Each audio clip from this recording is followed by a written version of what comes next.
Introduction. After transferring from Hogwarts to Beauxbatons, Calvin vowed that he would rather perish outside than ever return to England or Hogwarts. However, 13 years after leaving Hogwarts, Calvin found himself reminiscing fondly. Hogwarts was indeed wonderful. The castle was safe despite its annual mishaps, and the professors were kind, particularly Snape, and all were exceptionally talented. He truly cherished his time there. Chapter 1. 3 Letters of Recommendation. July 1991. Furstenberg Square in the 6th arrondissement of Paris is a remote corner, difficult to find, and even during the peak tourist season, it remains largely deserted. Suddenly, a young man appeared in the center of the square. After swiftly scanning his surroundings to ensure there were no muggles in sight, he cleared his throat gently. The roots of the surrounding trees uprooted themselves, forming a birdcage-like elevator that descended with him underground. As the roots receded, a middle-aged wizard, approximately 40 years old, with a robust frame and a resolute expression, sporting a slick-back hairstyle, greeted the newcomer with a smile. Mr. Capet. The middle-aged wizard stepped forward and grasped the young man's right hand. Calvin, in his early 20s, possessed striking features, with crimson eyes that compelled a second glance. Welcome to the French Ministry of Magic. Calvin Capet offered a resigned smile, politely declining the middle-aged wizard's request for an embrace. Minister Roland, there is no need for such a welcome. I am merely here to attend an award ceremony. Your blocking my path makes it seem as if I am late. Not all. Charles Roland, the French Minister of Magic, patted Calvin's shoulder enthusiastically. You are a great hero of the French magical community. Even if you were late, our ceremony would simply adjust accordingly. A throng of officials from the French Ministry of Magic, aurors, and reporters surrounded Calvin as they entered the hall.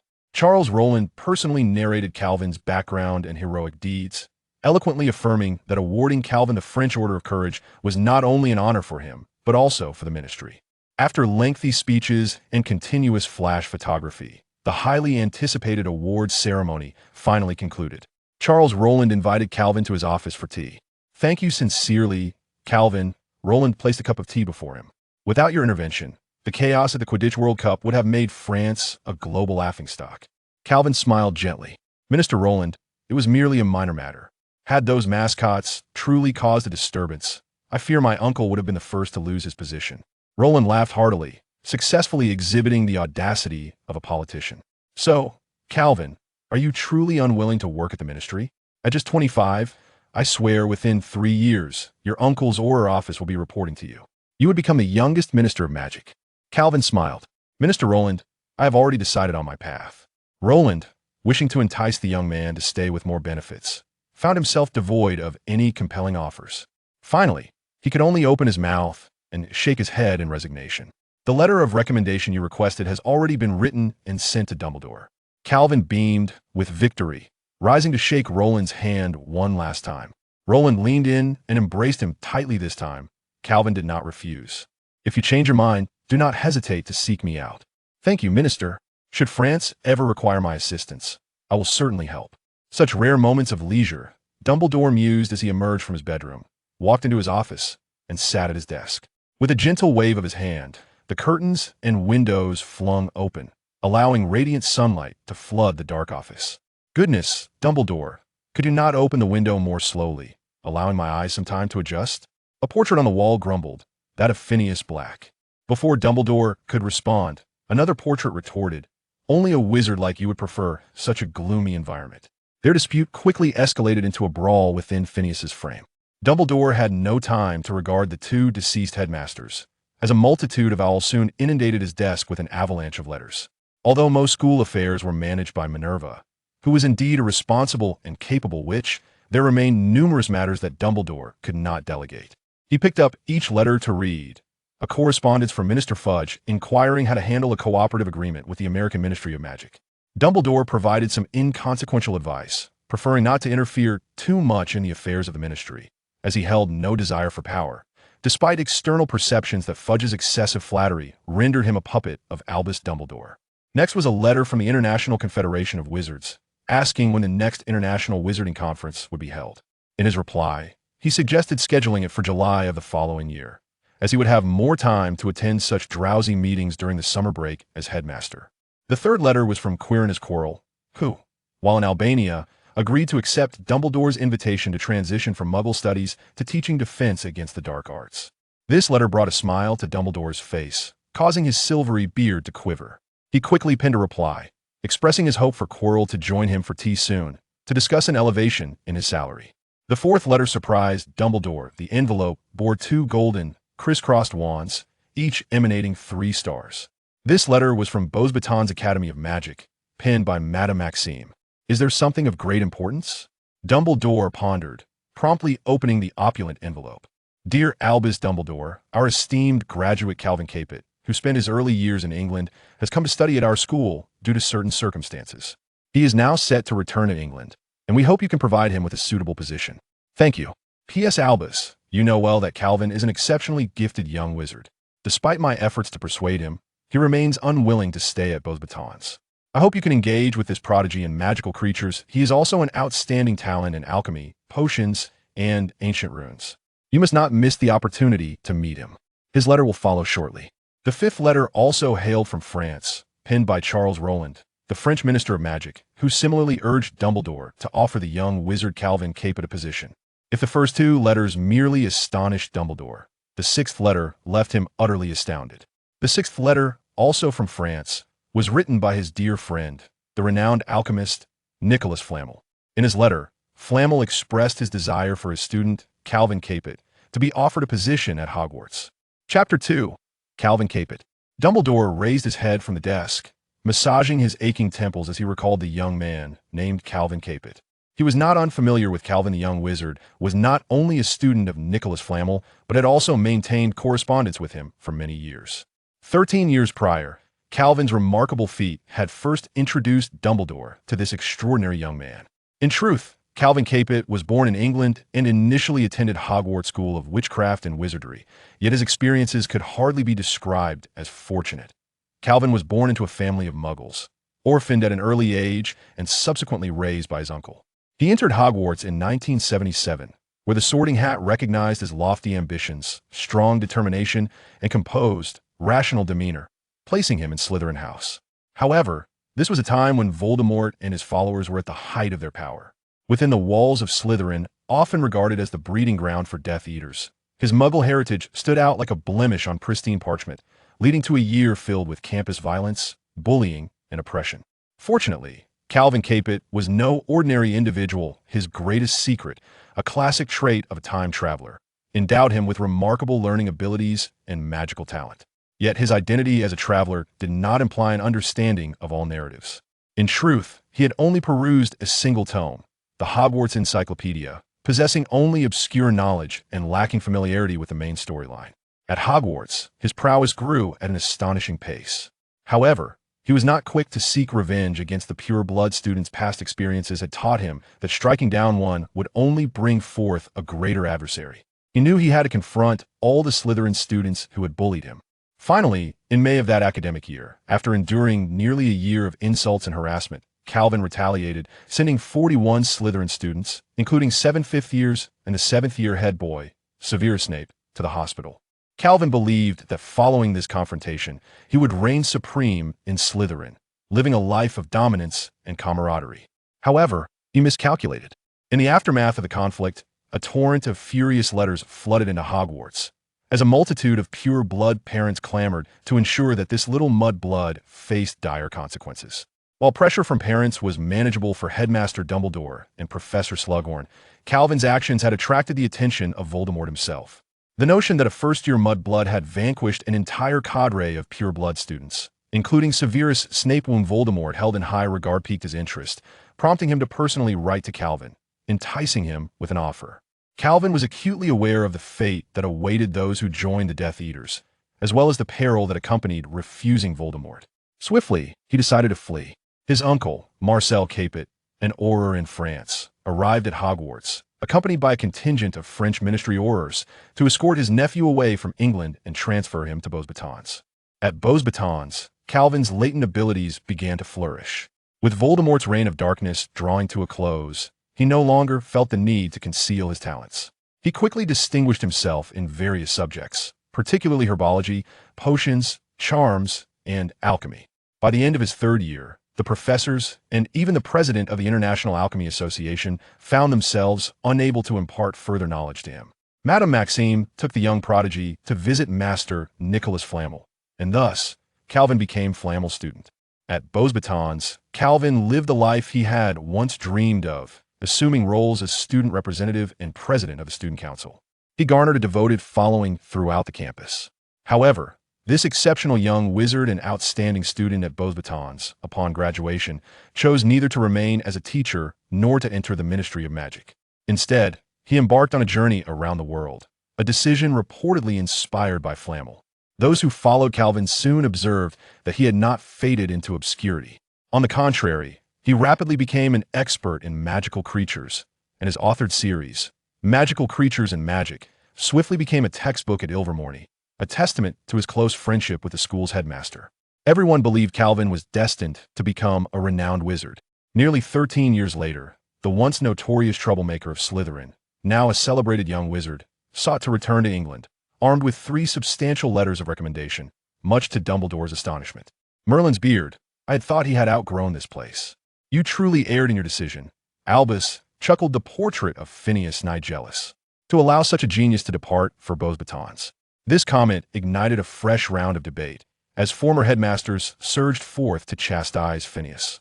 At that moment, Fawkes, the phoenix perched nearby, let out a sudden cry and turned his gaze to the window. Dumbledore noticed, as a dark speck drew closer, slowly transforming into a pure white bird with a crimson crown. It was a crane, a rare sight in England. Yet Dumbledore recognized it was Calvin's pet, which had taken on the task of delivering messages for him 4 years prior. Unceremoniously, it perched on Fawkes' stand, extracting a letter with its long beak and placing it on the table before squabbling with Fawkes over food. Dumbledore opened the envelope and carefully read the young man's letter. Dear Professor Dumbledore, I cannot believe it has been 13 years since we last met. Although we have maintained correspondence, I yearn for the opportunity to discuss with you the experiences of these years in person. I have always remembered your assistance during my brief time at Hogwarts. Without your discreet protection, I might have spent that year confined to the hospital wing. Do you still possess the gifts I sent you over the years? I have invented some new curiosities that I believe you would enjoy. I spent the remaining 6 years of my student life at Beauxbatons, obtaining 9 NSO certificates. In the following 7 years, I traveled through Eastern Europe, the Far East, and North America, studying local magical creatures, writing several obscure books, and addressing various local troubles. Now I return to my homeland, England, and I hope that after reviewing my resume, you can assist me in my job search. Yours sincerely, Calvin Capet. Calvin Capet. Very well. Let me see how far you have come, Dumbledore mused to himself. He swiftly penned a reply, inviting Calvin to Hogwarts for a meeting. Chapter 3.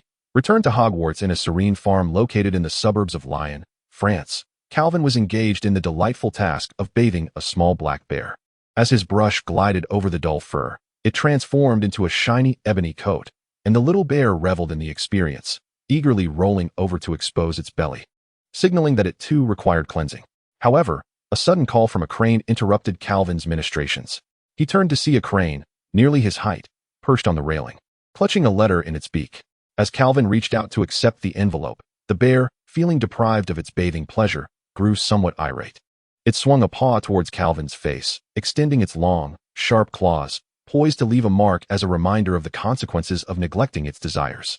Yet, as an esteemed expert in magical creatures, Calvin was unfazed by the threat from a mere 3-month-old French longclaw bear. He deftly seized the bear's paw, pressing down on its soft pad, causing the claws to retract and lose their gleam. What a mischievous little bear. Calvin took hold of the envelope, noting the absence of Hogwarts crest on the back, indicative of a private correspondence from Dumbledore. Indeed, the letter contained only an invitation to share a cup of tea and reminisce. As he had anticipated, the path to becoming a teacher at Hogwarts was fraught with challenges, even with 3 letters of recommendation. He would still have to face the greatest white wizard of the 20th century, Albus Dumbledore. Not everyone possessed the courage to meet Dumbledore's piercing azure gaze with an untroubled heart, and Calvin was no exception. He harbored many secrets.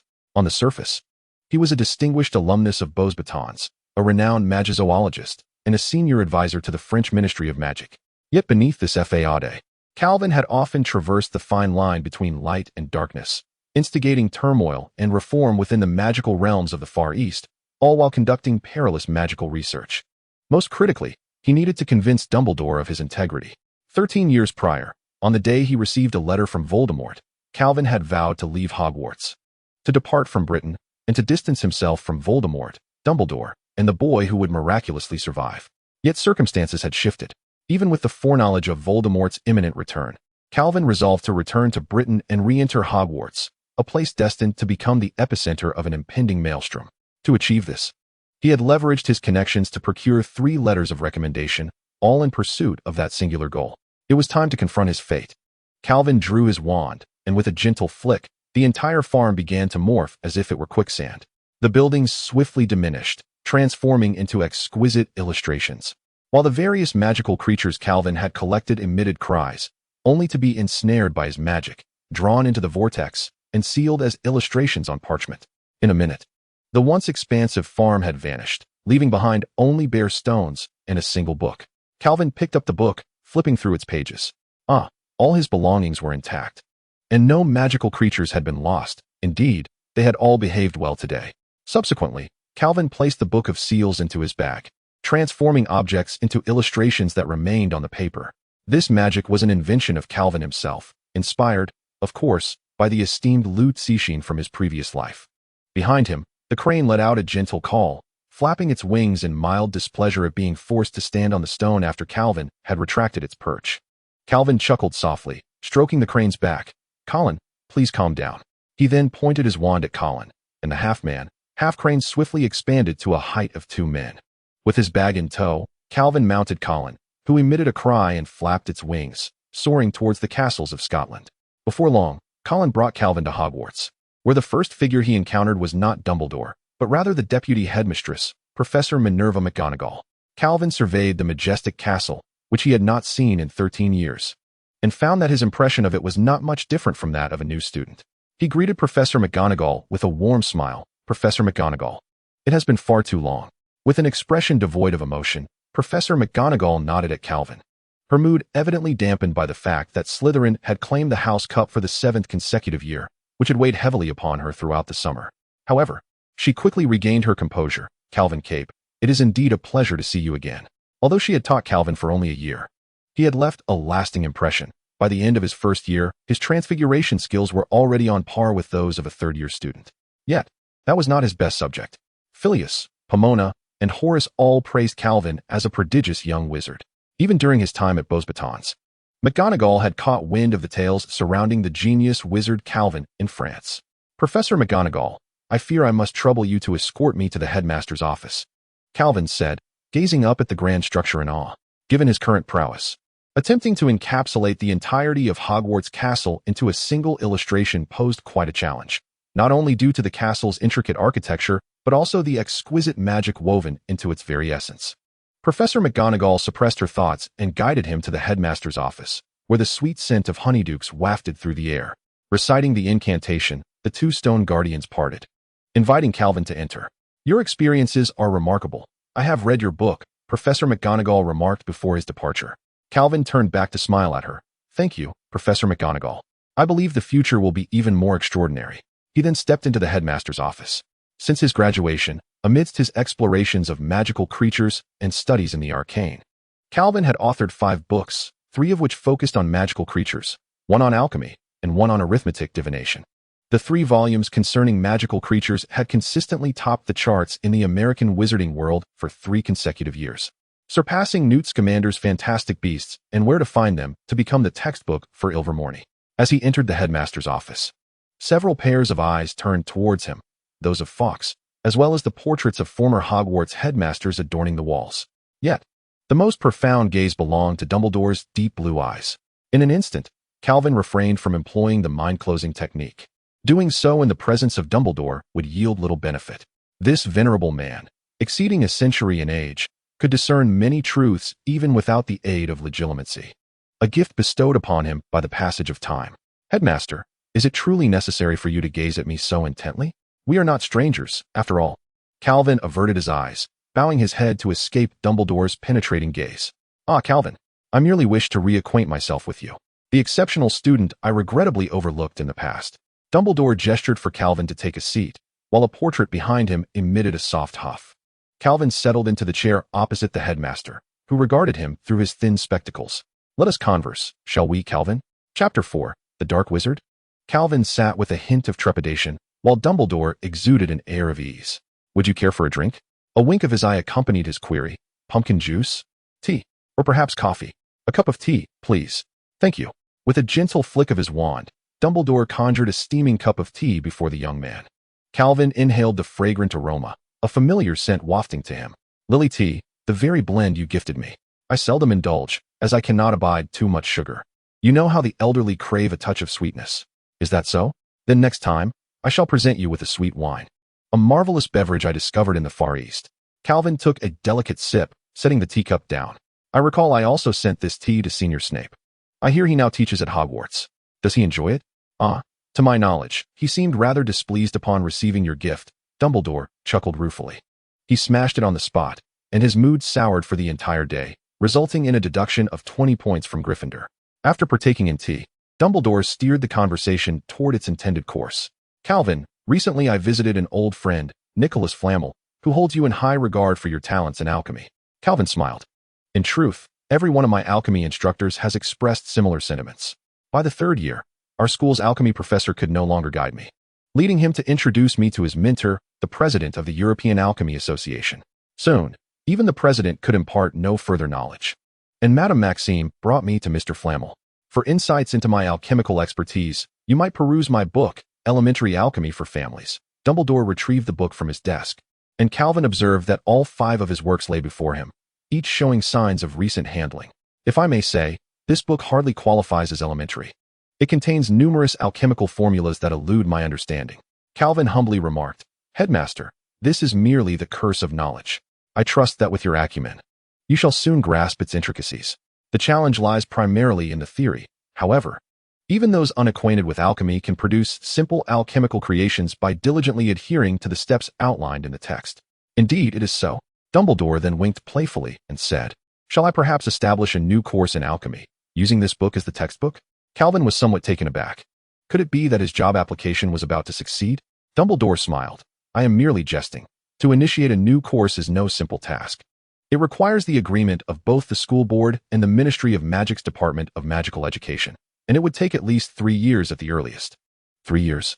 Calvin mused internally, realizing he would miss too many opportunities. However, what surprised me even more was your outstanding research in magical creatures after graduation.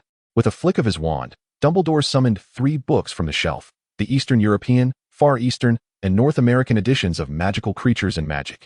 I have heard these 3 volumes have become the textbooks for the Magical Creatures course at Ilvermorny. What led you to choose magical creatures as your new research focus? Calvin sighed. Rather than saying I chose magical creatures, it would be more accurate to say they chose me. As you know, Professor, after graduation, I opted to traverse the globe, intending to understand the magical realms of various regions and to learn their unique magic. Yet, the reality was far grimmer than I anticipated. The entrenched factions within the magical communities were exceedingly powerful, fiercely protective of their distinctive magics, much like the pure-blood families in England. In such circumstances, my only option was to engage with the local magical creatures, for they would not ostracize me for being an outsider. Thus, apart from a few local friends willing to share their magical knowledge, my primary interactions were with magical creatures. I found myself far more inclined to befriend them than the obstinate wizards. Dumbledore nodded. Indeed, often wizards can be far more perilous than magical creatures. To be candid, Calvin, I have harbored fears that the torment you endured at Hogwarts would instill a deep-seated hatred within you. However, hearing you express a preference for the company of magical creatures over obstinate wizards leads me to believe I may have been overly concerned. Such regressive factions, akin to decaying palaces, will inevitably be cast aside. Calvin replied softly, Yes. Dumbledore appeared somewhat reassured. It seems you truly are an exceptional wizard. He then posed a question that Calvin must confront directly. Why do you wish to return to England now? The office fell into a brief silence. Dumbledore continued. I visited your uncle in Cambridge, and he mentioned that after 1981, you returned to see him every Christmas. You have had numerous opportunities to return to England. 3 years after your transfer, Voldemort was overthrown, and you could have returned then. Or, if you did not wish to interrupt your studies again, you could return after graduating from Beauxbatons. Calvin chose to remain silent. I do not comprehend. You spent 7 years traversing the world. Why choose this moment to return to Hogwarts? Though you are still young, you excel in many respects, be it alchemy or the study of magical creatures. Even if you aspired to enter politics, you would undoubtedly become the youngest minister of magic in French history. Dumbledore stood with his arms crossed before him, his gaze scrutinizing. His intent was unmistakable. Both Nicolas Flamel and Newt Scamander spoke highly of the young man before him. Furthermore, Dumbledore's other acquaintances harbored immense expectations for Calvin Capet, particularly from the magical communities of France and the Far East. Although substantial evidence was lacking, Dumbledore firmly believed that the recent sweeping reforms within the Far Eastern magical realm were intricately linked to Calvin. Calvin had anticipated Dumbledore's inquiry and had prepared himself accordingly. Prior to his visit, Nicholas had advised him against fabricating any tales in the presence of Dumbledore. "It was Mr. Flamel who suggested I return to Hogwarts, Professor," Calvin stated earnestly. "I find myself at an impasse in my magical research, with little progress made in quite some time. During this past Easter, I implored Mr. Flamel for a prophecy. He told me that returning to Hogwarts would facilitate advancements in my studies." Dumbledore interjected, "The magical research you refer to, is it that particular study?" Calvin hesitated for a moment, then met the elder's gaze directly, confessing, "Indeed, Professor. I should have warned you in my letter not to become overly engrossed in that study, for it can easily lead one to tread upon forbidden grounds and descend into the realm of dark wizardry." Chapter 5. Forbidden Research. Calvin did not falter. He replied without hesitation, "Yes, I heeded your warning and refrained from pursuing practical research, instead proposing only theoretical possibilities. However, Nicholas informed me that Hogwarts could provide a safe environment for my studies, preventing me from succumbing to dark magic. Unlike Voldemort's relentless quest for powerful sorcery, Calvin's fervor lay in the pursuit of the origins of magic. When he broached this topic in his correspondence with Dumbledore, the latter promptly cautioned him to distance himself from such perilous inquiries and to avoid attempting to unearth the roots of magic. Nevertheless, his mentor Nicholas encouraged him to persevere, offering guidance in various fields such as herbology, potion-making, magical texts, magical creatures, alchemy, and spellcraft. Ultimately, Calvin opted to delve into magical creatures, an area where he had already achieved modest success. To comprehend the flow of magical energy, he invented a magical energy tracker. However, it soon became evident to Calvin why the search for the origins of magic was deemed forbidden by Dumbledore. Through relentless exploration, Calvin discovered that the inception of magic was inextricably linked to the soul. He was compelled to cease his research, for the alternative was the perilous descent into dark wizardry. Any alteration to the soul fell under the purview of dark magic, exemplified by the three unforgivable curses: the Killing Curse, the Cruciatus Curse, and the Imperius Curse, each corresponding to control, torment, and destruction of the soul. Initially, Calvin believed he had simply chosen the wrong path and attempted to redirect his studies. Yet, each endeavor, be it herbology, potion-making, alchemy, or spellcraft, inevitably led him back to the study of the soul's origins. Calvin endeavored to circumvent the essence of the soul from various perspectives, even delving into the arcane art of magical painting. Yet, without exception, he met with failure. The soul loomed like an insurmountable wall, awaiting all who sought the origins of magic upon their journey. At that moment, Calvin comprehended why Dumbledore had cautioned him against pursuing the roots of magic. Yet this revelation implied that Dumbledore had ventured into similar inquiries, had dared to touch upon the forbidden research of the soul, and perhaps had already unraveled the mysteries of the soul itself. Calvin retrieved a notebook from his bag and presented it to Dumbledore, saying, "This contains my hypotheses regarding this research and my correspondence with Professor Nicholas." Dumbledore accepted the notebook and read it with a serious demeanor. Soon, he closed it and returned it to Calvin, stating, "I need to confer with Nicholas further on this matter. Do you have anything else to share?" Calvin hesitated momentarily. Had it not been for Nicholas's assertion that returning to Hogwarts would aid his research, he would have preferred not to come back. England was not safe, nor was Hogwarts. Calvin lifted his gaze, locking eyes with Dumbledore's cerulean orbs. "Voldemort is not dead, is he?" This revelation took Dumbledore aback, prompting him to softly inquire, "Why do you say that, Calvin? You did not refute my statement, which suggests you are aware of this fact." Calvin chuckled lightly. "That year in Eastern Europe, amidst the forests of Albania, I encountered Voldemort. He had possessed a small creature, attempting to seduce me into serving him. However, I rejected him, pursuing and vanquishing him thrice. Yet he seemed to resurrect each time. I was powerless against him and ultimately had to concede." Dumbledore tapped his fingers lightly on the table and murmured, "Albania, you say? Thank you, Calvin. The information you provide is quite valuable. And what of my work?" Now it was Dumbledore who fell silent. Rationally, He trusted the assessments of his old friends regarding Calvin and believed in Calvin's promise not to descend into the darkness of a dark wizard. Nevertheless, he remained hesitant, uncertain of the lasting impact the bullying incident had on Calvin. Had Calvin truly returned for the sake of magical research, or was it a quest for vengeance? Would he become the next Dark Lord, this time directing his wand toward the decaying pureblood families? The same Slytherin, the same excellence and brilliance, the same fervent dedication to magic, yet diverging down two distinct paths. To what stage have you progressed in your research? Dumbledore inquired softly. The flow of magic within magical creatures. Calvin responded with evident excitement.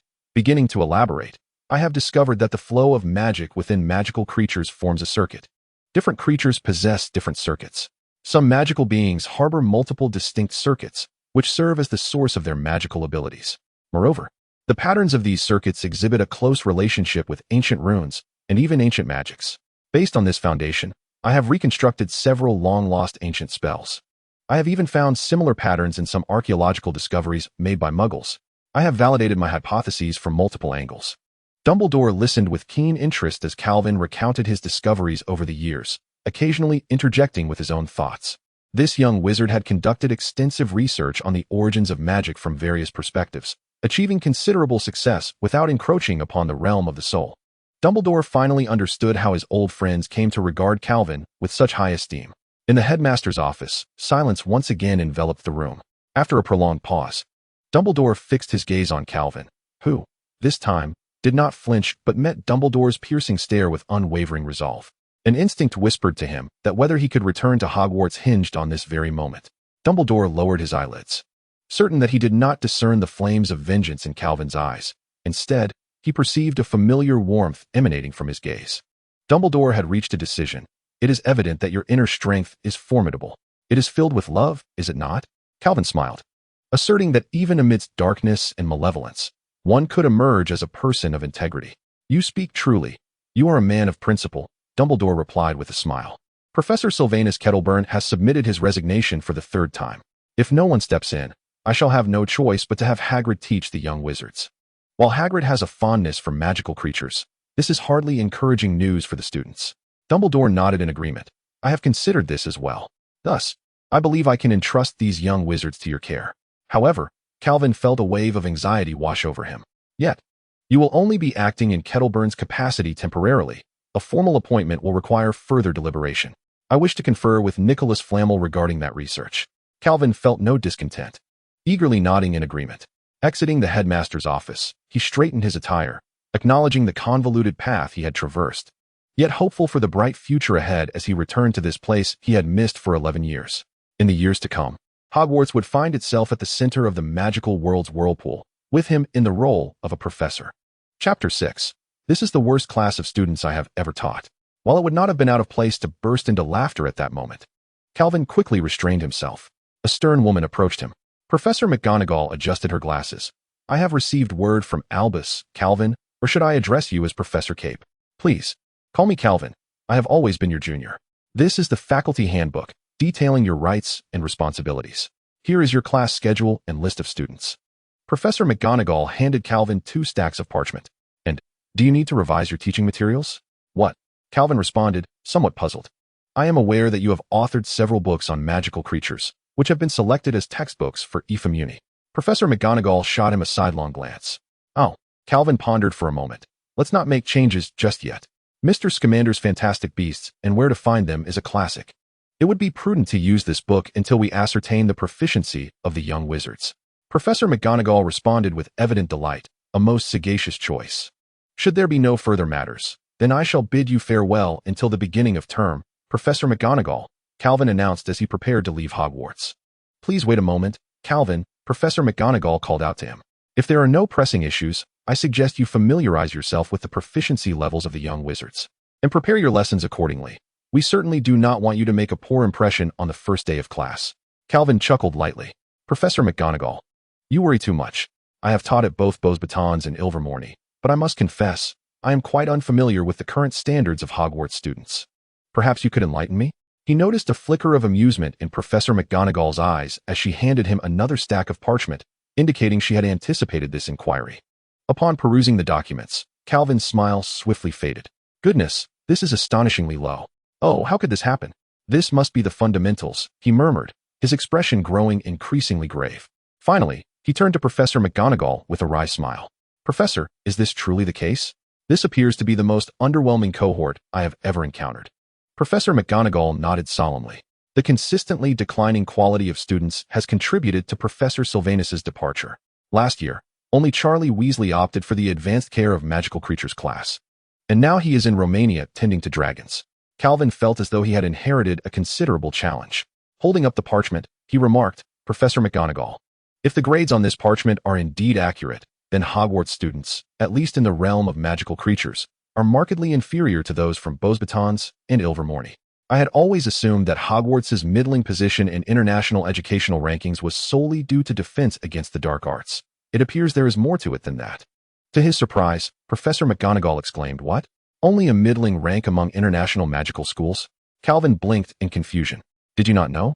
Albus has always informed me that we rank quite highly. Professor McGonagall responded, somewhat irate. Well, that's rather disheartening. Realizing he may have overstepped, Calvin quickly added, Professor, I would like to request a classroom. A classroom? She inquired, puzzled, as Care of Magical Creatures classes have traditionally taken place at the edge of the Forbidden Forest. Given the current level of our young wizards, it is imperative that we enhance their theoretical knowledge. Prematurely introducing them to magical creatures could potentially result in harm to both the students and the creatures, Calvin explained, feeling somewhat exasperated with the teaching standards at Hogwarts. I refuse to believe that today as students are all well-behaved, with not a hint of mischief. Professor McGonagall nodded thoughtfully. You make a valid point. Fred and George have also chosen to enroll in Care of Magical Creatures. Goodness, let us hope they remain unharmed. Very well, I shall arrange a classroom for you. Calvin quickly took his leave of Professor McGonagall, astounded by the level of deficiency among Hogwarts students. He knew he had to prepare promptly, seeking a teaching method that would be suitable for students with such a rudimentary foundation, yet capable of rapid improvement. He ventured to the old bookstore in Diagon Alley, dedicating considerable effort to unearthing used textbooks and notes on the subject of Care of Magical Creatures. Indeed, this is no easy task. As Professor McGonagall remarked, the caliber of students in this course has rapidly declined. Calvin has only managed to find 3 well-worn old books and 2 sets of notes from top scholars, one of which astonishingly belonged to Newt Scamander's son, Theseus Scamander. First among these is the textbook Fantastic Beasts and Where to Find Them. Although Calvin is already well acquainted with its contents to the point of memorization, he nonetheless chose to peruse it once more. The 52nd edition, still imbued with Newt's distinctive style. The notes from the top scholars mirror the textbook's content closely, merely expanding upon the material presented, particularly Theseus's notes, which are remarkably detailed and richly illustrated. With a bit of organization, they could be published without hesitation, raising suspicions about whether Newt had provided his son with extra guidance. The pedagogical approach remains consistent with mainstream views, prioritizing the protection of magical creatures while also safeguarding oneself, a sentiment that echoes Newt's own philosophy. In essence, Newt Scamander has significantly shaped the British perspective on magical creatures. Calvin opines that the dismal performance in Hogwarts' Care of Magical Creatures class is closely tied to Newt's influence. In 1965, at the age of 68, Newt insisted that the Ministry of Magic enact the ban on the feeding of magical creatures for experimental purposes, which ultimately deprived young wizards of the opportunity to gain a thorough understanding of magical creatures, relegating their education to somewhat superficial knowledge about their protection. Consequently, Calvin found himself constrained to document the magical creatures he cared for merely on parchment. Calvin viewed Newt's actions as reminiscent of the founders of animal protection organizations from a past life. However, he soon devised a method to circumvent this prohibition: enchanted paintings.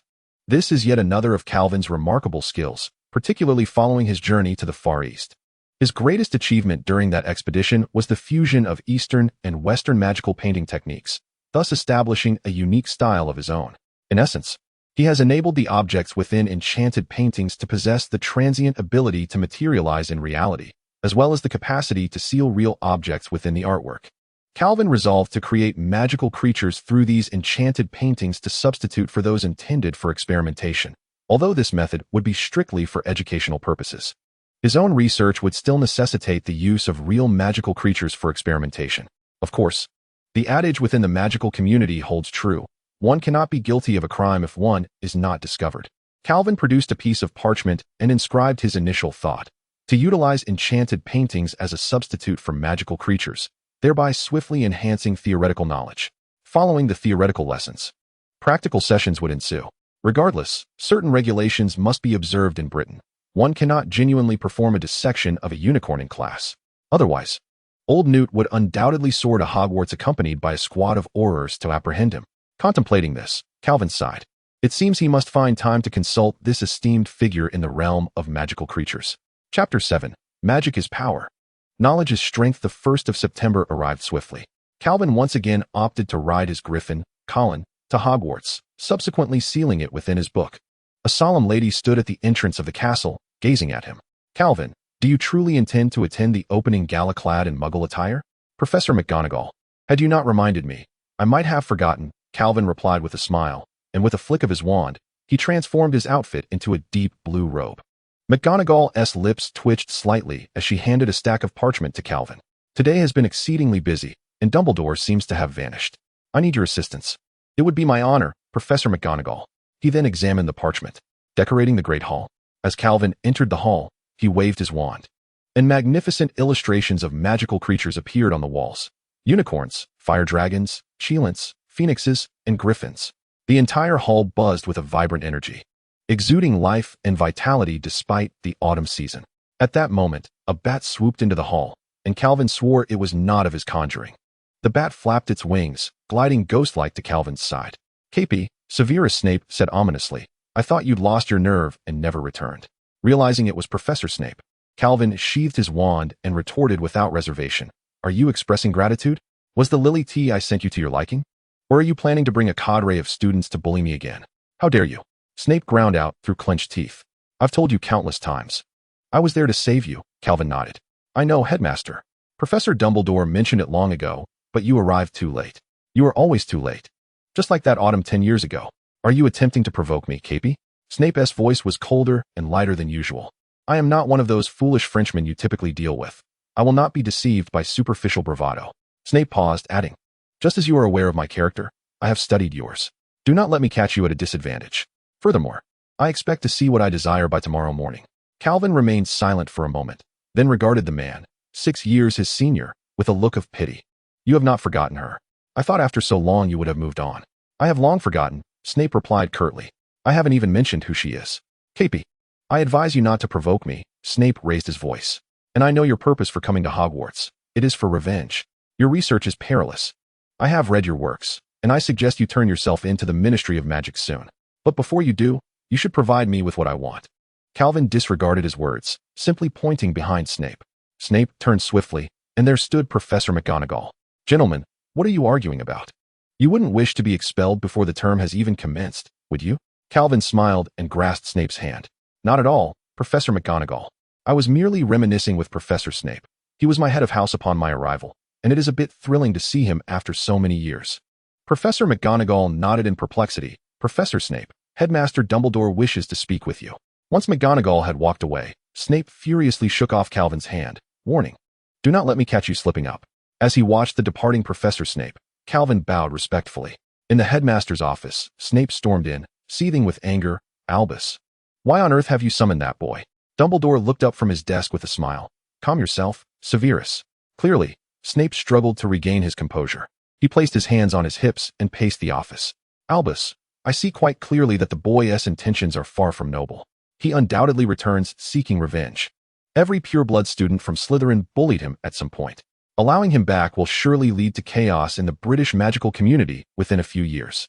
Severus, you must truly find your calm. The flames of your anger cloud your judgment, Dumbledore suggested, setting aside his book. Would you care for a drink? Pumpkin juice? Tea? Coffee? Perhaps a touch of wine? Snape pulled out a chair and sat down stiffly, responding, anything but tea, especially not that which was sent by that scoundrel, Cap. Dumbledore placed a glass of pumpkin juice before Snape, speaking gently. Severus, Calvin has indeed returned with his own motives, yet they are certainly not vengeful, as you suggest. You have lost your senses. Albus, Snape scoffed. I have read his writings. I am aware of his research. I do not believe you cannot see through it. He is on the path to becoming a dark wizard. Must we wait until an innocent student becomes his experimental subject before you would consider sending him to Azkaban? I am quite clear-headed, Severus, Dumbledore replied, nodding slightly. In truth, We have both walked that line, yet neither of us succumbed to darkness, did we? To compare him to yourself is to overestimate him, Snape retorted with a sneer. I did not become a dark wizard because someone redeemed me. You are the greatest white wizard of the 20th century, and what is he? A coward who only dares to attend school under the protection of his uncle. Do you not think that might be a touch harsh?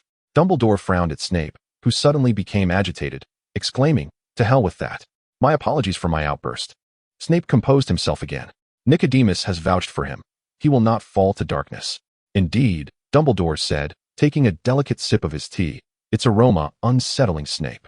I too have been redeemed, and thus I place my trust in Calvin Cap. There is love in his eyes. In the Far East, with his agitation subsiding.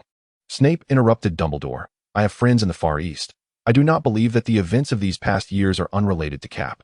The region has now split into the Charm faction and the Wand faction, and it must be his doing. I have investigated the affairs in the Far East.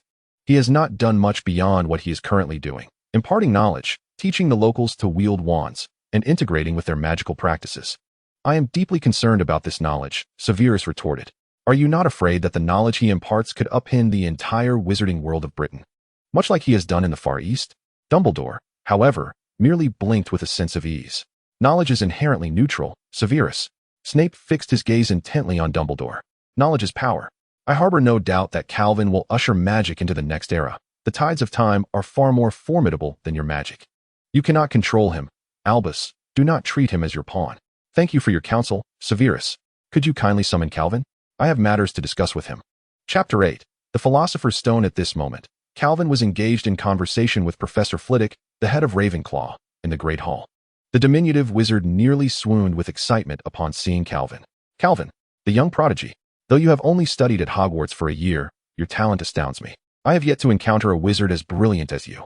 Professor Flitwick, brimming with emotion, treated all the young witches and wizards with equal regard and had previously assisted Calvin greatly, leaving a positive impression on him. Oh, Professor, it is delightful to reunite with you at Hogwarts, Calvin said, bowing his head in greeting. Indeed, Calvin, it would be even better if you were a graduate of Hogwarts. Flitwick exclaimed, waving his arms with enthusiasm. Calvin smiled in response. I have always considered myself a student of Hogwarts. Professor Dumbledore has sent you to see him, from Beauxbatons. Snape's voice resonated ominously from behind Calvin, though Calvin was unaware of his approach. Senior, I advise you to smile more. You wouldn't want others to mistake you for a dark wizard, Calvin remarked, glancing at Snape's brooding expression. Leaning closer, he whispered, I heard that Lily's son is coming to Hogwarts this year. You wouldn't want to meet him under these circumstances, would you? You. Snape raised his hand from his sleeve, poised to point at Calvin, but Calvin grasped his hand firmly. Senior, you wouldn't want that boy, who has survived great trials, to discover your past with his mother, would you? Calvin's voice sounded like a devil's whisper to Snape. Either you silence yourself, or I shall assist you in doing so. Of course, dear Senior, you are my most esteemed elder, Calvin playfully winked at Snape. However, Snape was seething with rage. Farewell, Professor Flitwick, we shall converse further at dinner. Calvin Capet is nothing but a troublemaker, destined for Azkaban, Snape thought as he watched Calvin's retreating figure. Soon, Calvin arrived at the entrance of the headmaster's office, where the two stone gargoyles willingly parted to grant him passage. Entering the office, he found Dumbledore, as before, engrossed in his work. Upon noticing Calvin's arrival, he said, Ah, Calvin, you have arrived. Please, take a seat. Professor, I thought you were not in the school, Calvin replied casually. Professor McGonagall complained to me that you have offloaded all your work onto her. Professor McGonagall is a stern, diligent, and responsible witch, and I feel quite reassured by her management of the school. Dumbledore appeared somewhat exasperated as a delicate wand and a cup of hot tea floated before Calvin. I fear Professor McGonagall may not share the same sentiment. Calvin chuckled softly, taking a sip of tea, lamenting that she had no time to indulge in her beloved Quidditch. Admittedly, I have entrusted her with the majority of the responsibilities, Dumbledore muttered, before turning serious. Calvin, I have just returned from Albania. Calvin set down her teacup, her playful smile fading. Were you searching for Voldemort? Any leads? Dumbledore shook his head. None. I found no trace of Voldemort at the locations you provided. Impossible. Calvin furrowed her brow.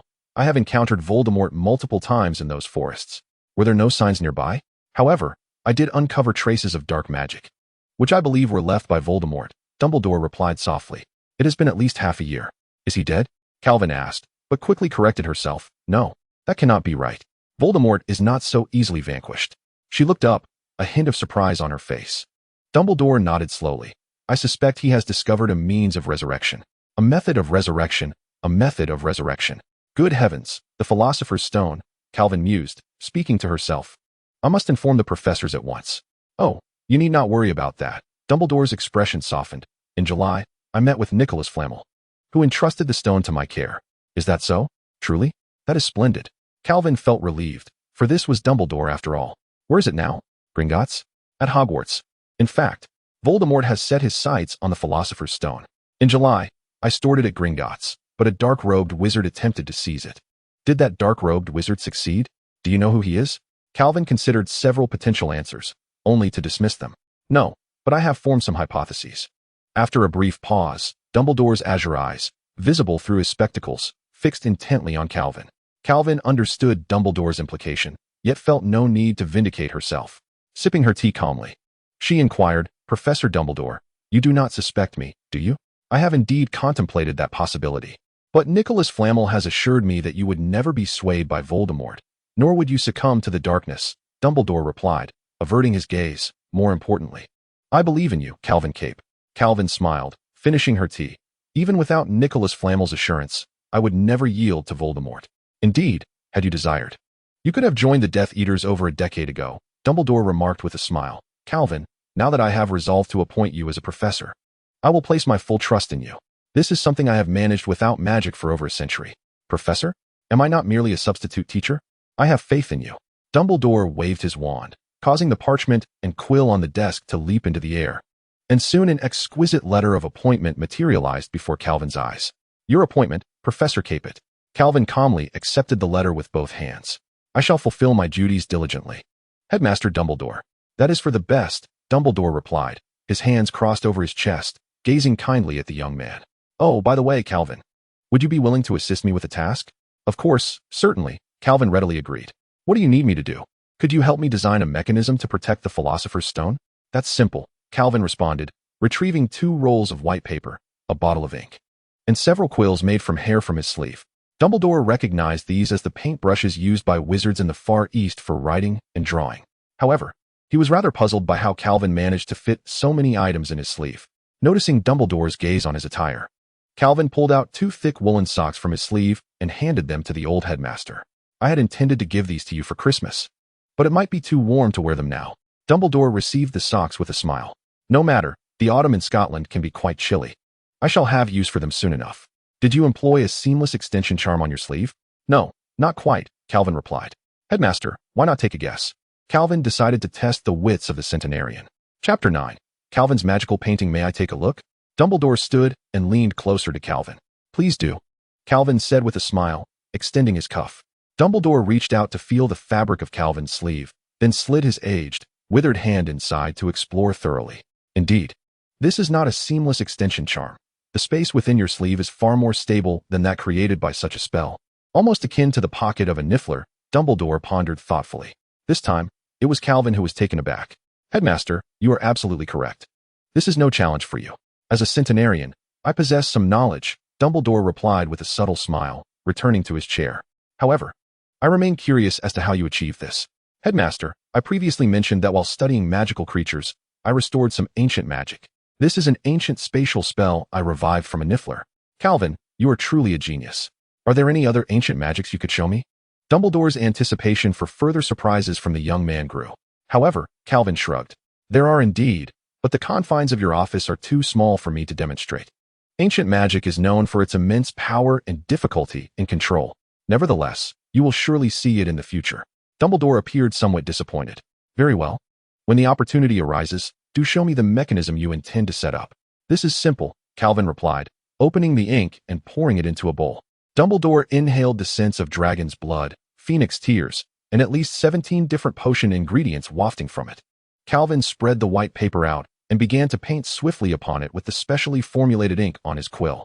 Dumbledore observed as Calvin's pen, after sketching the general outline, swiftly filled in the details through magical manipulation, an artistic technique he had never encountered in Europe. Was it a method from the Far East? Approximately an hour later, Calvin completed 2 expansive, expressive ink paintings, and then retrieved a frame from his sleeve to mount them. Headmaster, This is my mechanism, Calvin said with a smile, the freshly painted images floating behind him. Dumbledore discerned that they were likely representations of a thunderbird and a cat leopard. Indeed, Dumbledore nodded in approval. It appears to be a magical painting technique from the Far East. That is correct, Headmaster. I have maintained close communication with the wizards from that region, who have imparted much of their local magic to me. They employ magical paintings as guardians, affixed to doors to thwart the incursion of dark wizards. Though they typically depict ancient warriors, Calvin recounted his experiences from the Far East. Intrigued by this unfamiliar method of protection, Dumbledore inquired, "How do they execute this?" "Like this," Calvin replied, snapping his fingers. At once, the thunderbird and cat leopard leapt from the frames. The thunderbird flapped its wings, and the cat leopard roared, exuding an imposing presence. In terms of offensive capability, they were akin to genuine magical creatures. Ordinary wizards would find it nearly impossible to pass through. For Voldemort, it might pose little challenge, but it would certainly delay him long enough for you to arrive. Calvin expressed his satisfaction with his creations. "How does one navigate through this mechanism?" Dumbledore asked again. Calvin glanced at Dumbledore, hesitating before responding. Well, Professor, I shall confide in you alone. One merely needs to strike their eyes. You need not even employ the stunning spell. They will revert to innocuous paintings. This is common knowledge among the Far Eastern wizards, though I suspect few British wizards are aware of it. Dumbledore chuckled and nodded. "Thank you, Calvin. Now, off to the Great Hall. I shall manage things here. When I retire, would you be willing to create a painting for me?" "It would be my honor, Headmaster," Calvin replied, rising and snapping his fingers once more, causing the thunderbird and cat leopard to return to the paper. Until the banquet then, he gently laid the two paintings on the headmaster's desk and exited the office with a buoyant step, leaving the contemplative old wizard with a torrent of thoughts. Upon returning to the Great Hall, Calvin found that the professors of Hogwarts were arriving in succession. He was acquainted with most of them and had made quite an impression. The few professors with whom he had not studied were equally eager to meet this promising young wizard. Many found common ground with Calvin in their respective fields. The charming Calvin naturally exchanged light conversation with these professors. Nonetheless, he gleaned significant insights, particularly from Professor Bathilda Babbling, who taught ancient runes. Her ideas often diverged from mainstream perspectives, aligning closely with his own. What a treasure Hogwarts is, an abundance of talent and a wealth of literature. I should have returned sooner, Calvin mused to himself. However, not all professors welcomed him with open arms. For instance, Professor Trelawney, who taught divination, was not particularly inviting. Calvin distinctly observed Professor McGonagall casting a disdainful glance at her, prompting him to instinctively distance himself from Trelawney. Out of courtesy, Calvin approached her to extend a greeting, only to be met with her terror-stricken gaze as she muttered about death and darkness. With utmost seriousness, she warned Calvin, "Young man, I see ominous and dark presences behind you. It would be wise for you to leave Hogwarts at once." She then disregarded Calvin's outstretched hand and scurried off to a secluded corner of the Great Hall, leaving him awkwardly standing in place. Fortunately, Professor McGonagall approached, alleviating the discomfort. "Pay her no mind. She is merely indulging in theatrics. I truly do not understand why Dumbledore brought her here. Opportunities should be afforded to promising young individuals like yourself." Calvin obediently replied, "Professor McGonagall, I share a similar skepticism towards divination. At Beauxbatons, upon realizing my lack of aptitude for the subject, I promptly abandoned the course. However, I have encountered several genuine masters of divination, none of whom are as disheveled as Professor Trelawney." At that moment, Professor Trelawney stood alone in her corner, adorned with shimmering sequins, pouring a bottle of sherry into her mouth. Aside from the eccentric divination professor, the newly appointed defense against the dark arts professor, Quirinus Quirrell, exhibited a rather indifferent demeanor towards Calvin. After merely shaking Calvin's hand, the garlic-scented professor turned away. Calvin found himself intrigued by Professor Quirrell, even from afar at Beauxbatons. He had heard tales of the infamous defense against the dark arts class, rumored to be cursed. He could not help but admire Quirrell's bravery. Was he truly unafraid of Voldemort's curse? Even Calvin himself would weigh the pros and cons if Dumbledore were to appoint him as the defense against the dark arts teacher. Such courage was indeed commendable. Chapter 10. He is the person I admire most, Fred. In the course of conversing with the various professors at Hogwarts, time slipped away swiftly. Countless candles floated above, their flickering light illuminating the great hall alongside the celestial glow of the stars painted on the ceiling. All the professors were present, and Dumbledore, clad in a silver-gray wizard's robe, sat at the head table, while Hagrid, the keeper of keys and grounds, and Professor McGonagall, the deputy headmistress, temporarily excused themselves to greet the new students. Calvin had intended to sit beside Snape, but the latter's cold gaze deterred him, leading him to take a seat between Professor Babbling and Professor Quirrell, where he resumed his discussion of ancient runes with Professor Babbling. Professor Babbling expressed her gratitude for Calvin's timely intervention, as the taciturn Professor Quirrell rendered her somewhat uncomfortable with his pervasive garlic odor, which particularly unsettled this fastidious witch of non-human lineage. Soon, Professor Sprout, a short yet gentle witch and the herbology professor, joined the conversation, bringing her extensive knowledge of magical plants to the discussion. Calvin seized the opportunity to present the magical plant seeds he had acquired from the Far East. Professor Sprout, I possess a few seeds of magical plants, which I acquired during my travels. Indeed, they are quite precious. Yet you are aware that I have not had ample time to nurture these delightful little beings, and you are the true expert in herbalism. A flurry of flattering words and the precious seeds thrilled Professor Sprout to no end, had it not been for Babbling's interruption. She would have eagerly embraced Calvin and bestowed upon him several affectionate kisses typical of middle-aged witches. Meanwhile, Snape caught sight of Calvin mingling among the women and let out a dismissive hum, forcefully slamming his cup onto the table. Smooth talker, adept at winning women's favor. Calvin was about to offer an explanation to Snape when a commotion echoed from afar. The students have arrived. Reluctantly, Calvin settled into his chair, inwardly lamenting that his discord with the older Snape was deepening. Students from 2nd to 7th years swiftly took their seats under Professor McGonagall's guidance. The freshly arrived young witches and wizards brimmed with excitement. Calvin shook his head, realizing these youthful sorcerers were blissfully unaware of the challenges that lay ahead, particularly those who had enrolled in the Care of Magical Creatures course. He cast a fleeting glance at the students before diverting his gaze. After all, he had been away from Hogwarts for 13 years, making it improbable to recognize anyone among the newcomers. Yet, the students were equally scrutinizing the staff table, curious about which unfortunate soul would be teaching defense against the dark arts this year. Angelina, did you see? We have a new professor again this year, inquired third-year Gryffindor student Elias Pinette, fixated on the staff table as he addressed his roommate and Quidditch teammate, Angelina Johnson. Indeed, that dark-haired wizard is rather handsome, Angelina replied, propping her chin on her hands. Elias, who do you think will be this year's defense against the dark arts professor? Elias shrugged. I don't know, but I hope it's not that charming wizard. Why not? Don't you think it would be a pity to subject that dashing wizard to the curse of the defense against the dark arts position? You make a valid point. The two girls burst into laughter together. What are you two chatting about? Inquired a pair of boys with strikingly similar features and vibrant red hair, sitting across from Elias. Oh, nothing much, Angelina shrugged, shifting her attention back to the staff table. Just discussing this year's new professor. New professor? For defense against the dark arts? One of the twins gazed at the staff table and then excitedly elbowed his brother. George, do you see who that is? By Merlin's beard, it's that gentleman, George exclaimed upon recognizing who Fred was pointing to. The two shared a knowing glance. That's Calvin Capet. Elias looked at them, puzzled. Do you know him? Fred puffed out his chest proudly. Of course, Mr. Capet is my greatest idol. Angelina scoffed nonchalantly. I distinctly remember you saying your greatest idol was Ludo Bagman before the summer break. George retrieved a book filled with notes from his bag, opening it to the front page to display the author's photograph. Calvin Capet, the youngest master of alchemy. Simple Alchemy for Families had dominated the bestseller list at Leeuwen Bookstore for 2 consecutive months. Elia and Angelina exchanged glances and inquired, what subject does he teach? Alchemy? The twins simultaneously whistled. Cool. I absolutely must attend his advanced class. At that moment, another young wizard with red hair, adorned with a glimmering badge on his chest, cast a glance at the teaching staff and confidently declared, he is here to teach the Care of Magical Creatures class. Hey, Percy, why are you so sure? George expressed his dissatisfaction at Percy shattering their daydreams. George, if you could engage your brain, you wouldn't be asking such a question, Percy retorted, casting a disdainful glance at his brothers. Today, Kettleburn is not in the faculty, so Mr. Capet could also be the defense against the dark arts professor.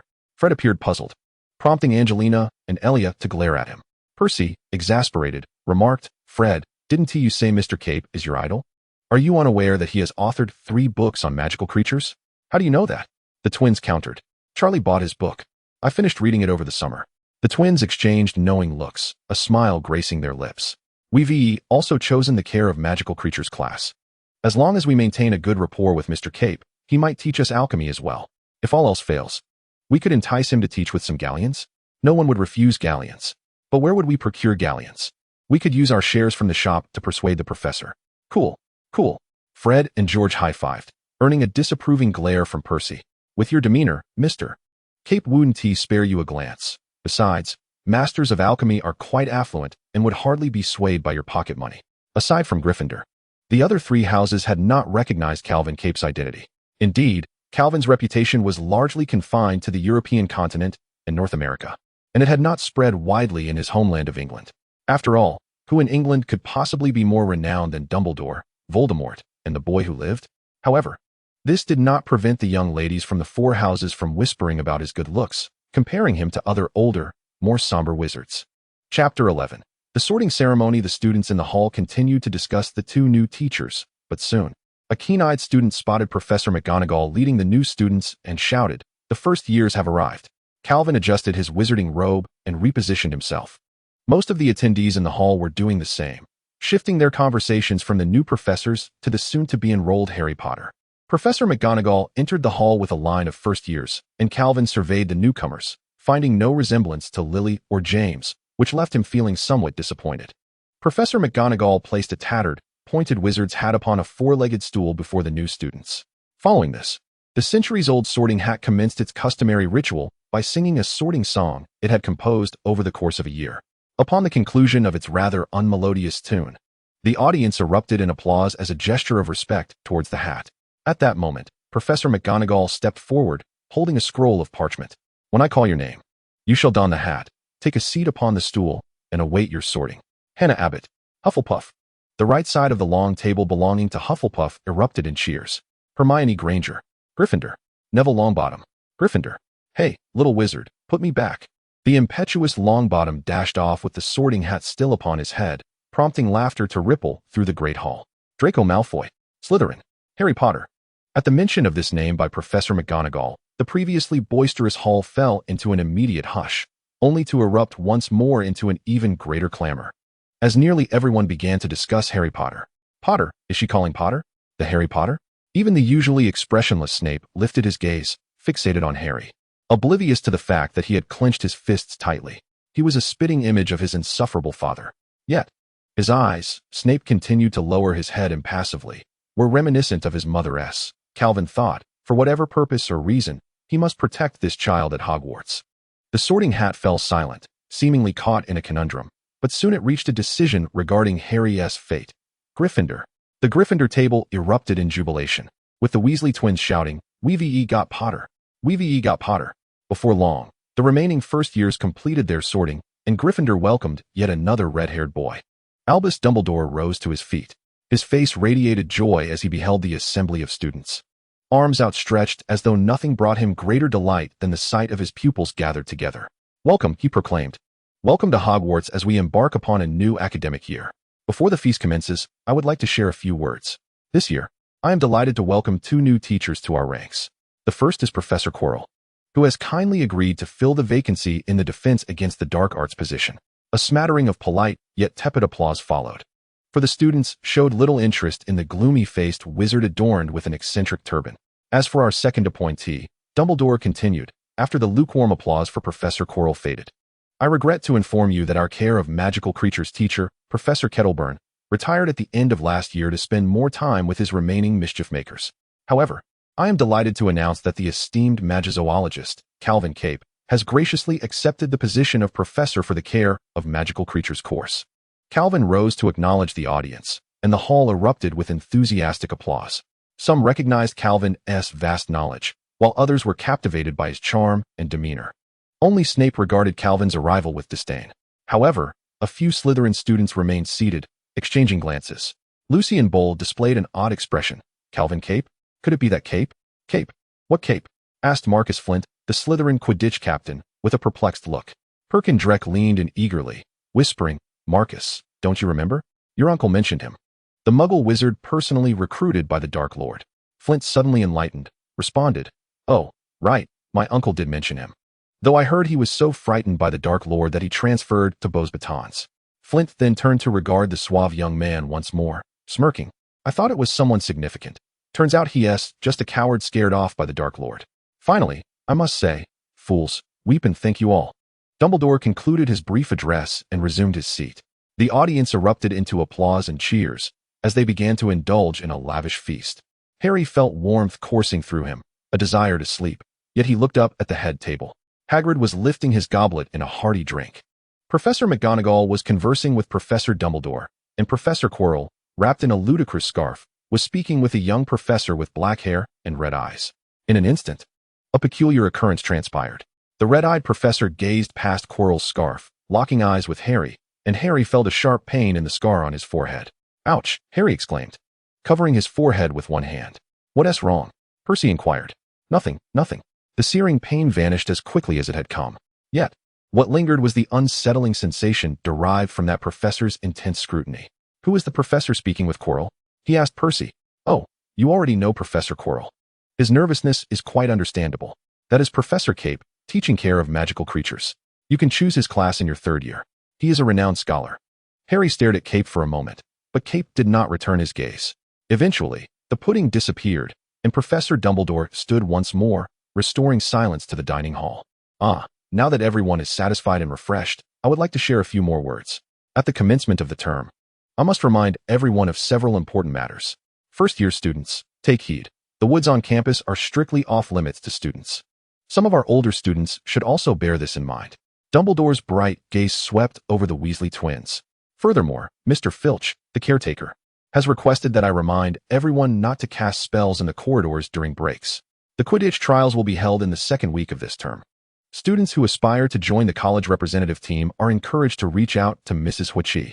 I must inform everyone that those who wish to avoid unforeseen accidents and a tragic demise should refrain from entering the corridor on the right side of the fourth floor. Now, before we retire for the night, let us join together in singing the school anthem. Dumbledore proclaimed loudly. Harry observed that the smiles of the other teachers seemed to freeze. With a gentle flick of his wand, Dumbledore conjured a long, golden ribbon that danced like a serpent above the grand dining table, forming lines of text. Each person is to choose their preferred melody, Dumbledore instructed, preparing to sing. Thus, the entire faculty and student body burst into song. Hogwarts, Hogwarts, Hogwarts, Hogwarts, impart to us knowledge, whether we are balding elders or children with scraped knees. Our minds are ready to embrace intriguing notions. For now, our minds are empty, filled only with air, dead flies, and trivialities. Bestow upon us valuable wisdom. Restore what we have forgotten, and we shall give our utmost effort, leaving the rest to ourselves, as we strive to learn until we return to dust. The song concluded in a disarray of voices, save for the Weasley twins, who continued to sing along with the somber melody of the funeral march. Dumbledore guided them through the final notes with his wand, and upon their completion, his applause was the loudest. "Music," he remarked, wiping his eyes, "is far more enchanting than all we do here. It is time for rest now. Please return to your dormitories." Chapter 12. The first lesson. Calvin's inaugural class was a new course for third-year students, held on Tuesday morning. Professor McGonagall had prepared a spacious classroom, filled with eager young wizards. Calvin noted the enthusiasm of the students opting for the Care of Magical Creatures course and nodded in satisfaction. It appears the young wizards are quite passionate about this subject. Yet, I wonder what their true motivations for selecting this course may be. Following a brief roll call, Calvin commenced his first lesson at Hogwarts. "Let us officially begin," Calvin said, blinking his crimson eyes and smiling. "I am Calvin Capet, currently serving as the professor for the Care of Magical Creatures course. I am delighted to see so many third-year students choosing my class. Although it may be that your upperclassmen have informed you that the homework for this course is minimal or that the examinations are easily passed, I cannot guarantee such claims." A murmur of whispers filled the classroom. However, Calvin cast a spell with his wand upon his throat, and the young wizards heard a voice that stirred their very souls. The enchantment of dread, mimicked from the sinister banshee. "But I can assure you that this course will bring about new transformations," Calvin continued. "And you have already experienced the first change. We are not conducting our lessons at the edge of the Forbidden Forest, but rather gathered together in this grand classroom." "Mr. Diggory," Calvin remarked, noticing Cedric raising his hand and calling upon him. "Professor, will we always have classes in the classroom?" Cedric's expression revealed a hint of disappointment, as he seemed quite fond of the magical creatures. "Please take a seat, Diggory. I assure you, that will not be the case. This semester, the Care of Magical Creatures course will be divided into two parts, theoretical and practical lessons. In the theoretical sessions, you will acquire knowledge pertaining to magical creatures. Some of you may wonder, Professor Capet, when shall we engage in the practical lessons? After uttering this, Calvin paused, and silence enveloped the classroom. I require some cooperation, Calvin remarked with a sigh, and laughter erupted in the previously quiet classroom. Professor Cape, when will we have the practical lessons? George Weasley inquired loudly. Calvin chuckled as well. Of course. It will be when you possess sufficient knowledge to protect magical creatures, as well as yourselves. In truth, for you young wizards, understanding how to safeguard yourselves is far more crucial than merely protecting magical creatures. In the practical classes, when faced with magical beasts, you will need resilience, unparalleled wisdom, unwavering courage, and the ability to remain calm. Do you comprehend what I mean? Roger Davies from Ravenclaw raised his hand and responded, It means that students from all 4 houses must collaborate. Excellent. Ravenclaw earns 2 points. Although the theoretical lessons occur within the confines of the classroom, it does not imply that you will not encounter magical creatures. I will employ unique methods to bring magical creatures into the classroom for your observation and learning. Upon hearing this, the young wizards widened their eyes in anticipation, gazing eagerly at Professor Cape. With a flourish of his wand, a grand tapestry unfurled before the class. Several young wizards displayed looks of disappointment. Collins freely murmured, It turns out to be merely a painting of a unicorn. What a special method to encounter magical creatures. However, in the next moment, Collins was left astounded. The unicorn gracefully stepped down from the canvas, snorted playfully in front of Calvin, affectionately nuzzling the professor's robes before lowering its head in submission. Calvin gently patted the unicorn's head and addressed the now silent classroom. Do not be overly astonished. This is merely a different genre of magical painting. It is not the focus of our lesson. Consider it a unique teaching tool. Fred whispered in awe. This is simply astonishing, so cool. Calvin released the unicorn and continued. For many years, Wizards' research on magical creatures has remained fragmented, disjointed, and lacking a coherent system, focusing solely on the superficial aspects of magical creatures without delving into their essence. This is reflected in the classroom, where young wizards can only memorize various facts about magical creatures without a central narrative to connect this scattered information. Aside from a few who genuinely cherish magical creatures, it is rare for anyone to excel in the care of magical creatures examinations. This has resulted in a high selection rate for the course, yet a remarkably low passing rate. However, in my perspective, none of this poses any issue. Calvin rapped twice on the podium with his wand, and before each young wizard, a handful of hay and a vial of azure potion materialized. Now, everyone was instructed to drop a few drops of the potion onto the hay. Just a drop or 2 would suffice, and then await the unicorn's arrival to consume their offering. Calvin gently patted the unicorn's head and encouraged, Go on. The unicorn, with a grace akin to dance, ambled towards the students. Each individual hoped for the unicorn's favor upon their hay. Cedric widened his eyes, locking gazes with the unicorn, seemingly attempting to sway it with his earnest expression. The Weasley twins waved their hay in the air, striving to capture the unicorn's attention. Davis struck a peculiar pose, claiming to mimic a female unicorn in courtship. Yet, the unicorn paid no heed to these strange boys.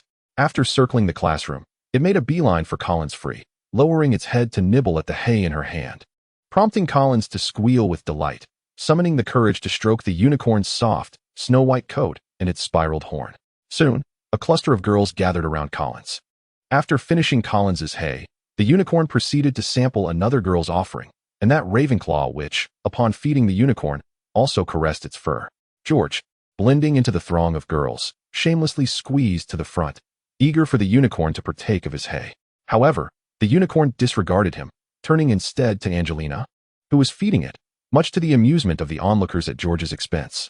Only Fred consoled George with, Don't be disheartened. I know of a transformation potion that will allow you to approach the unicorn. Observing that the unicorn had nearly finished its meal, Calvin instructed the students to return to their seats, beaming as he queried, I believe half of you have had contact with this gentle magical creature. What are your initial impressions?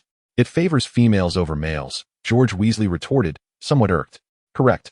Calvin responded with a smile. Gryffindor gets 2 points, thanks to Mr. Weasley for his demonstration. The unicorn is a gentle and pure magical being, capable of discerning human virtue and vice. Generally, they prefer to approach those with untainted hearts, particularly females. I advise you to remember this, Mr. Davis. Refrain from striking peculiar poses to attract the unicorn. It is also female. Chapter 13. Unicorns and Dragons under Calvin's guidance.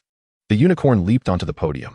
The potion you just dripped onto the hay is a magical tracking agent of my own invention.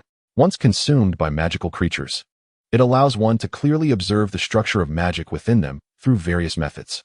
Structure determines nature. The three bold words appeared on the paper behind Calvin, prompting the young wizards to diligently take notes.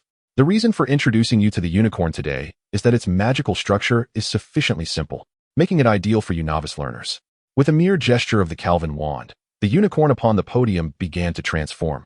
Its mane and skin gradually became translucent, revealing the silvery blood and milky viscera within. In a fleeting moment, these two vanished, leaving only the pale, grayish bones and a cerulean liquid flowing from the horn along the spine, branching off in the chest cavity towards the heart, while the remainder continued towards the tail, culminating in a tail that radiated a brilliant blue light. This represented the magical structure residing within the unicorn. Who among you can discern the three pivotal nodes within this structure? The exemplary Hufflepuff student, Cedric, promptly raised his hand.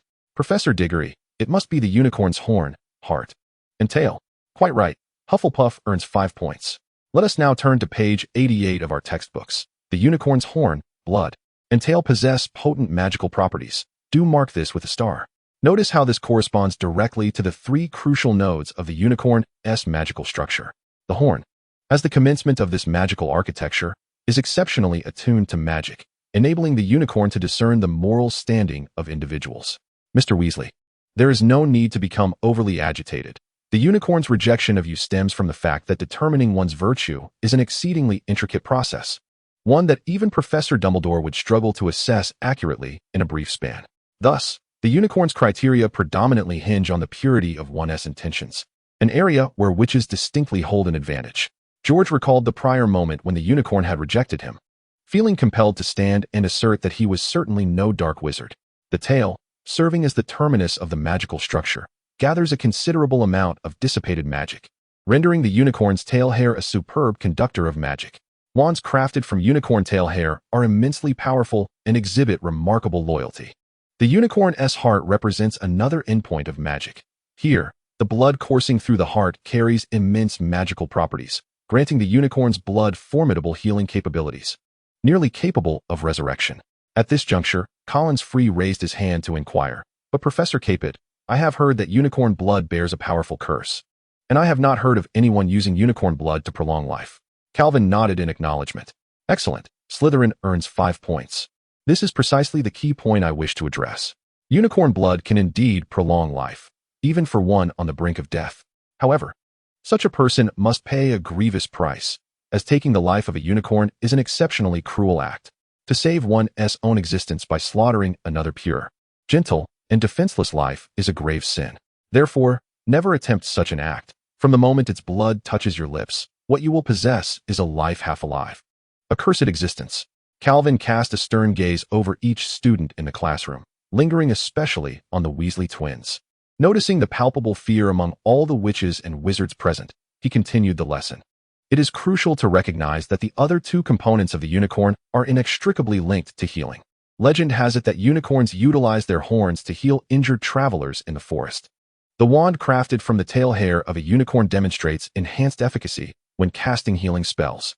At that moment, an incongruous voice pierced the classroom. "But Professor, what is the relevance of what you are teaching?" A pin drop could be heard as all the young wizards paused their writing, lifting their gazes toward the young professor. It seemed there was skepticism regarding my instructional content. Calvin closed his textbook, brandished his wand, and declared, "Since you inquire about its significance, observe closely." With a flourish of his wand, the magical structure within the unicorn emerged, gradually diminishing in size under Calvin's command, floating gracefully in the air. Calvin cast a significant glance at a Slytherin boy, transforming his textbook into a goat. He then cast a slicing spell, causing a spurt of blood to splatter near the boy's feet. Subsequently, the floating magical structure drifted towards the goat's wound, and in an instant, a radiant light erupted, swiftly healing the injury. The unicorn's magical structure was the source of its restorative capabilities. Calvin sketched the magical structure anew in the air with his wand, under his guidance. It morphed rapidly until only a triangle, a wavy line, and a point remained. "I trust those enrolled in ancient runes recognize this symbol," he inquired. "It represents the healing rune." Cedric's mouth fell agape, incredulous. "Indeed, thus you should now comprehend why unicorns possess formidable healing abilities. One might even regard the unicorn as a primitive vessel for the healing rune. Through studying unicorns, we can potentially restore powerful ancient spells of resurrection. If you deem this unrelated to protection, then observe this." Calvin waved his wand. using it as a quill to sketch a fire dragon in the air with a few swift strokes. I had not intended to introduce you to such a dangerous creature as a 5th-level fire dragon so soon, but in light of the challenge to my teaching methods, it is time for you to broaden your horizons. A 15-foot miniature fire dragon roared in the air, its transparent form revealing 3 luminous lines within. Many students trembled in fear, and the Slytherin boy stood frozen, face to face with the dragon's fangs.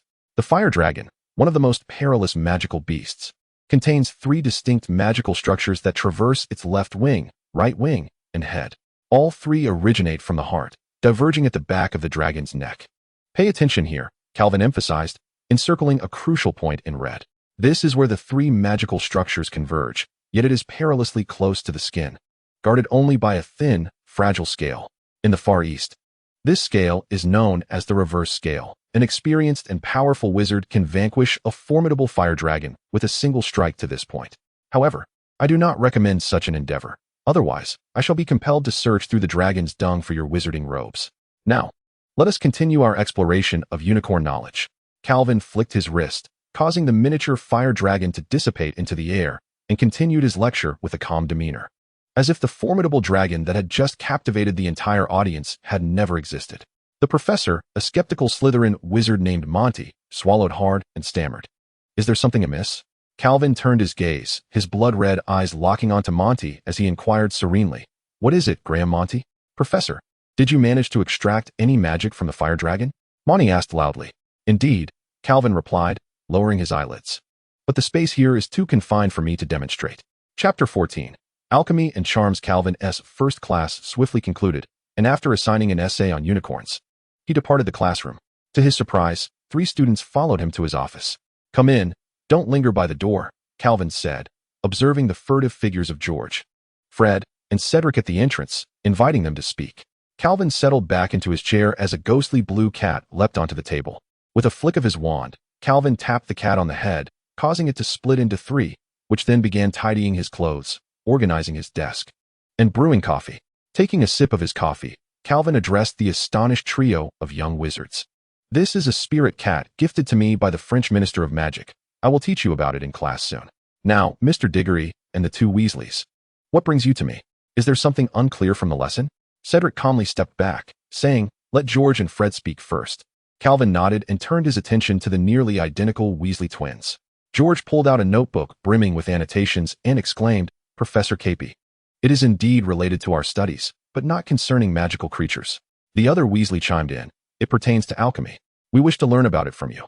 The twins placed the annotated book titled Simple Home Alchemy and 2 small mirrors before Calvin, gazing at him with anticipation.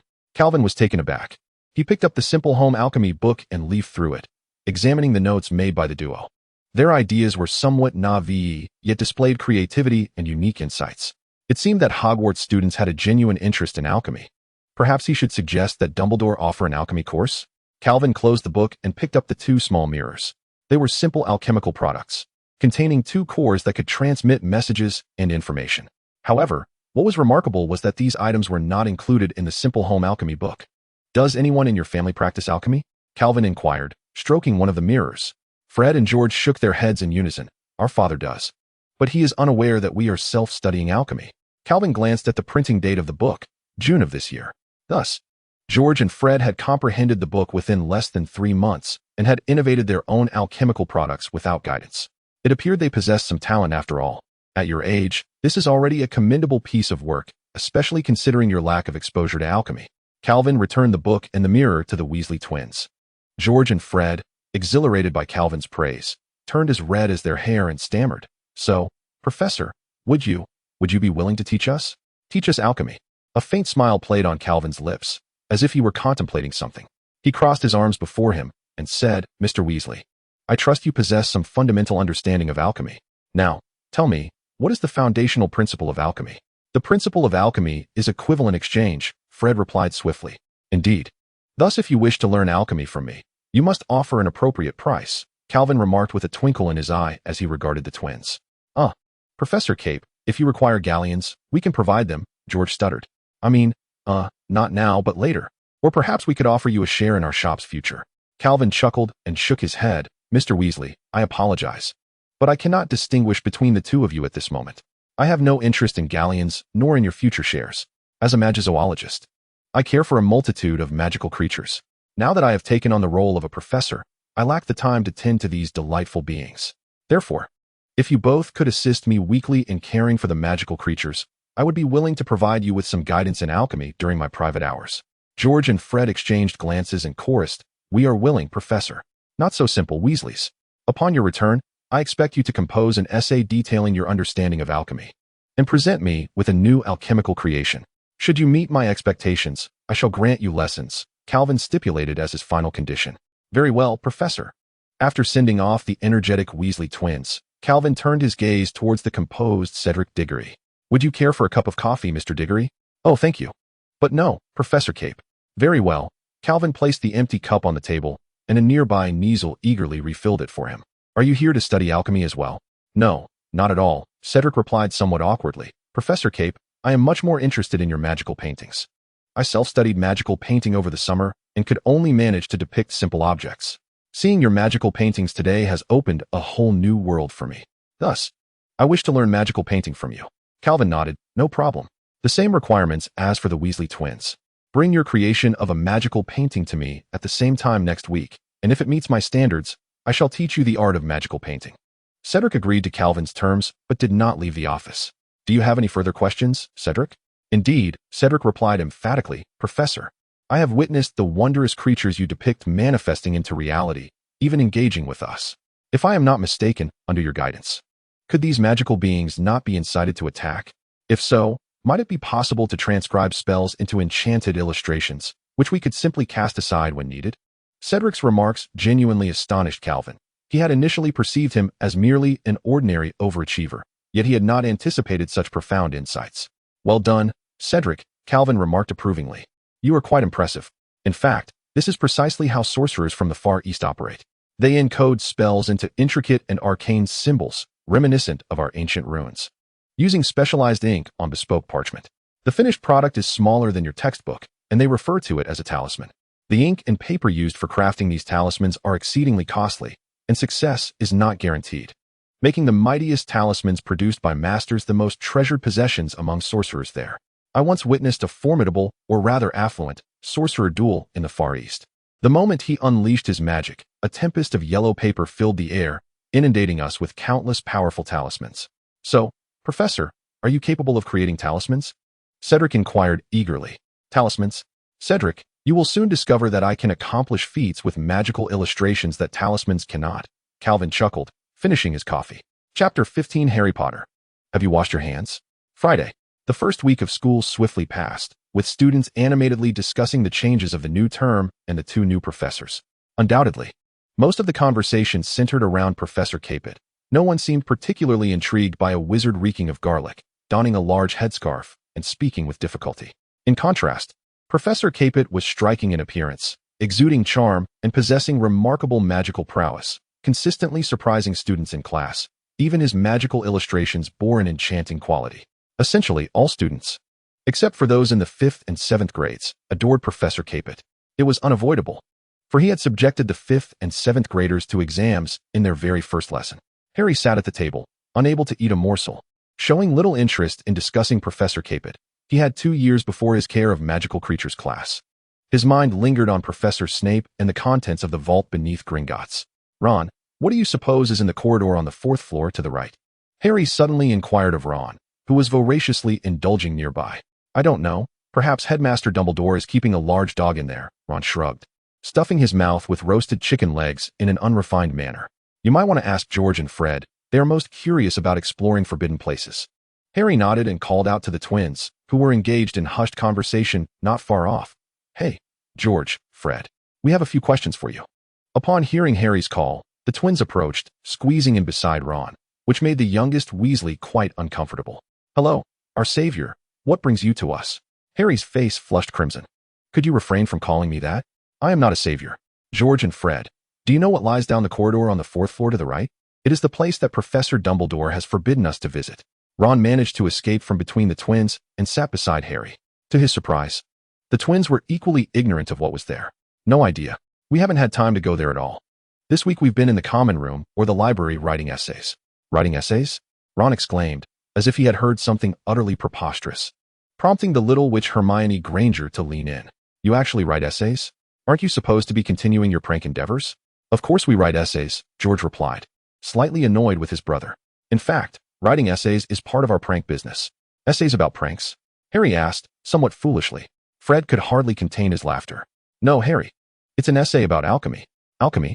Harry echoed, feeling a sense of familiarity with the term, yet unable to recall where he had encountered it.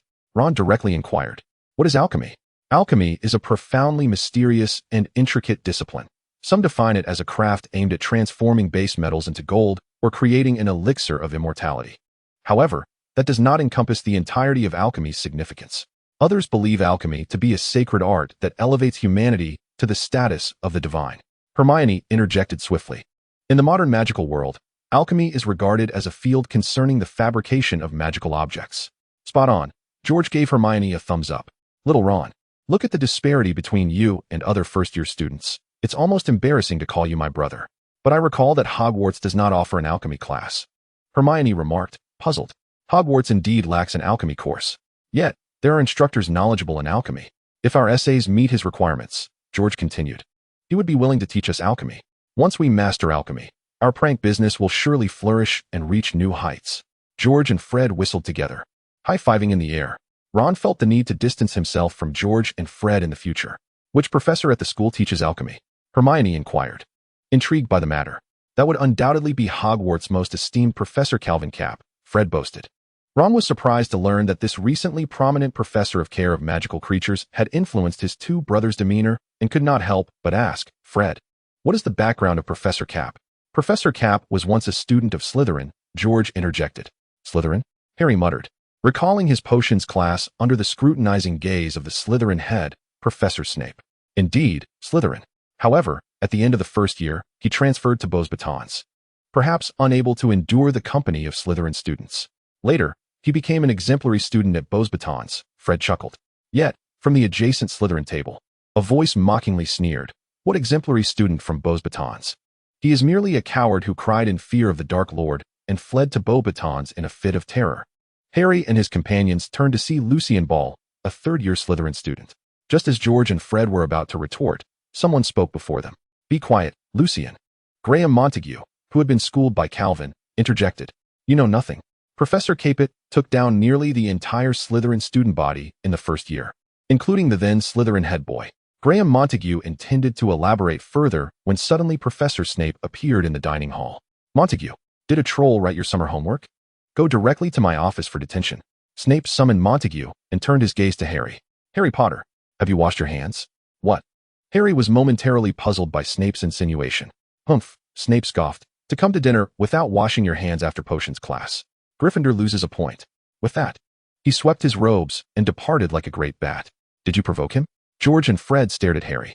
No, Harry protested, feeling wrongly accused. It's only my first day in his class, and he's been targeting me. He seems to truly despise me. That's rather peculiar, Fred remarked, though Snape is quite biased. Why would he harbor such animosity towards you? Are all Slytherins so detestable?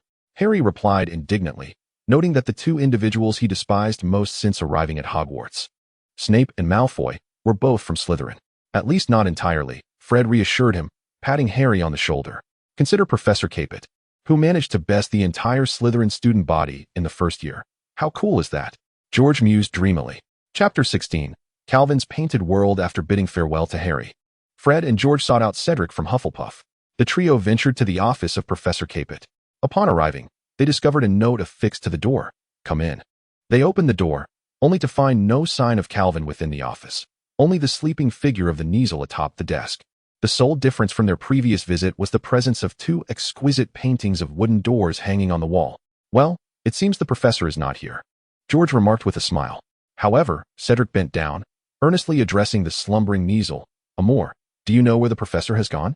Amor lifted its head, glanced at Cedric, meowed at the two paintings, and promptly returned to its slumber. He must be in the paintings, Cedric asserted confidently.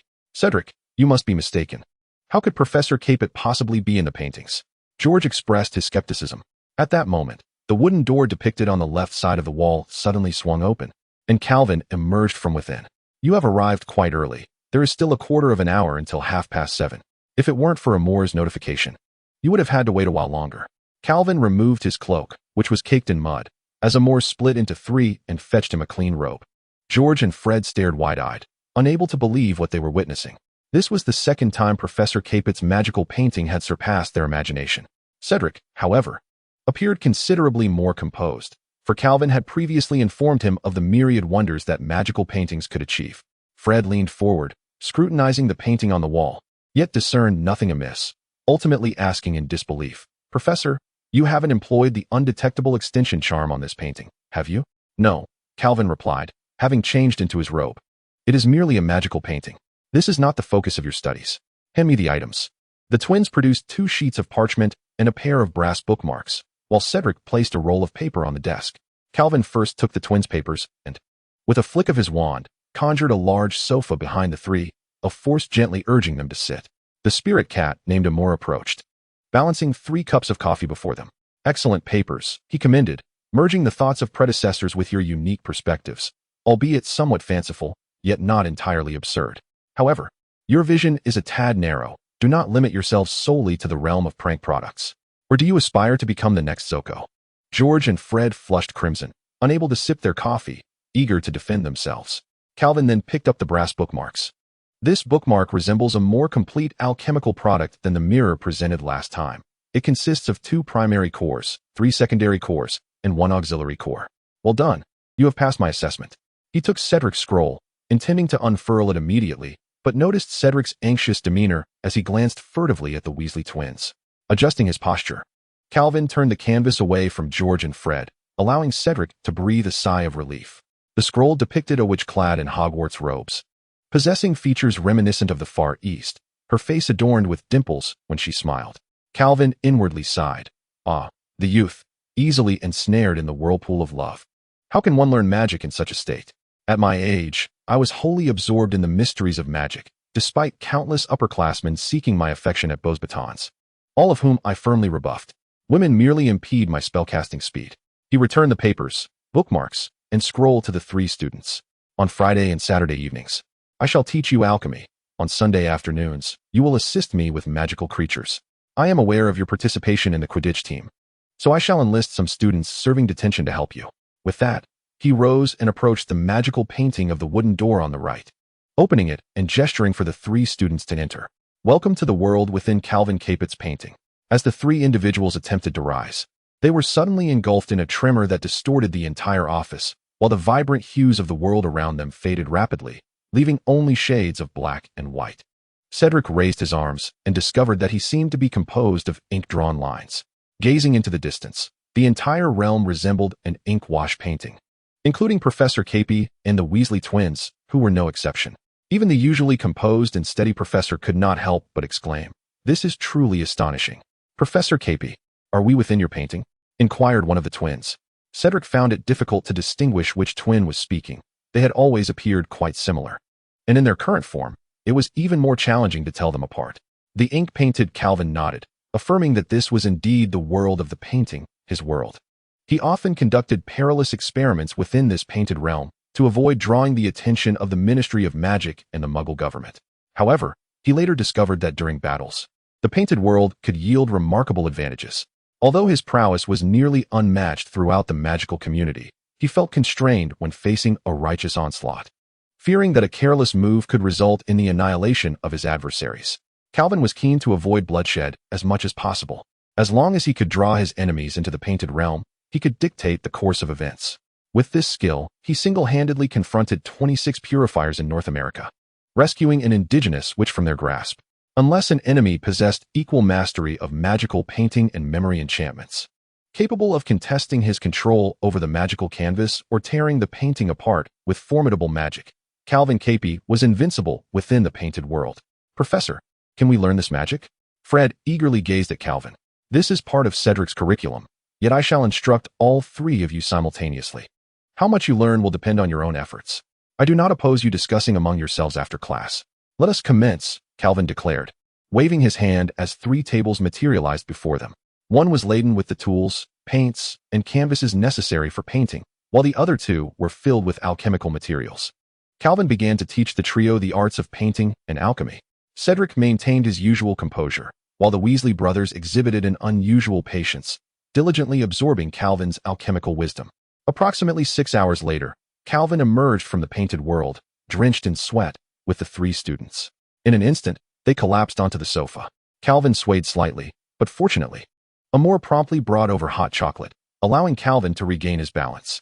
The exertion of manifesting the painted world came at a cost. Maintaining it for 6 hours posed a significant challenge to his mental and physical stamina. George, panting heavily, slumped on the sofa and remarked, "Professor, it appears we must spend the night in your office. Returning in our current state would surely lead to being caught by Filch for wandering the grounds at night. I have altered the flow of time within the painted realm. It is still not yet 10 o'clock. Drink your hot chocolate quickly and return to your dormitory. No night excursions in the castle are permitted. Hurry, do not let anyone see you in this condition." Calvin adjusted his breathing and instructed. If one were to witness a professor and 3 students utterly exhausted and sprawled across the office floor, Calvin would have no choice but to resort to the Obliviate spell. Chapter 17. The prophecy of Nicodemus. After the hectic first week of the academic term, Calvin's life as a professor began to settle into a semblance of routine. This meant he finally had the opportunity to attend to his own affairs. On Thursday, Calvin nestled in his office, diligently poring over a hefty tome entitled Architectural Plans of Hogwarts. This weighty and somewhat tedious book not only chronicled the intricate details of Hogwarts Castle's architecture, but also provided thorough accounts of the magic that imbued the structure. As Calvin meticulously examined both the castle's design and its enchantments, he adeptly maneuvered blocks with his wand, endeavoring to recreate a model of Hogwarts Castle. Notably, these blocks were crafted from a batch of bowtruckle he had nurtured. Calvin had quite the expertise in the exploitation of magical creatures. Suddenly, a seagull swooped in through the open window, dropping a letter onto the desk before hastily departing. Calvin picked up the correspondence and recognized the familiar seal. It bore the insignia of his mentor, Nicodemus. The note was brief, summoning him to the Hog's Head Inn at 3 o'clock that afternoon. It seemed his teacher had some leads. At 3 o'clock, Calvin arrived at the Hog's Head Inn. The establishment already had a few patrons. Yet Calvin scanned the room and found no sign of his mentor. Just as he contemplated leaving, a hand clapped on his shoulder from behind, accompanied by a voice unfamiliar to him. Calvin. Years of travel had conditioned him to instinctively reach for his wand, but the stranger was quicker, seizing Calvin's hand as it moved toward the concealed wand at his lower back. "Hey, don't be alarmed." Nicodemus's voice briefly regained its familiar tone. "It's me, Calvin." Turning to glance back, Calvin beheld a hooded wizard cloaked in black, his visage obscured by magic, shrouded in a veil of darkness. Calvin remained vigilant, his right hand still brushing against his wand, poised for action. The stranger, left with no choice, opened his palm to reveal a talisman etched with a complex pattern featuring a 6-pointed star, a charm Calvin had crafted himself and gifted to Nicodemus. Only then did Calvin lower his guard and follow Nicodemus to a secluded corner. Nicodemus had cast at least 7 protective spells before cautiously addressing him. "Mr. Nicodemus, why this clandestine meeting?" Calvin inquired, somewhat exasperated. "I have drawn the attention of a dark figure. I can scarcely remain in France," Nicodemus revealed, removing his hood to unveil his aged countenance. "I am currently residing in a safe house in Devon, under the personal protection of Dumbledore. But why venture out again? Isn't this perilous?" Calvin furrowed his brow. "I refuse to remain idle. The most prudent course of action is to swiftly address the threat posed by Voldemort. Evading the inevitable serves no purpose," Nicolima stated emphatically. "I have made a prophecy concerning you." From within his robe, Nicole produced a crystal ball and placed it upon the table.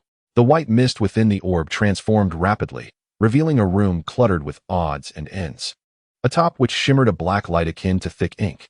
This vision then shifted to an empty chamber, containing merely a mirror and 2 figures. As the imagery dissipated back into a veil of white mist, an ethereal melody filled the air. Desires sought, evil shattered.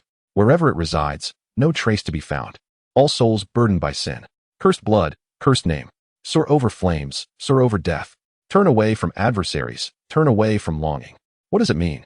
Calvin inquired, raising his gaze to his mentor. "I do not know," Nicolima replied, shrugging. "Prophecies can only be interpreted post-fulfillment. Otherwise, I would be the second Merlin." Calvin scratched his head, comprehending only the prophecy's initial line, which evidently alluded to Horcruxes. "I shall decipher it myself." Nicolima donned his hood once more. "The crystal ball shall remain with you. You would do well to hasten. I have a premonition that when the prophecy within the orb comes to fruition, I shall return to France." Understood," Calvin replied, tucking the crystal ball into his robe. Nicolima fixed him with a serious gaze. "You have not forgotten our pact, have you?" Calvin retrieved the hourglass strung around his neck. The sand within remained pure white. This was an alchemical artifact crafted by Nicolima, indicating that as long as the sand retained its pristine hue, Calvin had not succumbed to the darkness of a black wizard. Nicolima nodded. "Maintain this. If you become weary, communicate with me, or seek out Dumbledore." With that, he departed from the table, vanishing into a wisp of smoke after a few steps, leaving the hogshead in. Calvin, however, did not rush to leave. He placed the hourglass within his clothing, ordered a glass of rum, and began to ponder the images and lyrics of the prophecy intently. Two distinct images. Two varying lyrical constructs. Evidently, Calvin would encounter Horcruxes or the essence of a soul twice during this academic year. Yet, locating them would not prove simple, as the prophecy indicated that the site would leave no trace. How could he embark on such a search? Suddenly, Calvin recalled a legend, the Room of Requirement. This was a remnant of his past life's memory. He knew only that within the castle lay such a wondrous chamber. However, his time at Hogwarts had been brief, and he had not located the Room of Requirement before transferring to Beauxbatons. It seemed he would need to further explore the castle's secrets. What of the phrase "all souls burdened by sin"? Did it refer to the Horcrux's master, Voldemort? Certainly, he was laden with guilt. Or could it pertain to the previous owner of the Horcrux, who too bore the weight of sin? The names Cursed Child and Deathly Hallows both reference Voldemort, that village-level terrorist. But what do cursed blood and flying over flames signify? Is back to the archenemy, back to the desire suggesting that Voldemort, disfigured, dares not meet others, and thus turns his back on them? Calvin found himself perplexed, lacking any leads. He shook his head inwardly, realizing that abandoning the study of divination had indeed been the right choice. Downing the rum in his cup, Calvin departed the bar and returned to the school, where he resumed his examination of the details of Hogwarts Castle within his office. Soon, dusk set in. Calvin retrieved a withered arm from a box. Known as the Hand of Glory, the holder could illuminate the darkness, though it remained invisible to others. Calvin had ventured into the Hufflepuff Pyramid with it, explored Mount Olympus in Greece, and even sought the golden coffin of King Arthur. Legends claim the Hand of Glory is the best companion of thieves and brigands. However, Calvin disagreed. The work of an archaeologist could hardly be termed theft. It was, quite clearly, the pursuit of magical research. He placed a lit candle in the palm of the Hand of Glory, opened the door, and melded into the thick darkness. Harry Potter's life at Hogwarts was undoubtedly joyful and blissful, were it not for two individuals, Malfoy and Snape. On Monday, Harry lost points due to Snape, while Malfoy boasted about the extensive magic performed on his family's South Grand estate. On Tuesday, Snape deducted points again, as Malfoy bragged about having lunch with Minister Fudge. By Wednesday, Harry faced further point deductions from Snape, while Malfoy incessantly discussed flying broomsticks. He complained loudly that first-year students were unqualified to join the Quidditch team, regaling everyone with lengthy tales, always culminating in his narrow escape from a Muggle helicopter. On Thursday, Malfoy snatched Neville's Remembrall, which paradoxically led to Harry being named Gryffindor Seeker. Envious, Malfoy challenged Harry to a wizard duel, intent on teaching him a harsh lesson.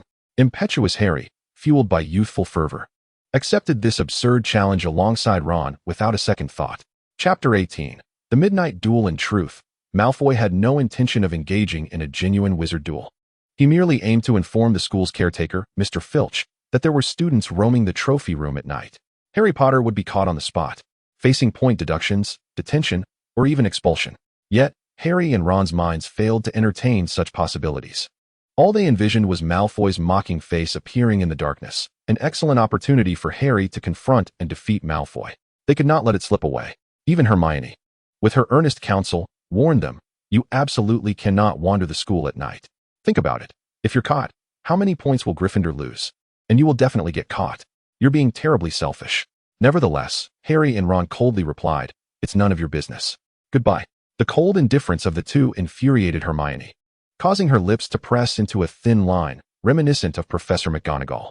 At 11:30, Ron finally murmured, "We must leave." They donned their robes, grasped their wands, and stealthily traversed the castle's chambers, descending the spiral staircase into the Gryffindor common room. To their surprise, the lights in the common room were still aglow, revealing three figures within. George and Fred were engrossed in their alchemical endeavors, merely glancing up at the two before returning to their work. Hermione Granger, clad in a pink nightgown, occupied the nearest chair, dozing off. Upon hearing their descent, she was roused, frowning at them as she exclaimed, "I cannot believe you would do this, Harry. You ought to return to bed," Ron retorted. "George, Fred, tend to your brother," Hermione implored the other two present. One of the twins languidly remarked, "It's just a nocturnal escapade. Nothing to fret over, Hermione. They'll learn their lesson once Filch catches them." Hermione's frustration nearly compelled her to smash their alchemical creations. Harry and Ron could hardly fathom such meddlesome individuals. "Let us depart," Ron suggested to Harry after hearing his brother's words. Harry pushed aside the portrait of the fat lady and crawled through the entrance. Hermione was not so easily dissuaded. Following Ron into the hole, she roared at them like an irate lioness, "You will jeopardize Gryffindor's points. Consider, Harry, how many points Snape has already deducted from you. If he captures you tonight, you will surely be expelled." At the entrance, they discovered Neville trapped outside the portrait. And it dawned on Hermione that the fat lady had ventured out visiting, leaving the four of them stranded outside the Gryffindor common room. "We must go. We are running late," Ron declared. "I am going with you," Hermione shot back, glaring at Ron. "You are not permitted to join. Do you think I will stand out here and wait for Filch to catch me? If he discovers us, I will confess the truth, stating that I was attempting to dissuade you. At that point, you may testify to my words." "You possess quite the audacity," Ron exclaimed loudly. "Do not abandon me," Neville interjected, rising from the ground. "I do not wish to be left alone here. The ghost of Bloody Baron has passed through here twice." The four of them grappled at the entrance of the Gryffindor common room, ultimately deciding to proceed together to the trophy room. They swiftly arrived at the trophy room, yet found no sign of Malfoy, only the sound of Filch's voice. "Run," Harry shouted, and the four raced down the corridor. Not daring to glance back to see if Filch was in pursuit, they fled like headless chickens, hastily entering the corridor on the right side of the fourth floor. Their frantic escape continued until they collided heavily with a locked door at the corridor's end. "It's over," Ron whimpered. They desperately pushed against the door. "I'm going to be expelled. My mother will kill me." Just as Hermione was about to use the unlocking charm to open the door, a figure suddenly emerged from the darkness and seized her wand hand, commanding, "Don't move." Harry internally screamed, "It's over." Realizing they had been caught by a professor from the school, Calvin scanned the four of them with blood-red eyes and whispered, "Stay silent." He then waved his wand, casting the disillusionment charm, enveloping the four in invisibility. The hurried approach of Filch suggested someone was at the end of the corridor. He called out, "Who's there?" "It's me, Mr. Filch," Calvin replied calmly. "Oh, it's Professor Cape." Filch instantly softened, glancing around nervously before hesitantly asking, "Professor Cape, did you see any students pass by here?" "Students?" Calvin continued in a bland tone, while Harry felt his heart race, struggling to breathe from the tension. "I believe I heard them heading in the opposite direction," Calvin indicated with a casual gesture. Filch and his cat then proceeded in that direction. Once Filch had completely left, Calvin lifted the disillusionment charm from Harry and his friends. His scrutinizing gaze swept over them before finally resting on Harry. "Four of you, up at night, wandering about, and attempting to enter the restricted area strictly forbidden by Professor Dumbledore. Shall I count how many school rules you violated this evening?" Calvin questioned the four in a low, icy tone. Harry felt uncomfortable. Calvin's manner of speaking reminded him of Professor Snape. "And you, Miss Granger, while Potter and Weasley's recklessness can be overlooked, have you lost your senses as well?" Hermione bowed her head, silently weeping, wiping her tears with her sleeve. Unexpectedly, it was Neville who stammered, "Professor Cape, will you deduct points from us?" To their surprise, Calvin shook his head. "When I was a student at Hogwarts, I also knew 4 adventurous students who disobeyed the rules. Some of them were my friends. So, this time, I want to deduct points from your house." The 4 of them erupted with joy, grinning widely at Calvin. Just as he was about to leave, Harry asked, Professor Cape, what is behind this door?" "Nothing much, just a large dog that Dumbledore keeps in there," Calvin said, opening the door just enough for them to catch a glimpse. There stood a massive dog, filling the space from floor to ceiling, perched on a trapdoor. It had 3 heads, 3 pairs of menacing, swirling eyes, and 3 drooling mouths. Before Harry and the others could faint from fear, Calvin swiftly closed the door. Now they understood why entry was prohibited. They returned to the lounge, where George and Fred were still engrossed in their alchemical creations. Upon their arrival, they casually inquired, "Did you get caught?" Ron nodded. "Professor McGonagall caught us, but she let us go." George and Fred exchanged glances. "Consider yourselves fortunate." Harry, however, made a beeline for his bed, seemingly having deduced the whereabouts of the grimy little parcel from Vault 713. Chapter 19. A gift for Hagrid. Calvin sought to uncover the enigmatic room of requirement within the castle, directing his efforts toward the corridor on the right side of the 4th floor, which was forbidden by Dumbledore. Alas, he found only a foolish, hideous three-headed dog. Disheartened, Calvin departed the fourth floor and located the kitchen in the basement. He gently scratched the pears on the fruit platter and entered the kitchen, where, with a few polite requests and expressions of gratitude, he procured several beef pies and pumpkin juice from the house elves. It seems I must pay a visit to my old friends, Calvin mused as he made his way back to his office. The following afternoon, Calvin exited the castle, traversing the greenhouses to reach the small cottage at the edge of the forbidden forest. As he approached, a magnificent three-headed dog bared its teeth and barked ferociously at him. To Calvin, a dog was no different from an ant. He crouched down and scratched the sides of the large dog's neck, causing it to lie down peacefully, relishing his affection. Before long, a burly half-giant with a scruffy beard and wild hair emerged from the cottage. "Fong, are you all right?" Hagrid called, hearing his dog bark twice before falling silent, fearing something had befallen it. "Hagrid, Fong is quite well. He seems to enjoy the dog food I made," Calvin replied as he rose and approached Hagrid. "Ha ha, Fong, look who has come to visit," Hagrid exclaimed, embracing Calvin. "Calvin, why have you waited 2 weeks into the term to see me? Come inside." Hagrid ushered Calvin into the cottage, with Fong following closely behind, settling down by the fireplace. "Things have been a bit hectic at school. My apologies, Hagrid," Calvin said, a hint of regret in his voice. He surveyed the interior of the cottage. "Hagrid, this place hasn't changed much since 13 years ago. Frankly, it's the most familiar place I've returned to since my arrival." Hagrid guided Calvin to a seat, offering him a cup of tea and a plate of rock cakes. After a brief exchange of memories with Hagrid, Calvin retrieved from the magical space within his sleeve a silver egg, the size of a pumpkin, crackling with electric sparks, and placed it on the table. "A gift for you, Hagrid." Hagrid stared at the egg, his eyes wide with astonishment, breath quickening as he stammered. "Calvin, this can't be a Thunderbird?" "Indeed, it is a Thunderbird egg," Calvin replied with a gentle nod. "It was laid by a pair of Thunderbirds I have been nurturing. There were 6 in total. Its siblings have already hatched, and I released them in North America. This one is for you." Hagrid gingerly cradled the Thunderbird egg from the table, as if handling a rare treasure. The shimmering arcs dancing upon the eggshell posed no threat to this half-giant. "Let me think," he mused. "Thunderbird egg, rainy weather, high altitude, damp conditions. Isn't there a magical creature expert beside me?" Calvin chuckled softly. "You are absolutely right, Hagrid. Thunderbirds emerge from their shells during tempestuous weather. You must place it in a moist, elevated location. However, I recommend that once it matures, you relocate it to the Forbidden Forest. Ensure that no one discovers it." "Thank you. Thank you, Calvin," Hagrid said, dabbing at the corners of his eyes with a handkerchief. Calvin noticed something brushing against his leg and looked down to see Hagrid's foolish dog, Fong. He then retrieved a can of dog food from his sleeve, opened it, and fed it to Fong. "Fong," Hagrid exclaimed indignantly. "It's quite all right, Hagrid," Calvin reassured him, stroking Fong's large head. "This was originally food I prepared for the three-headed dog. I saved some for you. When the time comes, you can feed a little to the one in the corridor on the right side of the 4th floor. By the way, Hagrid, I must say, leaving the three-headed dog in the castle is a rather perilous decision." "Fluffy?" Hagrid responded in surprise. "You've seen Fluffy?" "Oh, it's called Fluffy, is it?" Calvin took a bite of rock cake, his expression composed as he returned it to the plate. After all these years, Hagrid's culinary skills had not improved. "I just saw it last night," Calvin said, fixing Hagrid with a serious gaze. "You ought to place it in the Forbidden Forest. It's far too dangerous in the castle, even if Professor Dumbledore forbids students from entering there." "Actually, it was Professor Dumbledore who borrowed Fluffy from me," Hagrid shrugged. "He needs Fluffy to guard a certain treasure." "Is it the Philosopher's Stone?" Calvin pondered for a moment before responding promptly. "How do you know?" "You haven't told anyone, have you?" Hagrid gasped, his eyes wide with astonishment, muttering softly, "Professor Dumbledore, I didn't let this slip. It was Calvin who deduced it." Calvin chuckled wryly. "Hagrid, I am a student of Nicolas Flamel." At that moment, a knock echoed from outside the door. Calvin quickly covered the Thunderbird egg with a black cloth. "Who is it?" Hagrid called out.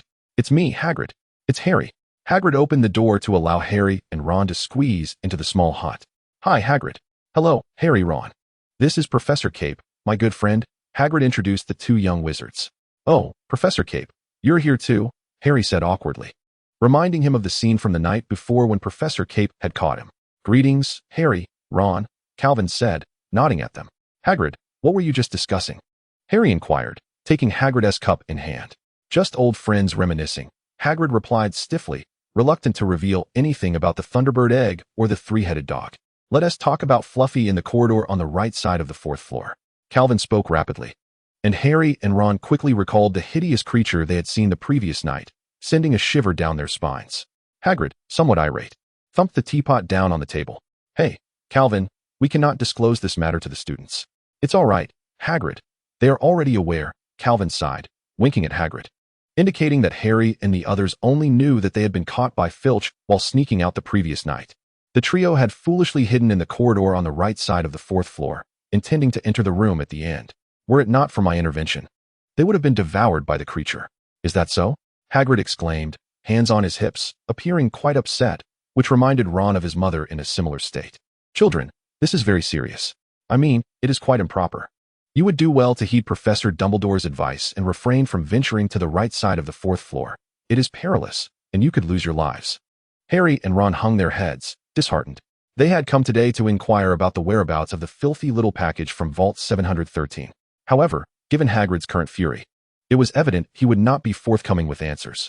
Chapter 20. The Mirror of Two Faces. Harry engaged in a casual conversation with Hagrid, attempting to glean any connection between the filthy little package from Vault 713 and the corridor on the right side of the 4th floor. Yet, each time he was on the verge of success, Calvin would interrupt Hagrid's words, which greatly vexed Harry. Ron, recalling George and Fred's admiration for Calvin, found himself intrigued by this professor of magical creatures who taught alchemy. Professor Cap, Ron asked somewhat shyly, I heard that you defeated all the Slytherin students during your first year. Is that true? Rumors, Calvin replied firmly. Hogwarts is rife with peculiar tales, such as the notion that Slytherin, one of the 4 founders, has a secret base within the castle. Hagrid chuckled heartily beside him. Not the entire house, but 41 Slytherin students, including 8 upperclassmen. The hospital wing was filled to capacity, exhausting Madame Pomfrey. Harry and Ron gazed at Calvin with admiration. Calvin cast a resigned glance at his old friend Hagrid, then turned to the 2 young wizards. I hope you can keep this confidential and not spread it around the school. Why? Ron mumbled. Professor, do you not think this is rather cool? If the same were to happen to you Gryffindors, you certainly would not wish to hear about it. Calvin decided it was time to impart a lesson to these oblivious young wizards. Gryffindors are brave and noble wizards, unlike Slytherins, who are all despicable individuals and dark wizards. Ron asserted. Indeed, like Snape and Malfoy, Harry agreed. Calvin, for some reason, saw a reflection of James in Harry. He regarded the 2 young wizards who detested Slytherin with a serious demeanor. Harry, you ought to refer to him as Professor Snape. However, Harry's eyebrows drooped as he wished to articulate Snape's hostility towards him. There is no however, Harry. I assure you, Professor Snape is by no means a villain. Calvin interjected. As for Malfoy, he added with a light chuckle, Draco Malfoy is merely a spoiled young lord. Harry appeared to be swayed by Calvin's words, while Ron stubbornly retorted. All dark wizards hail from Slytherin. Oh Ron, Calvin sighed, shaking his head in disapproval. You fall far short of your brothers. Are you referring to Percy? Ron replied, somewhat disheartened. The exemplary Percy. Not just Percy, Ron. George and Fred also possess admirable qualities worthy of your emulation. You mean in their pranks? Ron scoffed. To my knowledge, they set ambitious goals back in their 2nd year and diligently pursued them, Calvin stated, locking eyes with Ron, who felt a twinge of unease.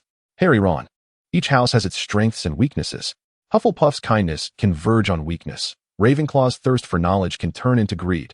Gryffindor's courage can easily slip into recklessness. And Slytherin? What you perceive are its faults, aloofness and arrogance, yet these correspond to their virtues, composure, lofty ambitions, and the pursuit of glory. Calvin tossed a canute into the air and caught it, remarking, the merits and demerits of each house are akin to the 2 sides of a coin, interdependent and inseparable. When you only see the flaws, you ought to question whether you have overlooked the corresponding virtues. Calvin slowly transformed the canute into a mirror and handed it to Harry, saying, Here, take this. Look into it when you feel angry. Harry accepted the mirror and saw his slightly gaunt face and lightning-shaped scar. Turning it over, he beheld a haggard wizard with a bulbous nose, thinning hair, a pale complexion, and an expression of barely contained anger. Yet, that scar made it easy for him to recognize himself. What is this, Professor? Harry hastily flipped back to the front, reassured that he had not transformed into that ghastly visage. That represents your flaws, Harry. Calvin patted Harry's shoulder gently. Do not allow the reality of who you are to gradually morph into that image. Ron took the mirror to examine it as well, seeing on the reverse-sided disheveled figure with a crooked nose and squinty eyes, looking as if everyone owed him 30,000 galleons.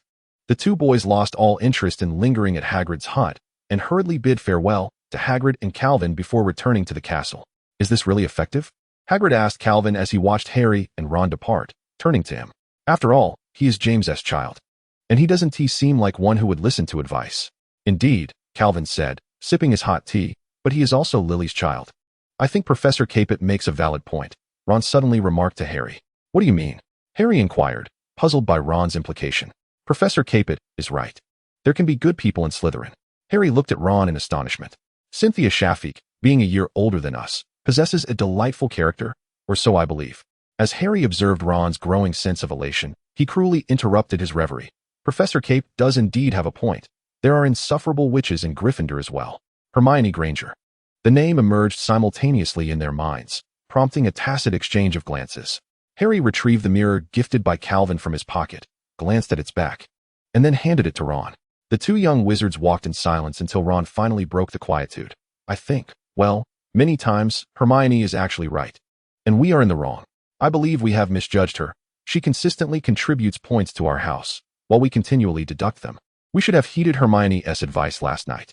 Had it not been for Professor Capet, we would have been in dire straits. Harry conceded his error as well. Should we apologize to her upon our return? Ron queried, envisioning the scene of apologizing to Hermione, his hairs standing on end. Harry responded, perhaps we should wait for a more opportune moment to express our apologies. Ron nodded. At this age, boys possess their own sense of pride. As night fell, Calvin bid farewell to Hagrid, departing with 2 bags full of rock cakes, promising to return when he had the chance to tend to his adorable creature. Although reuniting with an old friend was a joyous occasion, Calvin still failed to acquire the information he sought, the whereabouts of the Room of Requirement.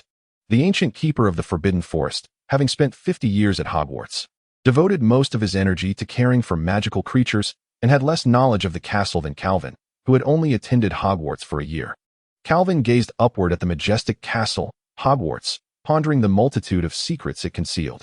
Nevertheless, he was not apprehensive about locating the Room of Requirement.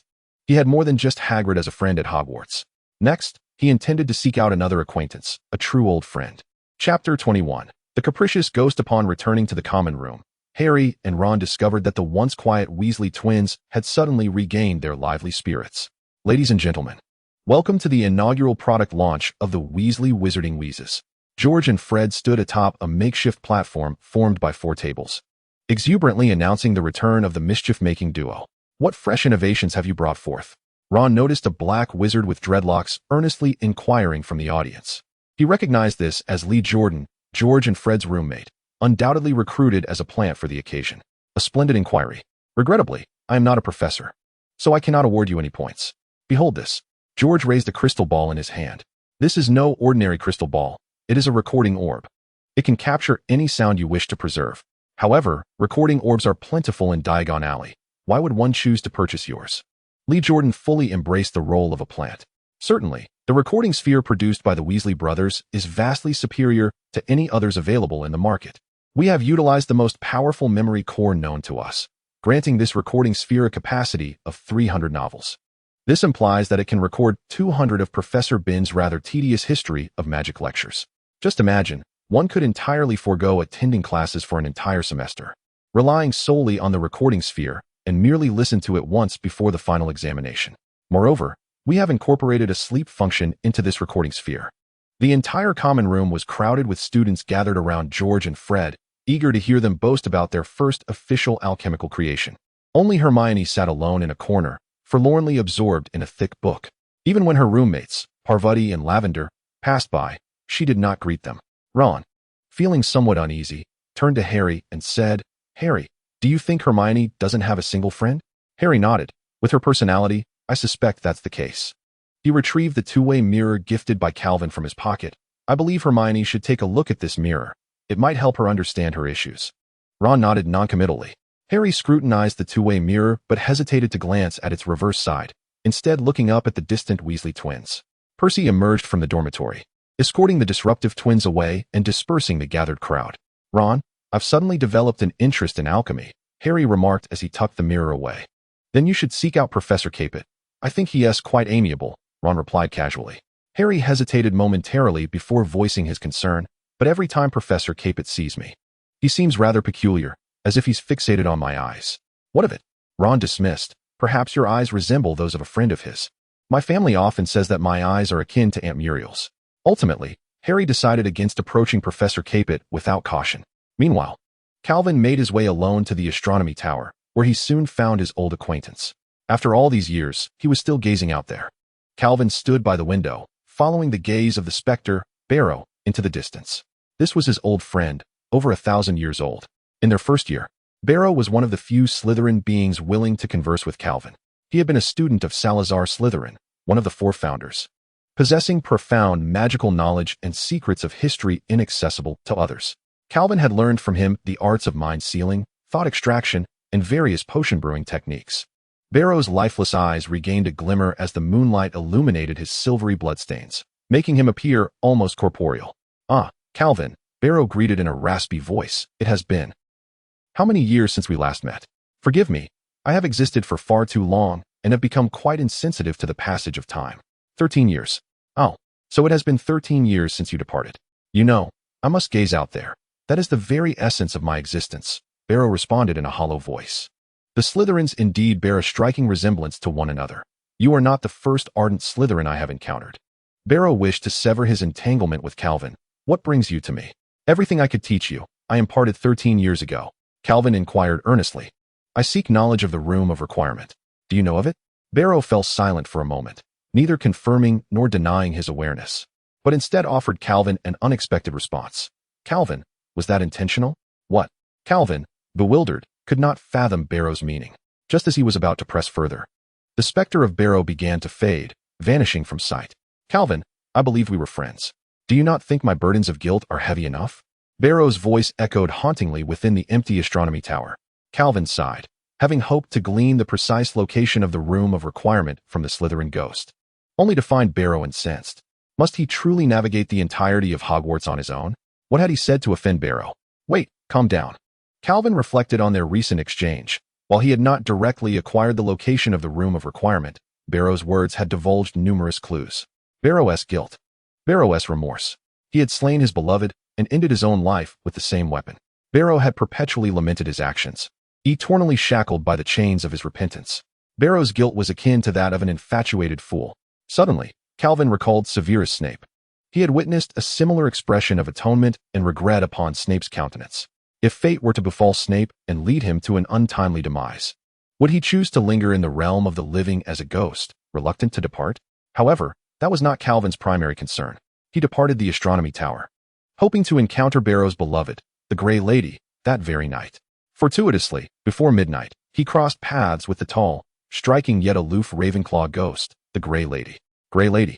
Calvin greeted her politely, embodying the demeanor of a true gentleman. Yet, she merely lowered her head, casting him a fleeting, hollow glance before drifting away. Calvin wore a rueful smile. Ghosts were indeed a challenging lot. "Grey Lady, I require your assistance," Calvin beseeched once more. The haughty spectre paid his request no heed, continuing on her way. Chapter 22. The Halloween troll attack. Calvin found himself at an impasse. The pursuit of the Room of Requirement's clues had once again hit a dead end. It seemed he would have to meticulously scour every corner of the castle alone. Days passed in this manner, with Calvin dividing his time between attending classes and searching for the Room of Requirement. During this period, his reputation among the students began to wane due to his frenzied examination antics. Soon, Halloween will arrive. Harry and Ron descended the stairs towards the dining hall to partake in the Halloween Eve feast, inadvertently overhearing Petunia confiding in her friend Lavender that Hermione was sorrowfully weeping in the girls' restroom, refusing any comfort. Although the trio's relationship had not improved, ever since acquiring the two-way mirror, Harry and Ron had been acutely concerned about Hermione's well-being. Upon entering the dining hall, they were quickly captivated by the vibrant Halloween decorations. Ron, clutching a chicken leg in one hand and spearing potatoes with the other, appeared to have little appetite. "Harry, should we go look for Hermione?" Ron set down his food, his brow furrowed with worry. "What?" Harry was fixated on the staff table, noticing that Professor Quirrell, after taking a few bites, hastily departed. "I mean, should we find Hermione? It's been a while since we owed her an apology." Ron raised his voice slightly, addressing Harry. "What are you staring at?" "Oh, I think you're right, Ron," Harry said, snapping back to the conversation. "But you heard what Petunia said. Hermione is in the girls' restroom. It wouldn't be convenient to seek her out now. Perhaps we should bring her something to eat after the feast." Ron nodded in agreement. "That makes sense." He then resumed gnawing on his chicken leg. Lowering his voice, Harry remarked to Ron, Don't you think Professor Quirrell seems a bit odd? Not at all. I believe Professor Quirrell is a good man, Ron replied, savoring his roasted chicken leg. Besides, George and Fred have been so busy with their potions that they haven't had time to tease me. I often see Professor Quirrell wandering about the castle. As if searching for something, Harry furrowed his brow, still somewhat skeptical. Hey, Harry, if you suspect Professor Quirrell, why not take a look at the mirror he gave you? Ron suggested. I just think Professor Quirrell is peculiar. I never said he was a bad person, Harry retorted, slightly irritated. At that moment, Professor Quirrell burst into the dining hall, his oversized scarf askew on his head, his face a mask of terror. All eyes were on him as he staggered to Professor Dumbledore's chair, leaning heavily on the table, gasping, "You should be aware that a troll is in the dungeons." The dining hall erupted into chaos. Prefect, Dumbledore's expression turned grave as he swiftly issued commands. Lead your students back to the dormitories immediately. Percy adeptly organized the first-year students. Follow me, don't get separated. First years, as long as you listen to my instructions, there is nothing to fear from the troll. Stay closely behind me. Excuse me. First years must pass through here. Please forgive me, I am the prefect. As Harry and Ron prepared to follow the crowd back, Harry suddenly grasped Ron's arm. Hermione. She's still in the restroom. Ron abruptly recalled this fact. We must go find her. Harry and Ron stealthily made their way to the end of the line. And while Percy was distracted, they veered in another direction.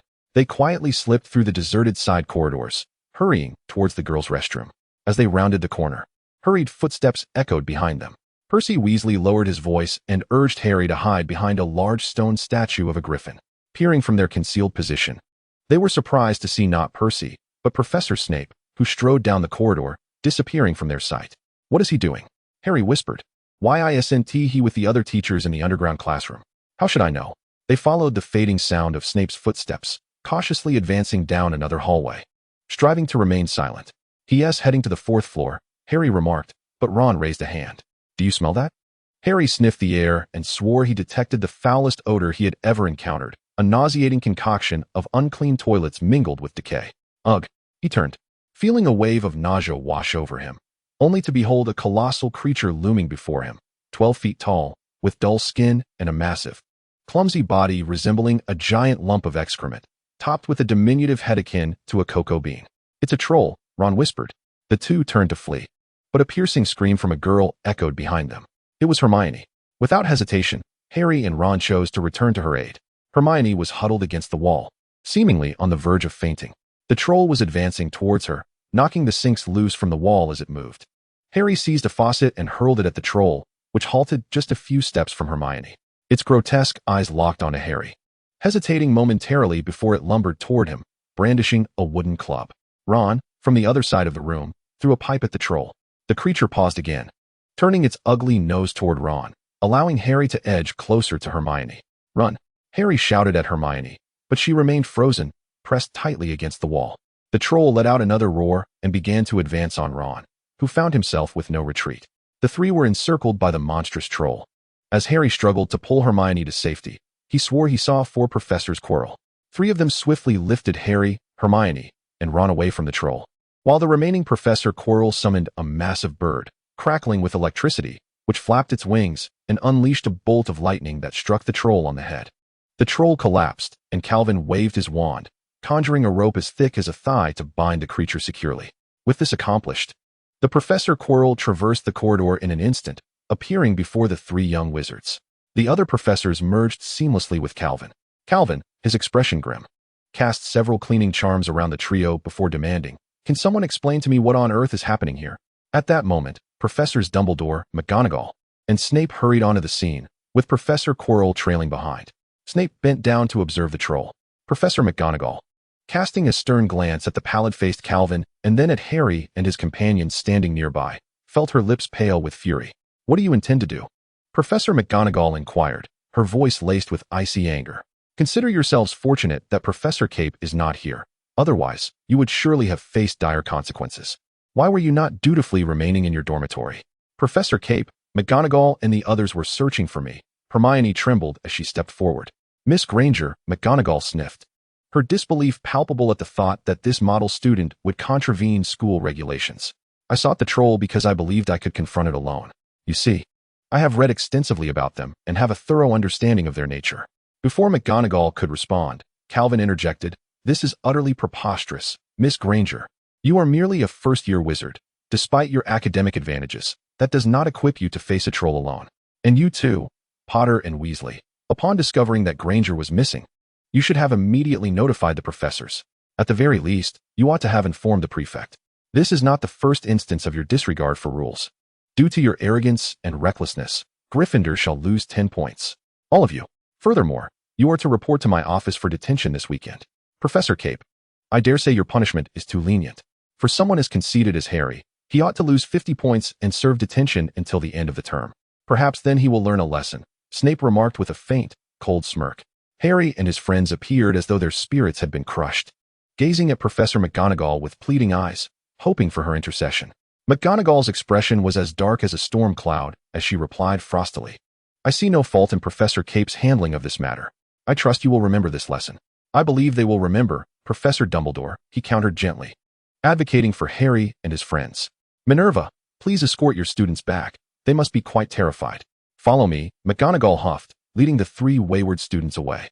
Once McGonagall had departed, Snape, adopting a tone reminiscent of an aria, inquired, Cape, why did you leave the feast early, and how is it that you arrived so swiftly? Even swifter than the headmaster? Or is it that you were the one who let the troll in? Calvin cast him a sidelong glance and tossed a glass-made gyroscope to Snape. What is this? Snape, unfamiliar with alchemical devices, asked. This is a scrying glass, Dumbledore interjected, taking the object from Snape's hand for a closer inspection. Calvin, what is it designed to detect? Magical creatures. Calvin retrieved the scrying glass from Dumbledore's grasp. I prepared this during my first week to prevent some of the magical creatures I keep from escaping and causing unnecessary disturbances around the school. Thus, your early departure was indeed prompted by the scrying glass's warning? Dumbledore inquired calmly. Calvin nodded noncommittally. How very peculiar, Dumbledore remarked. Snape derisively remarked that a troll had inexplicably wandered into the castle. Dumbledore turned to the silent Professor Quirrell and inquired, Quirinus, you were the first to discover the troll. Do you have any clues? I don't know, Quirrell stammered, still embodying his timid demeanor. Calvin and Snape both pondered how Dumbledore could have appointed him as the defense against the dark arts professor. I merely noticed it had entered the underground classroom and came to inform everyone. That is all. This was rather suspicious, Calvin thought.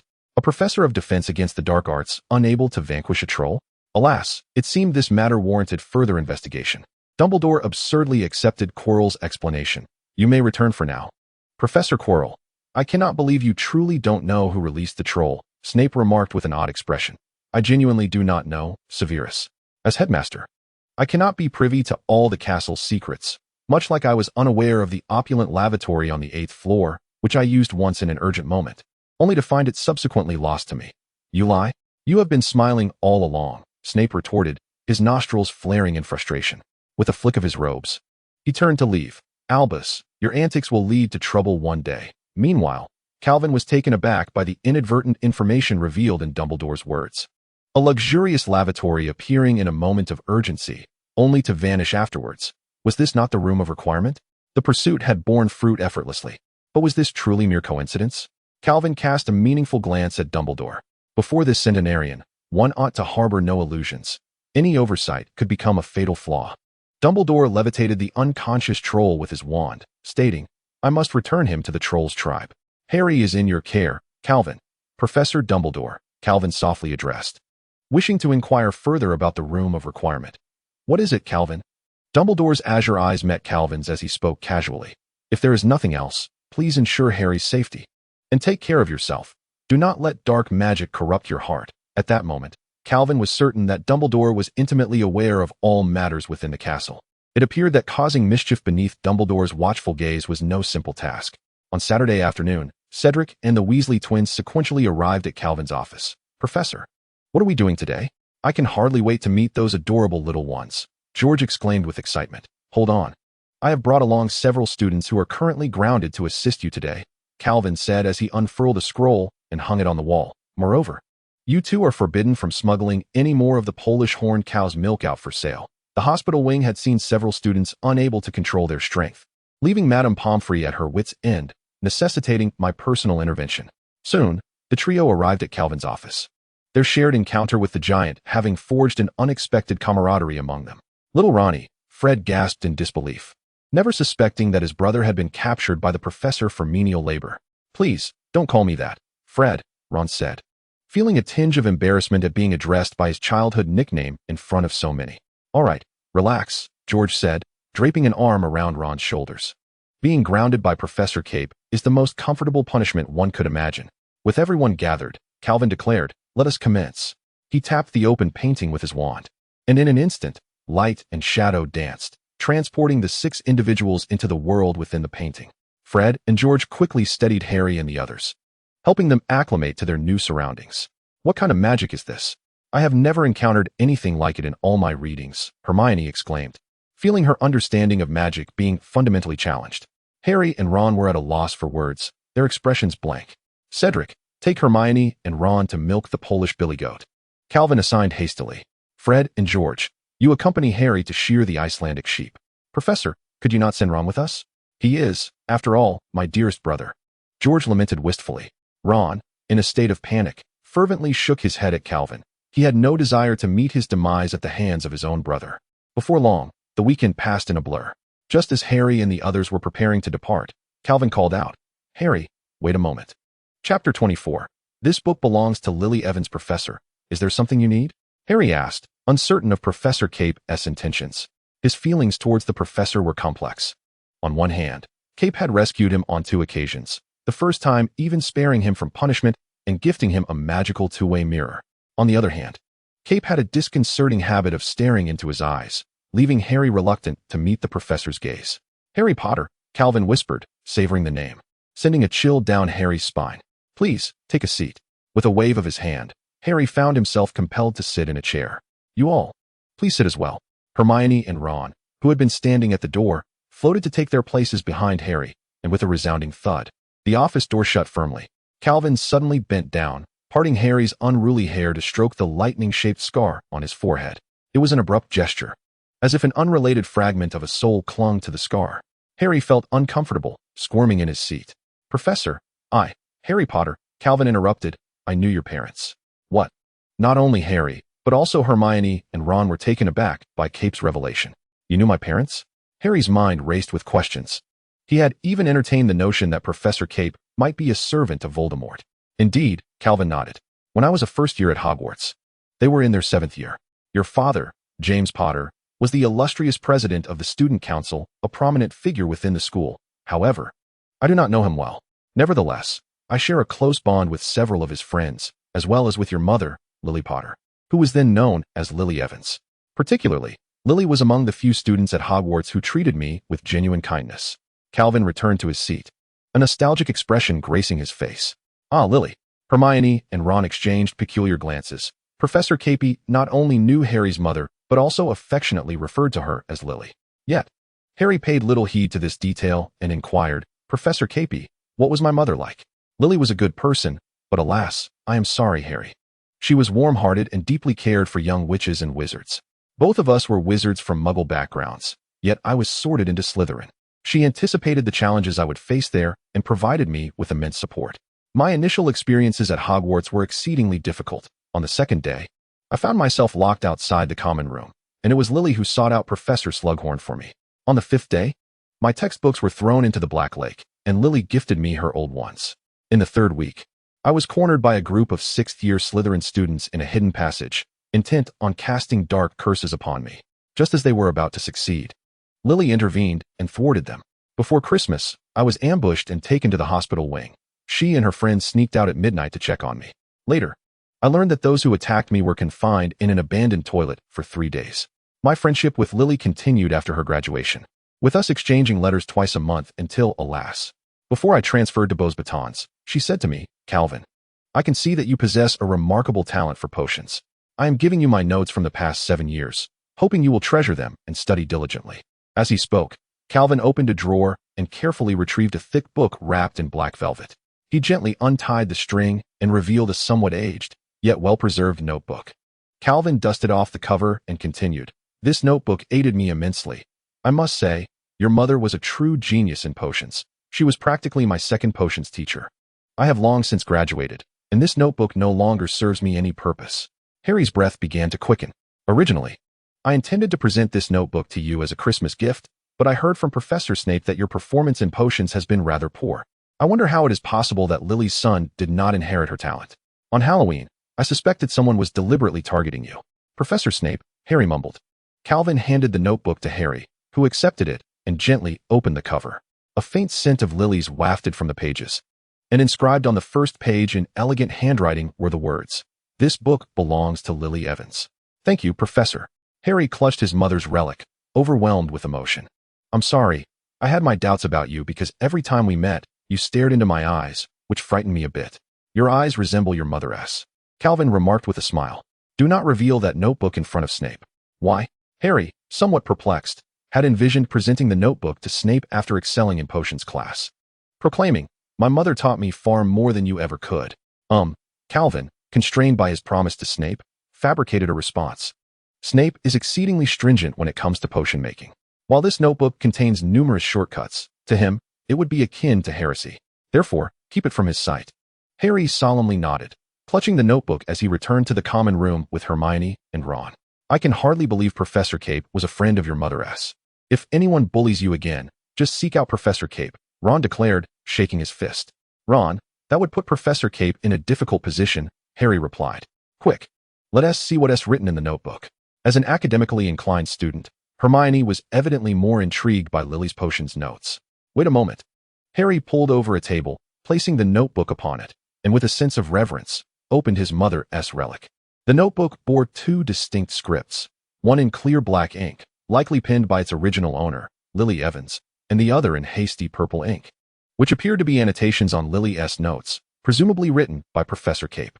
Harry gazed at the densely filled pages, feeling dizzy, and before he could peruse even a few pages, Hermione snatched it away. "Goodness, elation potion, confounding potion, revitalizing potion, love potion. I can't believe relaxation potion can be made this way." The pages even detailed Felix Felici's and Polyjuice potion. Hermione let out a delighted squeal. "Harry, may I borrow this notebook? I will extract the portions necessary for first-year studies for you." After Harry departed, Dumbledore silently entered Calvin's office. "Professor Dumbledore, what brings you here?" Calvin stood to greet the old headmaster, while the Kneazle, Amour, eagerly prepared coffee for the two. "I came to check in," Dumbledore said nonchalantly. "You gave that notebook to Harry?" Calvin nodded, placing a cup of coffee before Dumbledore and gesturing toward a sugar bowl. "Severus is nearly driven mad by thoughts of that item," Dumbledore remarked with a wry smile. "I know, but would he dare to confront Harry for it?" Calvin showed no concern for Snape's feelings. "Very well, but I hope you can keep Severus's secret, at least from Harry. Is it that significant?" "It is indeed significant." Chapter 25, Professor Quirrell and the Knight of the Banshee Fool. "You imbecile." A hoarse hiss reverberated through the Office of the Defense Against the Dark Arts professor. "Ah, no. Master, I could have done it." Quirrell knelt on the ground, weeping softly, pleading for forgiveness. "You are worthless. Due to your lamentable performance, you are on the brink of exposure. I, the great Dark Lord, shall not perish from folly." Voldemort seethed with fury, intent on administering dark retribution upon Quirrell. "No, my master, Dumbledore suspects nothing of me, and I shall soon extract intelligence from Snape," Quirrell stammered, terrified of enduring the agony of the Cruciatus curse. "Ah." Voldemort would not relent. "Foolish. Dumbledore has long been aware of our secret." Quirrell trembled and convulsed upon the ground. "But, my master, Dumbledore has taken no action against me. He is so arrogant. He trusts only his own judgment, allowing you entry solely to ensnare and destroy me. Yet, this has granted me the opportunity to approach the Philosopher's Stone and reclaim my former glory. He even intends to use me to ensnare that insufferable boy. I shall demonstrate that his hubris will lead to the boy's demise. My master, since Dumbledore will not impede me, why must you punish me? Because Hogwarts is not solely governed by Dumbledore. There is also that Calvin Capet." Voldemort spat the name with venom. "Calvin Capet, is he not merely a magical zoologist?" Quirrell inquired, humbled. "Calvin Capet was a wizard I personally recruited, yet this Mudblood rejected my offer. When I encountered him again, he had surpassed my youthful prowess. He is more circumspect than Dumbledore, more adept at wielding violence, and places a greater emphasis on power. Thus, you must act swiftly, securing the Philosopher's Stone before Cabbage discovers our intentions." "As you command, my master." "Very well, my loyal servant. After my rebirth, I shall share with you the secrets of transcending death." Voldemort's voice transformed from its earlier ferocity to one of seduction, akin to the serpent that beguiled Adam and Eve in Paradise Lost. "Now tell me, What lies behind the door at the end of the corridor on the right side of the 4th floor? Voldemort's voice whispered in Quirrell's ear. My master. There resides a 3-headed hellhound, Quirrell replied mechanically. A 3-headed hellhound? Is that the work of that cabbage Mudblood? No, he would not be so lacking in aesthetic sense. He is much like myself. Ah, I see. It must be my foolish classmate. Is there a way to pass? I am still searching, my master. Still searching? Voldemort's tone sharpened, and Quirrell sensed the ominous portent of his anger. No, my master. I have already devised a means to compel Hagrid to divulge the information. Please do not punish me further, Quirrell pleaded. Very well. Who else has set traps? My master, McGonagall, Flitwick, Sprout, and Snape have all established safeguards. Excellent. And Cabbage? I do not know, my master. Ah. Quirrell emitted a piercing scream. No. Not there, my master. Fool. Determine whether Cabbage has laid any traps at once. Do not confront him directly. Employ the Imperius curse to control his students. Voldemort ceased his punishment of Quirrell. He still required Quirrell's assistance to acquire the Philosopher's Stone and complete his resurrection. My master, is not Severus Snape also your servant? Why not enlist his help? Quirrell lamented, struggling to endure the capriciousness of the Dark Lord. Are you afraid, Quirrell? And no, not at all. It is my honor to alleviate my master's burdens, Quirrell cried, eager to avoid further inciting the Dark Lord's wrath. Quirinus, look what I have left. Before I encountered you, I was even less than the most wretched spectre, hiding day after day in the forests of Albania, parasitizing upon lowly creatures, subsisting solely on vermin. My servants, whether Lucius or Snape, appear steadfastly loyal, yet they are merely afraid of my might, which is why they serve me. Now that I have lost my power, who knows if they will seek out a new master, perhaps Albus Dumbledore or Calvin Capet. I know not whom to trust, otherwise. Why do they not come to find me and aid in my restoration? Only you, Quirinus Quirrell, are my most faithful servant.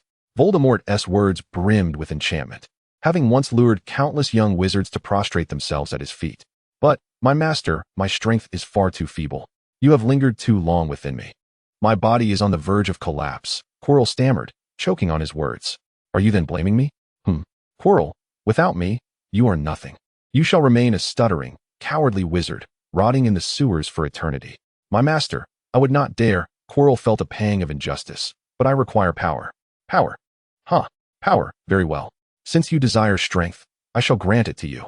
Years ago, I left something behind at Hogwarts. Voldemort's voice resonated with nostalgia, as if recalling something intriguing.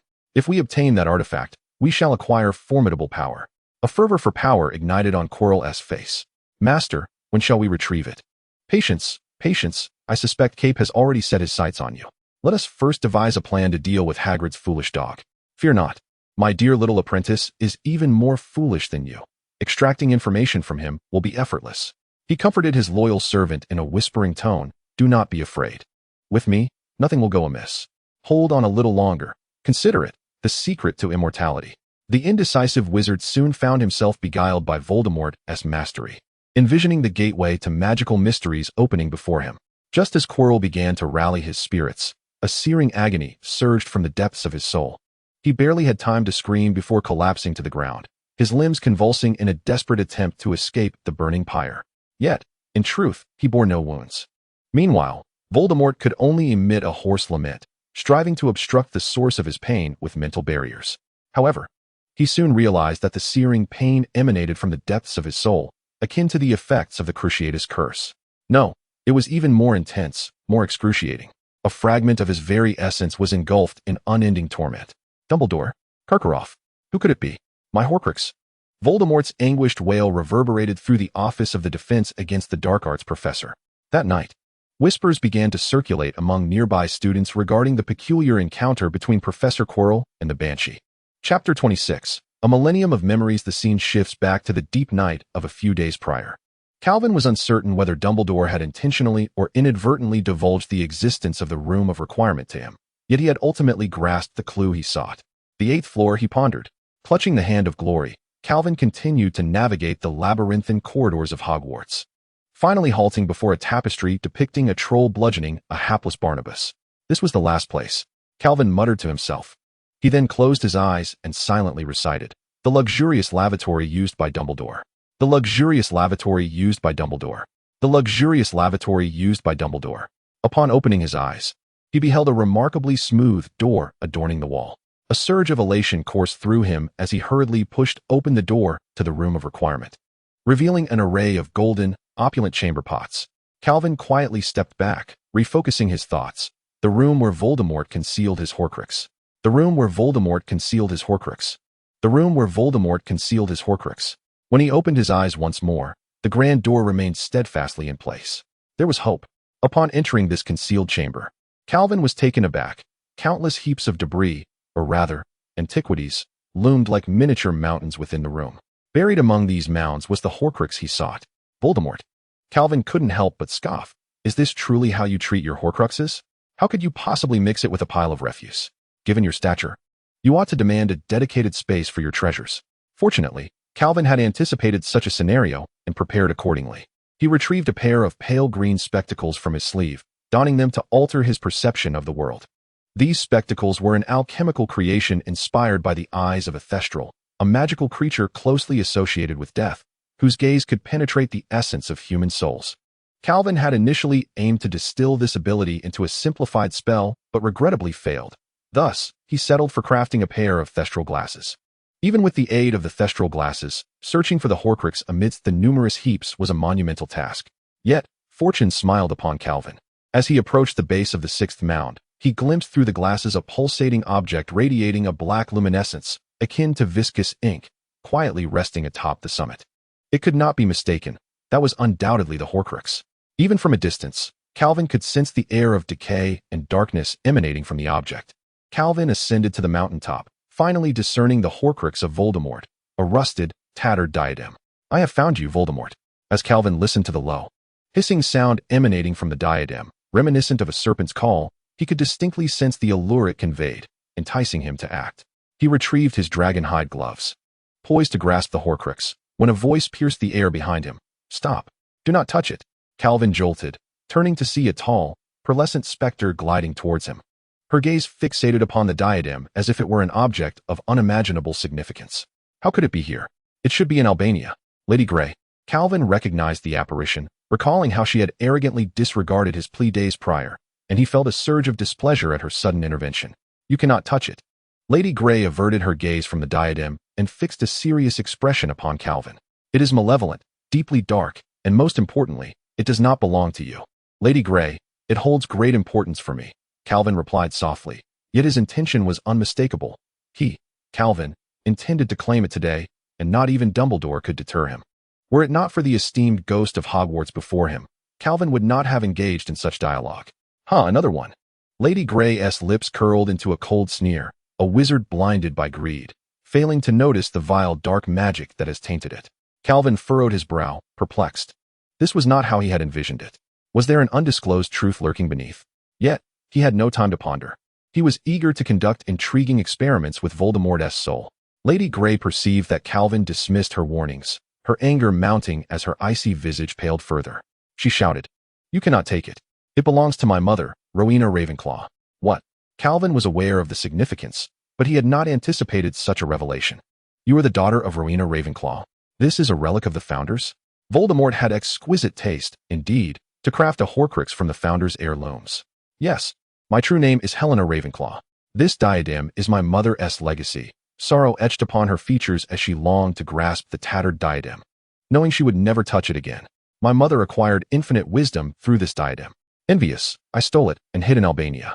Yet, my mother never pursued me, pretending before the other three that it had not been lost. Later, she fell gravely ill, nearing death, and entrusted Barrow to seek me out. We quarreled, and he fatally stabbed me with a sword, subsequently taking his own life with the same blade. Until my last breath, I was never able to see my mother. Barrow and I returned to Hogwarts as ghosts, while I concealed the diadem within a hollow tree in Albania. However, Helena's tone turned uncertain. How did it come to be here? Miss Helena, Calvin remarked with a feigned nonchalance, only to be met with an accusatory glare from Helena, who hastily corrected him. Miss Grey, you have informed others of the diadem's location, have you not? To a student? The usually proud Helena exhibited a flustered demeanor rarely seen except on the countenance of a young girl. 50 years ago, Tom, I never realized he was so charming.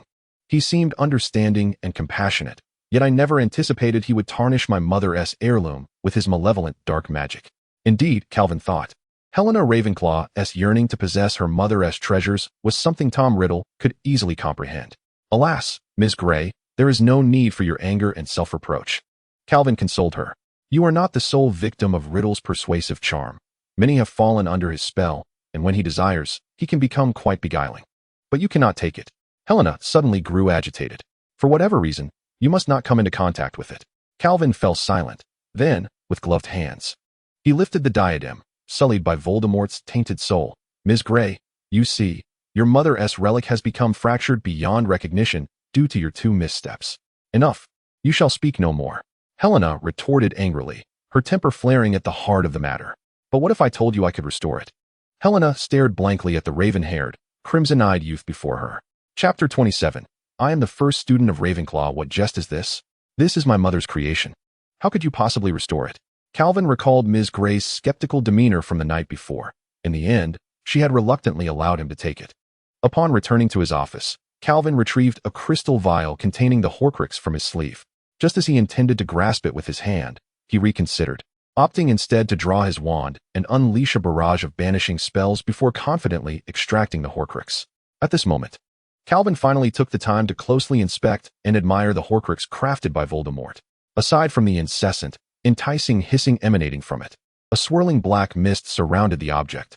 The magical creature, Amor, leapt onto the desk, eager to paw at this intriguing new item, but before it could act, Calvin seized the scruff of its neck and placed it back on the ground. Fuming, Amor bared its fangs. You wretched Capet. I serve you tea and attend to your needs daily, and now you want tea, even let me touch your new toy. Amor, I am about to conduct a perilous experiment. Should anything go awry, you must immediately seek out Headmaster Dumbledore, the old man with the white beard, Calvin stated gravely, removing his dragon-hide gloves in preparation to touch the Horcrux. Meow, Amor lazily responded, as Calvin's fingertips grazed the surface of the diadem. The Horcrux began to spin like a top, releasing a torrent of black mist that enveloped him and revealed a face obscured in shadow. The once indecipherable hissing finally took on a distinct meaning. Who is the fortunate successor that has laid claim to my treasure? Fortune? Treasure? Calvin inwardly scoffed, thinking to himself, Voldemort, you must be trying to deceive others with such words. A highly covert legitimacy probe circled within Calvin's mind, bypassing the meticulously crafted false memories he had prepared, merely capturing some subconscious emotions that his mental barriers had failed to obscure. This revelation surprised Calvin. It seemed that Voldemort possessed not only considerable mastery in dark magic, but also possessed unique techniques in the realm of memory magic. Rather than brutally intruding into another's mind to view their memories, he opted to perceive the emotional information that the mental barriers struggled to shield, skillfully pairing this with his tantalizing rhetoric to effortlessly extract the information he desired. Fortunately, Calvin had also conducted his own studies in memory magic. He feigned emotions of confusion and fear, quickly proclaiming, Treasure? I beg to differ. It appears to be tainted by sinister, dark magic. And who are you? I cannot trust something that cannot reveal its mind. Ah, calm yourself, young one, came a laugh from the swirling darkness. I can understand your sentiments. This is not dark magic, merely the passage of time. As for my wisdom, I am wisdom itself. You are wisdom itself. Indeed, as you can see, I am a diadem, the diadem of Rowena Ravenclaw from a millennium ago. As one of the creations of the 4 founders, I have been imbued with wisdom, much like the Sorting Hat. As a young wizard of Hogwarts, you must be familiar with the Sorting Hat. What a charlatan, truly befitting of Voldemort. Others would certainly fall for it. Calvin mused, realizing that even a fragment of a soul could possess profound intelligence, potentially rivaling that of its original form, but perhaps lacking in memory. Otherwise, it would have recognized him by now.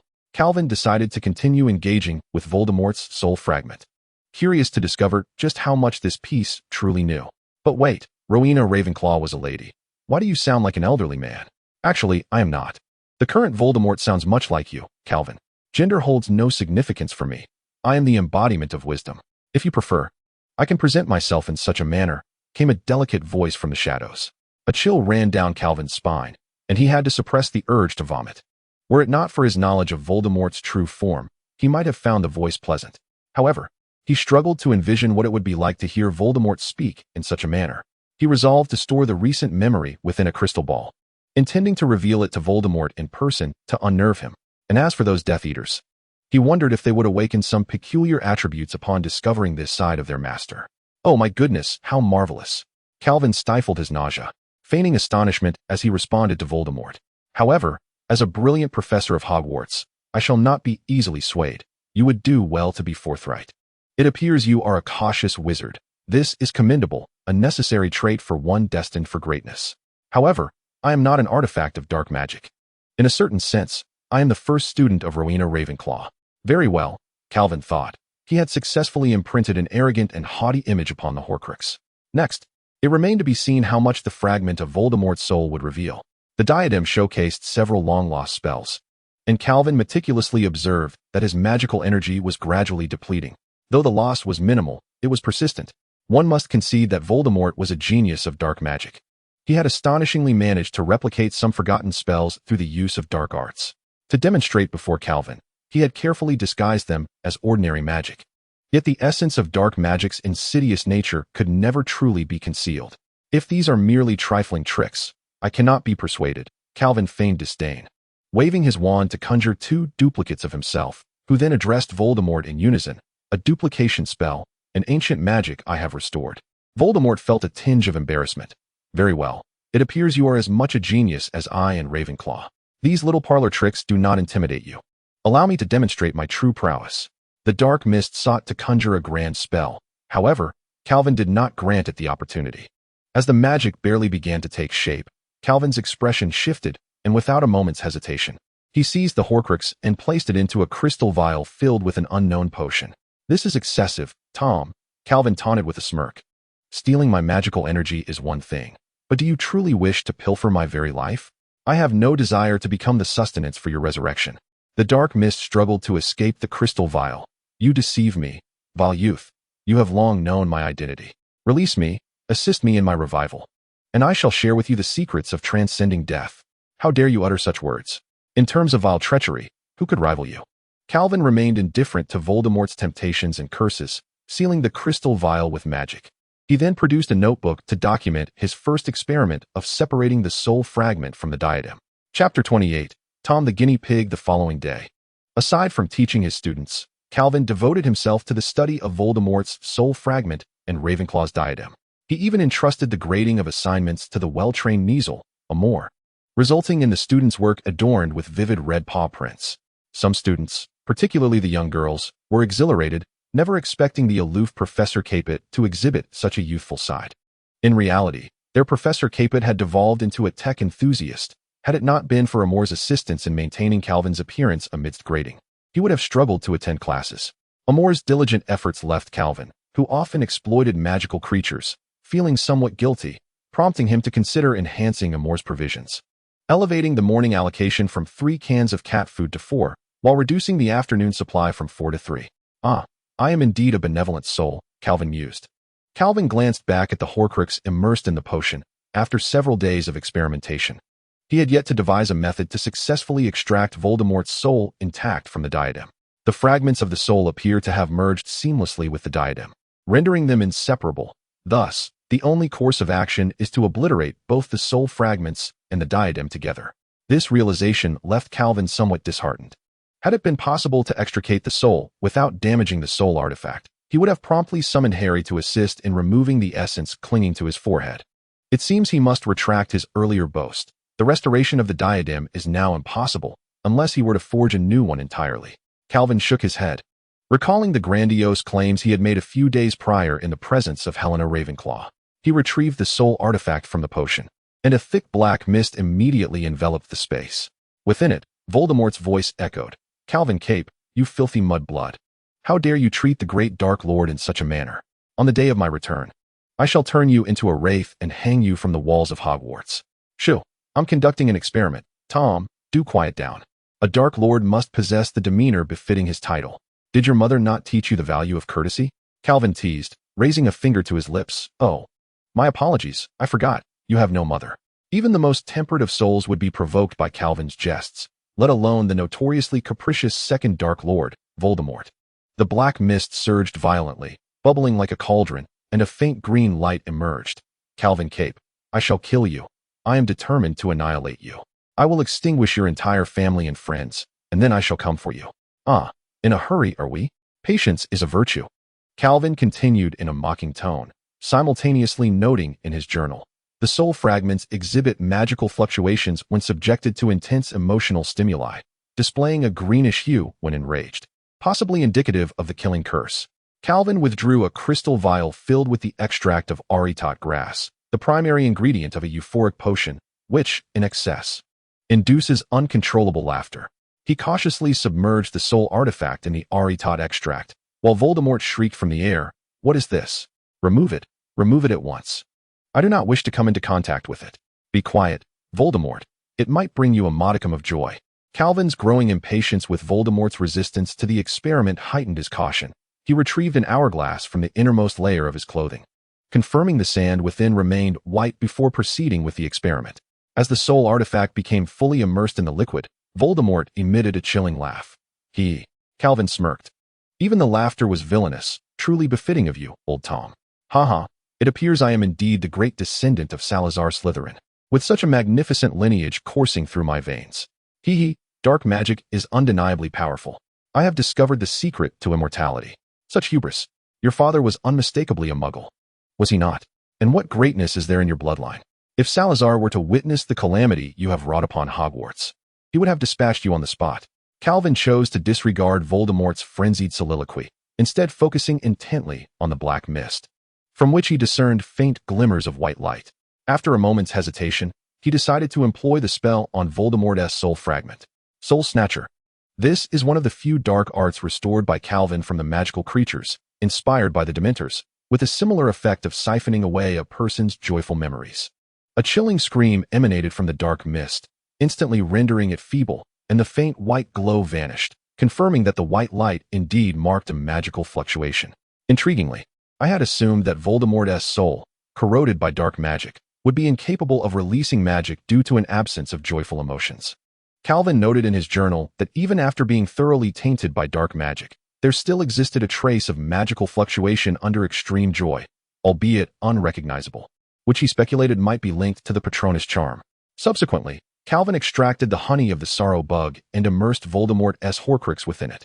To Calvin's disappointment, Voldemort did not wail uncontrollably. Instead, he quietly sobbed, lamenting, Why did my parents abandon me? Why do I have no friends in the orphanage? Why is my father a filthy Muggle? Why did Dumbledore reject me?" This time, no discernible characteristics appeared in the dark mist, compelling Calvin to summon his Patronus, a majestic white tiger, which charged into the shadows with a low growl.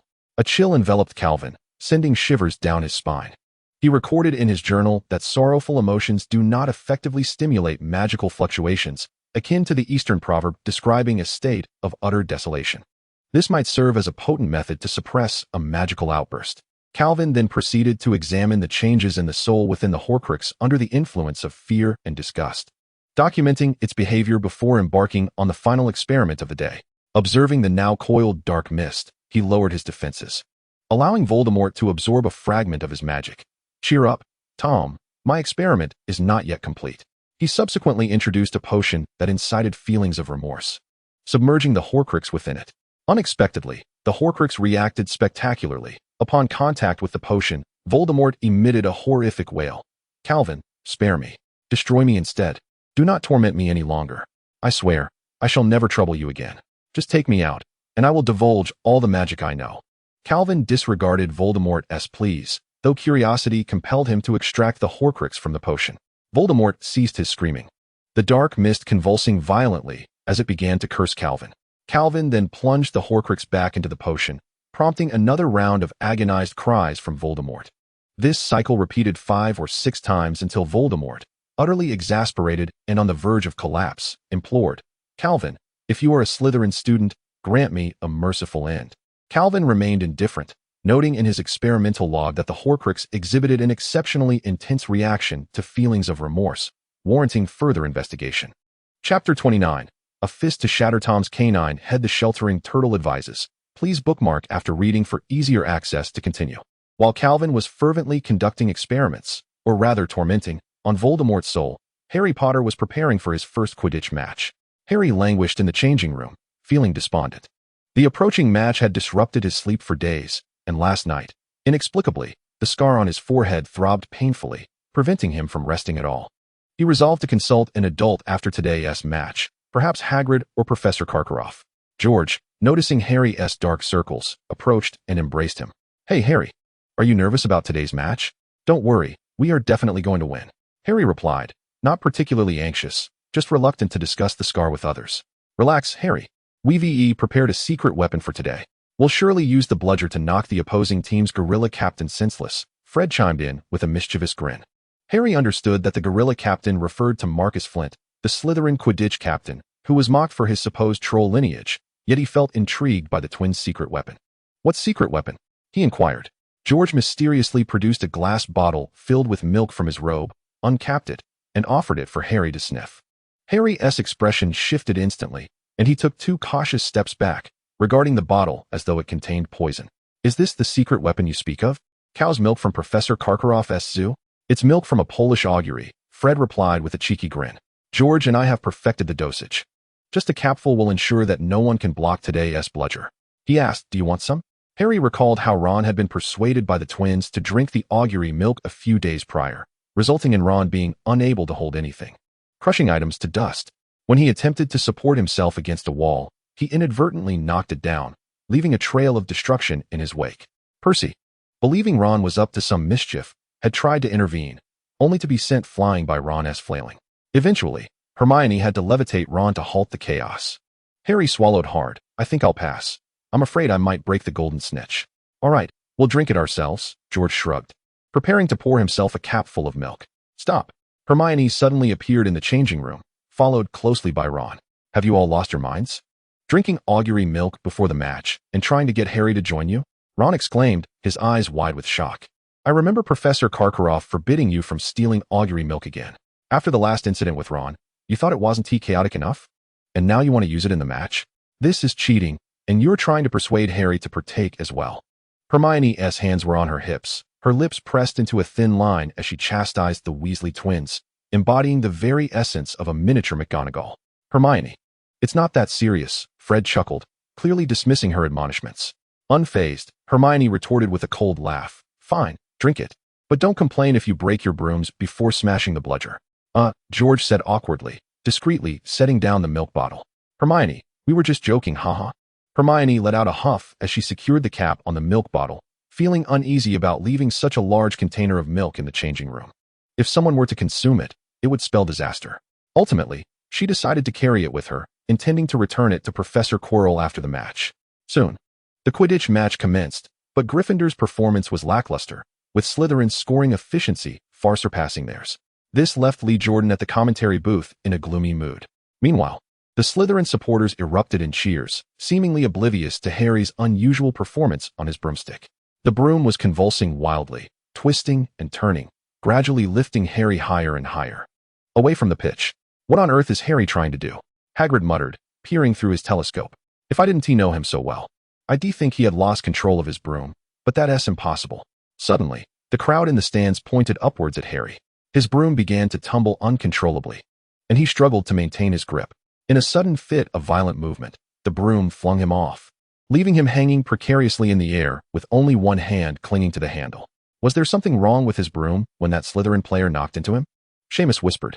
Impossible, Hagrid replied, his voice trembling slightly. Aside from powerful dark magic, nothing can disrupt a broomstick. A child could not possibly cast such a spell on a Firebolt 2000. Upon hearing this, Hermione seized Hagrid's telescope, not looking up at Harry, but anxiously scanning the crowd. What are you doing? Ron groaned, his face ashen. I've suspected it for a while, Hermione panted. It's Snape. Look. Ron grabbed the telescope, focusing on Snape, who stood in the middle of the opposite stands. His eyes were fixed on Harry, silently muttering an incantation. He is casting a hex on Harry's broom. Hermione exclaimed. What do we do? Watch me, Hermione declared, vanishing before Ron could utter another word. Ron repositioned the telescope to keep an eye on Harry. The broom was shaking violently. Harry could not remain suspended for much longer. He had already endured for 5 minutes, and no one knew how much longer he could hold on. Hurry, Hermione. Ron whispered desperately. Hermione made her way to the teacher's box, struggling through the crowd until she finally reached Snape from behind.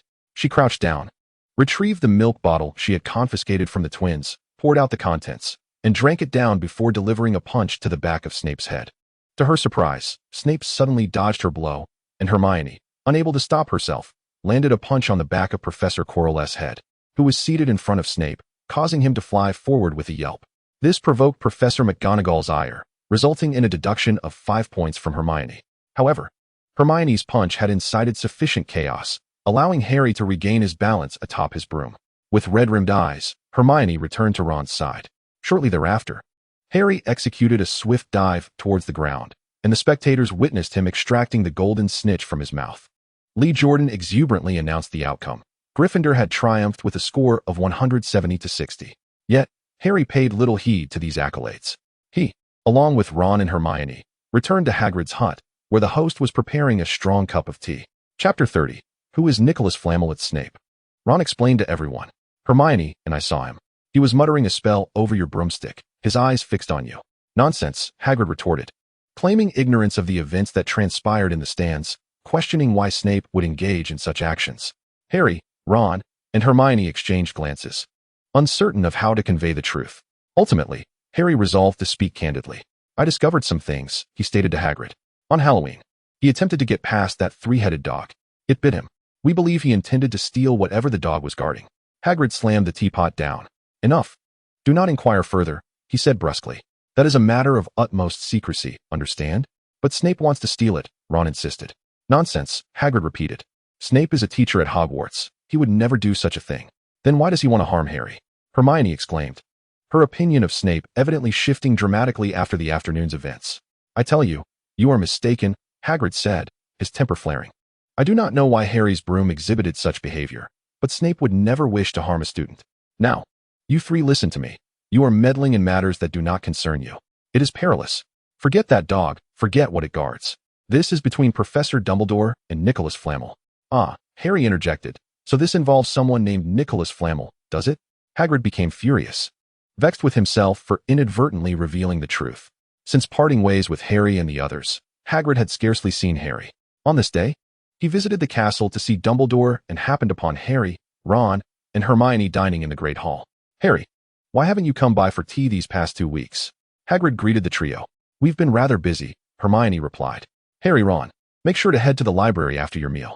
Oh yes, you're right, Ron said, reluctantly diverting his gaze from Professor Flitwick, who was conjuring a cascade of golden bubbles and hanging them from the branches of a newly arrived tree.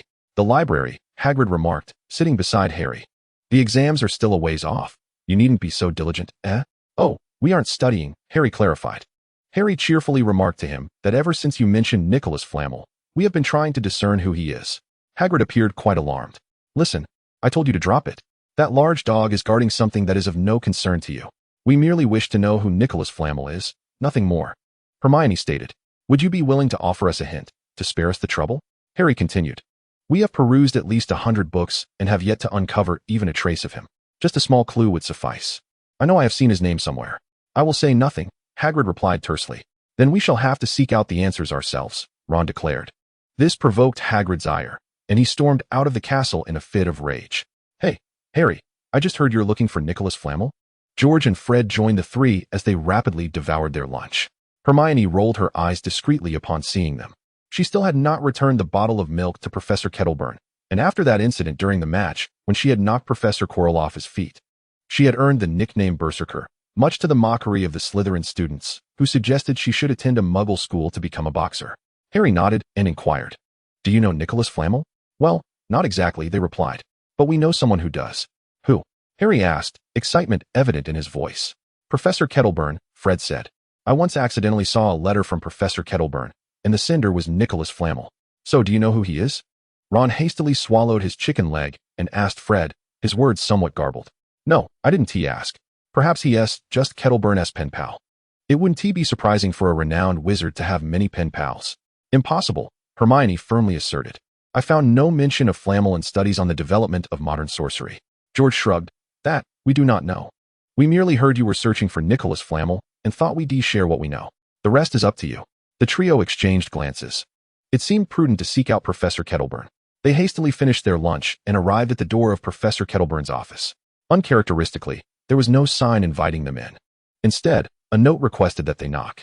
After knocking, they heard a cacophony of clattering sounds from within, and the door swung open to reveal Kettleburn hastily adjusting his attire behind his desk, while Amoral assisted him with his hair. Come in, young wizards, please take a seat. Kettleburn retained his usual elegance, though he was notably without socks, prompting Immoral to crawl under the desk to help him put them on. Initially, Kettleburn intended to have Immoral brew them a cup of coffee, but considering the poor cat had just assisted him with his socks, he waved his wand, summoning 3 cups of lemonade that floated before the trio. "What brings you here, children?" Kettleburn asked, having just concluded a tense experiment and now seeking to relax. "Professor Capet, we have heard that you are acquainted with Nicolas Flamel, and we wish to learn more about him." Harry, still hesitating on how to phrase the question, was interrupted by Hermione's direct inquiry.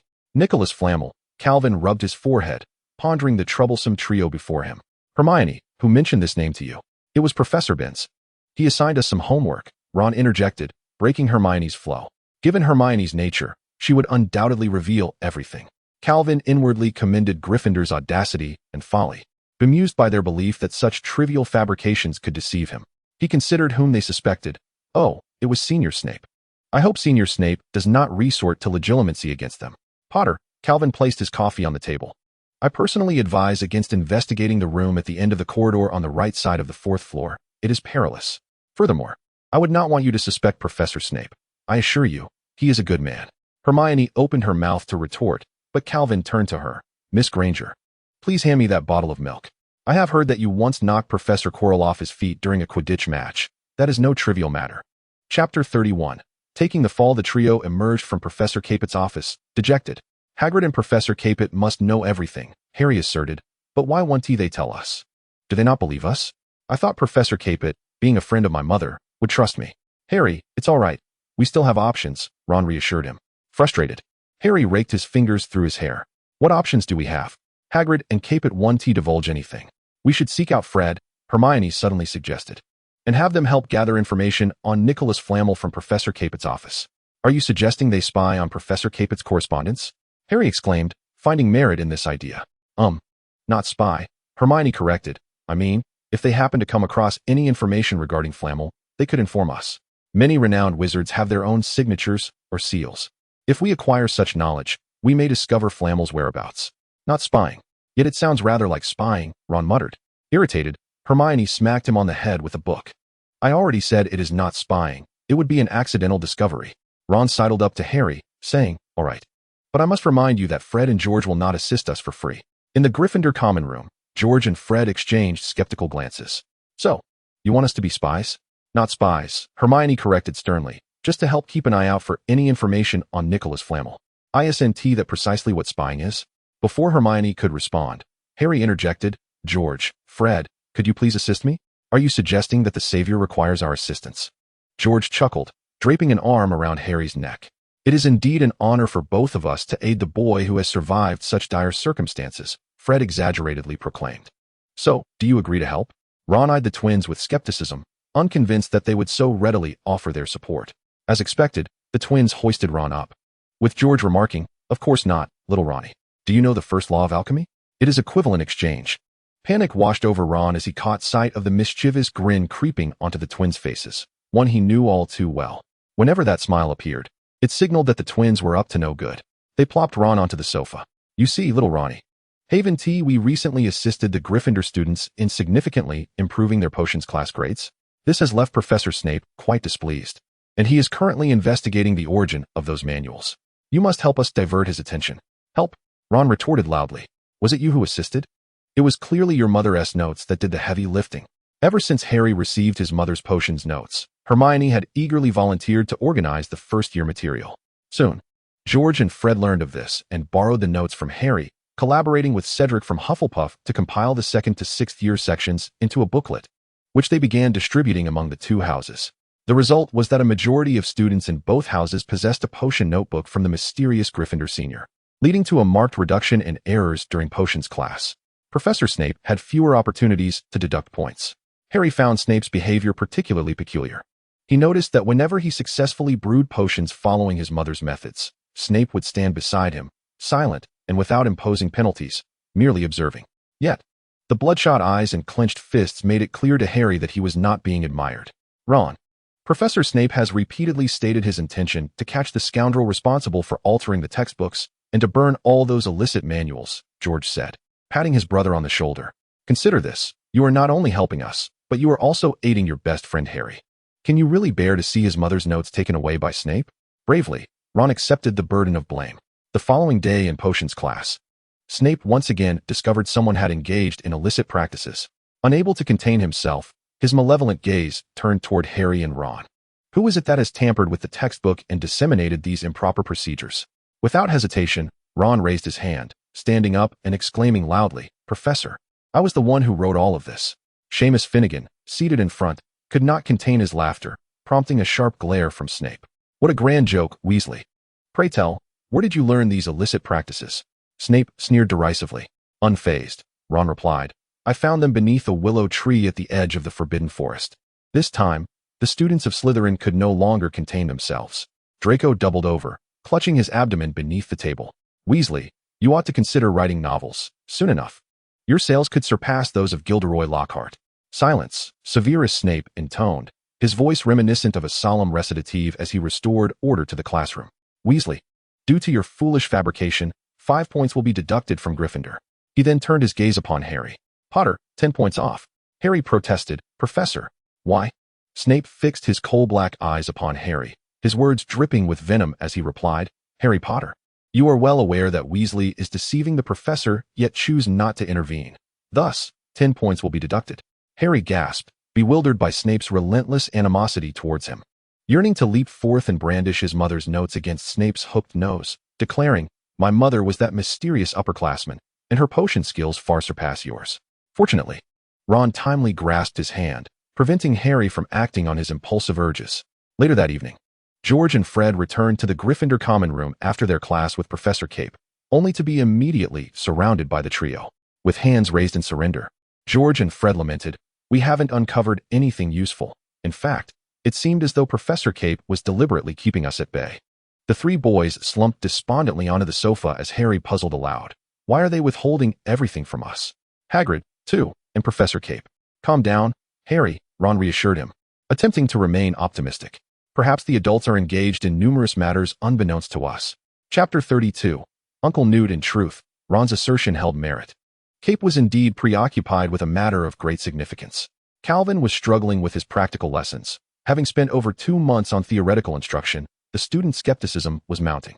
After Christmas, he must commence practical classes, allowing students to engage with those magical creatures. Calvin had initially envisioned immersing all his students in the painted world. Yet upon slight simulation, he realized that conducting lessons in that realm with so many students for 2 hours would be a daunting mental challenge. It was likely that after only a few sessions, Calvin would find himself utterly befuddled. There could be no further hesitation. He needed to consult the venerable figure who had significantly influenced the field of magical creatures across Britain. On Friday evening, Calvin instructed the twins and Cedric to suspend their weekend classes. The following morning, he mounted his crumplehorn Snorkack and soared towards Dorset in England. Calvin soon located the secluded cottage of the Scamander couple. After a brief knock, a wizened wizard, clad in a coarse tweed black coat, opened the door. However, Newt did not seem particularly welcoming to this unexpected visitor. With a disdainful grunt, he stated, "Ah, the illustrious magical zoologist Calvin Cape. I am not in a position to meet with you today. Kindly leave." As he attempted to shut the door, Calvin offered a wry smile. "Mr. Scamander, it's been so many years. Why do you still dwell on that matter?" Newt's eyes widened in disbelief as he exclaimed, "Calvin, how many troubles have you stirred up over the years while bearing my name?" This indeed was a tangled tale. Prior to embarking on his global journey, Calvin had paid a visit to the esteemed Newt Scamander, seizing the opportunity to collect a handful of Newt's hair when the latter was distracted. In the future, whenever he found himself in dire straits within the magical community, Calvin would don Newt's likeness to evade trouble. As Calvin put it, the old adage of a few lice don't itch meant he could rely on Newt to shield him from the storms of consequence. "Mr. Scamander, I have a serious matter to discuss today," Calvin insisted, firmly blocking Newt's entry. "If you don't let go, I shall unleash my niffler upon you." Newt retrieved a niffler from his coat. "Huh, a niffler? Who's afraid of whom?" "I have one too," Calvin countered, pulling a niffler from his sleeve. "Enough." A commanding female voice echoed from behind Newt. "You two, one over 90 and the other a professor at Hogwarts, squabbling like children. What a sight." It was Newt's wife, Tina Goldstein, reprimanding them sternly. With a huff, Newt shot a fierce glare at Calvin and set his niffler down. "Come in," he beckoned. Calvin followed suit, placing his niffler on the ground and giving it a gentle pat on its plump behind. The two nifflers scampered off to play. blissfully unaware of their owner's earlier intentions for a duel. As Tina prepared tea for the two, she returned to the basement to attend to their magical creatures. Newt took a sip of his tea and, with impatience, said, "Spit it out, you rascal. My griffin is about to give birth." Calvin, undeterred, retorted, "Newt, griffins typically give birth in April. If you wish to avoid me, at least conjure a better excuse. Speak quickly, your presence is irksome." "Mr. Scamander, I wish to offer my perspective on the law prohibiting the experimental breeding of magical creatures," Calvin stated earnestly. Noticing Calvin's serious demeanor, Newt shifted into a more professional mindset. "Do you intend to overturn the law prohibiting the experimental breeding of magical creatures?" he inquired. Calvin shook his head vehemently. No. As I said, I merely wish to present my opinion. What else are you afraid of?" Newt scoffed. Ignoring Newt's jibe, Calvin continued, "Mr. Scamander, you are aware of the current state of magical creatures in the British wizarding community." Newt sipped his tea without responding, having not kept up with these matters for quite some time. To put it simply, talent is dwindling, lagging behind the world. "Mr. Scamander, do you know how many students were in the last advanced magical creature protection class at Hogwarts?" Newt mechanically shook his head. "Only one, Charlie Weasley. After graduating, he didn't even remain in Britain, but went to a dragon sanctuary in Romania. The previous instructor, Professor Caterburn, chose to retire due to the consistently declining quality of students. What is the relevance of this to the prohibition against the experimental breeding of magical creatures?" Calvin's blood-red eyes fixed intently on Newt. "Mr. Scamander, I believe this is the primary reason for the stagnation and lack of successors in the realm of magical creatures within the British magical community. The ban on experimental breeding has caused British wizards to fall out of step with the mainstream international research methodologies. Mr. Scamander, I understand your intentions are noble. Yet in truth, without conducting live experiments on magical creatures, one cannot obtain useful information. Take unicorns, for example. What did you write in Fantastic Beasts and where to find them? Their horns, tail hair, and blood possess potent magical properties. And then, that is the end of the inquiry. What constitutes research? Why do they possess magical effects? How should they be utilized? Most young wizards in Britain are even unaware that unicorn blood carries a formidable curse." Newt silently sipped his tea, aware that Calvin spoke the truth. Moreover, the current mainstream research methodologies internationally do not endanger the lives of magical creatures. Rather, a lack of genuine understanding of these creatures poses the greatest threat to them. Speaking of talent, how many passionate wizards have departed abroad? How many positions does the Department for the Regulation and Control of Magical Creatures offer each year? Must all enthusiasts of magical creatures be compelled to pursue dragon keeping abroad? Like Charlie? Are you accusing me, Mr. Cap? Newt finally interjected, interrupting Calvin's lengthy discourse. Calvin paused momentarily and replied, "No, Mr. Scamander. Your stature in the field of magical creatures is akin to that of a towering tree. As a junior, I would not dare to question or blame you. However, the reality is that your towering presence has indeed overshadowed the opportunities for the growth of other trees. Since your time, there have been no renowned masters of magical creatures in Britain." Calvin pointedly articulated this observation. Newt's lips twitched as he pondered Calvin's words earnestly.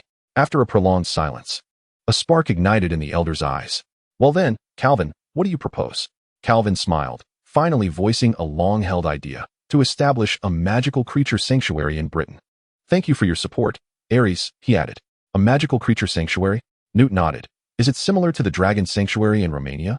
"No, if we are to build one, let it be the largest, the most diverse, and the most populous sanctuary." Calvin gestured grandly, as if encompassing the entirety of the British Isles.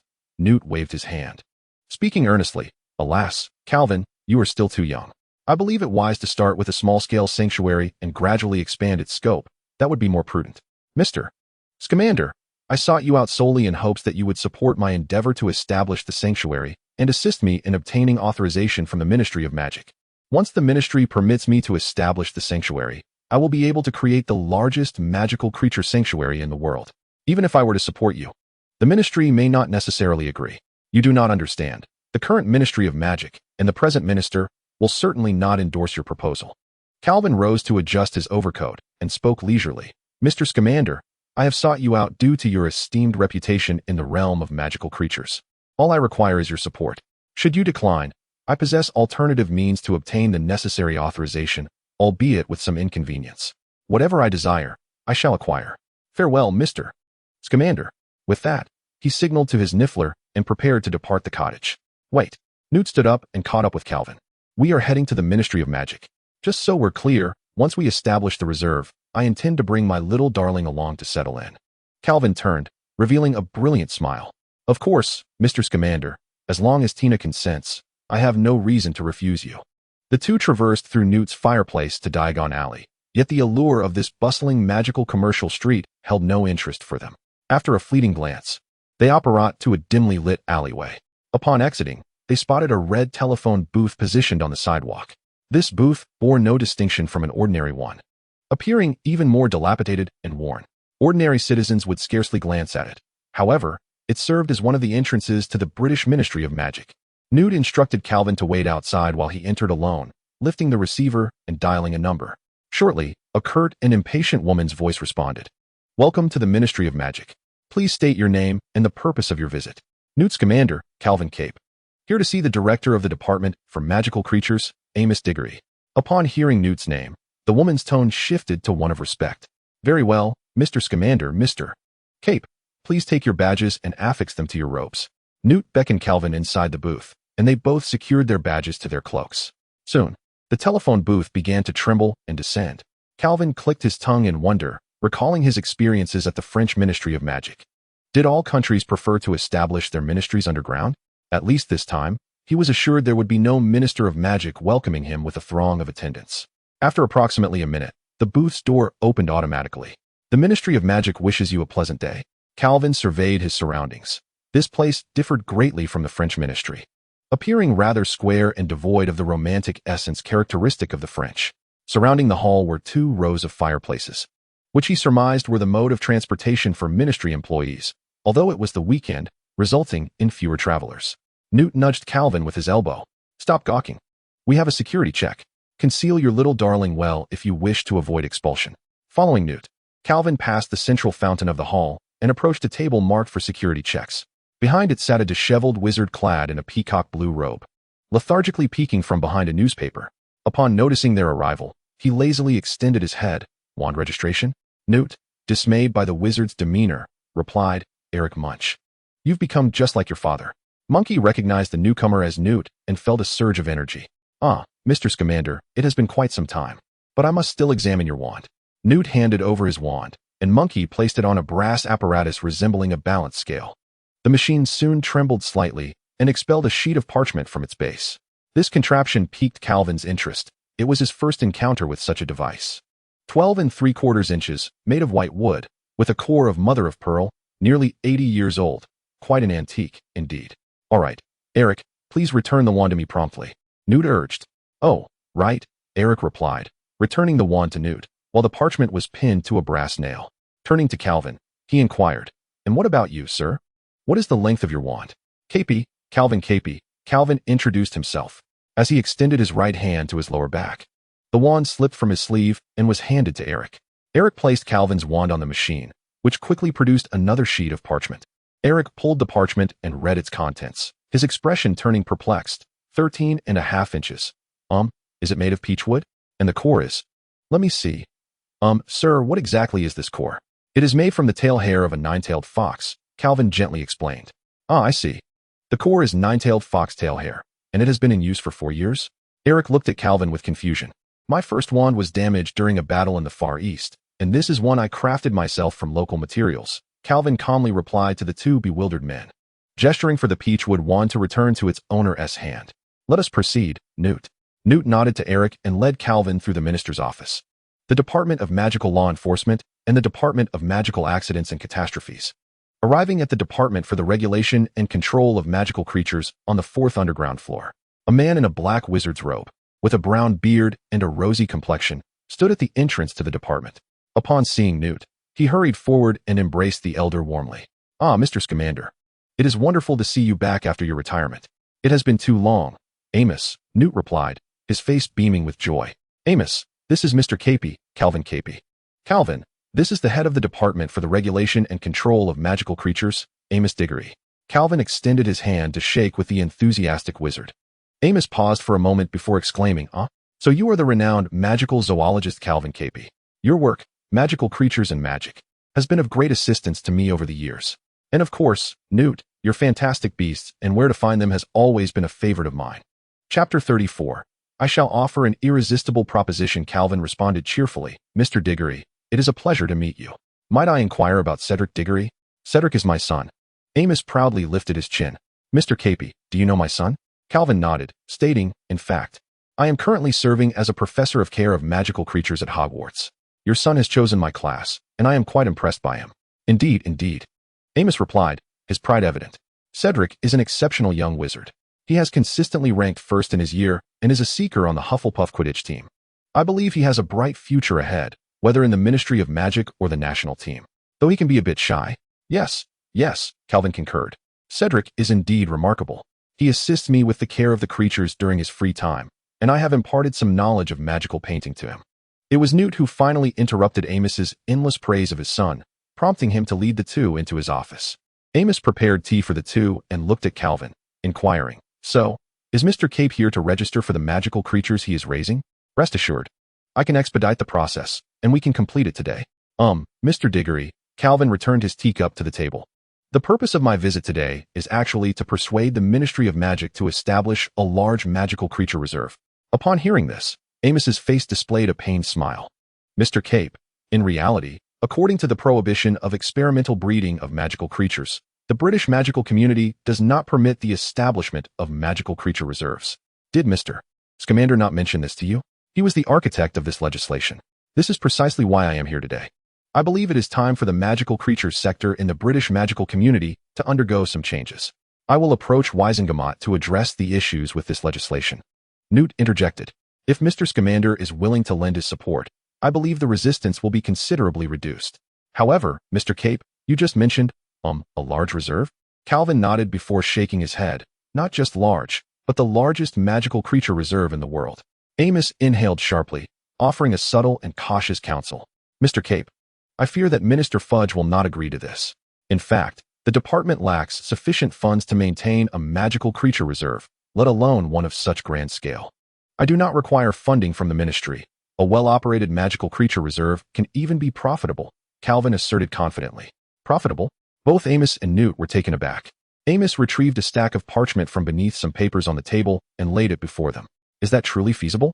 These are the financial reports from the Romanian Dragon Reserve, the Arizona Magical Creature Reserve, and the Amazon Reserve in Brazil. Without the support of the local Ministry of Magic, none of this could be sustained. Indeed, Calvin remarked, perusing the 3 financial reports with interest. These individuals have no business acumen, not even comparable to my 2 students. Newt solemnly warned Calvin, Calvin, you would do well to exercise caution. Do not risk your financial stability. If there are insufficient funds for operation, the ministry will certainly withhold support, and I know Fudge well. Calvin, without further ado, retrieved a scroll of parchment he had meticulously prepared. Behold this. The business model of the Fuji Sanctuary in the Far East Islands. After perusing the document, Newt remarked with a peculiar expression, they dare to profit from magical creatures? Do they possess no shame? Rather than caring for these wondrous beings, they exploit them for their livelihood? Calvin, feeling somewhat embarrassed, explained, Newt. It's not as dire as you portray. They merely allow the Neasels to accompany guests over coffee. In fact, my Niesel, Amor, has previously been employed there. And what of this?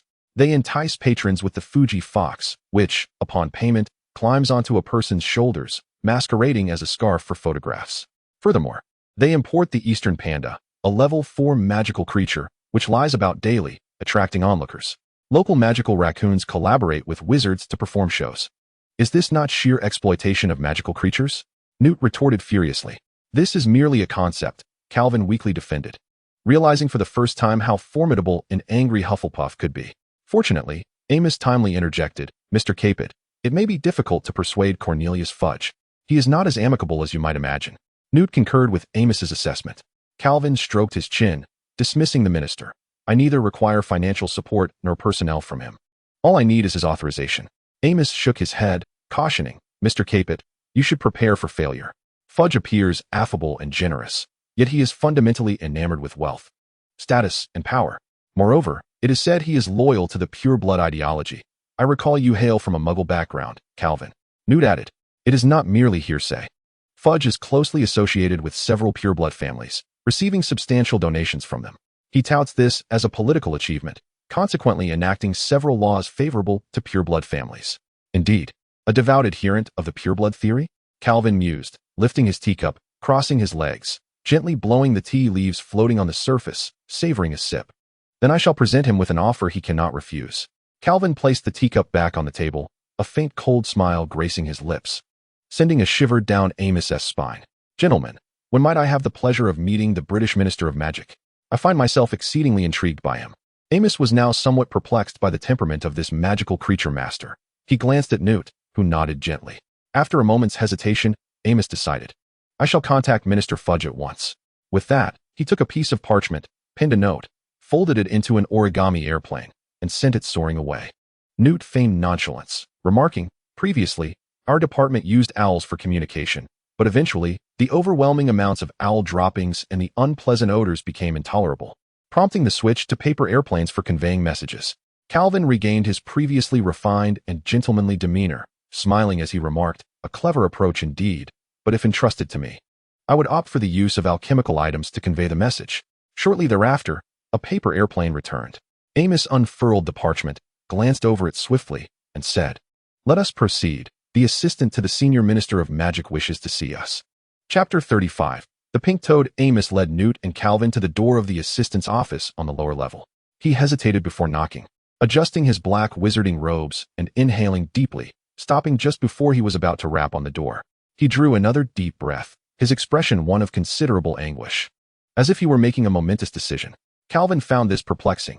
After all, it was merely a matter of knocking, not akin to drinking a potion of unspeakable torment.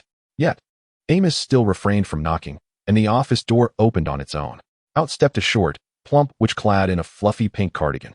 Upon seeing three wizards standing at her office door, she was taken aback, her short, curly hair trembling beneath a black bow. Amos, what are you three doing here?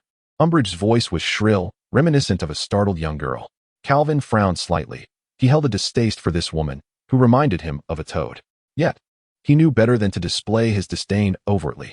Ms. Umbridge, it was you who summoned us, Amos stammered, suppressing his discomfort. Yes, I did call for you. Umbridge replied, her voice dripping with a saccharine sweetness that left the three men feeling somewhat nauseated. She retrieved a scroll of parchment from her pink handbag, a curious contrast to her age. So, Mr. Calvin Capet intends to establish a magical creature sanctuary and wishes to meet with the minister, correct? She seemingly disregarded Newt, instead sizing up Calvin with a smile, appearing rather fond of him, at least in terms of appearance. Calvin felt as though he were gazing upon a smiling poison dart frog. He compelled himself to respond with a gentle smile. Indeed, dear lady, as a magizoologist, I seek an audience with the esteemed Minister Fudge regarding the establishment of a magical creature sanctuary. Let me see, Umbridge said, her demeanor brightening at Calvin's courteousness. However, Amos and Newt could only liken her smile to a pile of blooming refuse. Oh dear, it appears Minister Fudge is quite occupied of late, Calvin.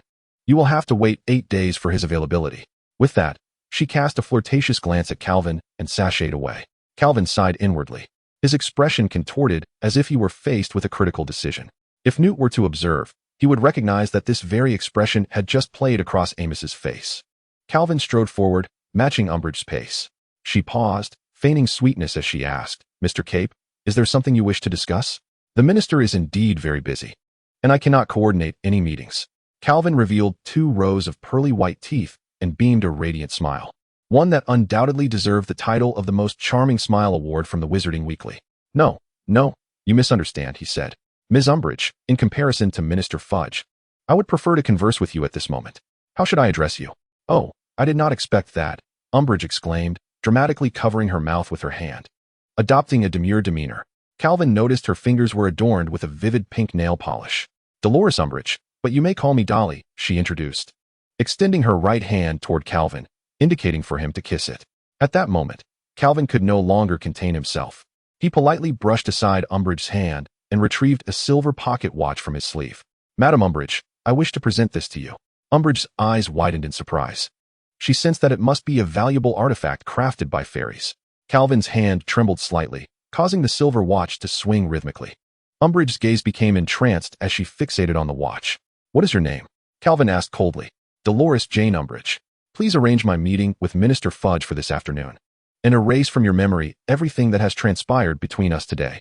In 1 minute, you will awaken. With that, Calvin pocketed the watch and swiftly departed from the distasteful woman. Newt and Amos, oblivious to the conversation Calvin had with Umbridge, remained nearby, awaiting his return. Calvin approached them with a look as if he had just consumed a fly. "Let us distance ourselves a bit. That woman will come seeking us again shortly." Amos stared in disbelief, while Newt instinctively took a half-step back.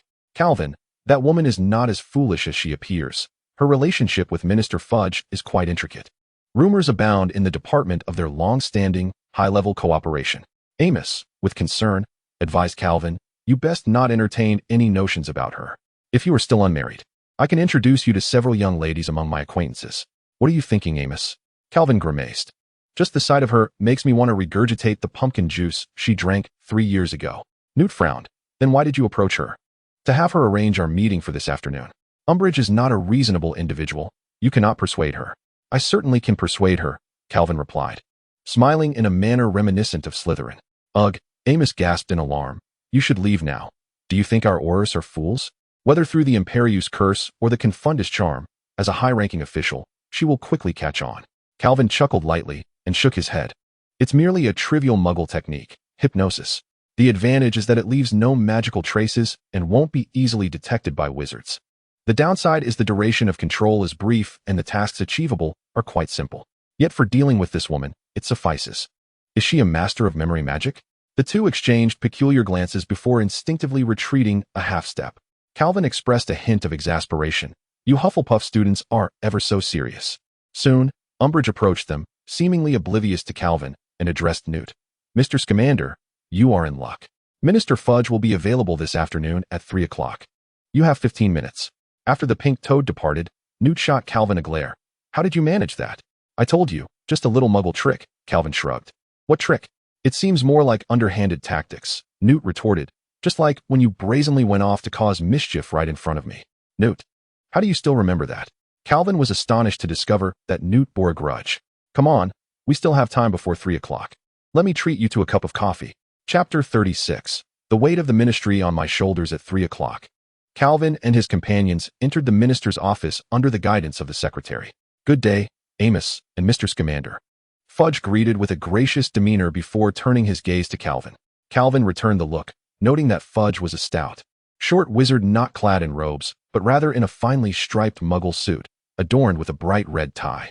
Their eyes briefly met before swiftly parting. "Oh, you must be the renowned magizoologist, Calvin Capet." Fudge rose to extend his hand to Calvin. "A pleasure to meet you. Minister Roland has spoken highly of you. You are indeed an exceptional young man." Calvin politely replied, "Minister Fudge, it is a pleasure to meet you as well. Among the countries I have traveled, England is notable for the fewest encounters with dark wizards. I believe this is a testament to your leadership." Fudge chuckled heartily, patting Calvin on the shoulder. "This is the result of the collective efforts of myself and all members of the ministry, not to mention the invaluable assistance of Headmaster Dumbledore." As Calvin and the others settled onto the sofa, a secretary soon brought in steaming tea. Calvin felt a pang of envy, recalling that he could only rely on his Kneazle to brew his coffee.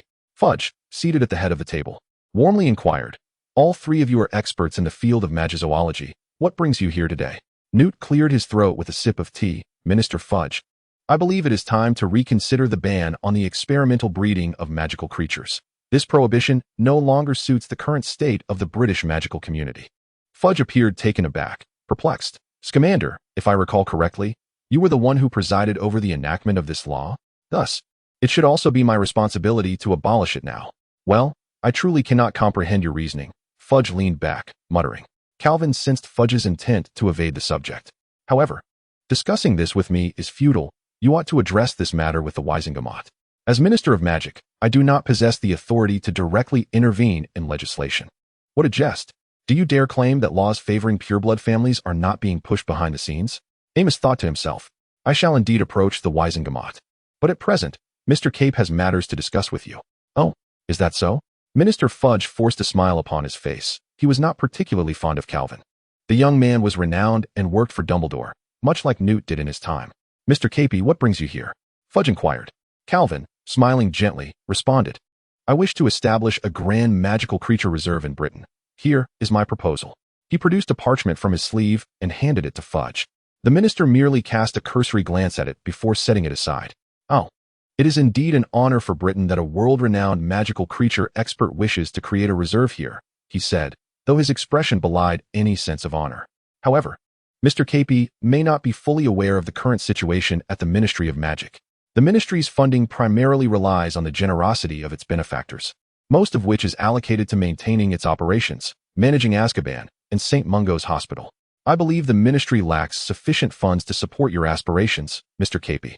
Before Calvin could speak, Amos interjected, rising to his feet. Minister, please take a closer look at Mr. Capet's proposal. In reality, this reserve would not require a single canute from the ministry, and it would pose no detriment to the British Isles. Fudge's face turned the color of a pig's liver, momentarily at a loss for words. Yet, he did not revisit the parchment Calvin had given him. Instead, he declared loudly, Diggory, I have already examined it thoroughly. I fully comprehend Mr. Capet's intentions, but even if this proposal does not call for a single canute from the ministry, do you think it would have no repercussions? Consider the numerous magical creatures that would require registration. Would this not necessitate an increase in personnel within the Department for the Regulation and Control of Magical Creatures? Is there not a possibility of magical creatures going missing, thereby requiring the placement of 2 Aurors nearby? Would not the presence of so many magical creatures attract the attention of dark wizards, complicating our management efforts? What qualifications do you, a mere head of the Department for the Regulation and Control of Magical Creatures, possess to critique me? This ministry rests upon my shoulders, and the British Isles are not for you to discuss. Amos, disheartened, sank back onto the sofa. Fudge continued to smile at Calvin, saying, as you can see, the ministry's capabilities are still lacking. I hope that we may collaborate further in the future. Calvin, maintaining his composure, sipped his tea and remarked, since the ministry is facing difficulties, I shall not trouble you, Minister Fudge. The minister ushered the trio from his office, and once they were gone, he immediately adopted a different demeanor. What a nuisance. What is Dolores thinking? Can't she handle these 3 herself? Why must I deal with them? She will hear about this tonight. As the 3 departed a short distance, Amos consoled Calvin, saying, do not be upset. Fudge is simply that kind of person. Once Mr. Scamander addresses this matter at the Wisengamot meeting, Fudge will have no reason to obstruct it.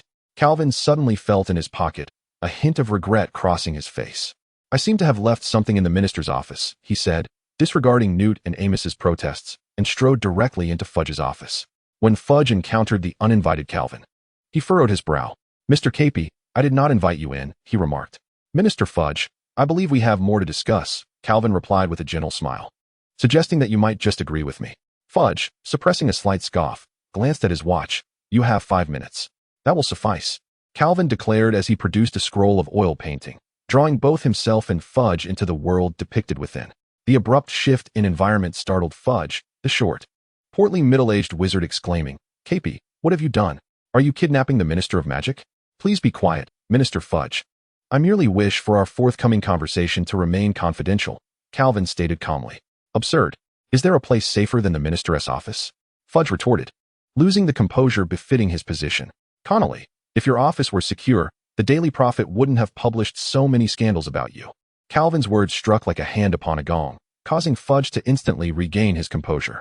What do you wish to convey, Capet?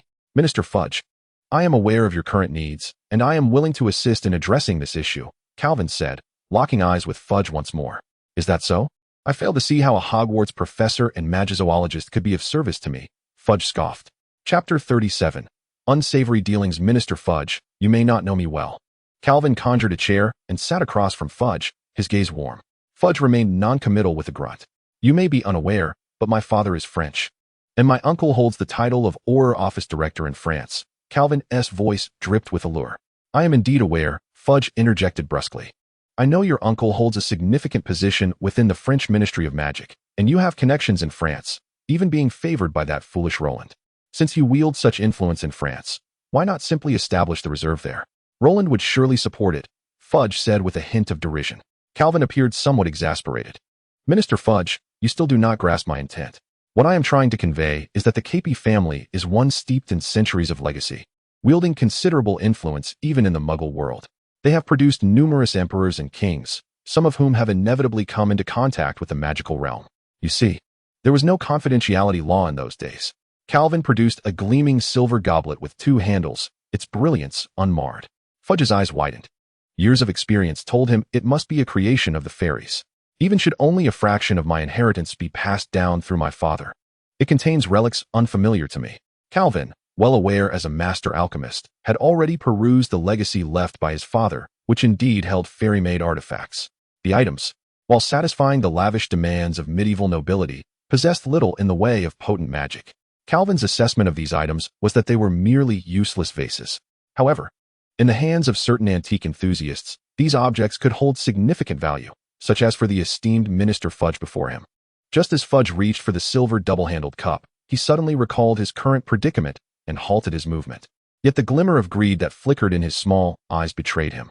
Minister Fudge, this piece I discovered at my home. You are aware that both my parents are Muggles, so my understanding of these antiques certainly pales in comparison to someone of your pure-blood lineage. If you wouldn't mind, could you assist me in appraising it? Upon hearing this, Fudge's face broke into a wide grin as he grasped the silver cup. Calvin, of course, that is no trouble at all. Fudge was indeed blinded by greed, unable to discern even such a simple deception from Calvin. Quickly, Fudge diverted his gaze from the cup and re-examined Mr. Capet as though he were eyeing a plump sheep. He straightened himself, restoring the demeanor of the Minister of Magic, and declared with a solemn tone, Mr. Capet, as an internationally renowned magical zoologist, your intent to establish a sanctuary for magical creatures in Britain is indeed a privilege for the Ministry of Magic. As Minister, I am fully supportive of your efforts to protect these wondrous beings. Then, with a hint of helplessness, Fudge continued, alas. However, as I mentioned earlier, the Ministry is somewhat constrained in its ability to support you in establishing this sanctuary. What do you propose we do, Mr. Capet? Calvin nodded in understanding. I recognize that creating a sanctuary for magical creatures entails considerable expenses. Thus, I am personally willing to donate 80,000 galleons to the Ministry. He then produced a checkbook from his sleeve and inscribed the amount. Fudge gazed longingly at Calvin's checkbook, but what transpired next left him even more astonished.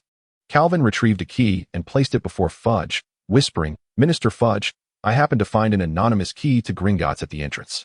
It must have been inadvertently dropped by you. Fudge discreetly glanced at the key, noticing a note on the back indicating 20,000 galleons. He responded in a feigned manner. Ah, indeed, it appears I have misplaced it. You see how forgetful I can be, haha? As Fudge contemplated claiming the silver cup and key, he suddenly remembered that he was still within Calvin's alternate space. He looked up, intending to ask Calvin to release him, only to find Calvin's blood-red eyes fixed upon him. A chill ran down his spine as he questioned whether accepting Calvin's intentions was indeed the correct choice.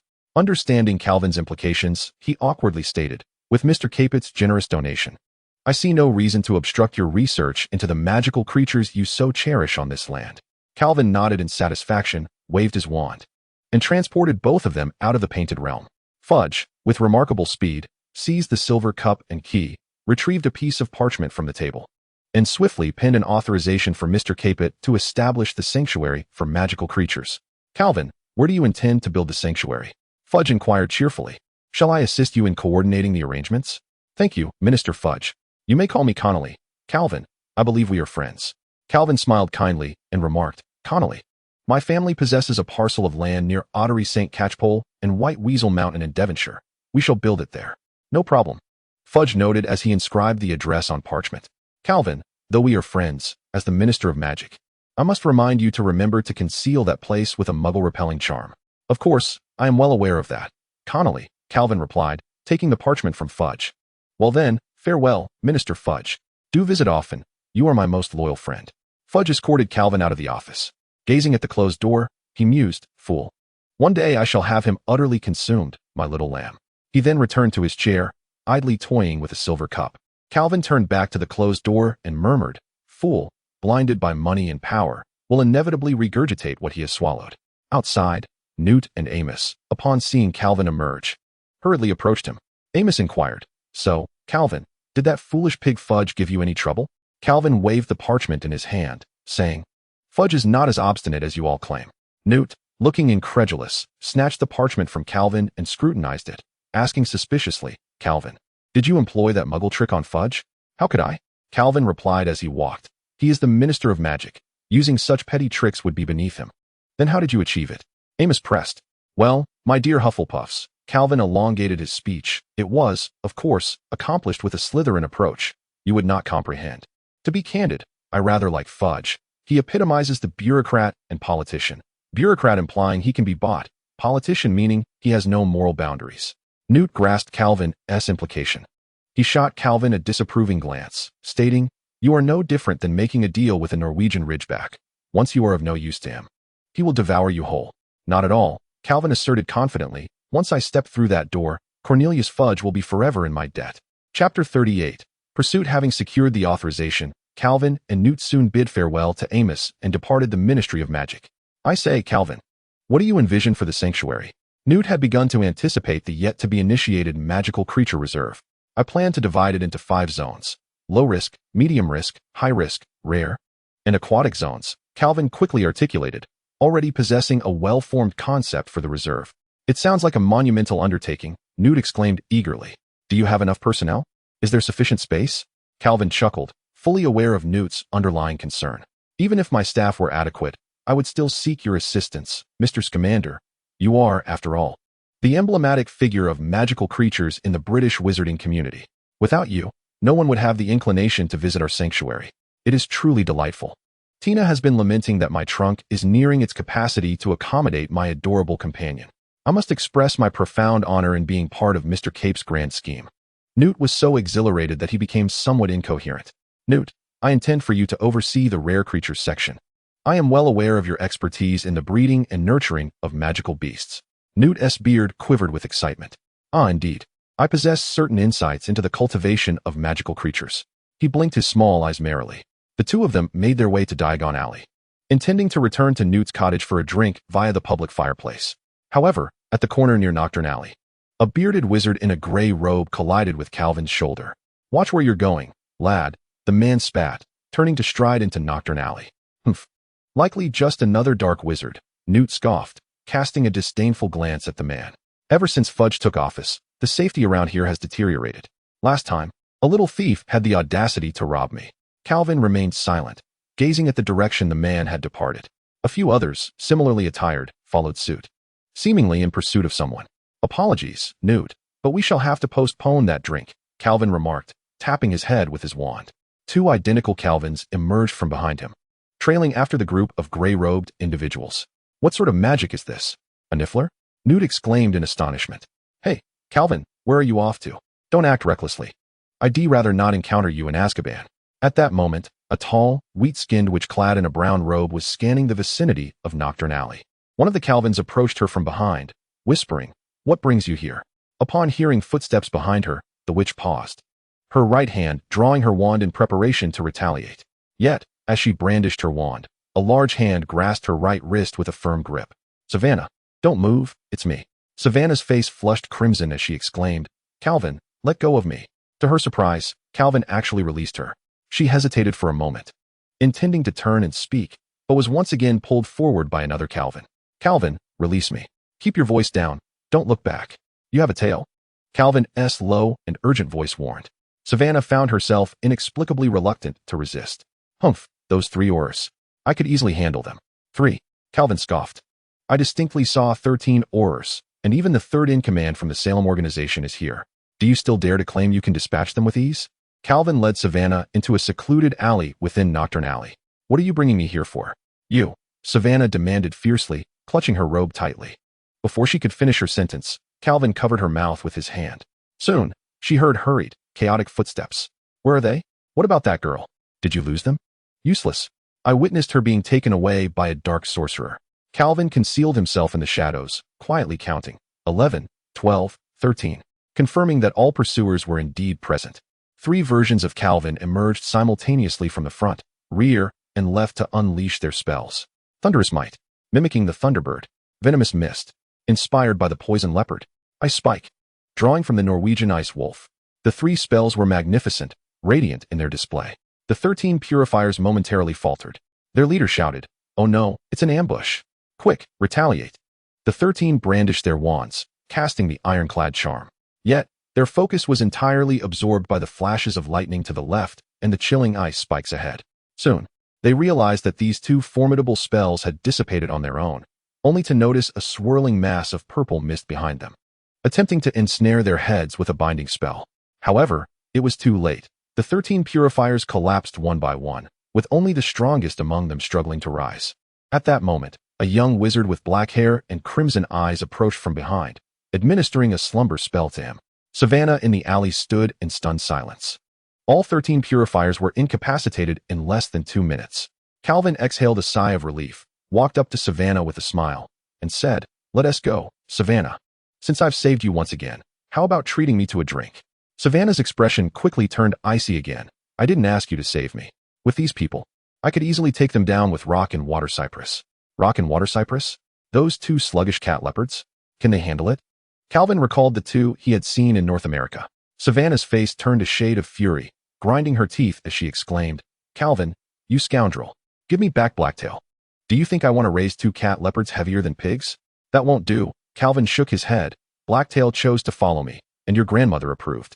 After all, I was the first outsider to gain the cat leopard's trust. Blacktail is a fool for following a creature dealer like you. She didn't even realize she was sold that day. Savannah's anger escalated. Calvin glanced at the girl in exasperation. Many harbored resentment towards him. But only Savannah derided him as a creature dealer. I will write to your grandmother and have her come fetch you. It's too dangerous for you here. Even Salem has arrived. Calvin resolved to return this trouble to North America. Who would have thought this tall witch would snarl at him, baring her teeth? Mind your own business. I'll go wherever I please. My grandmother has never controlled me. Very well. Calvin's expression darkened. He was genuinely annoyed. He would not indulge the temper of this young Indian witch. Despite having saved her, she acted as though he owed her 30,000 gallons. Handle the rest yourself. Pretend you never saw me. With that, he tossed his cloak and turned to leave. Come back, Savannah exclaimed, stamping her foot as she called after the retreating Calvin. Calvin disdainfully turned around, hearing Savannah utter the most cowardly words in the harshest tone. I have no money left. The water fur and the rocks have gone hungry for several days. Chapter 39, Savannah, the Broken Pot Tavern. Calvin gazed in disbelief at Savannah, who was voraciously devouring her food, wondering how this tall girl could consume so much. Finally, Savannah generously downed a mug of butterbeer and sighed contentedly. Ah, that feels good. She then noticed Calvin scribbling something on a piece of parchment across from her and curiously asked, Calvin, what are you writing? Nothing much. Just composing a letter to your brother Omaha. Calvin replied flatly. What? Savannah leapt onto the dining table like an agile panther, attempting to snatch the parchment from Calvin's grasp. Without lifting his gaze, Calvin waved his left hand dismissively, and the Indian sorceress was flung back into her chair, flying across the room until she collided with the wall. Drawing attention from onlookers. Calvin, you cannot write to my brother and inform him that I am here. Savannah struggled against Calvin's magic. I sneaked out. Calvin finally looked up at her. This surprises me, Savannah, but upon reflection, it is not impossible. I had no intention of mentioning you in my letter. But since you have eloped, I believe it is best for Omaha to come and escort you back. Calvin, Savannah shouted in exasperation, you had better stop this. I want to release the water fur and the rocks to devour you. At that moment, Old Tom hobbled over. Ladies and gentlemen, could you please refrain from arguing in the dining hall? He then turned to Savannah, who was still bound to her chair by Calvin's magic. Also, madam, you owe me 3 days' rent. Savannah immediately assumed an innocent expression, gazing at Calvin. Calvin sighed in resignation. Tom, how much does she owe you? Old Tom grinned, revealing his missing teeth. Mr. Cape, this fine lady owes me a total of 15 gallons. He extended his wrinkled hand, urging Calvin to hurry. 15 gallons?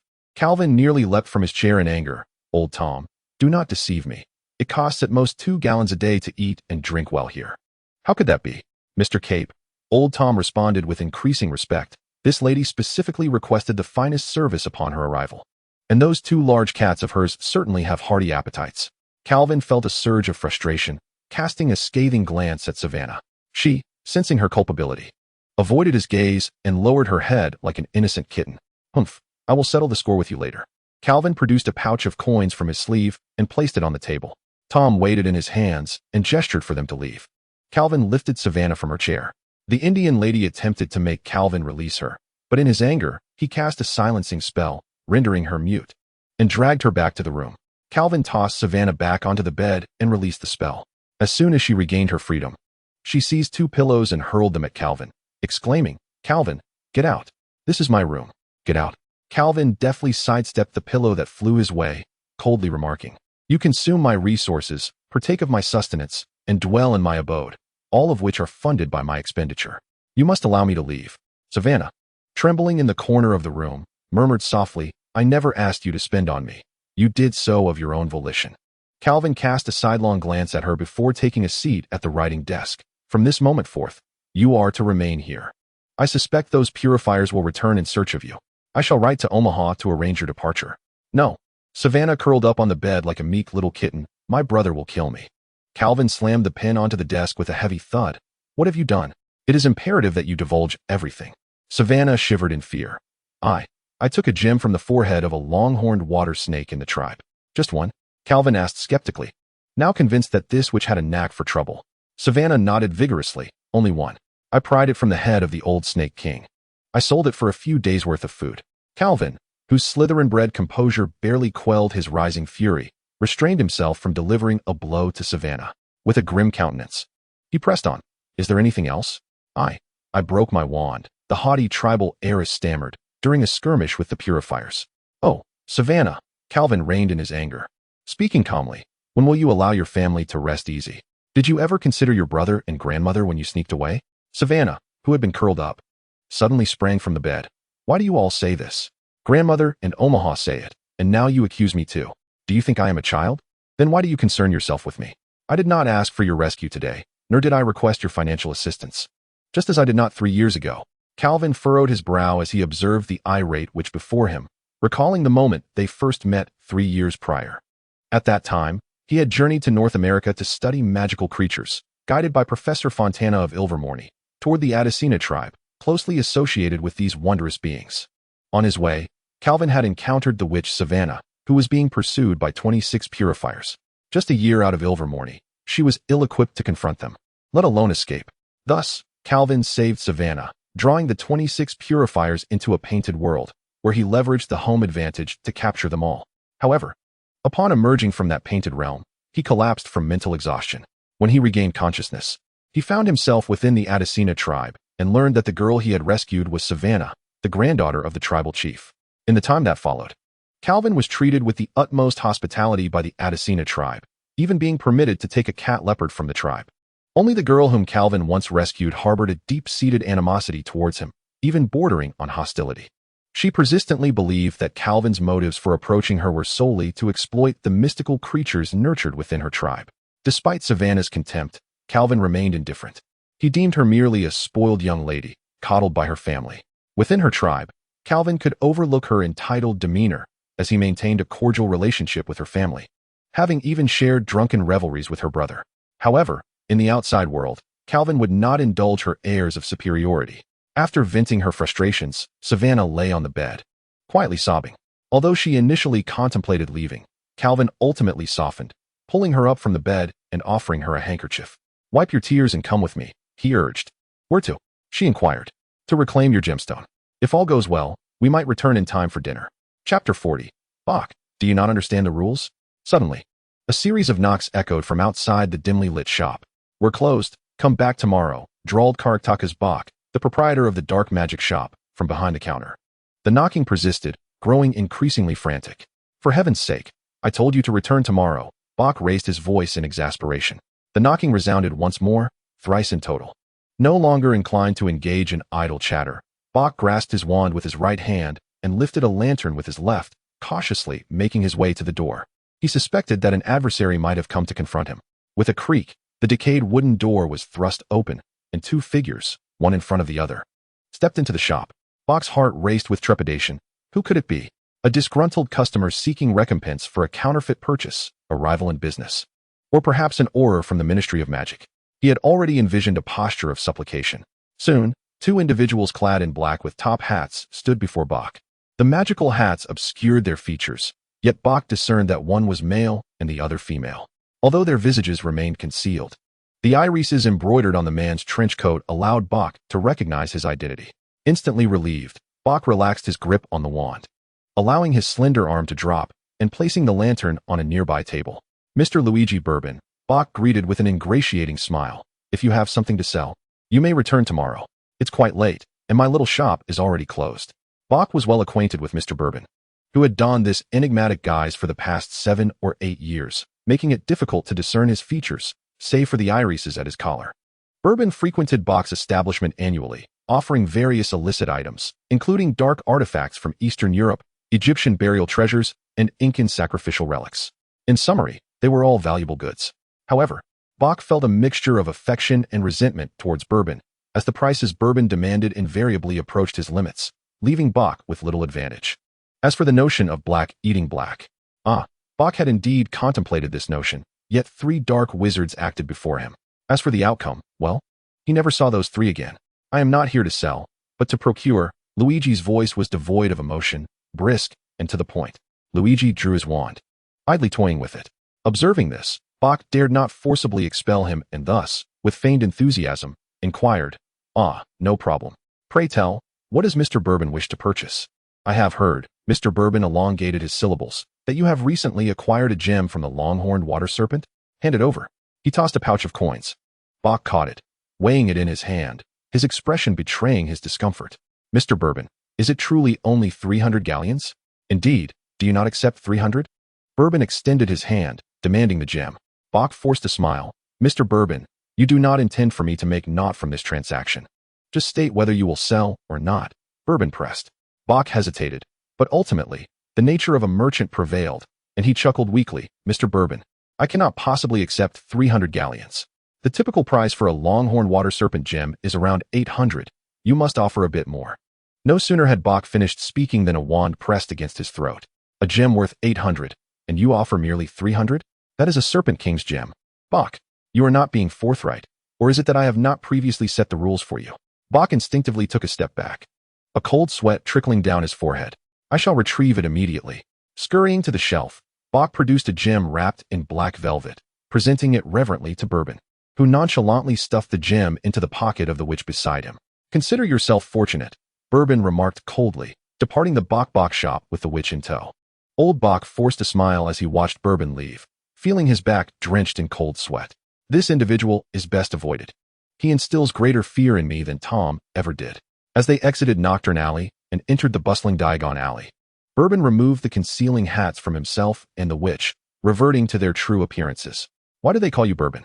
Savannah reclaimed the gem, her spirits lifting as her curiosity reawakened. A false identity, utilized within the dark arts community, Calvin elucidated. Savannah furrowed her brow. You are a dark wizard, I presume? I am not a dark wizard, yet I inevitably must engage with such vermin. Ha, Savannah scoffed. By the way, what are the purifiers? As before, bound and discarded at the Ministry of Magic's entrance, Calvin replied, growing slightly impatient. Enough chatter. We have arrived. Calvin halted before a shop in Diagon Alley. Savannah glanced up at the sign, the gilded letters peeling to reveal, Ollivanders, EST 382B, C, crafting exquisite wands. What brings us here? To procure you a new wand. Calvin pushed open the door to the wand shop, ushering in Savannah. Good evening. A gentle voice emanated from behind the counter. If they had arrived half an hour later, the shop would have been closed. An elderly man stood before them, his light-colored eyes shining like 2 luminous moons in the dimly lit store. Hello, Mr. Ollivander. Calvin greeted the old man politely, with Savannah following suit. Ah, Calvin. It has been a while, the old man replied. It feels as if it were just yesterday when Minerva brought you here to purchase your first wand. 13 inches, birch wood, with a core of Chimera's blood vessels. A powerful wand indeed, well suited for casting spells. Yes, it's a pity it was damaged in battle, Calvin lamented, reminiscing about his first wand. Oh, are you in search of a new wand then? Ollivander inquired eagerly. Calvin took out his wand and examined it for a moment. No, I already possess a new one. Is it of French origin? Where are you studying? Or perhaps from Grigovich? It seems to be neither. Ollivander scrutinized Calvin's new wand. May I see it? Calvin handed over his wand. After a thorough inspection, Ollivander remarked, a wand from the east? Quite intriguing. It is suitable for releasing certain specific magics. Calvin retrieved his wand with a nod and turned to Savannah, who had been eagerly glancing around and seemed unable to resist touching everything. Mr. Ollivander, I came here tonight primarily for my friend. She has traveled from North America and has damaged her wand, wishing to purchase a new one from you. Ollivander then turned his gaze to the tall, wheat-skinned witch. Miss, could you please tell me about your previous wand? Ollivander asked with his silvery eyes. Savannah, slightly disheartened, replied. 11 inches, water fur wood, with a core of cat leopard whiskers. Ah, water fur, cat leopard whiskers, very characteristic of North America, Ollivander said, turning to rummage through his shelves. Water fur is relatively rare in England, and I seldom use this material. However, I believe you might like this. He produced a delicate little box and extracted a wand from within. Cedar wood, 12 inches, with a core of cat leopard whiskers as well, one of my earlier creations. Savannah took the wand, feeling a sudden warmth in her fingertips. The tip of the wand emanated a golden glow, casting dancing light spots upon the walls, illuminating the dim shop. It seems to be the one, Ollivander said with satisfaction. It will cost you 11 galleons. Savannah quickly tucked the wand away and looked at Calvin with innocent eyes. Calvin shot her an exasperated glance, retrieved the galleons, and placed them on the counter before departing the wand shop with Savannah. The two returned to the leaky cauldron, where Savannah was still buzzing with excitement over her reclaimed gem and newly acquired wand. However, Calvin suddenly turned serious and said to her, "Savannah, we need to have a serious discussion." Humph. Savannah curled her lips disdainfully, casting a sidelong glance upward, clearly disinterested in an earnest discussion. "Currently, you owe me over 300 gallons. I offer you two choices. 1. I write to your brother to have you brought back. 2. I select the latter." Before Calvin could finish his statement, Savannah interrupted him. "Very well, the second choice is to work for me." A sardonic smile crept across Calvin's lips as he continued. "I have recently established a magical creature sanctuary. You shall serve as a caretaker." The Indian which shrieked, "Work for you? I would rather have Omaha come and take me away." "Blacktail will also be in the sanctuary," Calvin replied slowly. Initially infuriated, Savannah returned to her seat, biting her lip fiercely, her eyes glinting with menace, wishing to feed this wizard who had whisked away Blacktail to a long-horned water snake. "I am not staying to work merely to repay my debt to you," Savannah retorted defiantly. "I am here to look after Blacktail, who must have endured considerable hardship in your company." "I do not care, as long as you tend to my magical creatures properly," Calvin responded, turning to leave. Behind him, the girl's soft voice floated through the air. "Calvin, thank you for today." Calvin turned back to see the girl had wrapped herself in a blanket. "Work diligently and repay me swiftly." The following day, Calvin transported Savannah via apparition to a clearing near the village of St. Catchpole in Devonshire. This location, facing Weasel Mountain and backed by the Ott River, was meticulously chosen by Calvin. Savannah surveyed the overgrown weeds around her, frowning as she queried, "Is this the sanctuary you spoke of? There is nothing here. Now that I have arrived, everything will be here. Do not forget, I am Calvin Cap. How do you intend to proceed?" Savannah inquired with keen interest. "I have long since prepared for this." Calvin produced a scroll from his sleeve and tossed it skyward. The parchment unfurled by itself, vividly depicting the various habitats that magical creatures might require: rivers, oceans, grasslands, rainforests, deserts, glaciers, plateaus, wetlands. The scroll descended upon a distant patch of overgrown land. Soon, a low rumble emanated from the ground before them. As the space began to expand, scenes of deserts, grasslands, lakes, and glaciers poured forth from the parchment's magic, gradually replacing the original wasteland, even altering the sky above to reflect varied weather conditions. Once the internal transformations were complete, countless stones and earth ascended, coalescing into an extensive high wall under the guidance of the blueprint. The wall was inscribed with golden magical runes, which soon faded into its composition, rendering the magic imperceptible.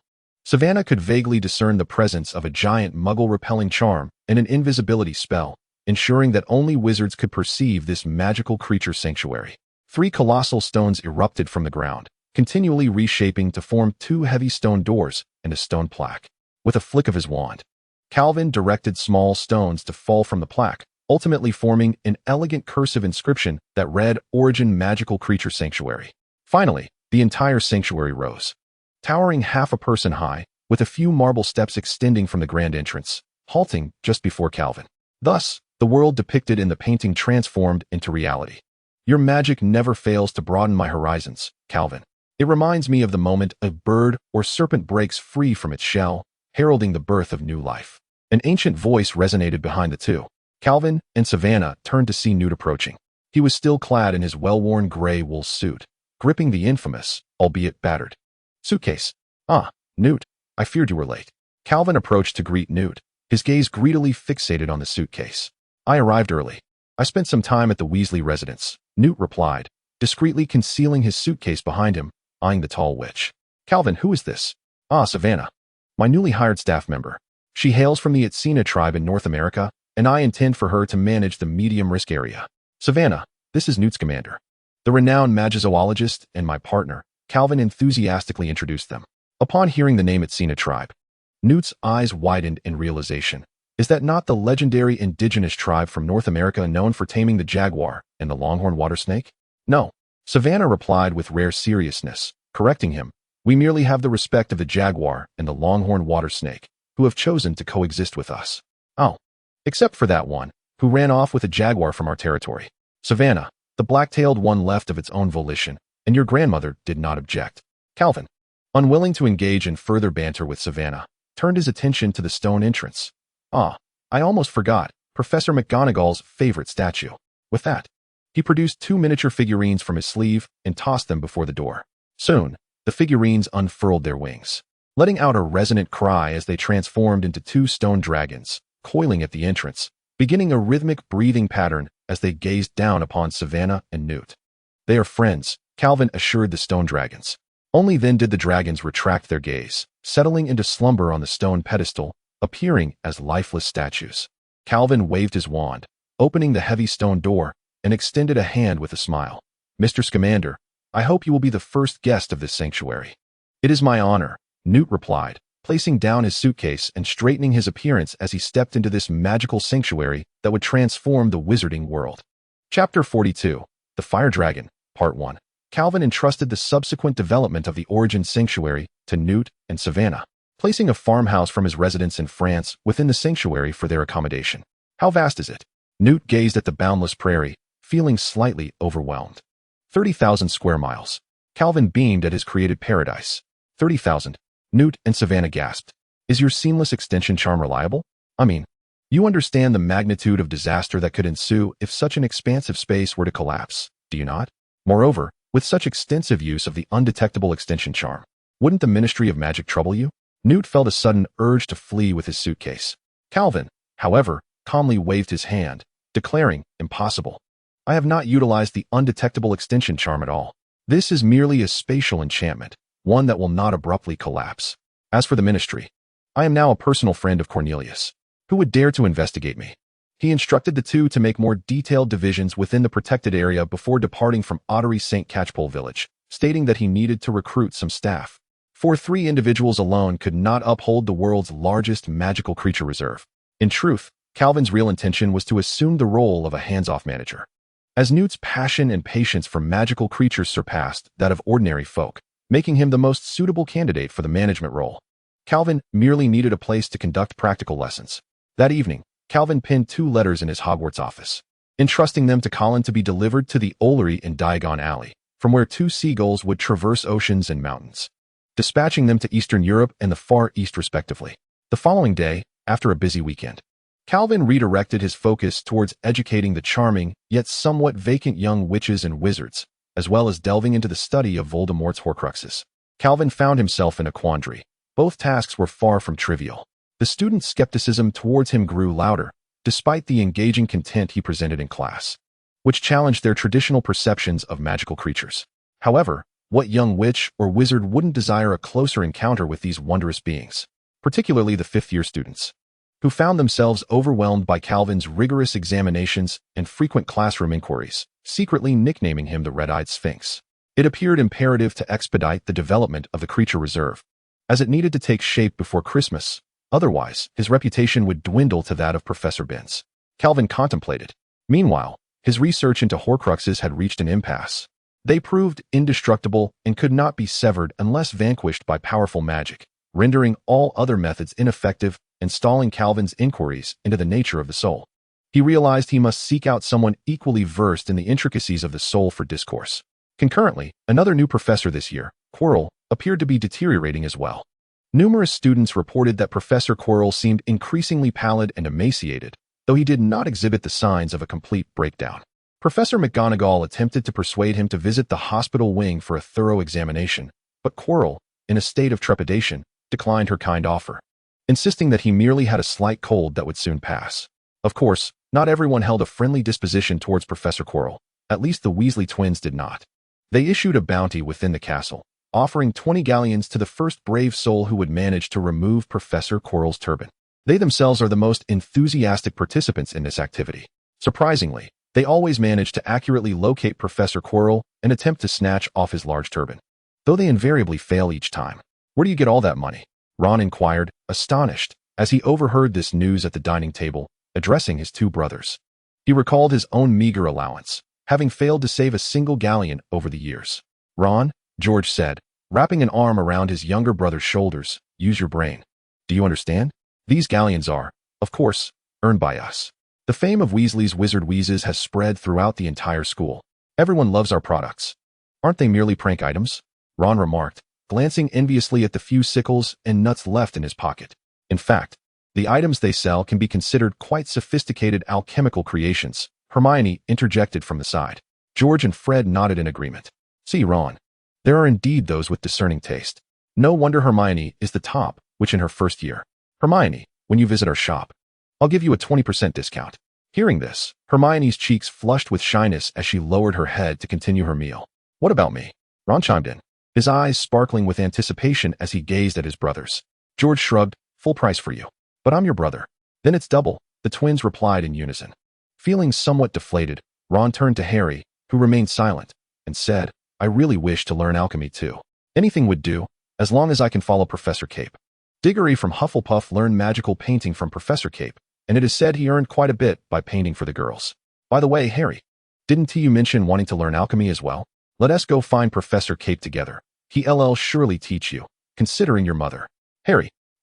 Ron nudged Harry with his elbow, finally bringing him back to reality. Huh. Harry, momentarily confused, responded. What are you thinking about? Ron whispered, still pondering about Nicolas Flamel. Harry nodded. I plan to check the library after dinner. All right, I'll fetch Hermione to join us. The three of them wandered aimlessly through the library, searching for clues related to Nicolas Flamel. Just as Harry was about to open a book titled Medieval Alchemists, he suddenly heard Ron exclaim, Hagrid, what brings you to the library? Hagrid ambled over, his heavy boots echoing as he carried something behind his back, dressed in a rather incongruous moleskin coat for the library. Just browsing, Hagrid replied, his voice evasive, immediately piquing their curiosity. Are you here looking for something? He suddenly appeared suspicious. Still investigating Nicolas Flamel, are you? Harry and Ron felt a wave of discouragement wash over them. Harry lethargically replied, Hagrid, if you would just tell us who Nicolas Flamel is, we wouldn't have to come here. I wouldn't divulge that information. It's top secret, Hagrid said, striding away, concealing whatever he had behind his back. He is hiding something, Hermione mused thoughtfully. Do you believe it might be related to Nicolas Flamel? I shall take a look at the books he has just acquired. Ron mentioned he had grown somewhat impatient. A minute later, he returned, cradling a substantial stack of books, which he unceremoniously deposited onto the table. Dragons, he murmured. Hagrid is researching information about them. Examine these. The varieties of dragons in Great Britain and Ireland, from egg to hatchling, and the guide to raising dragons. Chapter 43, Fire Dragons, Part 2. Dragons. Harry felt a shiver run down his spine. He had not anticipated that his friend would embroil them in such a predicament. Hagrid had always yearned for a dragon. He mentioned it to me the very first time we met. But that is illegal, Hermione stated gravely, closing the book. The prohibition on dragon breeding was officially enacted at the Wizarding Conference of 1709. This is common knowledge. Unaware of this fact, Harry turned to his close companion Ron, who surprisingly nodded in agreement. If we were to raise a dragon in the back garden, it would be nearly impossible to keep it from the Muggles' notice. Moreover, taming them is exceedingly challenging and perilous. You ought to see the burn scars on Charlie. They are from the wild dragons of Romania. An hour later, they knocked on the door of the gamekeeper's hut. To their astonishment, they found all the curtains drawn tightly shut. Hagrid first called out, Who is it? Before allowing them entry, quickly turning to secure the door behind them. The hut was oppressively warm, despite being in the chill of November. The roaring fire in the hearth burned hotter than usual. Hagrid brewed them tea and presented them with stoat sandwiches, which they politely declined. Hagrid, might we open a window? I am sweltering, Harry remarked, wiping the sweat from his brow. I'm afraid not, Harry, Hagrid replied apologetically. Harry noticed Hagrid cast a glance towards the fireplace, so he too turned to observe the flames. In the very center of the hearth, beneath the kettle, lay a large, dark egg. Ron crouched beside the fire, intrigued as he examined the egg. What is that? Hermione's breath quickened, her lips pressed into a straight line. A fire dragon egg, Hagrid said with a hint of pride. I won it in a card game a few weeks ago in Hogsmeade, and it has been warming by the fire for several days now. Hagrid, Hermione exclaimed, incredulous. You cannot possibly intend to raise a dragon. Show Hermione. Keep your voice down. Hagrid quickly raised a stout finger to his lips, signaling her to be quiet. He then peered through a small gap in the curtains. Rest assured, little Hermione, no one knows more about raising dragons than I do. You see. Hagrid retrieved a hefty tome from beneath a cushion made of unicorn hair, Raising Dragons for Pleasure and Profit, borrowed from the library. When hatching, you place the egg in the fire and mimic the mother's breath over it. After it is born, you must feed it a bucket of brandy mixed with chicken's blood every half hour. Hagrid, Harry felt compelled to interrupt the enthusiastic half-giant. I must remind you. You reside in a wooden house. Hagrid was about to respond when suddenly his expression changed, and he leapt to the window. What was happening? A boy was peeking through the curtain, running towards the school. Harry darted to the door and looked outside. Even from a distance, he could not be mistaken. Malfoy had discovered the dragon egg. Wonderful, Harry complained as he stepped out of the hut. Now, in addition to Nicholas, we have to worry about Hagrid. What will happen if someone finds out that Hagrid is illegally raising a dragon in his hut? We should inform Professor Dumbledore, Hermione said indignantly. Without a moment's hesitation, Harry shook his head. Dumbledore might expel Hagrid from the school. Are we to wait for the Ministry of Magic to come and imprison Hagrid in Azkaban? Hermione's voice rose. Hey, Harry, Ron interjected. I think Hermione has a point. Even if we don't tell Dumbledore, we should at least inform Professor Kettleburn. He is the Care of Magical Creatures professor, after all. Harry and Hermione exchanged glances, agreeing that this was indeed a prudent idea. Soon, the trio arrived at Kettleburn's office. After a flurry of commotion, he opened the door. Harry, Hermione, and Ron. Kettleburn greeted them with his disheveled hair and weary expression, stifling a yawn. Come in. What brings you here? He invited them to sit on the sofa, waved his wand to tidy himself up, and popped a sweet into his mouth, instantly brightening his demeanor. Would you like a sweet? You all look a bit pale. Has the wind been too strong outside? Kettleburn observed gently, noticing the trio's nervousness. No, thank you, Harry stammered actually. We have some questions we'd like to ask you. Let me be clear, aside from questions related to Nicholas, I will answer any that you have, Kettleburn said, taking a sip of coffee served by a Kneazle, regaining his composure. Actually, Professor, we want to inquire about dragons. We wish to learn more about fire dragons, Hermione said. A touch apprehensive. Fire dragons? Kettleburn echoed. Yes, you see, we found that your book does not cover fire dragons in as much detail as other magical creatures. So we thought to ask. Indeed, Ron chimed in. What if one day Harry has to face a fire dragon alone? Kettleburn sighed, pinching the bridge of his nose. You still have 2 years before you can take my class. Even in Care of Magical Creatures, I will only provide a brief overview of fire dragons. Classified as a Category 5 dangerous creature, in your 5th year. Professor Kettleburn. I heard that fire dragons need to be fed a bucket of brandy mixed with chicken blood every half hour after they are born. Is that true? Hermione cautiously inquired. Kettleburn scoffed. Humph. For amusement and profit. If you don't mind burning down your house, then by all means, follow that guidance. Harry and Ron shivered at his words. How could you read such a book? Calvin regarded Hermione with a hint of suspicion. Hermione, her mouth agape, struggled to find her voice.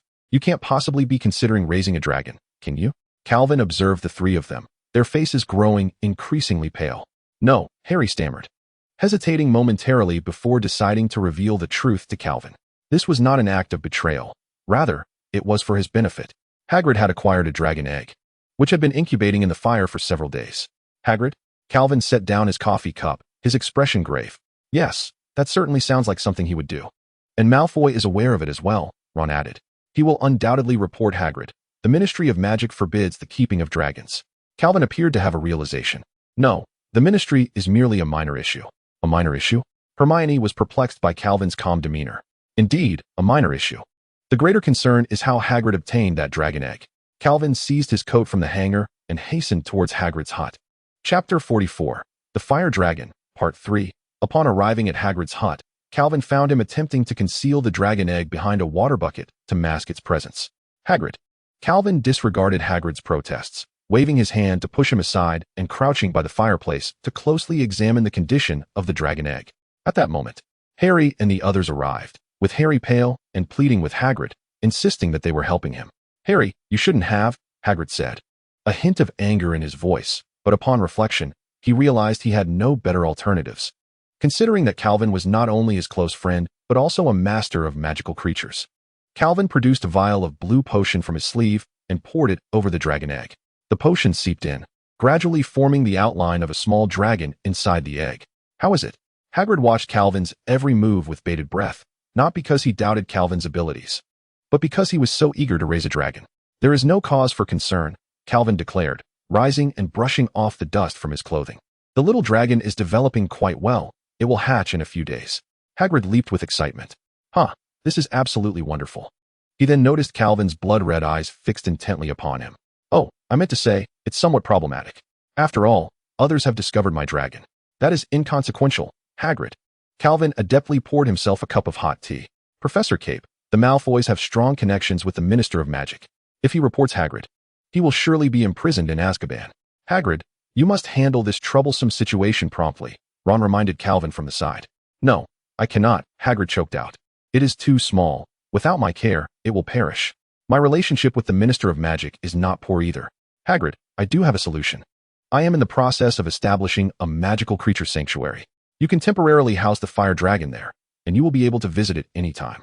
It will be safe and secure, Calvin proposed. Hermione pondered for a moment before quietly murmuring, I recall that there is no magical creature sanctuary in England. I am establishing one, Hermione, Calvin replied. During the summer vacation, I could extend an invitation to the three of you for some leisure. Hagrid's eyes lit up.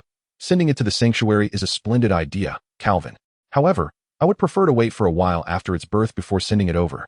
If that is agreeable, Hagrid beseeched Calvin, for nurturing a dragon had long been his aspiration. Calvin set down his teacup, his gaze fixed seriously upon Hagrid, which made Hagrid feel rather uneasy. I'll get it to you right away. No more nurturing, Hagrid stammered nervously. Hagrid, these are mere trifles, Calvin gently replied. I am currently quite intrigued by how you came to possess this dragon egg. Hagrid, a bit awkward, recounted, I won it from someone while playing cards in Hogsmeade. When was this? With whom? Aside from playing cards, what else was discussed? Calvin pressed for details. A few days after Halloween, at the Hogshead Inn. I was playing cards with a stranger who claimed to be Greek. Beyond that, I cannot recall. As for the conversation, I tried to recall that day, but I truly cannot remember, as I ended up rather inebriated. I awoke the next day, cradling a dragon egg. Calvin, slightly disappointed at the lack of useful information, produced his wand and inquired, Do you mind if I employ a bit of magic? Hagrid furrowed his brow. Is what happened that day truly so significant? It is indeed. Calvin affirmed with a nod. Then, let us proceed. Hagrid gritted his teeth and acquiesced to Calvin's request. Calvin retrieved a crystal ball from his sleeve and placed it upon the table, positioning his wand near Hagrid's temple. He drew forth a silver ribbon and placed it within the crystal ball. Calvin then glanced at the astonished trio of Harry, Hermione, and Ron, initially contemplating sending them away but ultimately deciding against it. What you are about to witness must remain confidential, Calvin sternly warned them. The trio nodded in quick agreement. Calvin then tapped the crystal ball with his wand, causing the white ribbon within to spin rapidly, soon revealing a clear image. This resembles an alchemical creation I am familiar with, Hermione remarked curiously. It is a pensive, though I have modified it into a pensive sphere. The five heads crowded around the crystal ball, eager to discern what had transpired that night. Soon, Hagrid appeared within the vision, engaged in a card game with several wizards. They boasted about their grand achievements as they played. The middle-aged wizard across from Hagrid was a smuggler, regaling the others with tales of his exploits. I just returned from Greece, and I have acquired many remarkable items. The relics of Helga Hufflepuff, one of history's most infamous dark wizards, took considerable effort to procure. I also discovered magical manuscripts from Plato and Socrates in a temple. Calvin wore a sardonic smile. He possessed the last remnants of Plato and Socrates' magical manuscripts in the world, and it was indeed peculiar that such a smuggler had them in his possession, speaking lies without hesitation. Of course, there was also a dragon egg. Alas, recent events in England have made this dragon egg quite burdensome for me, the smuggler lamented. Upon hearing of the dragon egg, Hagrid perked up. After the card game concluded, Hagrid invited the smuggler for a drink. This liquor is splendid, the smuggler exclaimed after finishing a full glass of rum. Thank you, my friend. What is it that you do?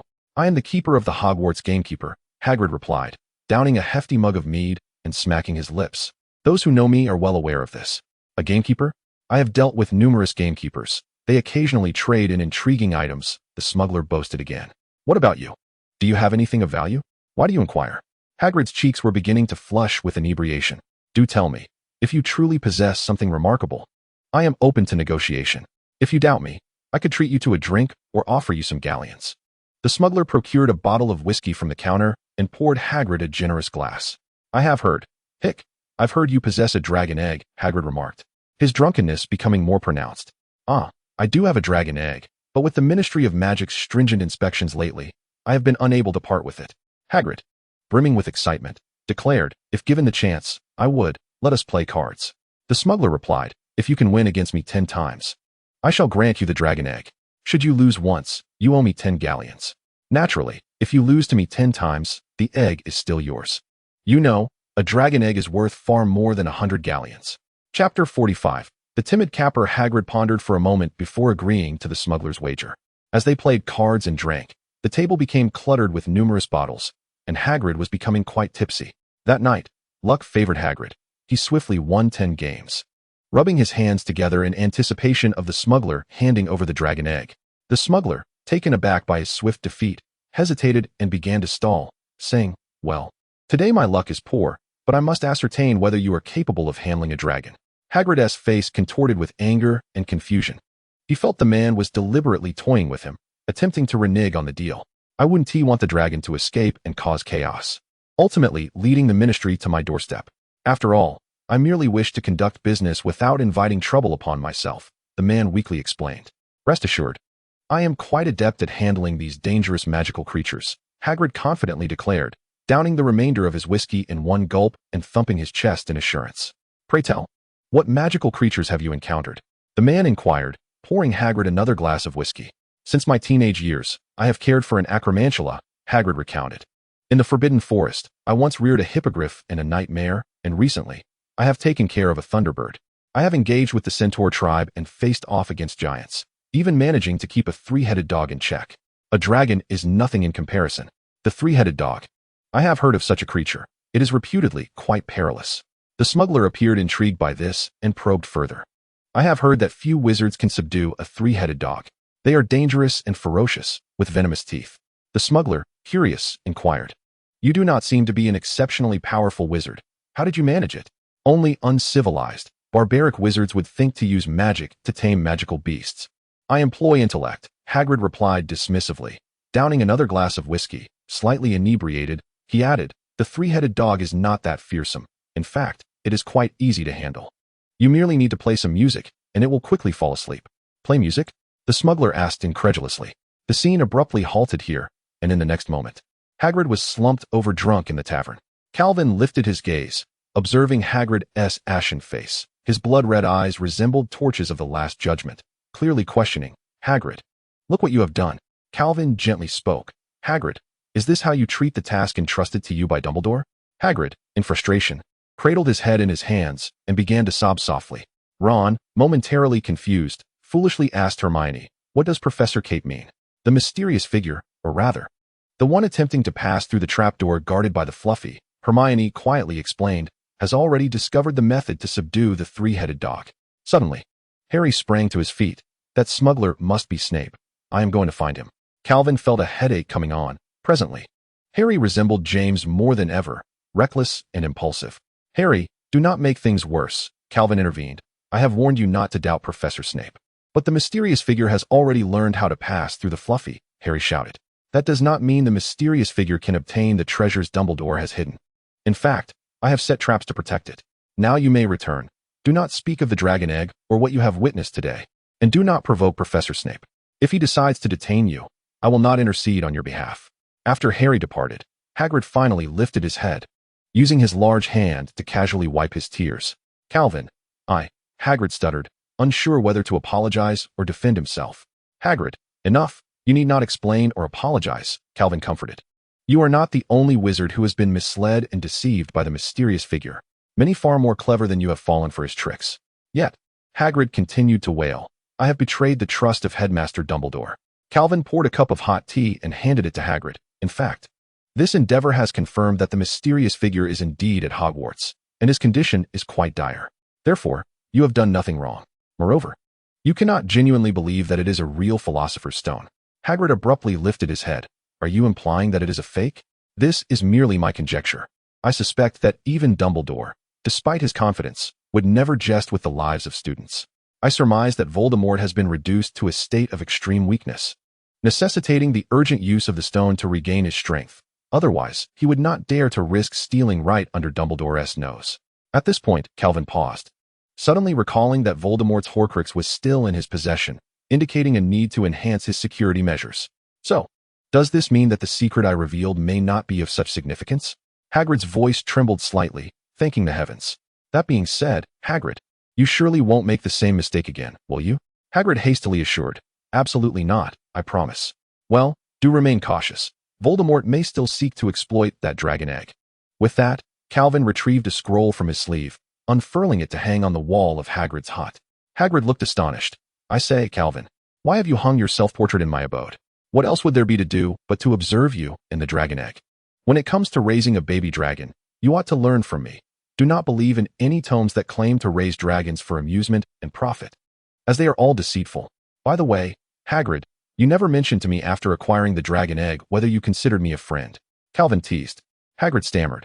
I was merely afraid of being discovered. The following morning, Calvin arrived in the Great Hall for breakfast, only to find a circle of students gathered around one spot. Some were cheering, while others attempted to intervene, and a few students hurriedly left the hall to seek out the headmaster. Calvin parted the throng to discover 3 first-year students engaged in a scuffle. Harry's front teeth protruded a full 3 inches from his mouth. Ron's hair had transformed into an icy blue and emitted a chill. Draco's ears were incessantly sprouting green onions, their wands scattered aside. Calvin waved his wand, separating the trio and dispelling the hexes affecting them, before darkly stating, "Well, 3 individuals engaging in magical combat within the Great Hall. Splendid. Is this the caliber of Hogwarts students? 10 points will be deducted from each of you, and you shall spend Saturday night in detention with me." Before Calvin could finish his admonishment, Draco shouted, "Why should I be penalized? Potter was the one who initiated it. You ought to expel him rather than deduct my points." Malfoy, disrespecting a professor incurs another 10 points off. Draco's face flushed crimson. "You cannot treat me this way. I will inform my father and have you expelled, cowardly Capet."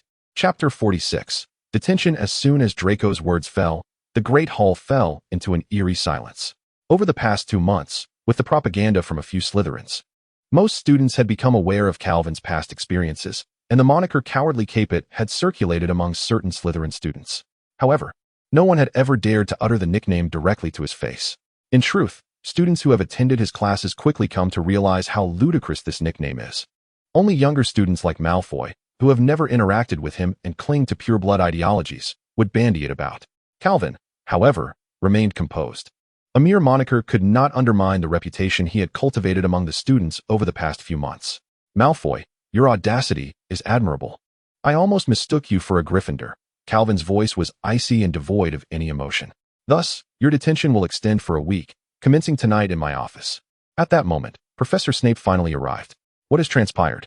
he inquired, dragging out the syllables. "Cape, you are to confine Malfoy for a week," Calvin replied.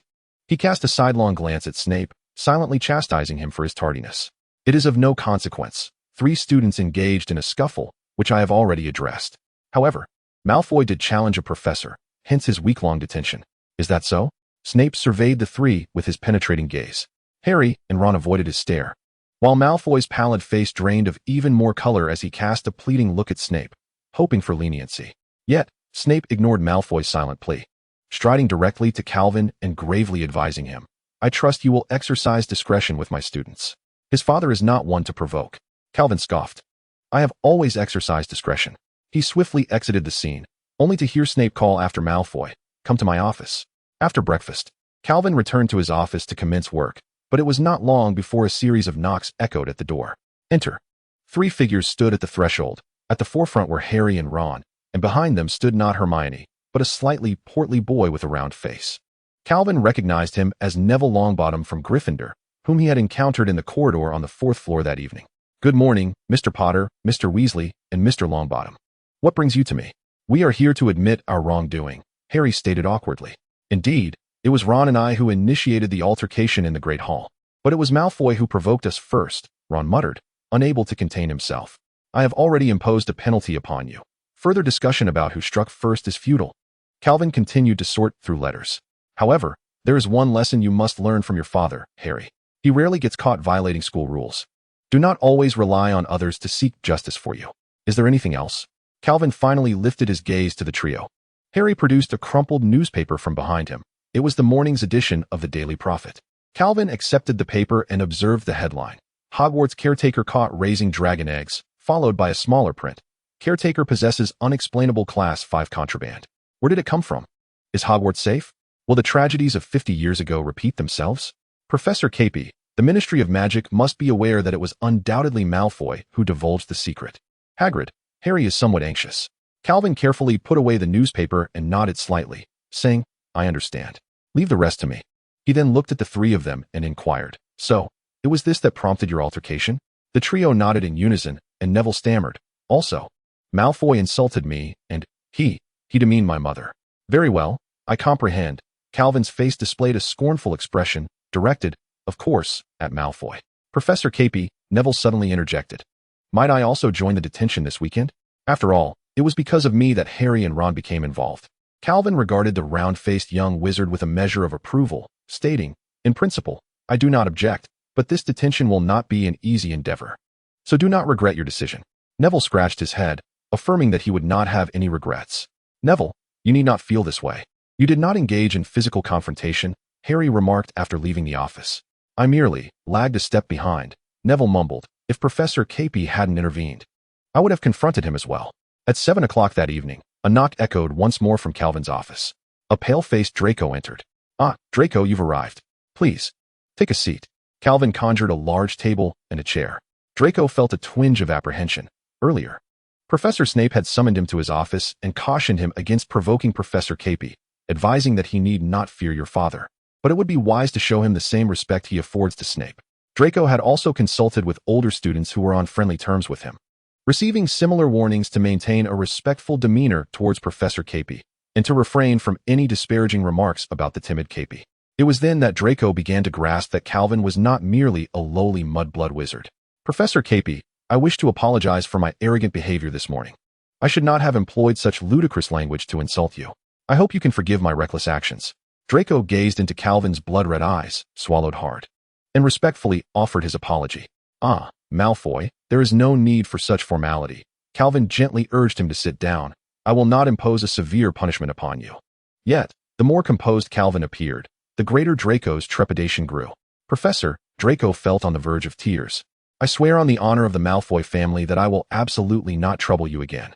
Rest assured, Malfoy, you do not pose any significant trouble to me. Calvin replied with a smile. However, I am pleased to hear you mention your family and honor. It seems you take great pride in your lineage, do you not?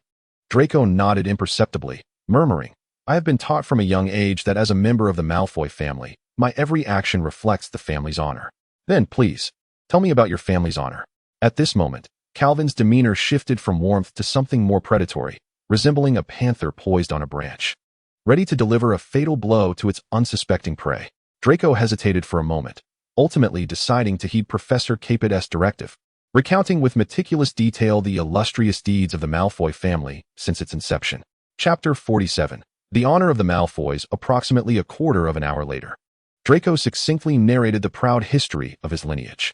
Perhaps the heroic tales inspired young Malfoy, for he gradually reclaimed his former air of superiority and haughtiness. Indeed, Calvin, who listened attentively, applauded softly. What moving accounts they were. The Malfoy family had strived for the wizarding world since its birth. Their legacy of glory passed down from Lucius I to Abraxas, enduring for a millennium despite the trials of the Goblin Rebellion, consistently standing at the pinnacle of the magical community. Even today, they remained unyielding, did they not? Draco smiled shyly, a rare display of humility, and nodded. Yet, Calvin's expression shifted to one of inscrutability. However, this does not align with my understanding of the Malfoy family. He beckoned, and a golden notebook soared from the shelf, opening before Draco. See for yourself. As Draco began to read the opened page, his countenance swiftly transformed to one of fury upon encountering the words betrayal, defection, treachery, massacre, breach of contract. He could hardly fathom how these terms could be associated with his family. He hastily perused 5 pages, but when he attempted to turn to other sections, he found himself unable to open the remaining pages. Have you finished? Calvin wore a cold smirk. Draco's breath quickened. Had it been anyone else tarnishing his family's name, he would have retaliated without hesitation. Clenching his teeth and recalling Professor Snape's warning from the morning, he ultimately allowed his family's honor to prevail. Professor Capet, how dare you? How can you so recklessly besmirch my family? This is an affront to the Malfoys. Draco demanded, his voice laced with indignation. Besmirch? I fail to comprehend. These are all facts, Calvin replied, grinning at Draco. The young Malfoy felt a surge of anger that he could not voice, as Calvin's faint smile pierced through the Malfoy family's pride like a dagger. So, my confinement is merely an acceptance of your slander against my family? Draco struggled to contain his fury. Not at all. I have no interest in disparaging a family steeped in infamy, Calvin retorted, retrieving volume 6 of A Millennium of British Magical History from the shelf. Your task during confinement is to meticulously read this book and discern the truth of your family from the historically embellished narratives. Of course, if you believe I am maligning your family, I invite you to provide evidence to refute me, he added, leaning over the table, gazing down at Draco with an air of superiority. Now begin. Draco opened the table of contents, locating the Malfoy family under the section on purebloods, and then immersed himself in the sea of text, seeking the truth. However, he found no evidence to substantiate his family's greatness and glory. Rather, the truth, cloaked in deceit, was discernible even to him. After all, a single lie necessitates the concealment of 20 others. The chroniclers of history lack the leisure to veil the Malfoy family's misdeeds, and the gaps in their narrative appear more cavernous than the very walls of Hogwarts Castle. No, this cannot be true. It is simply impossible. Nearly an hour later, Draco teetered on the brink of despair. Calvin timely placed a reassuring hand on his shoulder. Child, what have you witnessed? I refuse to believe it. This book must be deceiving me. I shall write to my father tonight. I must restore my family's honor. The illustrious Malfoy lineage could not possibly be founded upon lies and deceit.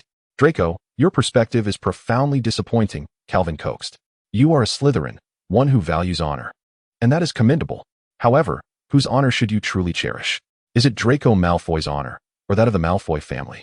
Draco glanced back at Calvin, somewhat perplexed by his words. Draco, the honor of the Malfoy family is not synonymous with your own. Do you believe that first-year Slytherins respect you for being Draco? Or for being a Malfoy? Without the Malfoy name, what are you? Unless you wish to languish eternally in the family genealogy, clinging to the Malfoy legacy for your entire life. In that case, Hogwarts, let alone Slytherin, will not welcome you. Draco, remember, honor is earned through one's own efforts, not gifted by others. Even the honor of your family. Do you believe it justifies your disdain for fellow students, or your mockery and physical altercations? Draco murmured, it should not. Speak louder, like a man, Calvin urged, giving his back a light pat. It should not. Draco exclaimed, his expression stoic. Calvin smiled with satisfaction. Excellent. Draco, I hope you understand that family honor is not your own. It merely serves as a stepping stone, granting you a higher starting point than others. True honor cannot be taken away, much like myself. Even if you were to call me a cowardly Capet 100 times, it would not faze me in the slightest. Draco nodded vacantly, inquiring, what must I do to acquire my own honor? There are numerous ways, Draco. Gaining the attention of others is quite simple. Possess something that they lack. Then, Professor, Draco lifted his head, a hint of color returning to his pale face. Would you be willing to assist me? Assist? Calvin echoed the word with emphasis. Professor Capet, teach me, Draco said earnestly. Calvin ultimately refrained from acquiescing to Draco's request. He had yet to instruct Harry. It was simply not feasible to teach Draco first. However, he did not outright refuse. Calvin noted that he had not yet observed any extraordinary qualities in Draco. He would be willing to offer academic assistance once Draco earned his approval. I shall demonstrate to you the merit of my own honor, as well as that of my family. Draco seized the tome, a millennial history of magic in Britain, restoring a haughty demeanor, albeit this time imbued with greater confidence than ever before. Very well, I shall keep a watchful eye on you. Should you require anything in the future, feel free to seek me out. Calvin observed Draco lingering at the doorway, reluctant to depart. Is there something else? Professor, among the students who once bullied you, was there a member of the Malfoy family? Well, Calvin reflected for a moment. Fortunately, no. He could distinctly sense Draco exhaling in relief as he exited the office. That boy, Calvin chuckled softly to himself, pouring a glass of red wine. Today marked a splendid occasion, for he had cracked a fissure in the stronghold of a pure-blood family. Chapter 48. The Forbidden Forest. Soon, the weekend arrived. At 9 o'clock in the evening, after bidding farewell to the Weasley twins and Cedric, Calvin found himself in his office with 4 first-year students, Harry, Ron, Neville, and Draco. Follow me, Calvin instructed, illuminating a lamp as he led them outside. I believe that from now on, if you wish to contravene school regulations, you ought to think twice, should you not? They strode boldly across the pitch-black grounds. Neville was incessantly sniffling, while Harry was uncertain of the punishment that awaited them.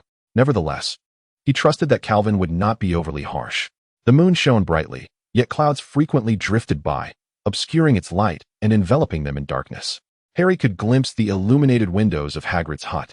Suddenly, they heard a shout from afar. Is that you, Calvin? Hurry up, I am ready to depart. Harry's heart soared. If they were to labor alongside Hagrid, that would be splendid indeed. His face betrayed his excitement. However, Calvin cautioned, do not let your exhilaration cloud your judgment. Harry, you are here to receive punishment. Draco wore a mocking expression. Potter was always so transparent, devoid of subtlety. And you, Draco, temper your arrogance a bit. Do not stray in the forbidden forest. Upon hearing this, Ron could not help but snort, causing Draco to abruptly halt. The forbidden forest, he echoed, his voice lacking its usual composure. We cannot venture in there at midnight. There are all sorts of creatures. I have heard tales of werewolves. Neville clutched Harry's sleeve tightly, stifling a sob. Shall we turn back, Neville? Calvin asked, observing the trembling boy. I mentioned you need not come. Neville released Harry and shook his head. Very well, stay close to Hagrid and me. You shall not encounter any danger in the forbidden forest.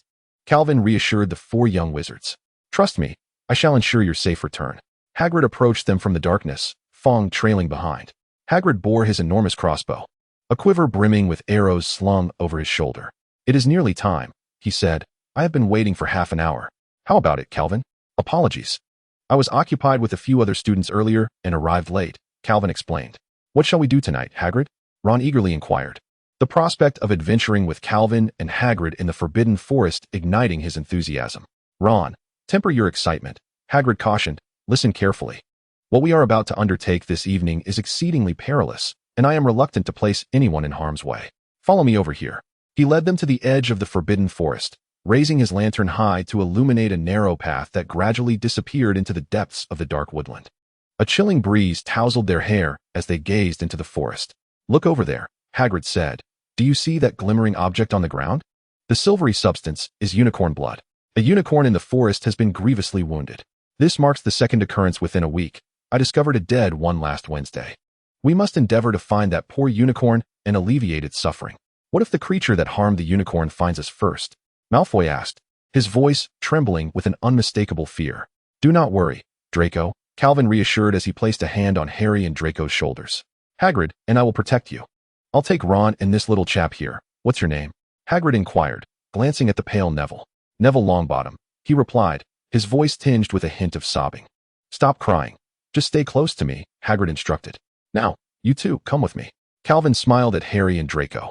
The two exchanged hostile glances and simultaneously declared, no. Oh dear, that won't do. You have no authority to refuse my groupings. If any danger arises due to infighting in the forest, I shall impose severe consequences upon you. Calvin menacingly compelled the two to shake hands. Remember what I have said to you, Harry Draco. They both huffed, reluctantly clasped hands, and then swiftly withdrew, wiping their palms on their clothing. Let us proceed, Hagrid bellowed. If anyone locates the unicorn, shoot off green sparks. If anyone encounters trouble, send up red sparks, and we will come to your aid. Now, everyone be cautious. The Forbidden Forest was enveloped in darkness and silence. After walking a while, they reached a fork in the path. Ron, Neville, and Hagrid took the left route, while Draco, Harry, and Calvin ventured right. They walked in silence, their eyes fixed on the ground. Occasionally, moonlight streamed through the branches above, illuminating a patch of silver-blue blood on the fallen leaves. Harry noticed Calvin's anger simmering beneath the surface. Could it be a werewolf that killed the unicorn? Harry inquired. Unlikely, Calvin replied. Capturing a unicorn is quite challenging. They possess formidable magical properties. They passed a moss-covered stump, and Harry could hear the gentle sound of flowing water, indicating a nearby stream. Along the winding path, specks of unicorn blood continued to dot the ground. Calvin bent down to examine the bloodstains, assessing the timing and severity of the unicorn's injury. It was gravely wounded. Unlikely to have ventured far, they would surely find it soon. They continued to navigate through the dense, shadowy woods. Harry, perpetually anxious, frequently turned to glance around. Plagued by an unsettling sense of being watched, he felt reassured by Calvin's presence, which provided him with a semblance of comfort. Professor, who could have harmed the unicorn? Draco suddenly inquired. Do you truly wish to know? Calvin shot him a sidelong glance. Yes, Professor. I might devise some clever strategies. Forget it. You do not want to know.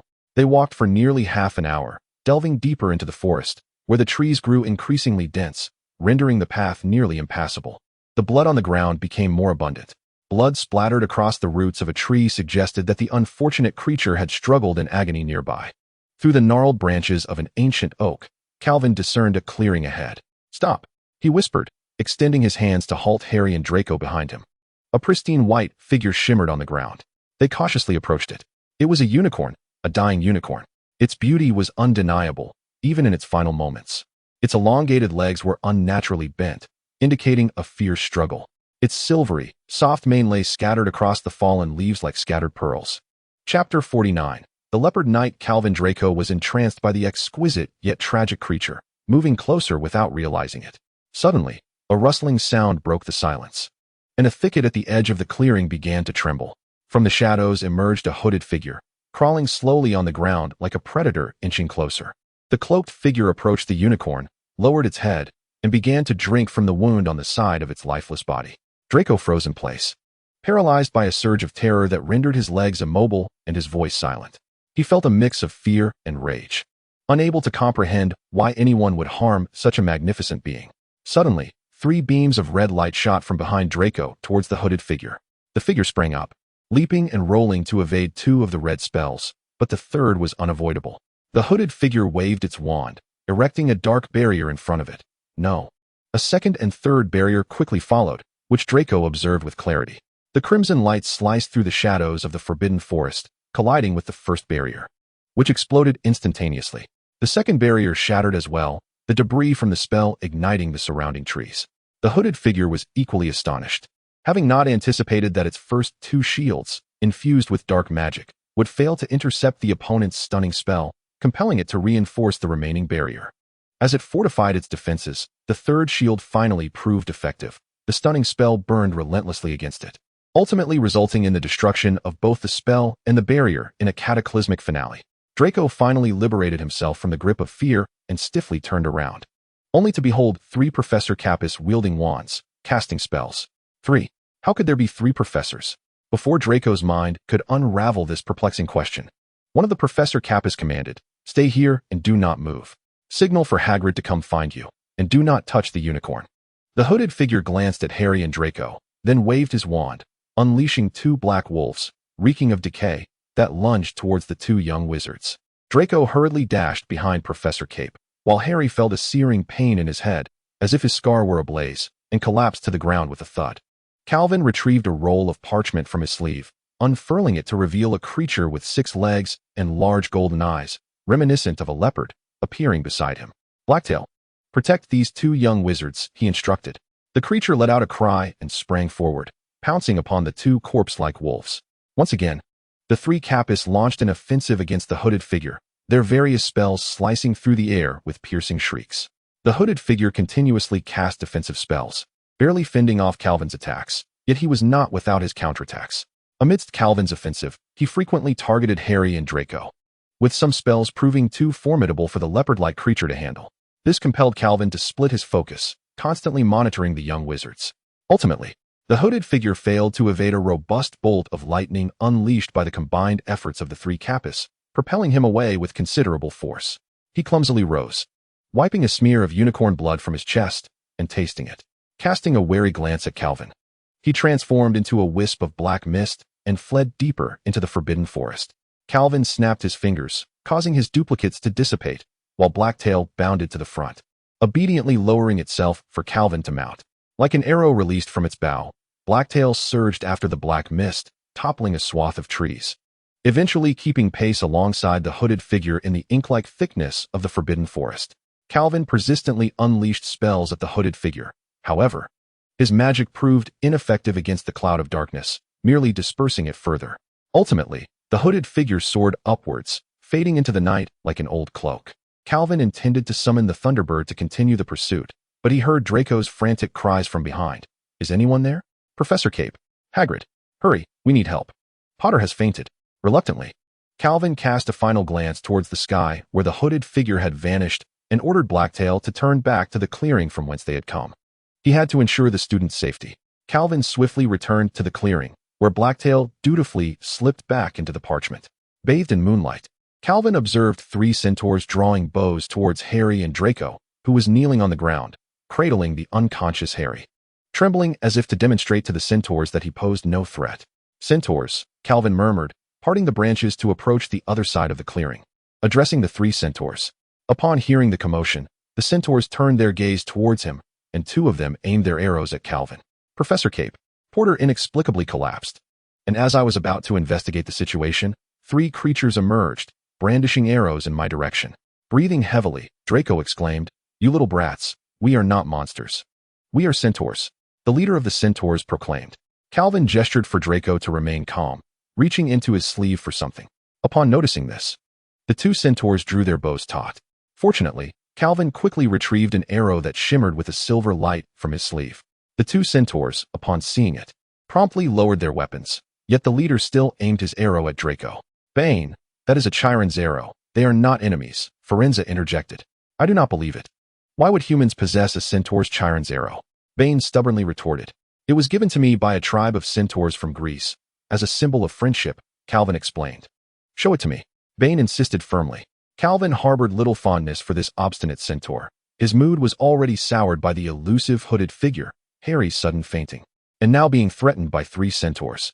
I have no obligation to prove anything to you, Calvin replied coldly. Bane, have you forgotten our ancestral teachings? The bearer of Chiron's arrow must be a friend, another centaur shouted at Bane. I have not forgotten, Ronan. Bane finally lowered his bow. At that moment, Hagrid arrived with Ron and Neville in tow. Calvin, are you all right? Merlin's beard. Hagrid exclaimed upon seeing the unconscious Harry, hurriedly kneeling beside him. What has happened to Harry? Hagrid, you should not venture so deeply into the Forbidden Forest. This is our territory, Bane proclaimed arrogantly. Enough, Bane. Hagrid is our friend. Forenza admonished Bane. Rising to his feet, Hagrid pointed to the slain unicorn, stating, We are here to find the murderer of the unicorn. Bane's expression darkened as he replied, This matter does not concern you humans. We centaurs will defend the peace of the Forbidden Forest. You have gone too far, Bane. This is the 3rd slain unicorn, and we have yet to catch a glimpse of the perpetrator. Perhaps the planets have not revealed this secret to you. I must resist the one lurking in our forest. Bane. Indeed, if necessary, I will stand alongside humans. Chapter 50, The Elixir of Life? Forenza, you are betraying us. Bane exclaimed in exasperation, pointing at Calvin. He resembles the very murderer of the unicorn. Have you lost your mind, Bane? He bears no trace of a curse, Forenza replied, bewildered by Bane's obstinacy. Calvin rolled his eyes, unwilling to engage in further meaningless discourse with Bane, and cast a silencing charm to hush him. Human, do you intend to harm a centaur? Ronan shouted. Let him be quiet for a moment. I have an injured student to attend to, Calvin said as he leaned down to assess Harry's condition. Everything was seemingly fine, yet the fragment of Voldemort's soul nestled within the scar on his forehead was writhing violently, though it gradually began to settle.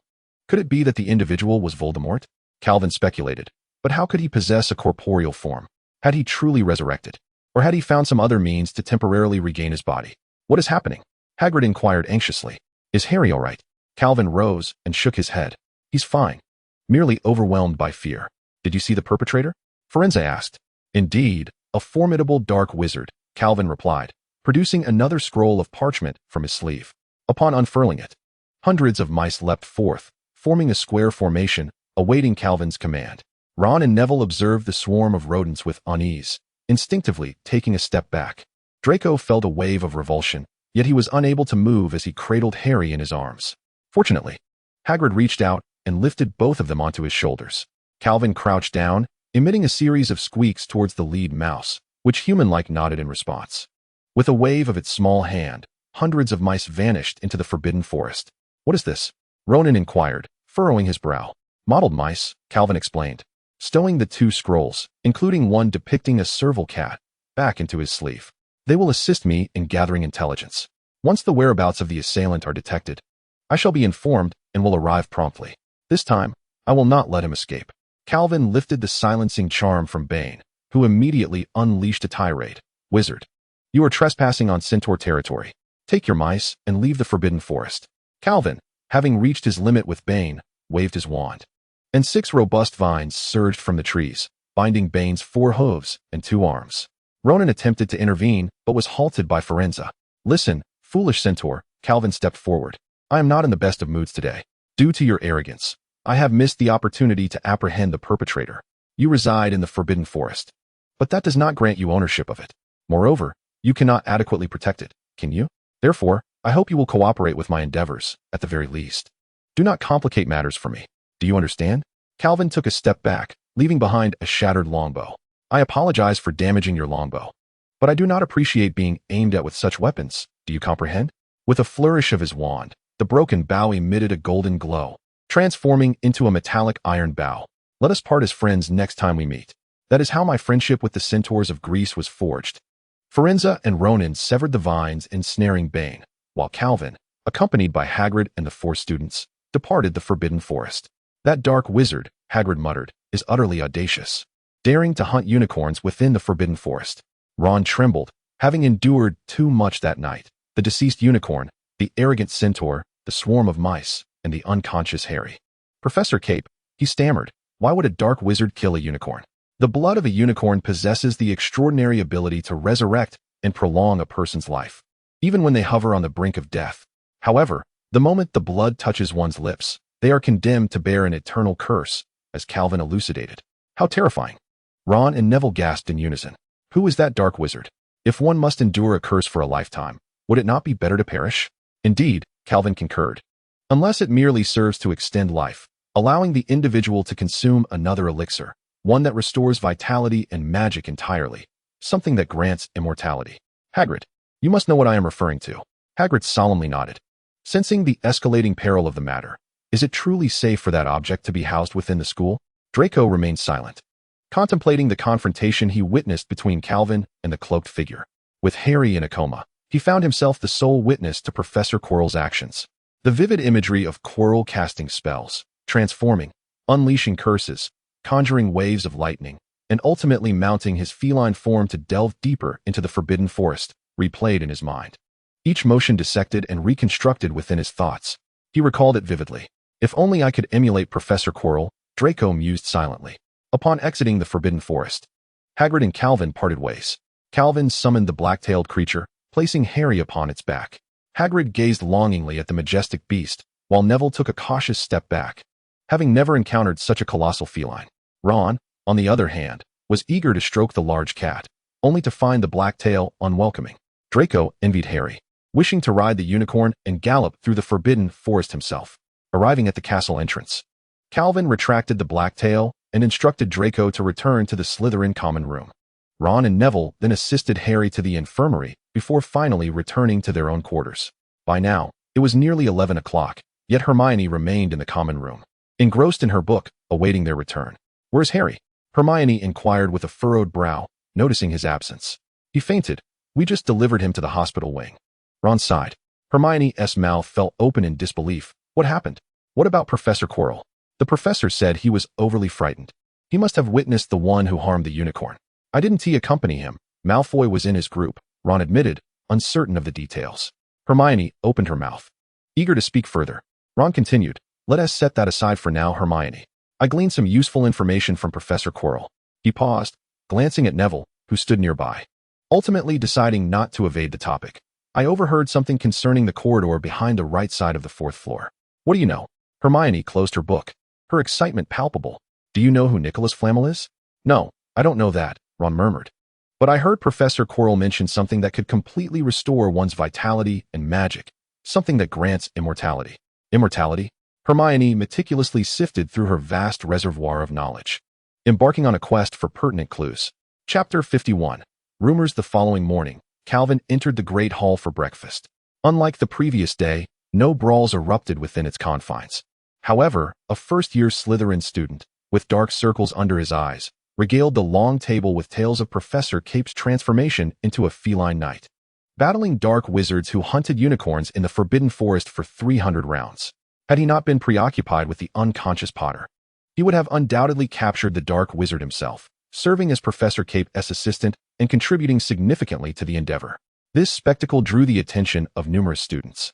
At the adjacent Gryffindor table, Ron mockingly brandished a chicken leg, jeering, "Come off it, Malfoy. I heard you were so petrified upon seeing that dark wizard yesterday that you could hardly move." He then retaliated with Draco's earlier taunts, "Malfoy, you ought to consider writing novels. Your sales would soon surpass those of Gilderoy Lockhart." Draco flushed crimson, veins bulging on his forehead as he protested. "Even if I didn't contribute much, I witnessed Professor Cape's experience firsthand, a colossal cat that vanished upon mounting." He continued with cryptic remarks about minor contributions and comparisons to Potter, inciting laughter among the crowd, filling the hall with a buoyant atmosphere. Calvin, bemused, realized that Draco's penchant for boasting was not easily quelled.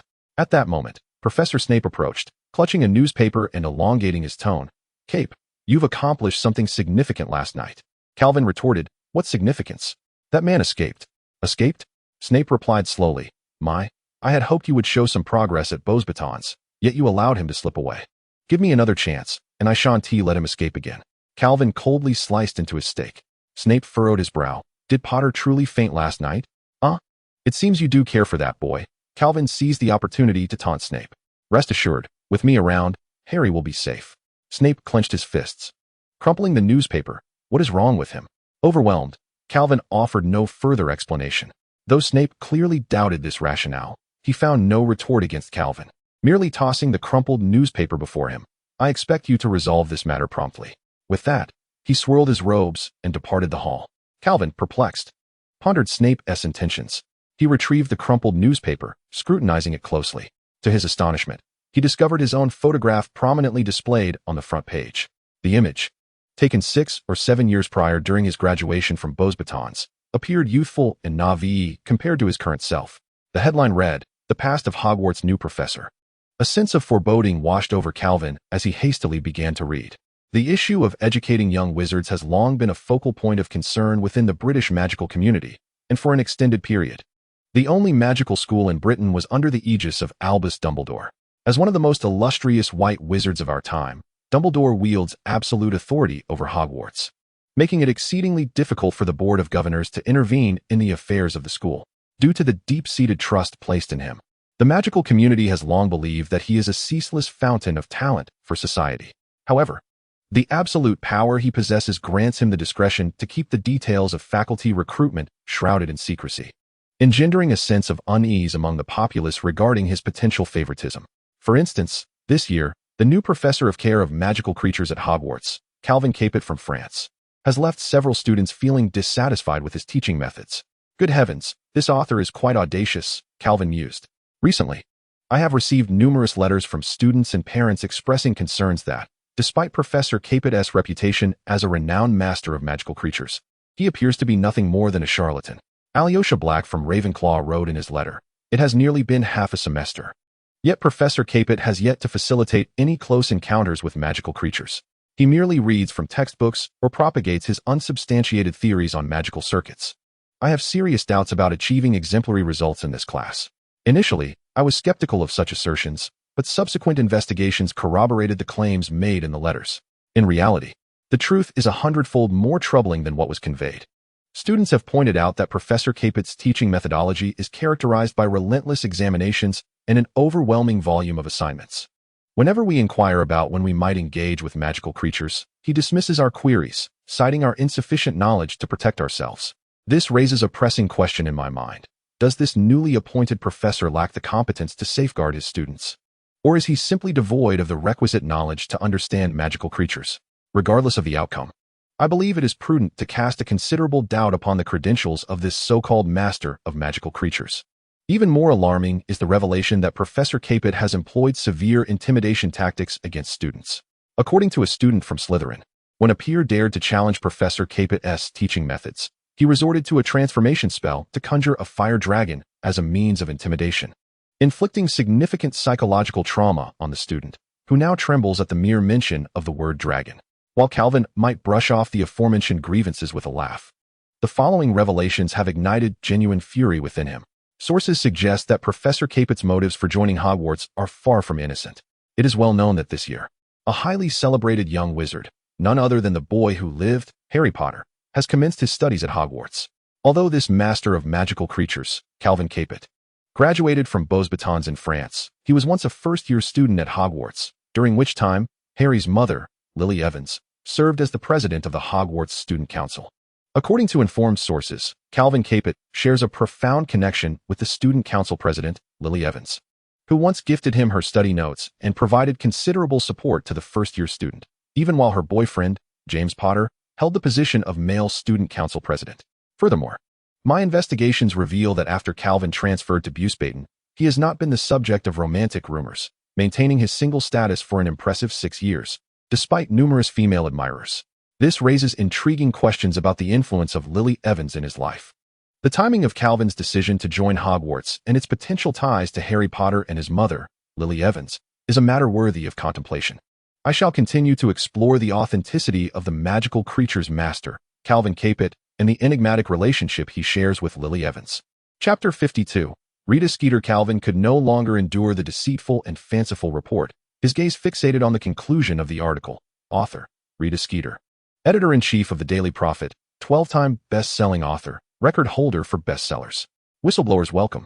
Humph. Calvin snapped his fingers, reducing the newspaper to ashes, drawing the attention of a nearby teacher. Professor Capet, what are you doing? McGonagall's icy gaze fixed on Calvin, her lips pressed into a straight line. She had not forgotten that the last incident involving fire in the Great Hall was caused by the previous professor of care of magical creatures. Nothing, Professor McGonagall. Merely disposing of some trash. With that, Calvin turned and departed, preparing for his morning classes. Before reaching his office, Harry, accompanied by Hermione and Ron, caught up with him, clutching a newspaper in hand. Harry, are you feeling any better? Calvin observed Harry's still pale complexion and instinctively brushed his fingers over the scar on Harry's forehead. Feeling better. Professor, Harry replied, panting slightly. He then raised the newspaper. What I wanted to discuss is this, Professor. Take a look at this article. Oh, I'm already aware of this matter. You needn't worry. I shall address it personally. Calvin took the newspaper from Harry's hands. Harry, somewhat perplexed, remarked, Professor, we haven't spoken to anyone about it. Calvin patted Harry on the shoulder. I know you haven't. You are not those types of individuals. As for some students, while a few may hold grievances against me, there are others who would not betray my trust. Ron kindly advised, Professor, you should resolve this issue swiftly. Rita is quite formidable. Even the Minister of Magic has suffered at her hands, and who knows how she might twist the narrative against you. Rest assured, I will deal with this pesky insect. In the afternoon, clad in formal attire, Calvin used flue powder to transport from his office fireplace to Diagon Alley. Upon emerging from the public fireplace, he walked along the street to a tall building on the south side of Diagon Alley, the editorial office of the Daily Prophet. Calvin pushed open the door, and a strikingly beautiful witch at the front desk politely inquired, Good day, sir. Whom are you seeking? Rita Skeeter. Do you have an appointment? A voice inquired. I have significant news to disclose. Please hold on. The enchanting witch hurriedly departed from the reception area, only to return shortly thereafter. Please follow me. The beautiful witch guided Calvin through the corridor, knocking on the door of the innermost office. Moments later, a meticulously adorned woman opened the door, her gaze scrutinizing Calvin from head to toe through a pair of gem-encrusted tortoiseshell glasses. Come in, Rita commanded in a decisive tone. Once inside her office, Rita poured herself a glass of red wine, crossed her left leg over her right, and imperiously asked, You say you have important news to share with me? Indeed. Miss Skeeter, Calvin replied, surveying the office, which reflected her own elegance and tidiness. The arrangement of desks, chairs, and bookshelves was immaculate, filled with various books, trophies, newspapers, and photographs. Opposite the shelves stood a grand wine cabinet, stocked with fine vintages from around the world. It seemed she was indeed favored at the Daily Prophet, enjoying wine even during working hours. Do tell, Rita demanded assertively, as a piece of parchment and a green quill soared into the air. Calvin recognized it as a shorthand quill.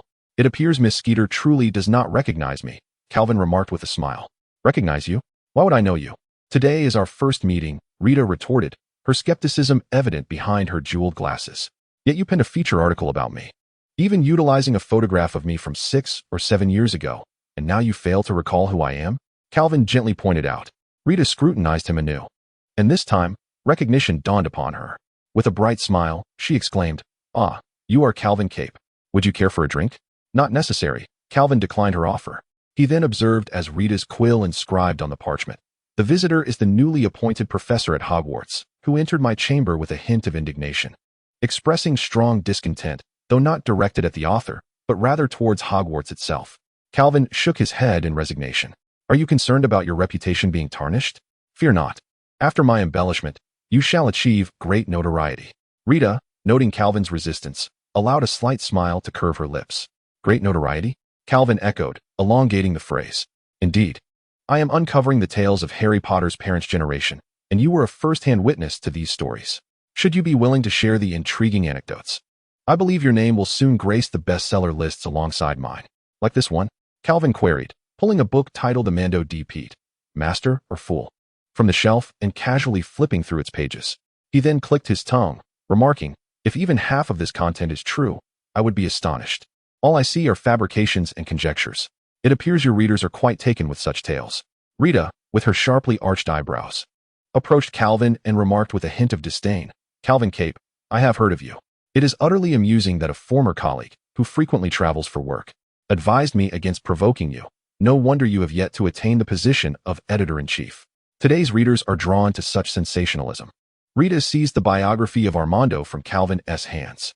Provocative, obscure, sinister, laced with conspiracy theories. This is what sells. Are we then to sacrifice the truth for the sake of popularity? Calvin interjected. Truth. Rita scoffed, returning the book to the shelf. What is widely believed is deemed the truth. So, let us converse. She settled back into her chair, adding, I am intrigued by you and your connection with Lily. Raised by your Muggle uncle, yet sorted into Slytherin during the reign of the Dark Lord. I am certain Lily Evans provided you with ample assistance. How do you perceive her? Do you admire, respect, or even love her? Her gaze was fixed intently upon Calvin. Oh, Rita, Calvin sighed. Why do you not heed your colleague's advice? I merely wish to show readers another perspective of the world. He chuckled lightly. Very well. Allow me to unveil this alternate reality. With a flick of his wrist, it appeared as though he were wiping away a smudge on glass. What? Rita began to inquire about Calvin's intentions, only to find her surroundings morphing into the unfamiliar. In an instant, light and shadow shifted, and all color drained from the world, leaving it in stark black and white. Chapter 53, Redemption, ah? Rita raised her hands, observing her body composed of ink-like lines. Droplets of ink cascading down as she screamed in terror. She looked at Calvin, who seemed at ease within this ink-rendered form. She reached for her wand on the table, only to realize that it too was made of ink, promptly relinquishing it. Behold, this is the other world. I often study magic and tend to magical creatures here, Calvin expressed, satisfied with his painted realm. This is illegal. You will be imprisoned in Azkaban, she asserted, forcing herself to regain composure, striving to reclaim her dominance. Do not jest, Rita. I merely invited you here as a guest. I mean you no harm. Calvin smiled at her. Rita stood frozen, perplexed by Calvin's motives for abducting her into this cursed world. Calvin picked up a stack of manuscript papers from her desk. Let us see what intriguing reports you have penned. Ah, the new professor and the Minister of Magic's inappropriate private relationship, hinting at a possible corruption scandal. You are already aware of this, he noted. Newt Scamander's family relocating to Devon. Allegedly introducing level 5 magical creatures from the Americas. This surely stems from his relationship with the former president of the American Magical Congress, which transcends mere friendship. In the Forbidden Forest of Hogwarts, numerous magical creatures have met with mysterious deaths, closely linked to the new professor. Behold, there is also this. The emotional chronicle of Calvin Capet.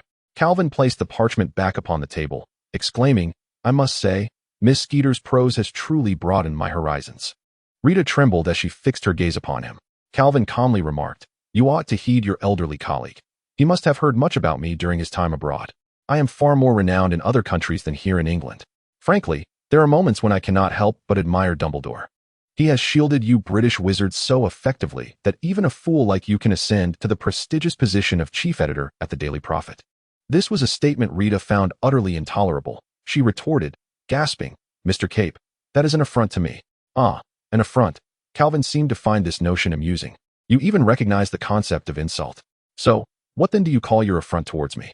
Or your disparagement of Lily? Calvin's tone had shifted from mild to frigid, each word piercing like ice. The surroundings began to morph rapidly, and Rita realized she was no longer in the office.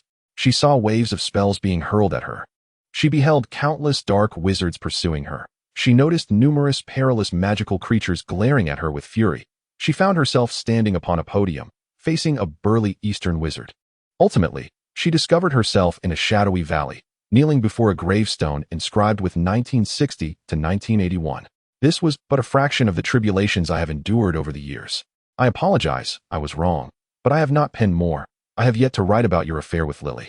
Rita finally grasped the gravity of the situation and began to stammer her apologies. Calvin locked his gaze onto Rita's eyes, his blood-red irises shifting to a golden hue. He discreetly employed the legilimency spell upon her. Indeed, you ought to be grateful for this. Otherwise, you would not have the privilege to converse with me. Calvin reverted the scene back to Rita's office, which offered her a modicum of relief. I am now exceedingly intrigued by the sources of your information. Let me guess. The Imperious Curse? No, you lack the audacity for that. The Confundus Charm? Far more challenging than the Imperious Curse. Ah, I have it. You are an animagus. What is your animagus form? An ant, a bee, or a bug? Rita's lips quivered slightly as she instinctively reached for her wand, taken aback that her most profound secret had been so effortlessly uncovered. What? Do you still wish to take action? Calvin chuckled. Ah, the British wizarding folk. Feel free to try, defeat me, and you may write as you please. Calvin spread his arms wide, relinquishing all defenses. as ink droplets the size of coins cascaded from his arms. "Professor Cape, Mr. Cape, I hope you can assist me in keeping this secret." Rita relinquished this reckless endeavor, her intuition revealing to her that Calvin was insurmountable. "It depends on your performance," Calvin remarked, with a wave of his hand restoring vibrancy to the world. "From now on, your content will never grace the newspapers again, nor will that of Lily Evans." A restored Rita spoke hesitantly. "You ought to address her as Mrs. Potter." Calvin, familiar with the surroundings, retrieved a bottle of red wine from Rita's cabinet and poured himself a glass, yet it was insufficient. "Not enough?" Rita was taken aback, wondering if she was to offer herself. "You must atone, do you understand?" Suddenly, Rita found herself frozen, her mouth agape, as a silvery liquid erupted from Calvin's sleeve and flowed into her mouth. Helplessly, she was forced to consume the liquid. "Mr. Cap, what have you made me drink?" Rita felt a surge of vitality in her body, yet her soul bore the weight of a colossal stone. "The blood of a unicorn," Calvin stated. "You must pay the price. From this moment forth, you shall write what I command." "Mr. Cap, this is inappropriate. I am not your puppet." Rita collapsed to the ground. "Alas," Calvin sighed. "Rita, what integrity do you possess? The moment you penned your first lie, that word became foreign to you. Do you believe you differ from those pink witches in Nocturne Alley? Merely the position of betrayal changes. Thus, atone well. I shall keep your secret and ensure your safety." Rita, on the verge of tears, lamented, "Do I truly have no other choice? Commence your work.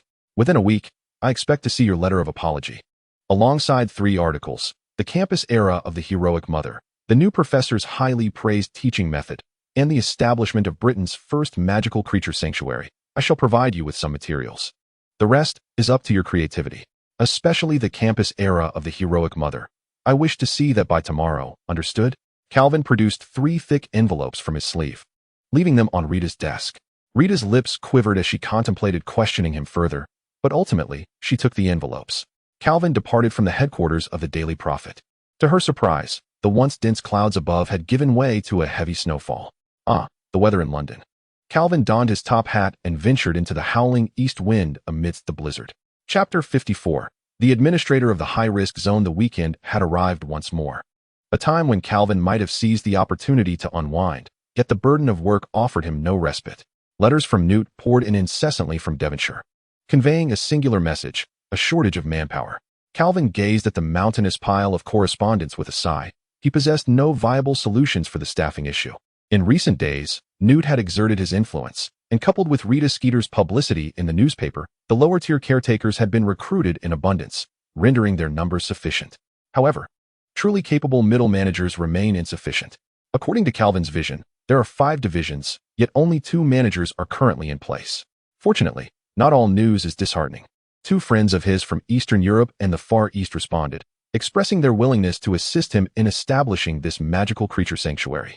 Consequently, the low-risk, medium-risk, aquatic, and rare zones now have their respective heads, while the most perilous high-risk zone remains unattended. Calvin pinched the bridge of his nose and sighed deeply. If he does not find someone before Christmas, he will have no choice but to seek out Dumbledore to borrow Hagrid. Although he and Hagrid are old friends and he trusts Hagrid's passion for magical creatures, he cannot shake the feeling that entrusting the management of the high-risk zone to Hagrid seems rather imprudent. Surely, he wouldn't engage with those fire dragons, would he? Just then, a knock at the door interrupted his thoughts. Calvin glanced at the clock. It must be the Weasley twins and Cedric arriving. "Come in," he called. "Mr. Diggory, Mr. Weasley." Calvin tidied up the letters on his desk. He had to admit that the Weasley twins and Cedric were exceptionally bright students, making remarkable progress in the realms of alchemy and magical painting under his tutelage. This made Calvin quite eager to teach them. For which educator does not relish having intelligent pupils? "Good afternoon, Professor Cape," Cedric greeted Calvin politely. Meanwhile, George noticed Calvin's slightly displeased expression and, with a cheeky grin, inquired, "Professor Cape, I suspect you must be facing some trouble?" "The trouble I face is your incessant pranks throughout the castle using your alchemical creations, to the extent that your headmaster and I are contemplating whether to suspend your extracurricular tutoring," Calvin replied impatiently. George and Fred immediately assured him that they would never use their alchemical products for mischief, but if others were to pilfer their creations for such antics, they could not be held responsible. "Do you take me for a fool? The flyers from Weasley's Wizard Wheezes have been shoved into my office, and pilfering is involved." Calvin bluntly exposed their antics. George could only mumble about deducting wages from the flyer distributor. Cedric stifled a laugh at the scene. "And you, Cedric, I shall not even mention the portraits you've drawn of nearly every girl in Hufflepuff and Ravenclaw. However, I must address the fact that you used magical painting to extract dangerous plants from Professor Sprout's greenhouse. Are you also learning from the Weasley twins? Calvin remarked with irritation, as he had originally thought of Cedric as a model student, only to discover his audacious side. Ah, Professor, I heard that the pearl fruit is exceptionally delicious, so I wanted to grow one myself. Enough, enough. First, assist me in caring for the magical creatures. In a while, you shall not have the pleasure of their company. Calvin retrieved a scroll. Upon hearing this, George lamented, Professor Cape, are you truly going to suspend our classes? I swear. We shall never sell alchemical products again. Who said you would be suspended from classes? In due time, my magical creature sanctuary will be fully operational, and I plan to send them all there. Calvin waved his hand dismissively. Is that the renowned magical creature sanctuary I read about in the newspapers? It seems rather close to my home. If that is the case, will we be able to see Rick and Bishop during the summer break? Fred exclaimed, his excitement palpable. Rick and Bishop were his two closest cows, despite often sending him flying in their playful antics. It's not far from my home, just a mountain range away. Cedric added. Of course, that would be fine, but the high-risk areas will not be accessible to you, Calvin replied. The magical creatures there pose too great a danger for you. In fact, I have yet to find a suitable professional to manage that high-risk zone. George and Fred exchanged knowing glances, instantly understanding each other's thoughts. Professor Cape, if you trust us, we would like to recommend a suitable candidate to manage the high-risk area, George said. Calvin regarded George and Fred skeptically, clearly dubious of their proposition. You two? Do enlighten me, he urged. Well, our elder brother Charlie, Charles Weasley, is quite fond of magical creatures and has completed a certification course in magical creature protection. After graduation, he went to the Romanian Fire Dragon Sanctuary to care for dragons. I believe he would be eager to return to England and work in your sanctuary, Fred explained. Charlie? Professor McGonagall has mentioned him to me, Calvin mused, gazing into the distance as he pondered. However, I recall he just graduated this year. Might he be a tad too young? If he can pass my evaluation, I would be willing to give him a chance, Calvin concluded. Fred, noticing that Calvin seemed open to the suggestion, beamed with excitement. Let us write to Charlie tonight and inform him of this opportunity. The twins shared a close bond with Charlie, united by their mutual love for Quidditch. With Charlie now far from home, George and Fred hoped he would return to work with them. Now, let us set that aside for the moment and get to work, Calvin declared, shaking the scroll, and the four of them once again entered Calvin's painted world. 2 days later, Calvin received a letter from Charlie, expressing his willingness to work at the sanctuary. Calvin arranged for him to come for an interview at the Leaky Cauldron that weekend. At the Leaky Cauldron, Calvin finally met the young man Professor McGonagall had often spoken of, who had aided Gryffindor in winning the Quidditch Cup. Charlie was robust and slightly shorter than his brothers. With a stocky build, his face, marked by freckles and weathered by experience, bore a resemblance to that of a good-natured gentleman, tanned to a deep brown. His muscular arms showcased a prominent scar, a testament to his encounters with fire dragons. Naturally, he sported the distinctive Weasley red hair. Calvin extended his hand in greeting. Charlie Weasley, I have heard quite a bit about you. Charlie exhibited profound respect towards Calvin. Mr. Capet, I have perused all your writings on magical creatures. The knowledge contained therein has proven invaluable. I have utilized it on numerous occasions to safeguard myself in the Romanian sanctuary. To my astonishment, even my veteran colleagues in the sanctuary are familiar with your name. Chapter 55. Charlie's assessment. I have indeed achieved some modest successes in Eastern Europe, but I shall refrain from discussing the past. My focus lies on the future, Calvin replied vaguely. He then sought out a secluded corner in the Pig's Head Tavern and invited Charlie to take a seat. I have heard Professor McGonagall speak of you, and it was your two brothers, George and Fred, who recommended you for involvement in the sanctuary's management. However, I remain somewhat unfamiliar with your capabilities, and I wish to conduct an assessment to ensure your safety in the presence of those exceedingly dangerous magical creatures. Oh, undoubtedly, an assessment is necessary. So, Mr. Capet, how shall we proceed? You wouldn't have me face a dragon alone, would you? Charlie jested. How could that be? Calvin laughed, then grasped Charlie's arm, and the surroundings shifted rapidly. Charlie felt as though he had experienced a phantom transfiguration, and when he regained his footing, he found himself before a grand door. The plaque above it inscribed, Origin's Magical Creature Sanctuary. Are we in the sanctuary now? Charlie inquired, glancing around but failing to recognize his uniquely shaped home. Not quite. This is a depiction of the sanctuary which I have transformed into an assessment checkpoint. If you can navigate through it within a certain time frame, you will pass my evaluation. It resembles a Muggle video game, Calvin explained as he adjusted the difficulty level at the door, Challenging, nightmarish, hellish. Charlie remained perplexed. A Muggle video game? What is that? Perhaps I should return home and ask my father. Calvin patted Charlie on the shoulder. Courage, do not fear. You shall not perish within. Strive to endure a little longer. With that, he gently nudged the still bewildered Charlie through the door. From within his clothing, Calvin produced an exquisite pocket watch to check the time. Approximately 15 minutes later, a pale Charlie unexpectedly plummeted from the sky, landing back at the position from which he had originally entered. Are you all right? Calvin reached out to help Charlie rise. How did you meet your end? The beginning was manageable. I recognized the dangerous magical creatures from your book and effortlessly completed the tasks of feeding and cleaning them. However, when it came to the venomous leopard, my knowledge was woefully inadequate, and I inadvertently fell victim to its poison. Charlie spoke tremulously. The mere thought of the venomous leopard still instilling fear within him, even in the painted realm. That is quite normal. Venomous leopards are indeed rare, and most wizards who have encountered them are no longer among the living. Calvin snapped his fingers, and a notebook materialized in Charlie's hands. This contains some fundamental knowledge I have researched about venomous leopards, which is yet to be included in my book. Give it another attempt. Charlie diligently studied the notebook, posing questions to Calvin whenever he encountered something he did not understand. About half an hour later, he closed his notebook, mustered his courage, and stepped once more through the grand doorway. This time, Charlie managed to endure longer than before, reappearing at the starting point after approximately 20 minutes. Where did you perish this time? Calvin inquired. Charlie sheepishly scratched his head, feeling embarrassed after his 2 failures and uncertain if he still had the right to pass Calvin's assessment. A chimera, he mumbled. I was incinerated by its flames. Do not lose heart, Calvin encouraged. If chimeras were easy to handle, they would not rank alongside dragons as perilous beasts.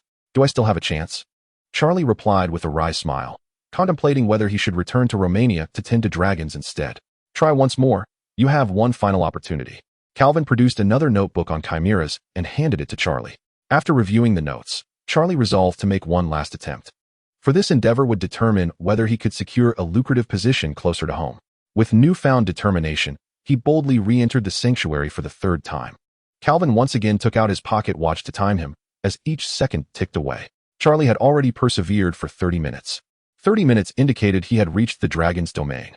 Calvin put away his watch, his thoughts shifting as he entered the dragon's section of the sanctuary. Gazing down from atop a towering stone column, Charlie, rolling up his sleeves and armed with a hefty piece of raw beef and a bottle of potent brandy, was engaged in a dance with a Swedish short-nosed dragon. Having previously worked in Romania's dragon sanctuary, Charlie faced the dragon with remarkable composure. Yet, lacking allies, he was unable to subdue the dragon alone and could only continue to evade it. After observing Charlie's maneuvers for a while, Calvin nodded in satisfaction, leaped down from the column, and clapped a hand on Charlie's shoulder, drawing him back from the canvas. Charlie snapped back to reality, finding himself still seated in the dilapidated chair of the Pig's Head Tavern, hands poised, as if still holding the meat and liquor. Incredible, Mr. Capet. Your magic is truly astonishing, he marveled. You will grow accustomed to it, Calvin replied with a smile. In the future? Charlie, thrilled at the prospect of having anticipated the outcome, exclaimed. Calvin, with a smile, presented Charlie with a badge emblazoned with the likeness of a dragon's head, declaring, You shall henceforth be the manager of the high-risk area within my sanctuary. Come with me. This time I shall show you the true origin sanctuary. Calvin rose and extended his right arm, and Charlie rested his scarred left hand upon it. In the next moment, the two found themselves before the grand entrance of the Origin Magical Creature Sanctuary. As Charlie glanced back, he indeed spotted his oddly shaped home half a mile away. Soon, a young woman clad in leopard print and an elderly gentleman with silver hair emerged from the gates. Hey, Newt, Savannah, Calvin greeted them. Oh, Charlie, long time no see, Newt said, intentionally bypassing Calvin to embrace Charlie first. Your mother and I often speak of you. She has been wondering if you would return to work here. And lo and behold, you have. Calvin wore a wry smile and asked, What do you mean, Newt? Beside him, Savannah crossed her arms and scoffed. You've left us here for nearly a month, assigning us all the tasks while you do nothing yourself. It's a miracle Newt hasn't taken you to task yet. And where are the other 2? Newt inquired irritably. They'll be here shortly, Calvin replied, glancing at his pocket watch. Approximately 2 minutes later, a Slavic youth appeared in a flash, greeting everyone with a thick accent. Ah, you've arrived, Alexander, Calvin said. Allow me to introduce Alexander Bykov, a good friend I met in Russia, a rare northern druid. I've invited him to manage the low-risk area. 5 minutes later, a sorrowful-looking man from the Far East, around 30 years of age, arrived. Upon seeing him, Calvin warmly greeted, "Li Lang, it's been a long time." Calvin continued with the introductions. "This is Li Lang, my partner from the Far East, a graduate of the North American Infomony. I've invited him to oversee the aquatic zone." Savannah's eyes brightened. "So, he's a senior then." Li Lang promptly greeted everyone in fluent English. After a series of introductions, at Calvin's gesture, the stone dragon at the door swung open, revealing the heavy entrance to the reserve. A warm breeze from the plains swept in, carrying the scent of the wilderness. The group entered Calvin's farmhouse, which, thanks to Newt's seamless expansion charm, rivaled the Great Hall of Hogwarts in size. Calvin conjured a round table, surrounded by 13 chairs. "Now that everyone is here, as the owner, I shall say a few words," Calvin announced after arranging everyone in their seats, marking his inaugural speech as the owner. Savannah scoffed. "Oh, now you remember you're the boss." Calvin shot her a glare and continued, "The first thing I want to say is that although I am the owner, my primary role remains as a professor at Hogwarts, so the daily management of the reserve will be entrusted to you five." Newt pulled Savannah back, just in time to prevent her from confronting Calvin. "So you still want to be doing any work?" Savannah retorted angrily. Ignoring her, Calvin proceeded. "Of course, it is impossible for you five to manage all the magical creatures alone. Therefore, you are free to recruit any staff you deem necessary." As for the recruitment criteria, Calvin produced a scroll from his sleeve and cast a spell on it, causing it to float in the air, revealing the entrance of the Origin Reserve. Charlie recognized it as the scene from his assessment earlier that day. Calvin explained, "This is the assessment method, categorized into 5 levels of difficulty: simple, ordinary, difficult, nightmare, and hellish." Charlie was hired after passing the hellish level. Savannah, nearly a head taller than Charlie, bent down to ask, "Charlie, is it? What does the hellish level entail?" Charlie shrugged, dismissing the matter as trivial. Merely some sphinxes, thunderbirds, venomous leopards, chimeras, and fire dragons. All that was required was to feed and clean after them. Upon hearing this, Savannah was momentarily taken aback. She felt she could manage the first 2, but would struggle with the thunderbird. As for the last 3, the prudent course of action would undoubtedly be to flee at the first sighting. Savannah couldn't help but feel a modicum of respect for the stout, stocky man. Regarding remuneration, the salary for caretakers in low-risk areas was 20 galleons per month, while those in medium-risk, aquatic, and rare zones earned 30 galleons. High-risk caretakers received 40 galleons. Charlie, Alexander, and Li Lang were each entitled to 60 galleons monthly, whereas Savannah received a mere 10. The Indian which reacted like a perturbed kitten. "Capet, why is my salary less than that of the caretakers?" "A mere 10 galleons. While the water fur and rocks fare better than I do." "Savannah, do not bring your foul temper into the workplace. And do not forget that you still owe me over 300 galleons, was the response. The tall witch dared not express her anger openly, instead resorting to clandestine curses directed at her indifferent employer. Ultimately, Calvin produced 5 illustrated volumes from his sleeve, containing images of the magical creatures under his care. Once an adequate number of personnel were recruited, these fantastical beings could be released from their enchanted confines. Currently, speed was of the essence. The bulk of the work needed to be completed before Christmas, as he intended to bring students to class thereafter. Calvin quickly concluded his speech. Savannah and Newt had already gathered a considerable number of recruits and had taken them for assessments. Charlie opted to return home to visit his parents. Having not seen them for half a year, and simultaneously planned to write to his colleagues in Romania to inquire if they would be interested in working in England, Alexander noted that he had some paperwork to resolve at the Ministry of Magic and would seek out Calvin for a drink when time permitted. Calvin graciously offered to treat for their first drink in England, much to the delight of Alexander, the Eastern European man. Lastly, a faint frown lingered on Li Lang's face. "Calvin, I could use your assistance." Of course, Li Lang. What are we to each other if not comrades who fought side by side?" Calvin chuckled, giving Li Lang a reassuring pat on the shoulder. "Let us first go dine." The two departed the sanctuary, disapparating to the leaky cauldron. Calvin handed old Tom a galleon to prepare something delectable. "May, come down." Li Lang called to the guest room above. A shy young girl from the Far East descended the stairs, standing bashfully behind Li Lang. Calvin, observing the girl, inquired, "Li Lang, who is this young lady?" With a sigh, Li Lang responded sorrowfully, "She is my elder brother's daughter, Li Mei." "Has something happened in the Far East?" Calvin sensed an unsettling tone and asked. "The Curse Brigade has grown increasingly deranged. Last month they assassinated my brother and sister-in-law. Had I not arrived in time, Li Mei would not have survived. Now, they are mobilizing much of their force to come after me.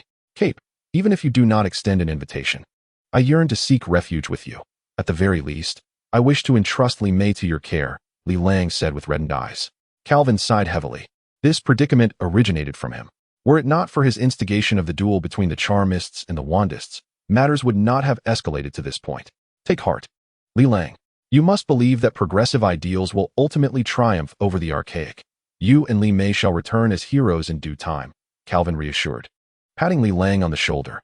Before long, Old Tom brought forth a plate of fried fish, a serving of chips, a combination of fried fish and chips, along with steak and potato pie. Calvin discerned that the young girl Li Mei was not enjoying her meal. After all, she had just arrived from the culinary haven of the Far East, and it was unfathomable for her to acclimate to the native cuisine of England. Lang, is there anything I can assist you with? Calvin inquired earnestly. Nothing of great consequence, merely 2 requests. I seek a place to reside, Li Lang replied, deftly slicing a piece of steak and placing it into Li Mei's bowl. Li Mei softly expressed her gratitude in her native tongue. Mei, I have instructed you to speak English as much as possible upon your arrival, Calvin noted, recognizing that this was Li Lang's first time caring for a child.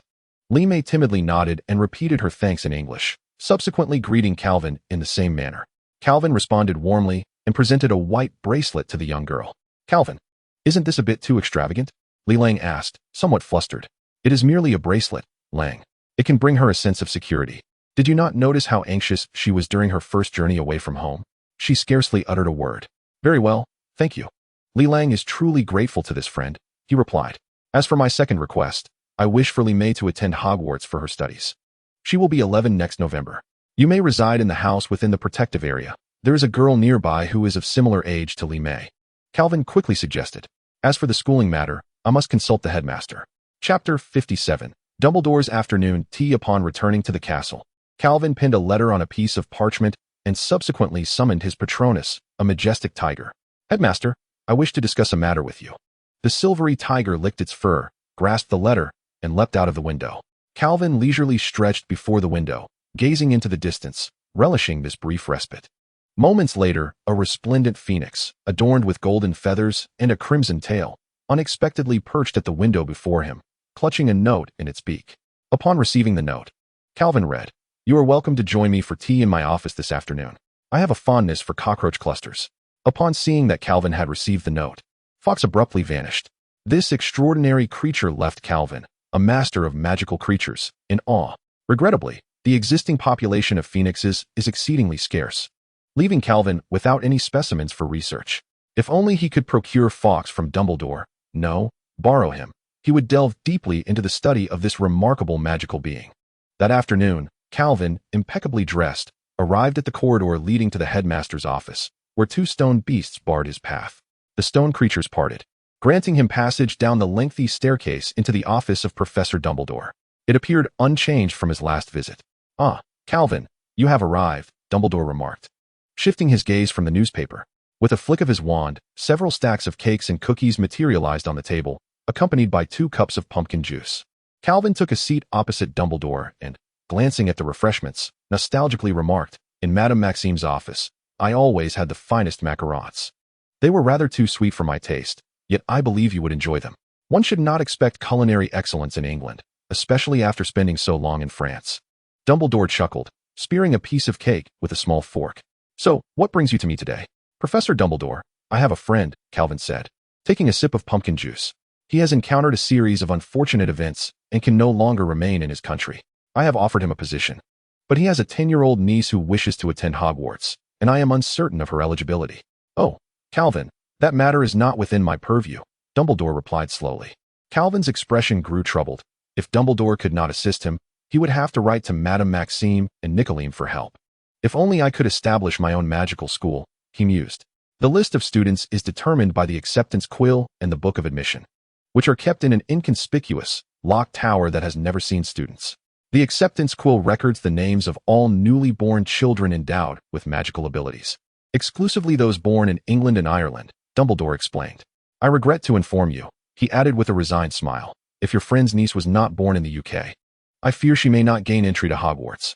Calvin sighed, remaining silent as he finished his pumpkin juice, watching as new juice bubbled to the surface. Well, to be honest, I did not harbor much hope, he said, his tone unchanged. However, I do hope you will agree to my second request. Do tell, Dumbledore replied. picking up a small biscuit, his azure eyes peering through his glasses at the young man across from him. I intend to provide the students with an opportunity to interact closely with magical creatures after Christmas, Calvin stated, fixing his gaze on Dumbledore. This was a venture he had meticulously planned, one he could not afford to fail, though not on Hogwarts grounds. Dumbledore nodded, glancing at the newspaper he had set aside. Reading the headline, "The United Kingdom's first magical creature sanctuary officially established." "I have read about it, Calvin. I must commend you. Having returned to England for only a few months, you have already managed to influence the Minister of Magic and the Daily Prophet to serve your endeavors." Calvin furrowed his brow and spoke with an enigmatic expression. "Principal, I believe your choice of words is inappropriate. I have merely cultivated some private friendships with Minister Fudge and Miss Skeeter. As you know, I have always been quite popular." "Very well," Dumbledore replied with a wink, his tone light. "Private friendships, indeed. Now, back to business, Calvin. I have been in correspondence with Newt, and have also learned about your magical creature sanctuary. What are your thoughts?" Calvin raised an eyebrow. "I see no reason to oppose your request. It would be beneficial for the entire magical community in Britain and for the young witches and wizards at Hogwarts." Eventually, Dumbledore acquiesced to Calvin's application. "However, I cannot allow you to take students to Devon with only your supervision," Dumbledore stated seriously. "The students will travel in a carriage driven by Hagrid, and there will always be a head of house accompanying them." Calvin felt somewhat displeased at the prospect of having a head of house accompany him. While Professors McGonagall, Flitwick, and Sprout were agreeable, it was Snape that troubled him. After some hesitation, Calvin ventured, "Principal Dumbledore, might it be possible to refrain from assigning Professor Snape to accompany us?" "Severus? What is the matter? I recall your relationship to be quite amiable," Dumbledore queried knowingly. Calvin inwardly rolled his eyes. "Professor Dumbledore, Snape teaches potions. I do not wish for my beloved creatures to become his ingredients. Calvin, I assure you, Severus will not lay a hand on the magical creatures in your sanctuary." Dumbledore smiled at Calvin. "I believe that is entirely intentional," Calvin silently retorted. Yet, he had no recourse. Dumbledore had already granted permission for him to take students to the sanctuary, and thus he reluctantly accepted the principal's conditions. "By the way, how far along is your research?" Dumbledore inquired somewhat casually. Calvin glanced at Dumbledore before responding with feigned nonchalance, "Progressing steadily, though there is no significant advancement." "Is that so? You should hasten your efforts." Dumbledore's voice lifted with some cheer. "I suspect he won't remain at the castle for long."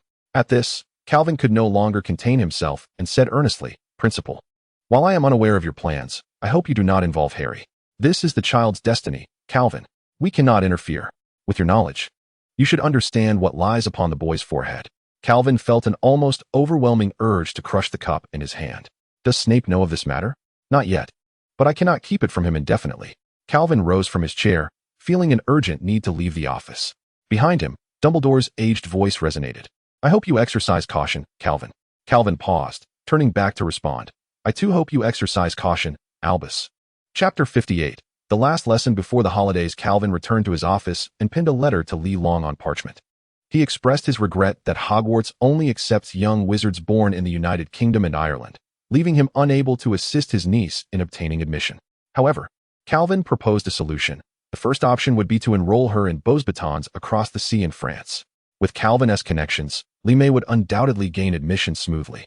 Nonetheless, this would pose a significant challenge for her. The second alternative involved receiving education within the Origin Sanctuary. Both Newt and Alexander were renowned scholars in their youth, excelling in various subjects beyond just magical creatures. For instance, Alexander, hailing from a druid lineage, was exceptionally skilled in transfiguration, herbology, and potions. Even the seemingly unreliable Shyvana was well-versed in arithmancy and divination, a testament to her tribe's ancient heritage. After receiving a response, Lee Lang pondered for a day before consulting his colleagues. Newt, Shyvana, Alexander, and Charlie were all eager to instruct this lovely Eastern girl and were willing to establish a modest temporary school for her. After all, it seemed rather cruel to send a mere 10-year-old girl, who had recently undergone significant upheaval, off to France alone for her studies. After much contemplation, Lee Lang decided to keep her close. Time flew by, and before they knew it, Christmas was approaching. A realization sparked when Calvin noticed Professor Flitwick adorning the cedar tree during a meal in the Great Hall. As the holiday approached, Calvin reflected on how swiftly the month had passed. Having been at Hogwarts for over 3 months, he had achieved most of his initial goals, except for his research on the soul, which remained stagnant. While savoring a beef pancake, Calvin finally encountered Professor Quirrell, who had been absent for several days. In the great hall, unintentionally, their eyes met, and Calvin observed the cold sweat trickling down Quirrell's pale face, as he almost immediately turned to flee. Calvin thought to himself, I recall Professor Quirrell's complexion being better a month ago. He had not relinquished his suspicions regarding Quirrell. But these past 2 months had been far too busy to investigate further. After lunch, Calvin prepared to teach the third-year students their final lesson before the Christmas break. He intended to inform them of the exciting news regarding practical classes beginning after the holidays. The large classroom quickly filled with students, and Calvin addressed them, stating, This is the last lesson before Christmas. Your performance today will determine the workload over the break. So I hope you can remain composed and not let the festive joy cloud your judgment. This was, of course, a scare tactic, in truth. He had already determined their Christmas assignments. Now, let us take attendance. Calvin retrieved the roll call.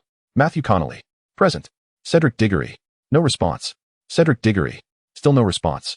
Calvin lifted his gaze, scanning the classroom. Is Cedric not here? Wow. George Weasley exaggeratedly performed, and it was unexpected that the diligent student, Diggory, would also have a day of truancy. After the last herbology class, Professor Sprout had detained him, but now he should have returned, a Hufflepuff student informed Calvin. Calvin nodded, making a note on the roster, and then continued with the roll call. All right, let us commence the lesson.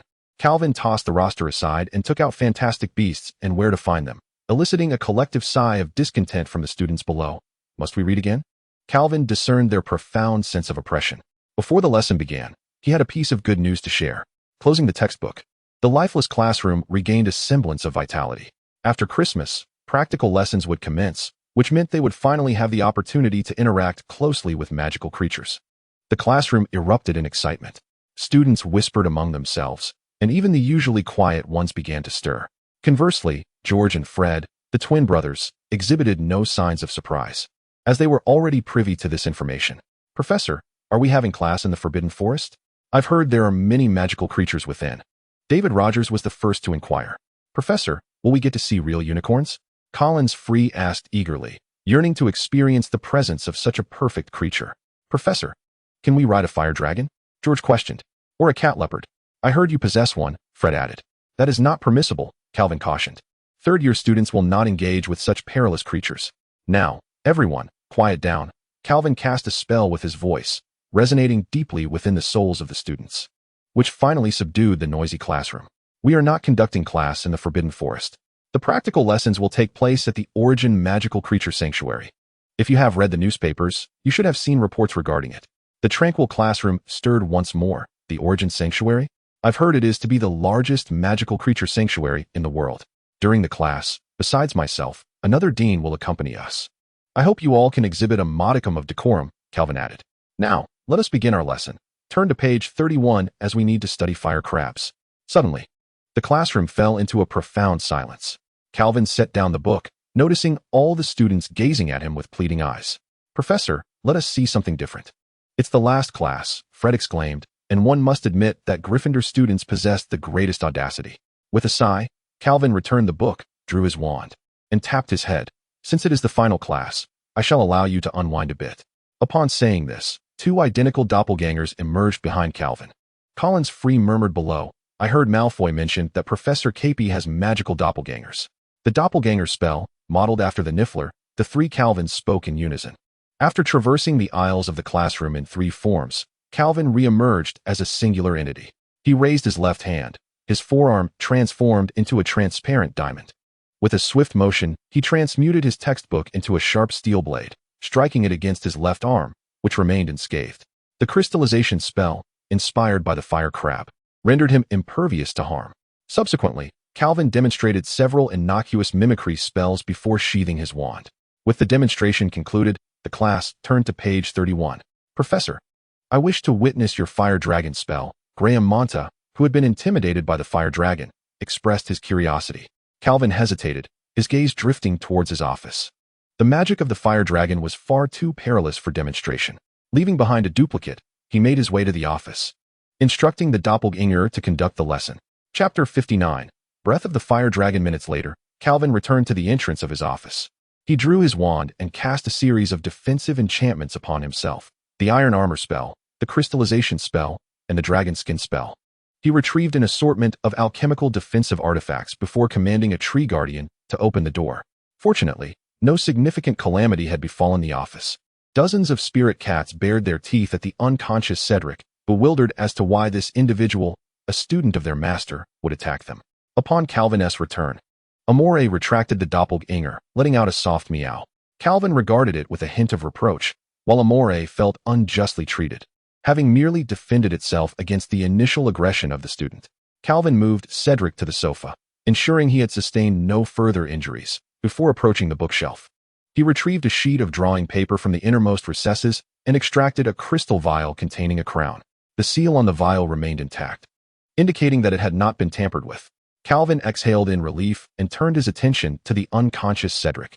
He pointed his wand at Cedric's temple, drawing forth a silver ribbon to place into the meditation sphere. Within the sphere, he observed Cedric racing towards the magical creature's classroom, only to be ambushed from behind in a shadowy corner. The subsequent imagery was obscured, rendering it indecipherable. Calvin furrowed his brow. Such obscurity typically indicated one possibility: the soul snare curse.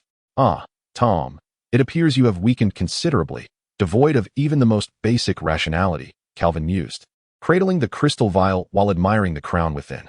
To have pilfered from me and employed an unforgivable curse against my most cherished student, how utterly deranged you have become. What, then, shall I do with you? Calvin pondered, regarding the crown in his hand. It was the only secure research material at his disposal, making it difficult to contemplate its destruction, yet retaining it would surely keep Voldemort's attention. If it was the soul snare curse this time, what might it entail next? Would the dark wizard resort to kidnapping students to coerce him? Calvin could not dismiss the possibility that, given Voldemort's current state of health and madness, he might resort to abducting an entire grade of students as hostages. The opportunity was not non-existent. After Christmas, he would take the students to the protected area for classes. This meant he had to resolve the situation before the end of the holiday, either by dealing with the Horcruxes or the infiltrator hidden within the castle. Calvin found himself in a quandary. While he personally leaned towards the latter option, it could potentially disrupt Dumbledore's plans. Sighing, Calvin resolved to seek Dumbledore's counsel. He took out a piece of parchment and wrote about Cedric being subjected to the soul-binding curse, questioning Dumbledore's timeline for taking action.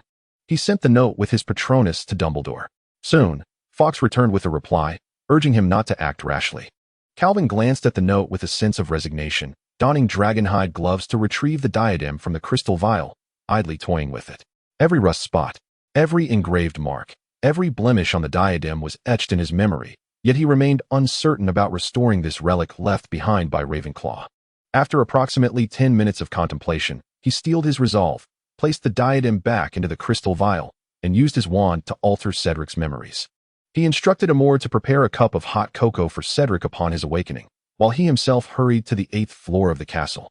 Directly opposite the massive tapestry, Calvin stood before the blank wall, holding the crystal vial, and murmured, "I require a completely secure laboratory." After pacing back and forth 3 times, an intricately patterned door materialized on the wall. Calvin swiftly pushed it open and stepped inside. Once in the room of requirement, he extracted the Horcrux from the crystal vial and placed it on the table in the center of the small chamber, raising his wand towards it. "I am sorry, Helena. I will find a way to make amends for the diadem." A blue and white fireball appeared at the tip of Calvin's wand, rapidly expanding until it reached the size of a pumpkin cultivated by Hagrid. The fireball emitted blue and white ribbons that danced around it, gradually forming a massive dragon's head that engulfed the fireball in its maw. At this point, the fireball seemed to have reached its limit, no longer increasing in size, but beginning to contract in a rhythmic manner, while the dragon's head grew increasingly complete and distinct. The diadem appeared to sense the threat, spinning restlessly on the table and releasing a thick cloud of black mist that coalesced into a youthful face, resembling Calvin's own. "Calvin, spare me. I am willing to give you everything, to revere you as my master, to be your servant." At that moment, the fireball had compressed to its utmost limit, transforming into a brilliant white point of light within the dragon's mouth. Voldemort continued to plead for mercy, but Calvin paid him no heed. "Dragon's breath." Calvin softly intoned the incantation. The roar of the dragon echoed throughout the empty room, stirring a chorus of reverberations. The dragon's mouth expelled a ghostly blue flame, enveloping the Horcrux in its fiery embrace. The black mist evaporated rapidly upon contact with the flames. The pleading voice of Voldemort was abruptly silenced, as the viscous fragments of his soul were relentlessly torn apart, ground, and vaporized by the dragon's breath. Ultimately, only a haunting scream lingered in the air, This was the magical dragon breath spell that Calvin had imitated from the dragon, a flame incantation whose power rivaled that of the fiend fire, yet it was not dark magic. Its sole drawback lay in its immense difficulty and propensity for uncontrollability. Meanwhile, Professor Quirrell, who awaited news from Cedric in the dark arts office, suddenly clutched his head and fell silently to the ground, too pained to utter a sound. Yet, from within his oversized hood came a shriek. "Calvin, I will kill you." Calvin, employing the cleanse charm, washed the ground where the table had recently been reduced to ashes by the dragon's breath, then crouched down and sifted through the debris, uncovering several gleaming metallic remnants. This was the final evidence of Ravenclaw's diadem's existence. Calvin let out a bitter laugh, as if mocking his own overconfidence from months prior. He proceeded to collect the metallic shards, realizing that not only had he failed to fulfill his promise to Helena, but his research on souls had once again hit a deadlock. "Harry, it seems I must assist you," Calvin murmured to himself. Having lost his only Horcrux, Calvin felt compelled to aid Dumbledore in completing his plan. Only then could he regain the materials necessary for his studies. Calvin departed from the room of requirement, leaving darkness, evil, and betrayal forever behind in that obscure little chamber. Chapter 60. Christmas gifts. Soon, Christmas arrived. The first gift Calvin encountered was a howling letter from Savannah.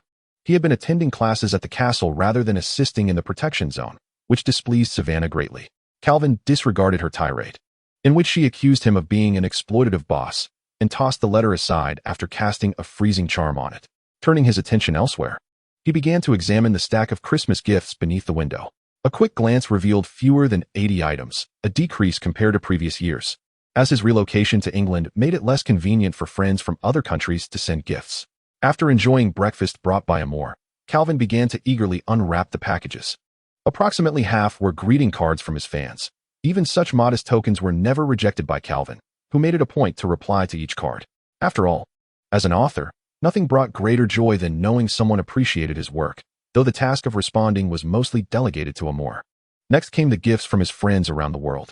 Dumbledore had sent a yellowed notebook containing his insights on souls. Calvin skimmed through it, scoffing softly. Dumbledore's research on souls had been far more radical than his own. In return, Calvin gifted Dumbledore a sweater made from the wool of Icelandic fire sheep, light and warm, perfectly suited for an elderly gentleman like Dumbledore.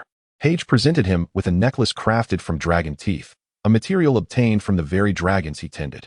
Calvin, in turn, shared his insights on dragon care, intending to publish his notes in the coming year.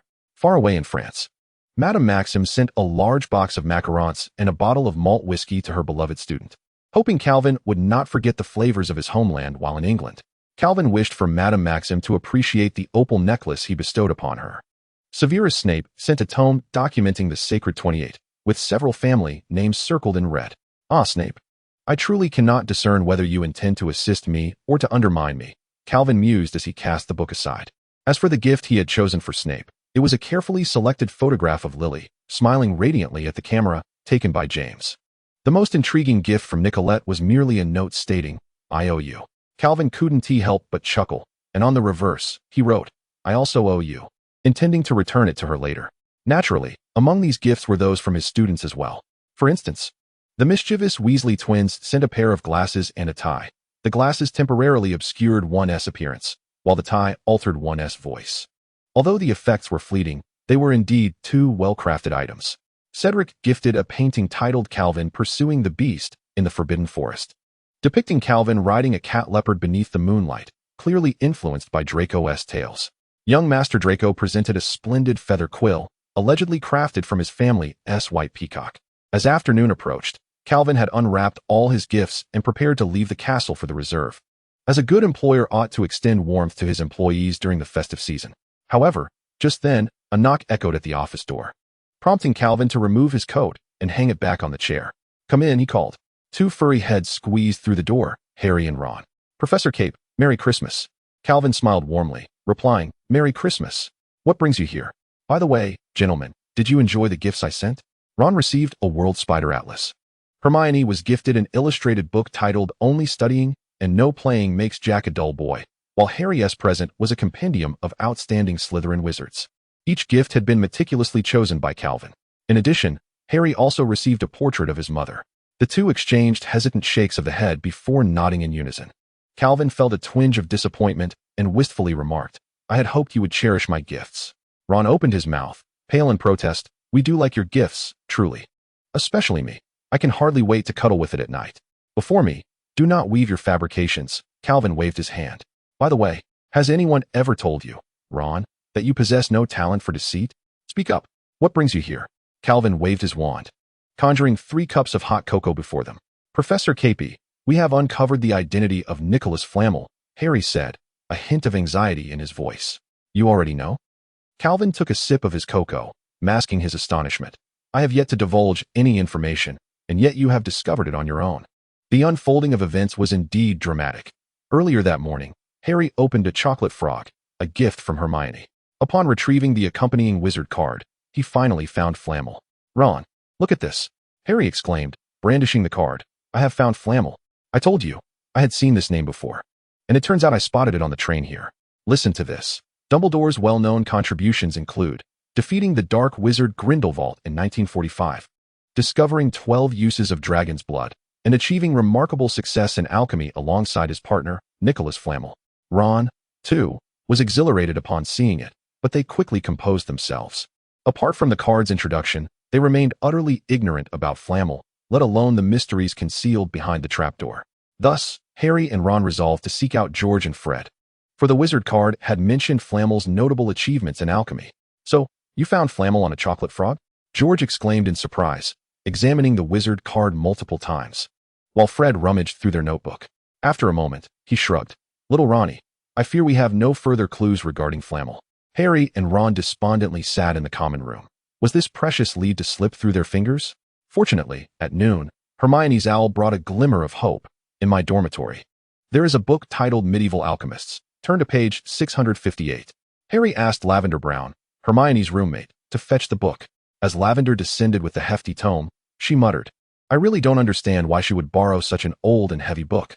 Perhaps for leisure reading, Ron replied casually, then took the book, flipping to the page Hermione had mentioned, and soon they unraveled everything.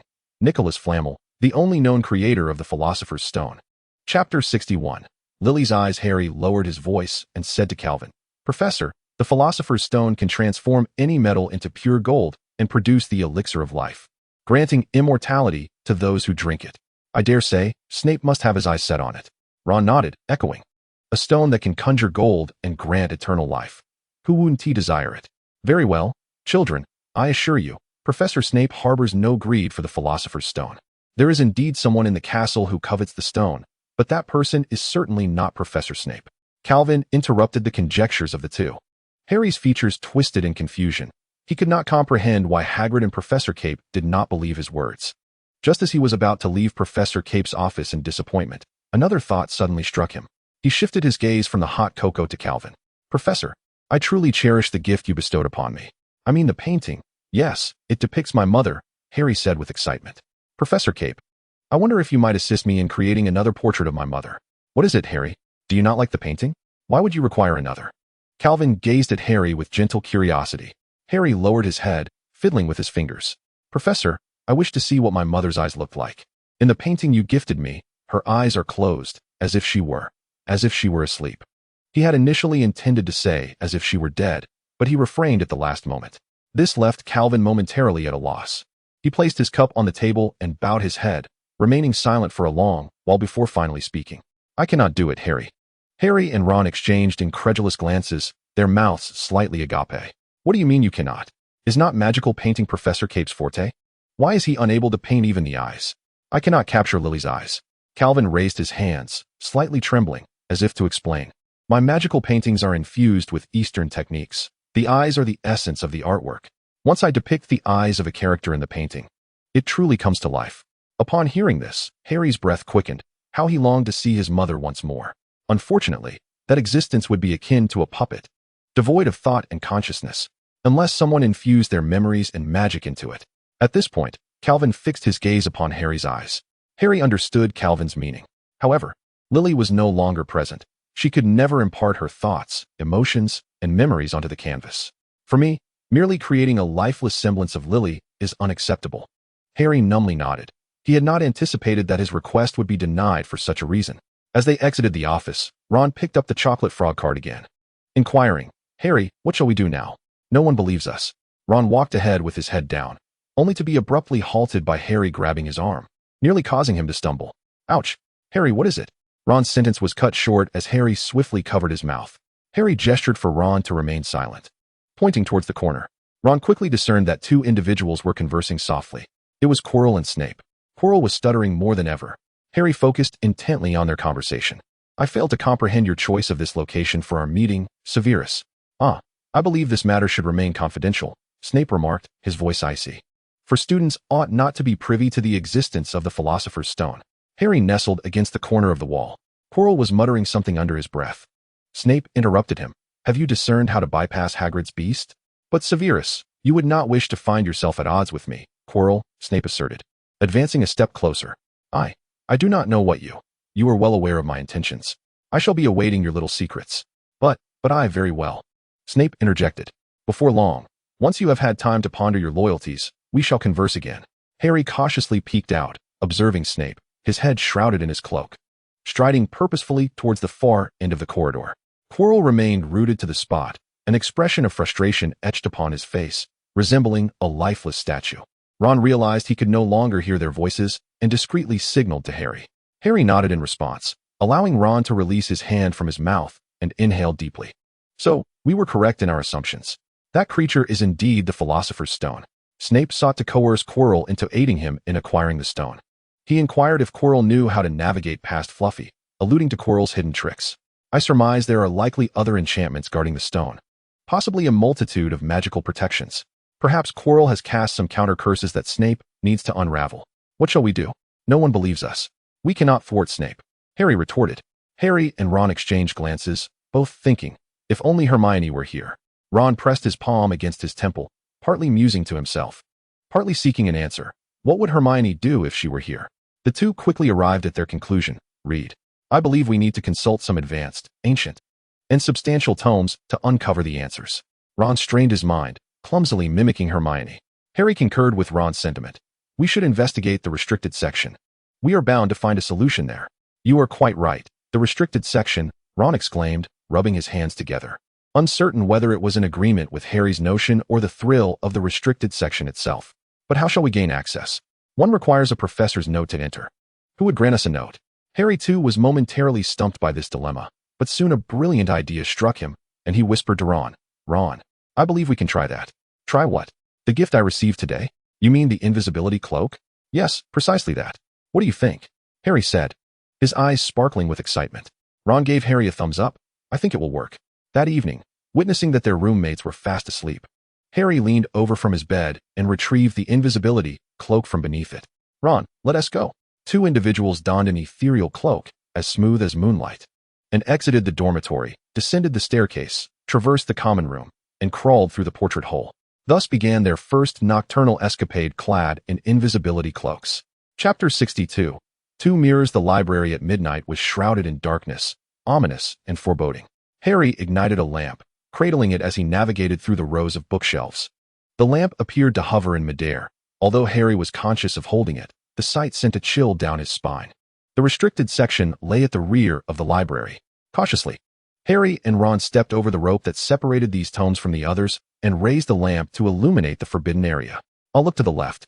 You look to the right, Harry instructed Ron, as they approached different shelves.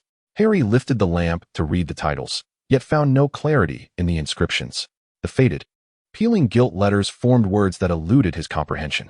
One book bore a dark stain, reminiscent of blood, which appeared exceedingly ghastly. The hairs on the back of Harry's neck stood on end as he felt an eerie whispering emanating from the volumes, as though they were aware of an intruder in their midst. Whether this was merely his imagination or a tangible presence remained uncertain.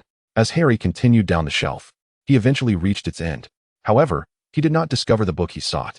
Just as he contemplated retracing his steps, he noticed a door ajar on the left side at the end of the shelf. What is this? Harry pushed the door open and entered the room. It resembled an abandoned classroom, with numerous desks and chairs haphazardly piled against the wall, casting dark shadows. Additionally, an overturned wastebasket lay in disarray. Yet, upon the wall directly before him stood an object that seemed out of place, as though someone had temporarily set it there due to a lack of proper storage. It was a grand mirror, reaching up to the ceiling, framed in opulent gold, supported by claw-like feet. At the top, an inscription read, Eris stra eru oit ube kafru oidon woser. Harry approached the mirror slowly, yearning to glimpse his reflection, but found it void of any image. He stepped closer, standing directly before it. He had to cover his mouth with his hand to stifle a scream. Whirling around, his heart raced more fiercely than it had when he heard the previous book's shriek. For he not only saw himself in the mirror, but also a multitude of figures standing behind him. Yet, the room was empty. Breathing heavily, he turned back to the mirror. Indeed, his reflection stared back, pale and terrified, alongside at least a dozen other individuals standing behind him. Harry glanced over his shoulder once more, finding no one there. He scrutinized the mirror again. Within its depths, a woman standing behind him smiled and waved. She was strikingly beautiful, with deep red hair. Her eyes bore an uncanny resemblance to his own, Harry thought. Then he discovered her in tears. Her face adorned with a smile despite the sorrow. The tall, slender man with dark hair, standing beside her, wrapped his arms around her.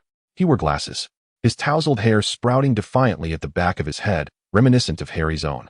In an instant, Harry realized their identities. "Mom," he whispered. "Dad?"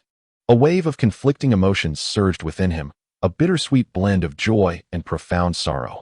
Harry was uncertain how long he stood before the mirror, entranced by the sight of his parents, until Ron's voice broke the silence from outside.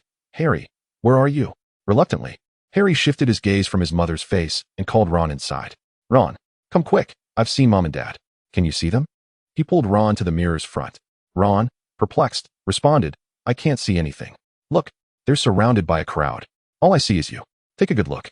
Come stand where I am." As Harry stepped aside, the moment Ron stood before the mirror, Harry could no longer see his family, only Ron in his pajamas. Ron gaped at his reflection in astonishment. "That's me," he exclaimed, mouth agape. "Can you see your family around you?" Harry inquired. "No, it's just me, but I seem older, like I've grown a bit. I'm still the student council president. I've got my badge, holding up the house cup and the Quidditch cup. And I'm still the captain of the Quidditch team." Ron struggled to tear his gaze away from this splendid vision, excitement radiating as he looked at Harry. "Do you think this mirror predicts the future? How could it? My family is gone. Let me see again. You've been gazing at it all night. Allow me a moment." Thus, they took turns standing before the mirror, lost in reverie, until one time, as Harry stood before it, he noticed a change in Ron's expression. As if a thought had struck him, he seized Harry's arm, attempting to pull him away from the mirror. "Hey, Ron, what are you doing? You've had your turn. It's my time now." Harry felt a surge of anger, believing Ron sought to snatch away his treasure. "That's enough, Harry. We should leave. I think there's something wrong with this mirror." "What do you mean, something wrong?" Harry shrugged off Ron's hand. "You're not me. You can see your parents anytime. You have no idea what it feels like to lose them." "Harry," Ron shouted, brandishing the two-way mirror Calvin had given him in front of Harry. "Think about this mirror." Suddenly, Harry snapped back to reality, catching a glimpse of his pale, slightly angry reflection.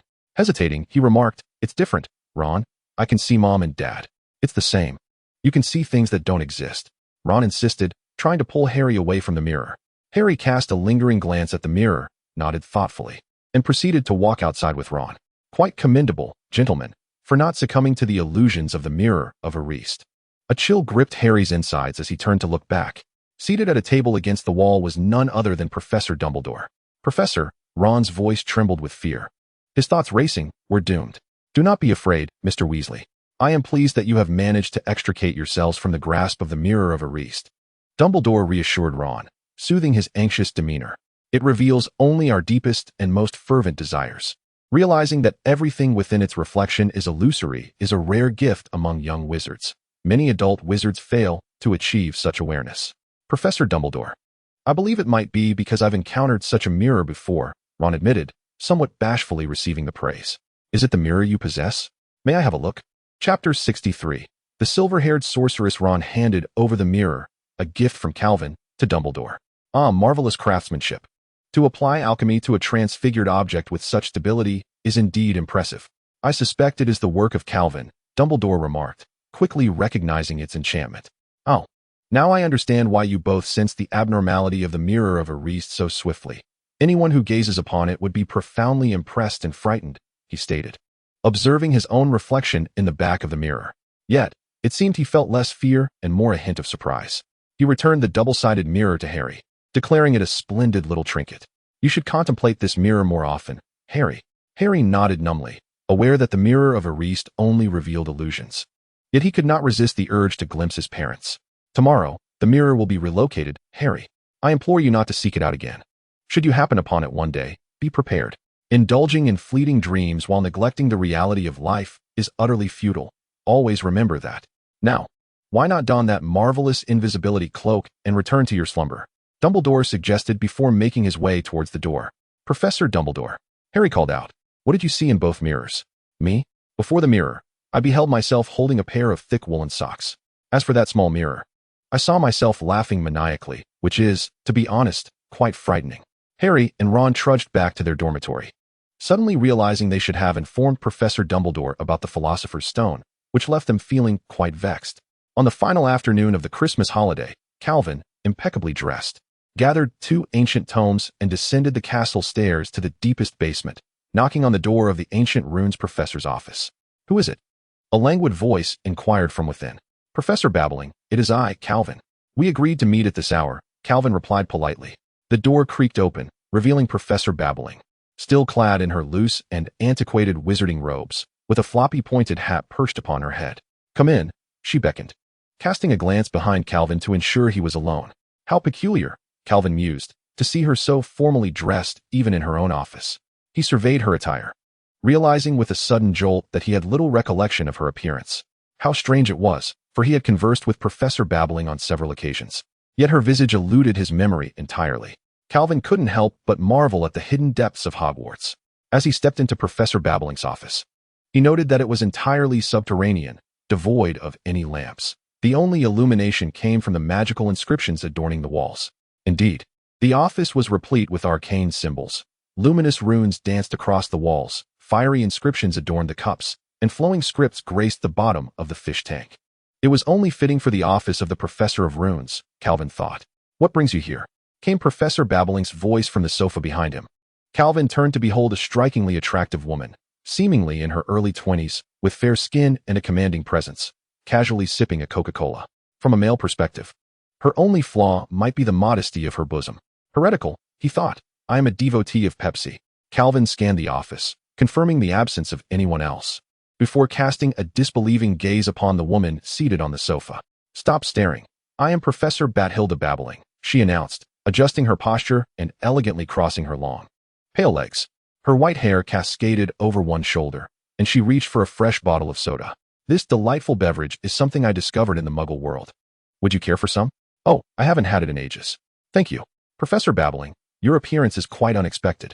I dare say you are the most beautiful professor in this castle, Calvin remarked, accepting the soda with a blend of sincerity and flattery. Indeed, I share that sentiment. Bathilda responded without a hint of modesty, embracing his compliment. However, I prefer that young witches and wizards focus less on my looks and more on ancient runes. I often employ magic to conceal my appearance within the castle. No wonder I have no recollection of your visage. It seems your enchantment is quite effective, Calvin reflected inwardly. Surely there is more to it than mere vanity, Professor Babbling. Your magical concealment must serve a purpose beyond simply obscuring your beauty, he said, observing the dimly lit chamber. Being overly clever is hardly a virtue, Professor Capes, Bathilda replied in a tone laced with warning. Now, let us discuss your matters. I understand, Professor Babbling.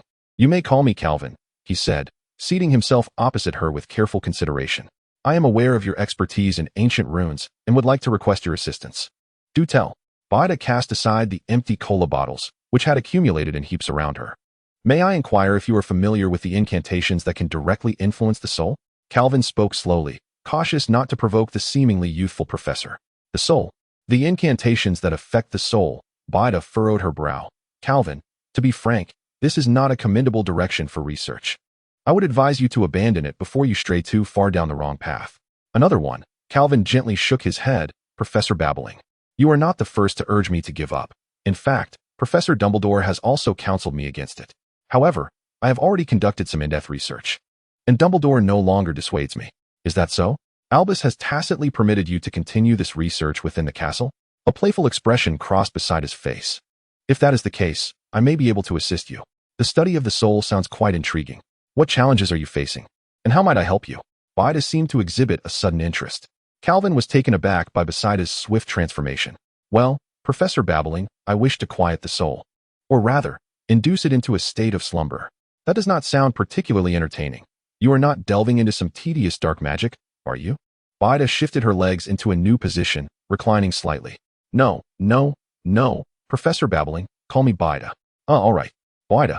There exists a dark wizard whose physical form has perished, yet his soul continues to wander the earth, capable of attaching itself to small creatures, lingering on, but unable to be destroyed. I wonder if there is a way.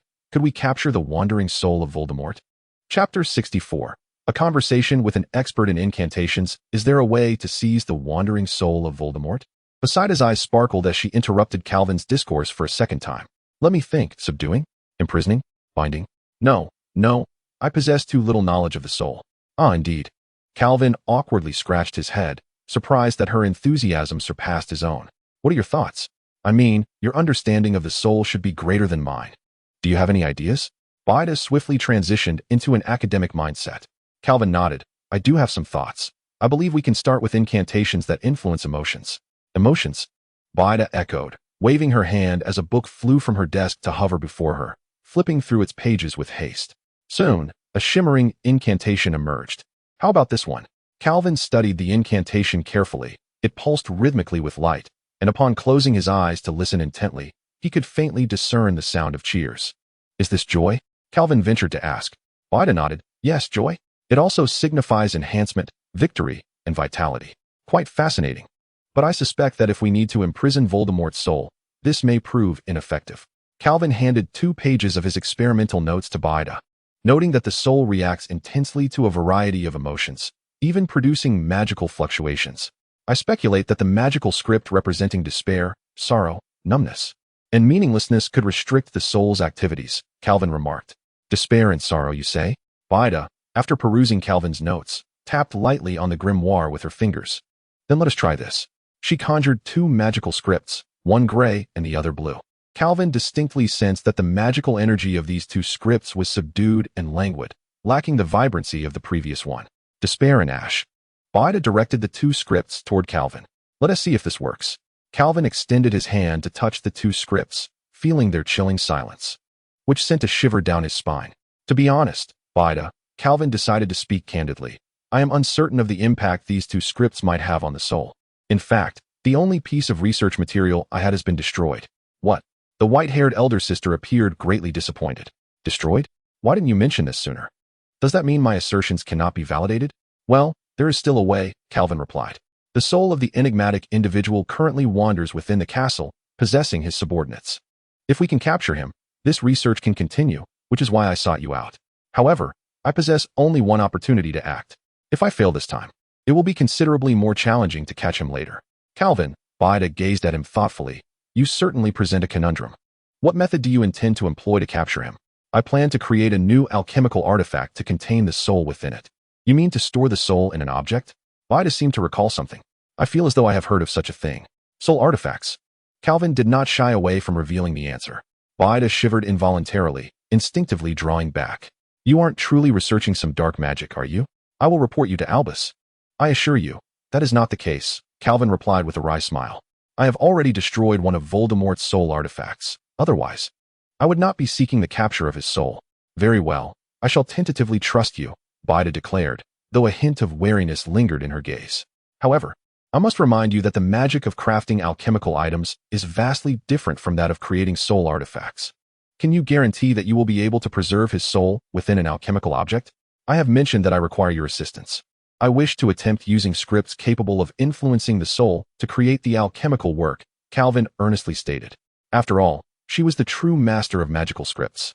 Although he had excelled in examinations, the deeper he delved into research, the more he understood the chasm that lay between himself and genuine experts.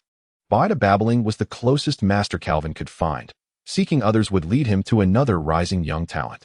I can only express my thoughts in accordance with your perspective. Firstly, I believe that despair and ashes are exceptionally suited to serve as the primary core of an alchemical work, and I recommend connecting the 2 through a balance of magical scripts. Secondly, I suggest constructing 2 secondary cores on the periphery using cold and void, linked by harmonious magical scripts. As Bida spoke, she gracefully traced intricate patterns in the air with her wand. Calvin listened, utterly astonished. Professor Bubbling, I had no idea you possessed such profound knowledge of alchemy. I dare say you are on par with Professor Dumbledore. A smile graced beside his lips as she opened another bottle of cola. Ah, Growing older has its advantages. One tends to acquire a wealth of knowledge.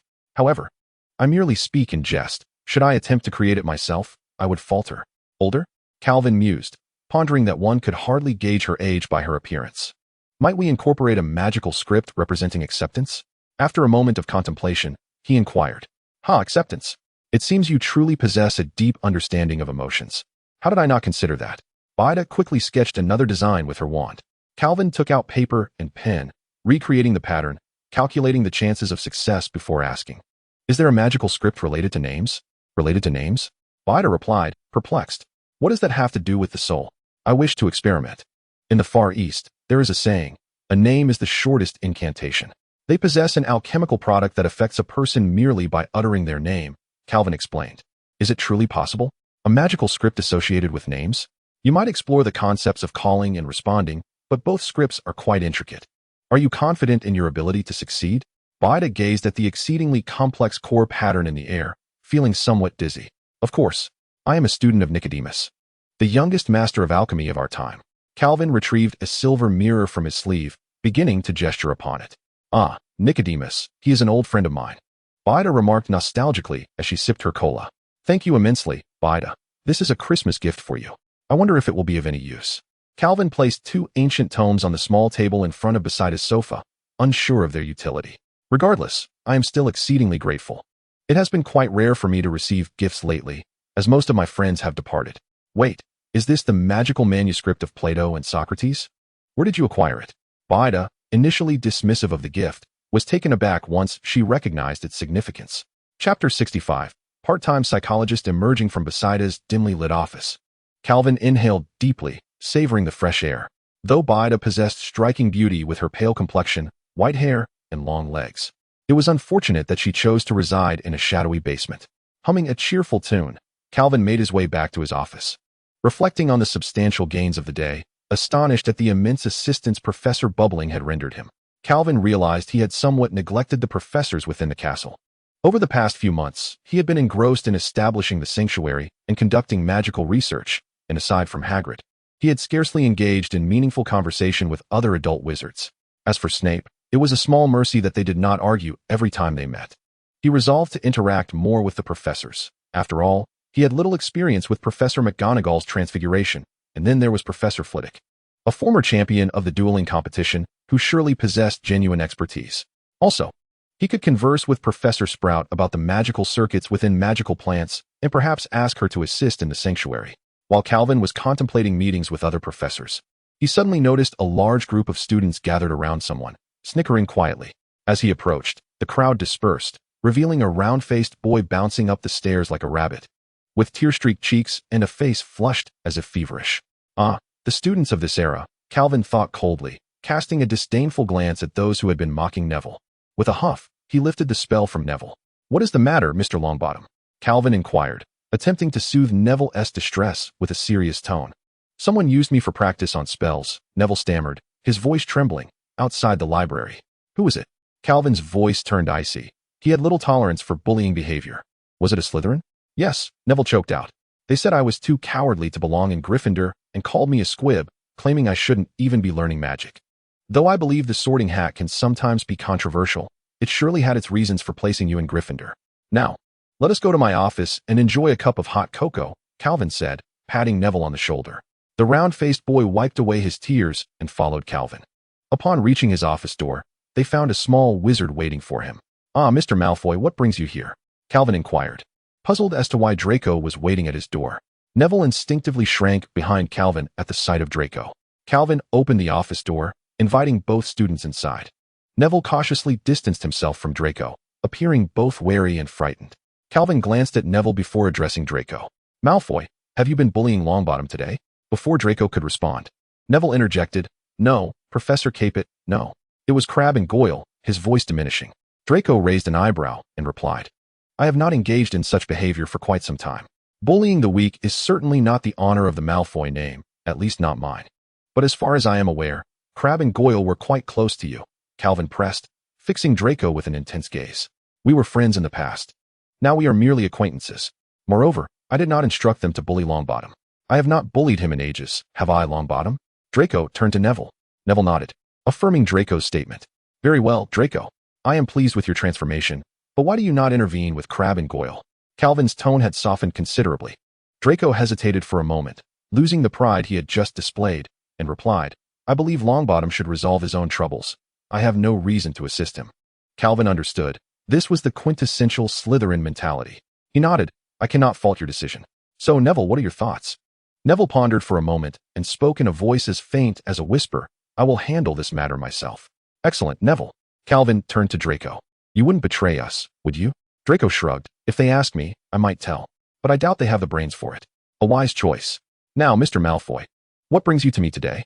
Calvin, satisfied that the issue had been resolved, conjured 2 cups of hot cocoa for the young wizards. The proud young master suddenly appeared rather bashful. Sir, Professor Capet, I wish to study under you, may I? Of course, Draco, I would be delighted.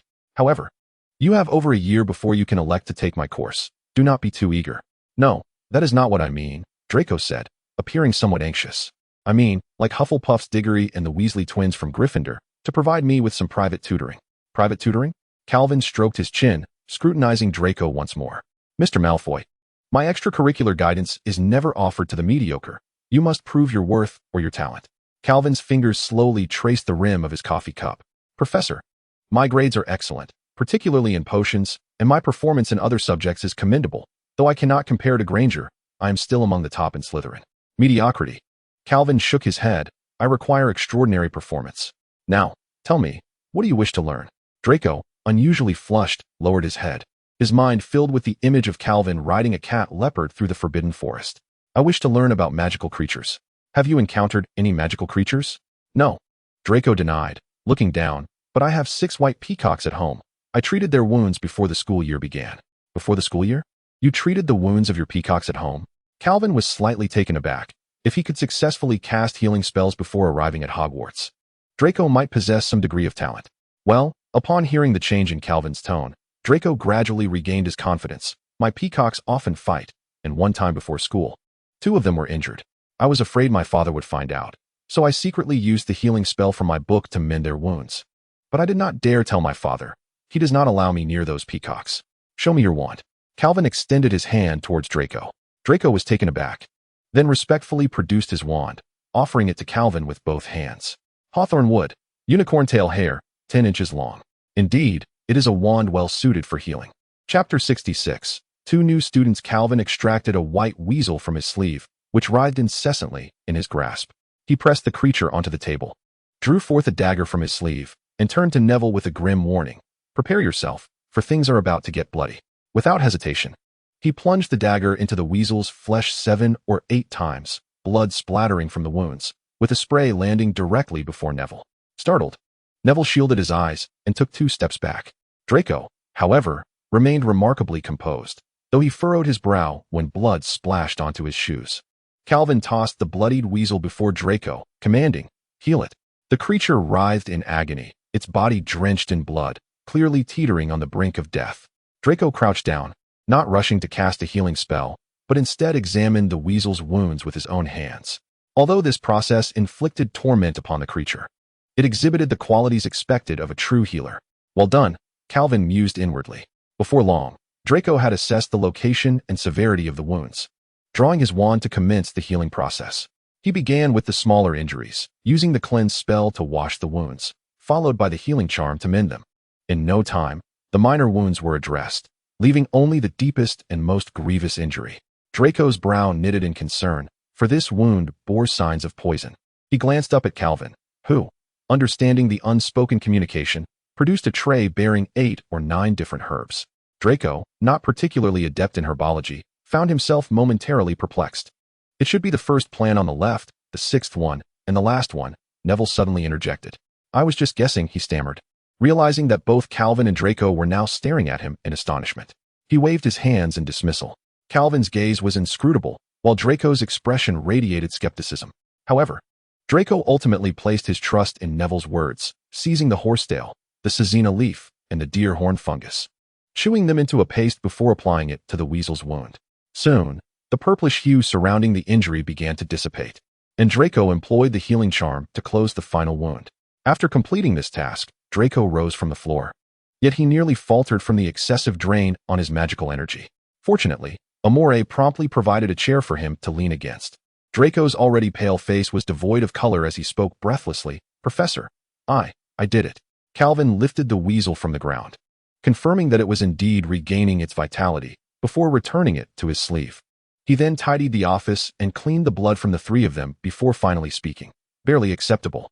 Without Neville's assistance, you would have failed, Draco. Nevertheless, you now qualify to be my student."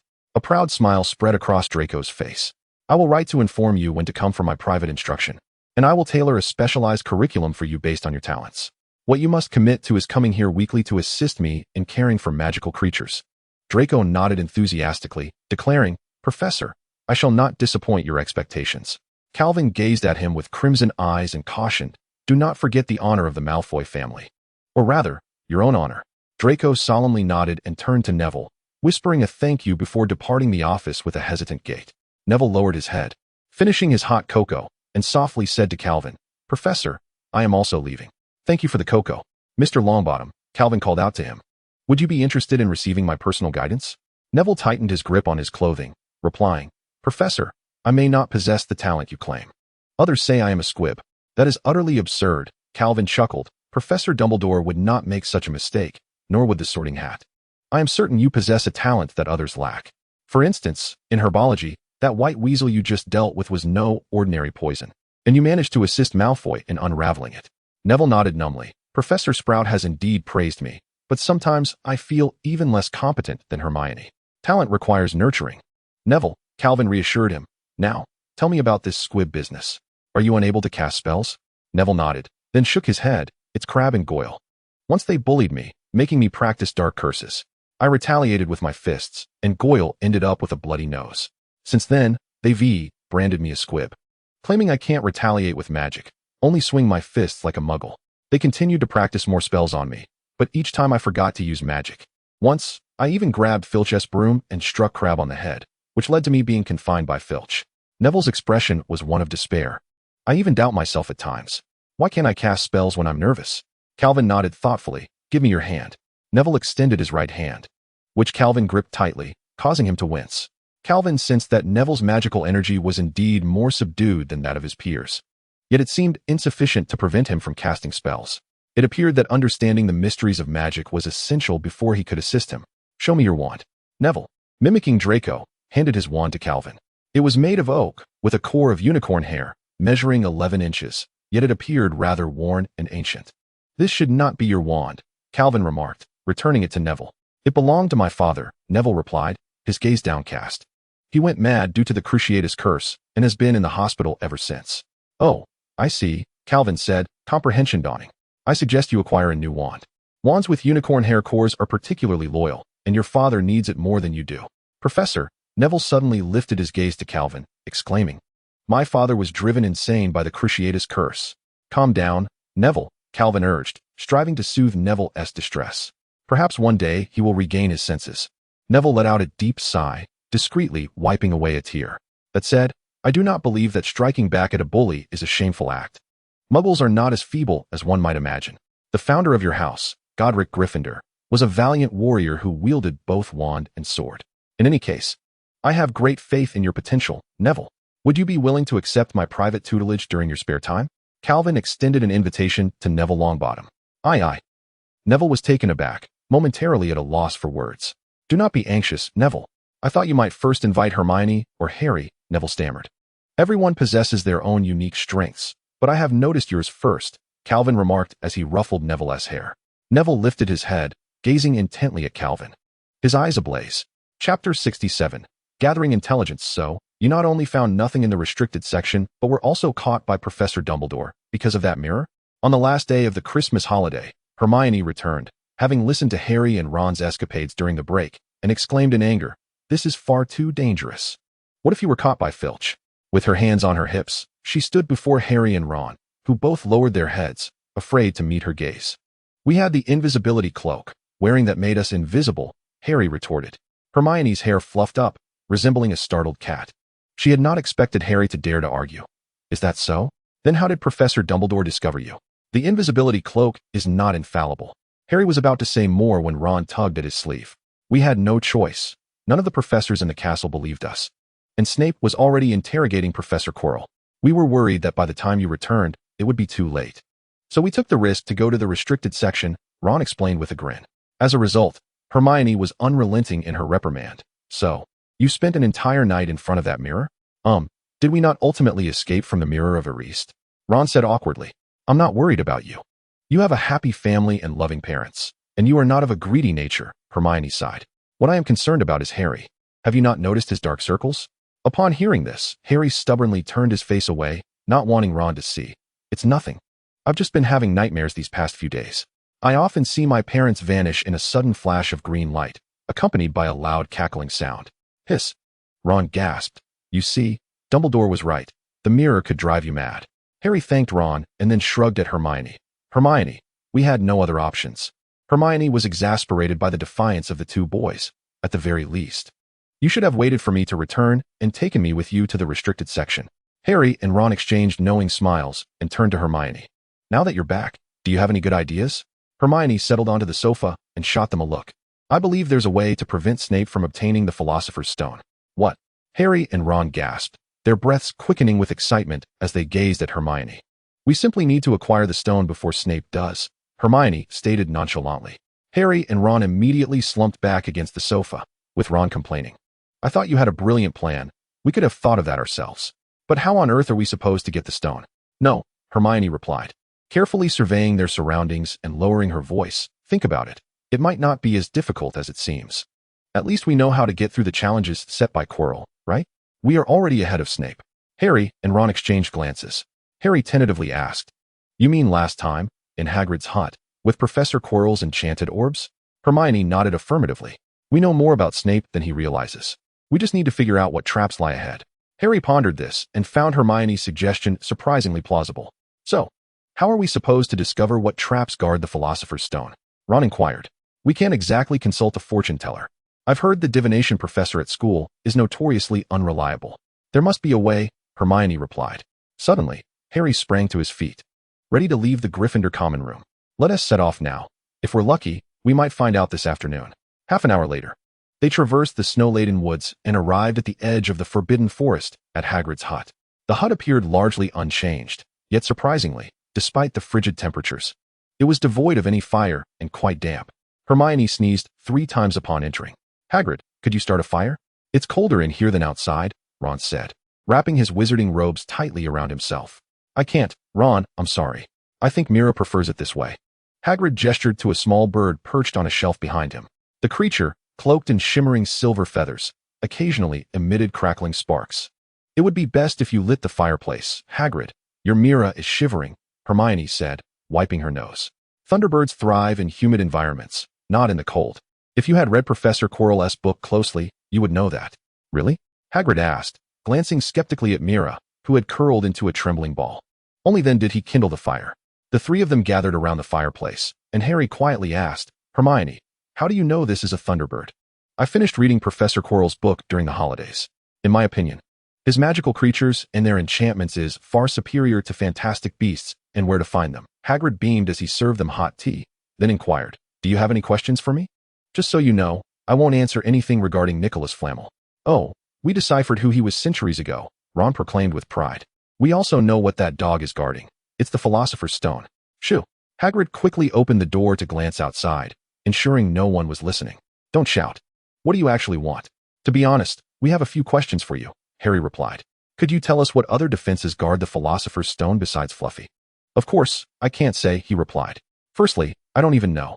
Secondly, you already know too much, so even if I did, I wouldn't tell you. That stone is here for a reason. It was almost stolen from Gringotts. I'm guessing you all figured that out too?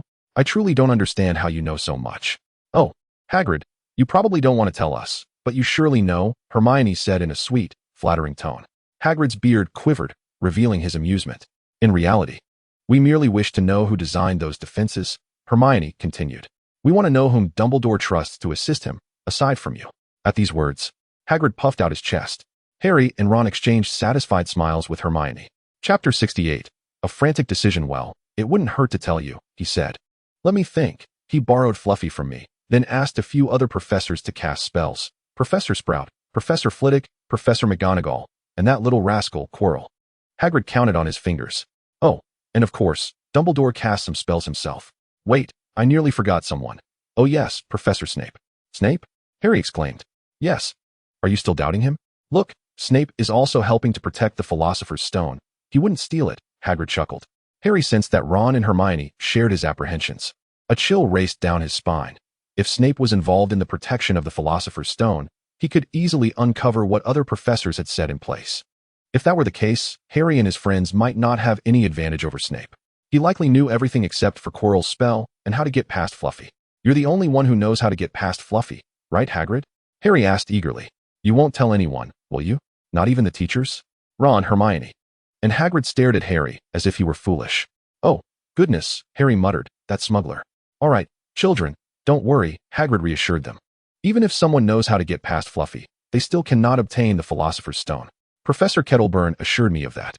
The three quickly departed from Hagrid's hut, and Harry felt despondent, sensing the Philosopher's Stone was in grave danger.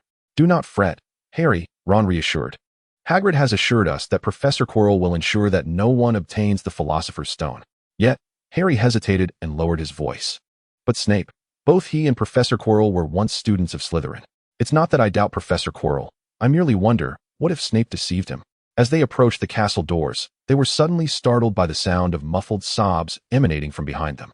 The three exchanged glances and stealthily drew closer, pressing their ears against the heavy door, faintly discerning Quirrell's voice. No, I cannot continue, I beg you. It appeared someone was threatening Professor Quirrell. But the door was too thick and the voice too soft, rendering the identity of the speaker and the content of their words indecipherable.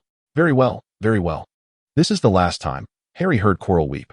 They waited until Quirrell's voice and footsteps had completely faded away before cautiously pushing open the doors and stepping into the castle. It must have been Snape, Ron asserted confidently. He must have succeeded. Hermione's face turned pale. That smuggler must be Snape in disguise. As a potions master, it would be effortless for him to impersonate someone. What shall we do now, Harry? Ron's eyes sparkled with a desire for adventure. First, we must seek out Dumbledore. We should have done so long ago. If we cannot act independently, we risk expulsion from the school, Hermione interjected before Harry could respond. But we have no evidence. Harry protested. Even Professor Quirrell does not believe us. They think our concerns stem from bias against Snape. We must try once more, Harry, Hermione insisted firmly. Reluctantly, Harry, along with Ron and Hermione, approached Professor Quirrell's office once again and knocked vigorously on the door, yet no one answered. Let us go, Harry, Ron said, pointing to a note affixed to the door that read, Professor Quirrell is unavailable today. Harry felt a wave of despair wash over him. Their only option now was to seek out Professor Dumbledore. However, they soon realized that they had no idea where Dumbledore's office was located. They wandered aimlessly through the castle until their peculiar behavior drew the attention of Professor McGonagall. What are you three doing wandering around the castle all afternoon? She inquired, clutching a stack of books as she approached them. We wish to see Professor Dumbledore, Hermione replied, earning looks of admiration from Harry and Ron for her bravery. You wish to see Professor Dumbledore? McGonagall echoed, her tone suggesting that such a notion was rather suspicious. Why? Harry swallowed hard, unsure how to respond. It's a secret. The moment the words left his mouth, he regretted them, as McGonagall's nostrils flared in irritation. Professor Dumbledore is not here today, she said coldly. He has gone with Professor Quirrell to inspect the magical creatures reserve and will not return until tomorrow. He has gone? Harry exclaimed in desperation. At this time? Professor Dumbledore was perpetually occupied, his time exceedingly precious. Nonetheless, this matter was of paramount importance. Is what you have to discuss more significant than the education of students, Harry? Indeed, Harry replied, casting caution to the winds, for the professor was concerned about the Philosopher's Stone. Professor McGonagall, in any case, had not anticipated that this was the subject at hand. The books in her arms tumbled to the floor in disarray, yet she made no move to retrieve them. How do you know? She stammered. Professor, I believe I know. Snape is attempting to steal the Philosopher's Stone. I must speak with Professor Dumbledore. Professor McGonagall regarded him with a mixture of astonishment and skepticism. Dumbledore will return tomorrow, she finally stated. I do not know how you learned of the Philosopher's Stone, but rest assured, it is well protected and cannot be stolen. However, Professor, Mr. Potter, I assure you I know what I am saying, Professor McGonagall replied impatiently, bending to pick up the books scattered on the floor. I suggest you return to your studies. Classes resume tomorrow. Yet they did not heed her advice. That very night, when Harry was certain Professor McGonagall had moved far enough away to be unheard, he hastened to declare, Snape will traverse the trapdoor tonight. With both Professor Quirrell and Professor Dumbledore absent, it presented him with a rare opportunity. But what can we do? Hermione was at a loss as well. We have but one course of action left, don't we? Harry asserted. Hermione and Ron stared at him, noting his pale complexion and the fervor in his eyes. I will sneak out tonight and retrieve the Philosopher's Stone before Snape does. You are mad, Ron exclaimed. It is far too perilous. Ron looked at Hermione, hoping she too would dissuade Harry from his reckless venture. Ultimately, Hermione softly conceded, You are right, Harry. With the invisibility cloak, I will accompany you. Ron stared at Hermione in disbelief before reluctantly conceding, Fine, don't leave me behind. After all, you are my friends. Chapter 69. The Challenge Under the Veil of Night. Harry and his companions finally initiated their venture. Cloaked in invisibility, they navigated the corridor on the right side of the fourth floor with relative ease. The door lay ajar. No, Snape has already been here. We must hurry, Harry whispered. He has already passed through the fluffy. If you wish to leave now, I will not hold it against you. Stop with the nonsense, Ron replied. We shall go together, Hermione declared. Harry nodded, pushing open the partially ajar door. A foul stench wafted toward them, and they were immediately greeted by the deep, menacing barking of a large dog. Though it could not see them, its three noses were frantically twitching, sniffing the air. Ron blew his flute gently, and slowly, the dog's ferocious barking ceased. It staggered uncertainly, its knees buckled, and then it collapsed onto the floor, falling into a deep slumber. Subsequently, they encountered a vast expanse of devil's snare set by Professor Sprout.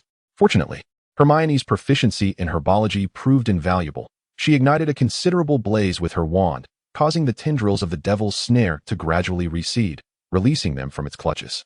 The third challenge presented by Professor Flitwick involved an array of winged keys fluttering through the air, and they needed to capture an old, large key to unlock the door. However, Harry, being the youngest seeker in a century, was not merely a figure of renown. He possessed remarkable skill in tracking flying objects. Soon, he spotted a sizable silver key with drooping wings.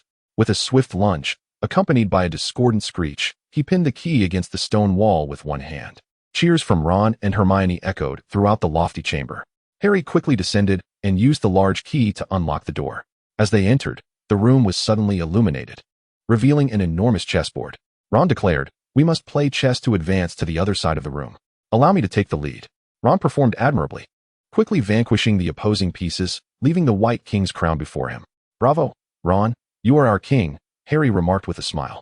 Just playing normally, Ron replied, a hint of bashfulness evident as he scratched his head. Gentlemen, we can discuss this later. At least Snape has cleared the next challenge, Hermione said, opening the door to the subsequent room. Harry and Ron followed Hermione into the next chamber, where a nauseating stench assailed their senses, prompting them to lift their garments to shield their noses. Tears welled in their eyes as they peered through the haze, revealing a giant lying motionless on the floor, unconscious, with a bloody lump on its head. Excellent. We need not engage in battle with this giant, Harry whispered. They cautiously stepped over the giant's massive legs. Let us hurry. I can scarcely breathe. The next challenge was devised by Snape. 7 potion vials were arrayed on a table, accompanied by a piece of parchment. As the trio crossed the threshold, a plume of flames erupted behind them, sealing the entrance. This fire was peculiar. It was purple. Simultaneously, black flames leapt up at the doorway ahead, trapping them in between. Hermione quickly grasped the parchment and read it intently, exhaling deeply. To Harry and Ron's astonishment, she broke into a smile, a feat they could not emulate. This is not magic, it is logical reasoning. A piece of cake for me, Hermione declared breezily, scrutinizing the parchment once more. Now this one. Hermione picked up a small vial. The potion within would enable them to pass through the black flames. Just enough for the 3 of them, Harry estimated. They drank the potion and together leaped through the black flames. Harry and his companions arrived in a hall devoid of anything but a solitary door. Ron counted silently and remarked, This must be the final challenge. Whose mechanism remains? Let me see Hagrid, Professor Sprout, Professor Flitwick, Professor McGonagall, Professor Quirrell, and Snape. As Harry counted on his fingers, he realized that only Professor Kettleburn's challenge was left. There's nothing here, Ron said, stepping forward to open the door. Surely Professor Kettleburn hasn't forgotten. Just as he grasped the doorknob, 2 paintings materialized on the door.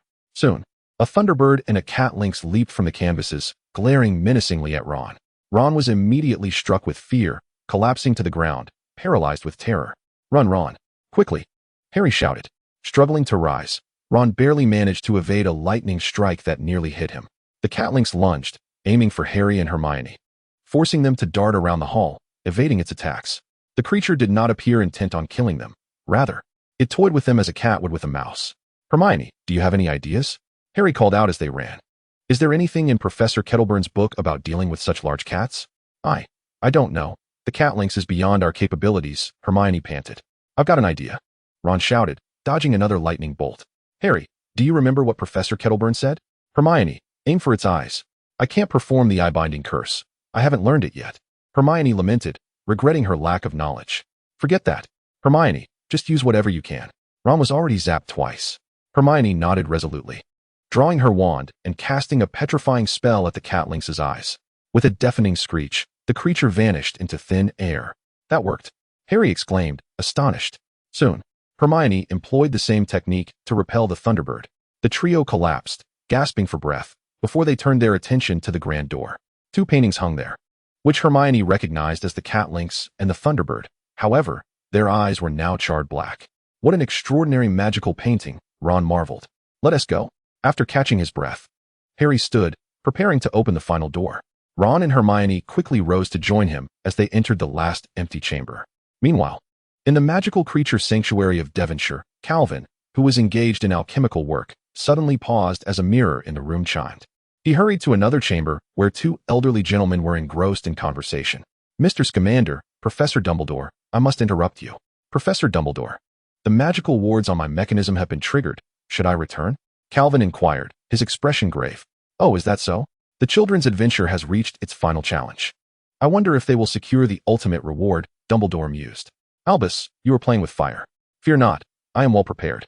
If you are concerned, you may return. Newt, what were we just discussing? Chapter 70. Dare you respond to my call? In the vast chamber, only a floor-to-ceiling mirror stood. As Harry and his companions approached, they recognized it. The mirror of Erist. Ron exclaimed, stepping aside to avoid the mirror's influence. Hermione mimicked Ron's movement, also moving to the side. Harry hesitated for a moment before joining Ron. The trio surveyed their surroundings, but found no one else. Could we be mistaken? Has Snape not arrived? Ron questioned, bewildered. At that moment, the door slammed shut with a resounding bang. Harry jumped, turning toward the entrance as a figure, cloaked in a large scarf, approached. It was Quirrell. Harry gasped in shock. Quirrell chuckled, now devoid of his earlier stammer. It is I, he said coolly, Harry Potter and his two sidekicks. I must sincerely thank you. Without you, I could not have bypassed the trap set by Quirrell. Harry's face turned ashen. But I thought it was Snape. Quirrell burst into laughter. Yes, with him around. Who would dare question me? Hermione drew her wand, trembling as she aimed it at Quirrell. Miss Granger, do you intend to harm me? Quirrell snapped his fingers, and ropes materialized from thin air, binding Ron and Hermione tightly. What are you doing? Release them, Harry shouted. Let me speak with him, face to face. A sharp voice suddenly echoed. Yes, master. Quirrell's features began to contort, reminiscent of a potion bubbling over. A new visage replaced Quirrell's, pale as chalk, with dim eyes that sparkled ominously, flanked by two serpent-like nostrils. Harry Potter, he whispered, stretching his neck and limbs, we have known each other for a long time. I am the great Dark Lord. He continued, now, heed my command, and I shall free them. Quirrell pointed his wand at Harry. Approach the mirror. Produce the Philosopher's Stone, or I shall kill them both. Not a chance, Voldemort. Harry retorted, fury coursing through him, his head pounding. Harry, run. Don't worry about us. Ron shouted from his suspended position. Ah, the red-haired one. Weasley, a repugnant family. Voldemort sneered, his expression twisted with disdain. Ah, Ron cried out in agony, struggling against his bindings. Fortunately, Voldemort soon ceased his torment. Fetch me the Philosopher's Stone, Potter. Otherwise, I shall not be so gentle next time. Harry glared at Voldemort, his face contorted with rage. Harry, run. Hermione urged. Humph, Mudblood. Cruciatus. A white spell struck the air before Hermione, quickly forming a shield of crystalline structure, blocking Voldemort's curse. Immediately, the ropes binding Hermione and Ron shattered, and they soared behind Calvin. Harry turned to see a young man in a suit standing at the door, his blood-red eyes resembling blazing torches. Professor Capet, Harry exclaimed in delight, only to be forcefully pulled behind Calvin. Calvin Capet, Voldemort, upon realizing that all three hostages had been rescued, displayed no anger. Instead, he greeted Calvin with a semblance of politeness. Long time no see. I almost thought you had forgotten about me. However, I believe today may not be the most convenient time for a visit. Voldemort, Calvin toyed with his wand. We are not yet familiar enough for such familiarity, are we? That is only because you rejected my goodwill, Calvin.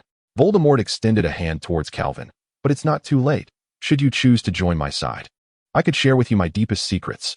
Do not even think about it, Voldemort. Are you insisting on becoming my enemy? Voldemort's voice sharpened. Calvin scoffed. Voldemort. What qualifications do you possess to oppose me in your current state? Indeed, Voldemort's expression darkened. Quirrell is indeed a fool. But should you wish to destroy this body of mine, I will take one of your students with me. Feel free to try. Calvin pointed his wand at Voldemort. Voldemort transformed into a black mist, soaring through the hall, poised to strike at Harry and his companions. Calvin retrieved a piece of parchment from his sleeve, ready to enclose the trio within it. To his surprise, Ron and Hermione entered seamlessly, yet Harry clutched his forehead and cried out in agony, collapsing. What is happening? Calvin questioned, perplexed. This was the first time the painted world had failed. It appears your magical painting is not infallible, Calvin. Voldemort's voice emerged from the mist. In the next moment, the black fog surged in another direction, solidifying into a figure that cast a spell towards Calvin, Avada Kedavra. Calvin nimbly dodged the curse while unleashing a bolt of silver lightning, as thick as a barrel, towards Voldemort. The dark wizard morphed into mist once more, retreating to another corner of the room. You may evade my attacks, but what of Harry? Avada Kedavra. However, this time, the green light extinguished midway. It seems your killing curse is not omnipotent, Voldemort. Damn it, try this. Calvin conjured flames. I stand before Harry. You shall not harm him. Breath of the dragon. Around Calvin's wand, a rudimentary dragon head formed, unleashing a stream of azure flames that collided with Voldemort's white-hot fire. Voldemort, is this truly your dark magic? I am thoroughly disappointed. No. Voldemort roared, attempting to terminate the fiery spell. Yet Calvin's dragon fire had seized control of the situation, forcing Voldemort to maintain his flames, lest he be incinerated instantly. As Voldemort's complexion grew increasingly pale, Calvin let out a cold snort. The dragon head around his wand suddenly became vivid and colossal, and the dragon fire engulfed the fierce flames, reducing Voldemort to mere ashes. No, I refuse to embrace death. I have yet to uncover the secret of eternal life. Calvin Capet, await my return. The last evidence of Chilo's existence was marked by two anguished cries. A dark specter rose from the refuse, yearning to ascend. Calvin, we shall meet again. Such words are best left unspoken. Remain here with me. Calvin's icy voice resonated from below. Ha. Calvin, you cannot extinguish my existence. You cannot slay one who is already dead. Voldemort's restless spirit laughed maniacally. Tom Marvolo Riddle, dare you respond to my call? Chapter 71. The Meeting. Tom Marvolo Riddle, dare you respond to my call? Calvin brandished a silver mirror towards Voldemort's spirit. Little Calvin, do you truly believe that a mere mirror can vanquish the Dark Lord? As Voldemort's words faded, he felt an overwhelming force drawing his soul towards the mirror. What is this? Voldemort cried in terror. Calvin, how could you? Enough with your prattle. Tom, come forth swiftly, for I wish to return to my slumber. The silver mirror in Calvin's grasp acted like a vortex, gradually ensnaring Voldemort's essence, taking approximately 3 minutes to fully encompass his soul. Calvin scrutinized the mirror, a slight frown creasing his brow. It was but a half-finished artifact. Yet, he had not anticipated Voldemort's prompt action. He would have to make do with this imperfect creation, though the results were far from satisfactory. Voldemort's spirit continued to thrash about within the mirror, leaving open the possibility of escape. Once Voldemort's essence was captured within the mirror, Harry was successfully inserted into the painted realm, sparking new ideas within Calvin's mind. He subsequently brought the parchment to the hospital wing, releasing the 3 young wizards from the painting and handing them over to Madame Pomfrey. Professor Capet, are you unscathed? Ron inquired tremulously. The pain from the Cruciatus curse was not something to be quickly alleviated. Professor, what of the Dark Lord? And the Philosopher's Stone? Hermione pressed, eager to ascertain the ultimate outcome. I am fine. The Dark Lord's current state does not warrant even a bead of sweat from me. Calvin waved his hand dismissively. As for the Dark Lord and the Philosopher's Stone, they are no longer your concern. Rest well, we have classes to attend tomorrow. Early the next morning, Dumbledore summoned a select group of teachers for a meeting. Upon Calvin's arrival at the meeting room, Dumbledore had yet to appear, and small clusters of teachers gathered, speculating about the events unfolding within the school. Upon seeing Calvin, Snape approached, whispering, Capet, this morning I discovered that my magic had been triggered. What of yours? Snape. Mine too has been activated, Calvin lamented. Impossible. Snape replied incredulously. Cape, do not jest with me. You must understand the consequences if that individual acquires the Philosopher's Stone. Do not worry, Snape. Calvin leaned closer to Snape's greasy hair and took a whiff. I suggest you consider altering your appearance. Others might truly mistake you for a dark wizard. At least last night, this matter led to severe repercussions. By the way, I happen to know an excellent hairstylist among Muggles. I could take you to visit him sometime. Snape flicked his sleeve and drawled. My hair is of no concern to you. Gentlemen, are you aware of what transpired last night? Professor McGonagall approached with Professors Flitwick and Sprout. Our defenses were breached. By the way, where is Professor Quirrell? Why is he absent? I reckon. Snape glanced at the smiling Calvin. He must be dead. Right, Professor Cap? Merlin's beard. Quirrell is dead? McGonagall and Flitwick stared in astonishment at Calvin. Calvin, what is the meaning of this? Cunning old fox.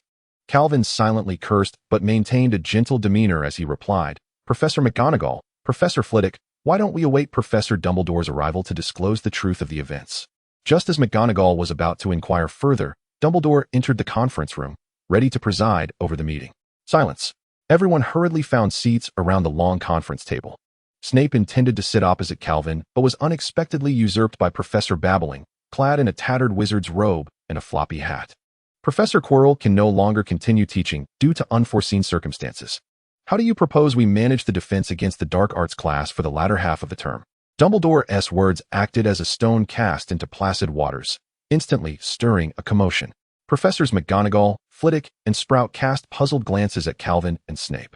Professor Trelawney murmured that the Dark Lord's curse had come to fruition once more. Calvin, maintaining his composure, stared at the ceiling as if utterly detached, until a parchment slid across from an indistinct witch opposite him, bearing the question, Success? Calvin picked up a quill, poised to inscribe his thoughts on the parchment. When he noticed Snape's unwavering gaze fixed on him and the parchment, he shifted his posture and wrote, Success, but also failure. I have only produced a half-finished product, and it will eventually escape. He then turned the written side down and returned it to Banshida. Soon, Calvin received a reply, Understood. Please update me on any developments. Calvin nodded slightly to Banshida. At that moment, Dumbledore, from his position at the head of the table, stated, Given the unique nature of the defense against the dark arts class, until a replacement is found, certain professors present will take turns teaching. Though unspoken, Calvin knew his name would surely be among those appointed. One could hardly expect Trelawney to instruct in defense against the dark arts. This thought displeased him. He wished to avoid any peculiar curses. The previous professor of defense against the dark arts had met a fiery demise at his hands. Very well, there is nothing more to discuss. Today's defense against the dark arts class will be temporarily overseen by Severus and Minerva. By the way, Dumbledore's azure eyes scanned the gathered professors before settling directly on Calvin. Calvin, I would like you to visit my office shortly. With that, the meeting concluded. However, Professor McGonagall's confusion remained unresolved as her silver eyes remained fixed on Calvin, hoping he would provide an explanation. Professor Cap, Calvin, what has transpired? Why did Severus claim that Quirrell is deceased? Faced with the inquisitive gaze of the older cat lady, Calvin found himself at a loss. Since Dumbledore had chosen not to disclose any details, he felt compelled to remain silent as well. It would be prudent to maintain a consistent narrative before issuing any official statement. Professor McGonagall, you see, Professor Dumbledore is waiting for me. Calvin winked at McGonagall, indicating that this matter could not be clarified in a few brief exchanges. I shall speak with you further upon my return. Very well, do go meet with Dumbledore. She replied, stepping aside. I will first check on Harry and Ron. Soon, Calvin arrived at the headmaster's office, where the stone gargoyle parted to grant him entrance.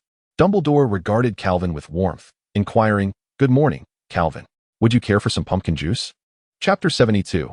The Relics of the Four Giants. Calvin adeptly pulled out a chair and sat across from Dumbledore. Thank you. I have yet to have breakfast. Let us get straight to the point. Calvin fixed his gaze on Dumbledore's cerulean eyes. How do you intend to explain last night's events? Professor McGonagall has already been pressing me about Professor Quirrell. I managed to deflect her inquiries, but I believe it prudent to align our statements first. As this is your institution. Dumbledore took a sip of pumpkin juice and replied with apparent ease. I think it would be best if you first enlighten me on what transpired last night. I have been in your protective area and have only just returned. Calvin frowned slightly.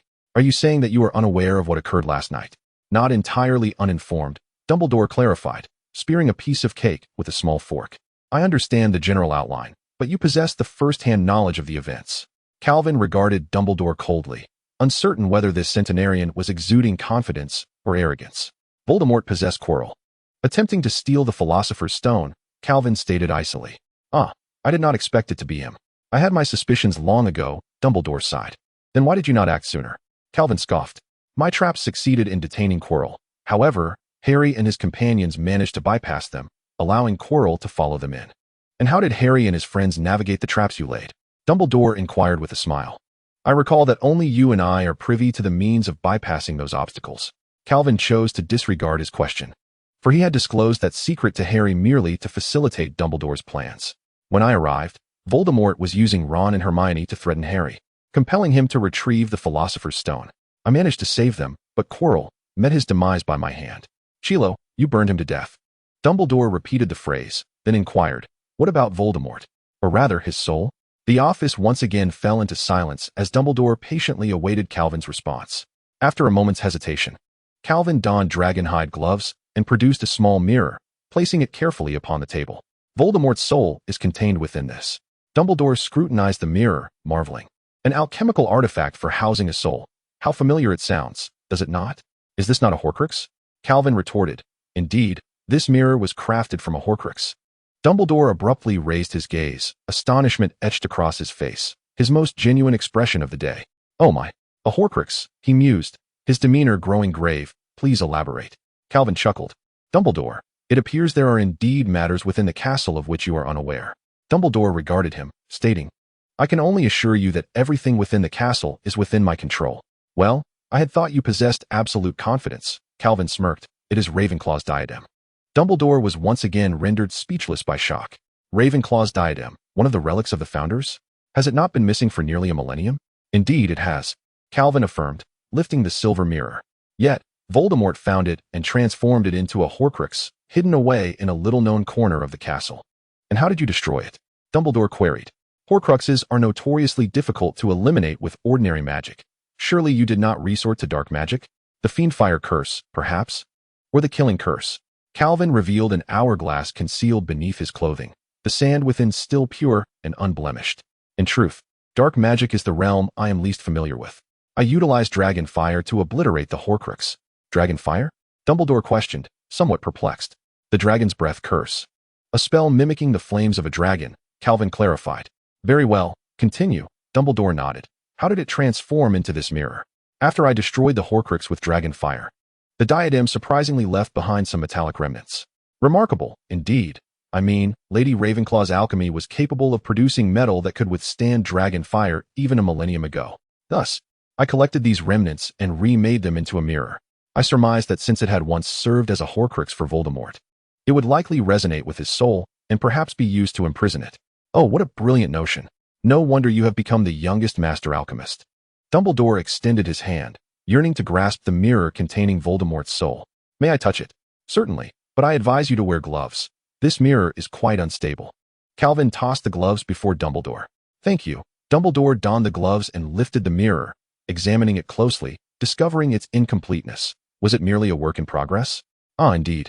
Calvin felt a certain degree of despondency. Chilo's speed in executing the spell was alarmingly swift, leaving him with just one final core incantation yet to be refined. Without the acceptance of the incantation to stabilize Voldemort's emotions, it was merely a matter of time before he would escape. I pondered the duration of his confinement. Dumbledore placed the mirror back on the table and began contemplating the next course of action. Calvin furrowed his brow, deep in thought. 6 months, or perhaps 9. It could not extend any longer than that. Professor Babbering and I would consider potential methods to prolong it to a year. Is there a way to create another mirror? Dumbledore inquired. Calvin nodded affirmatively. Yes, if you provide me with another relic from the 4 Founders, I can melt it down to craft one. Dumbledore fell silent. While he possessed relics from the 4 Founders, he was reluctant to part with one for Calvin's use. Very well, let us move on, Dumbledore said regretfully. Shifting to the next topic. I heard that Harry fainted again last night.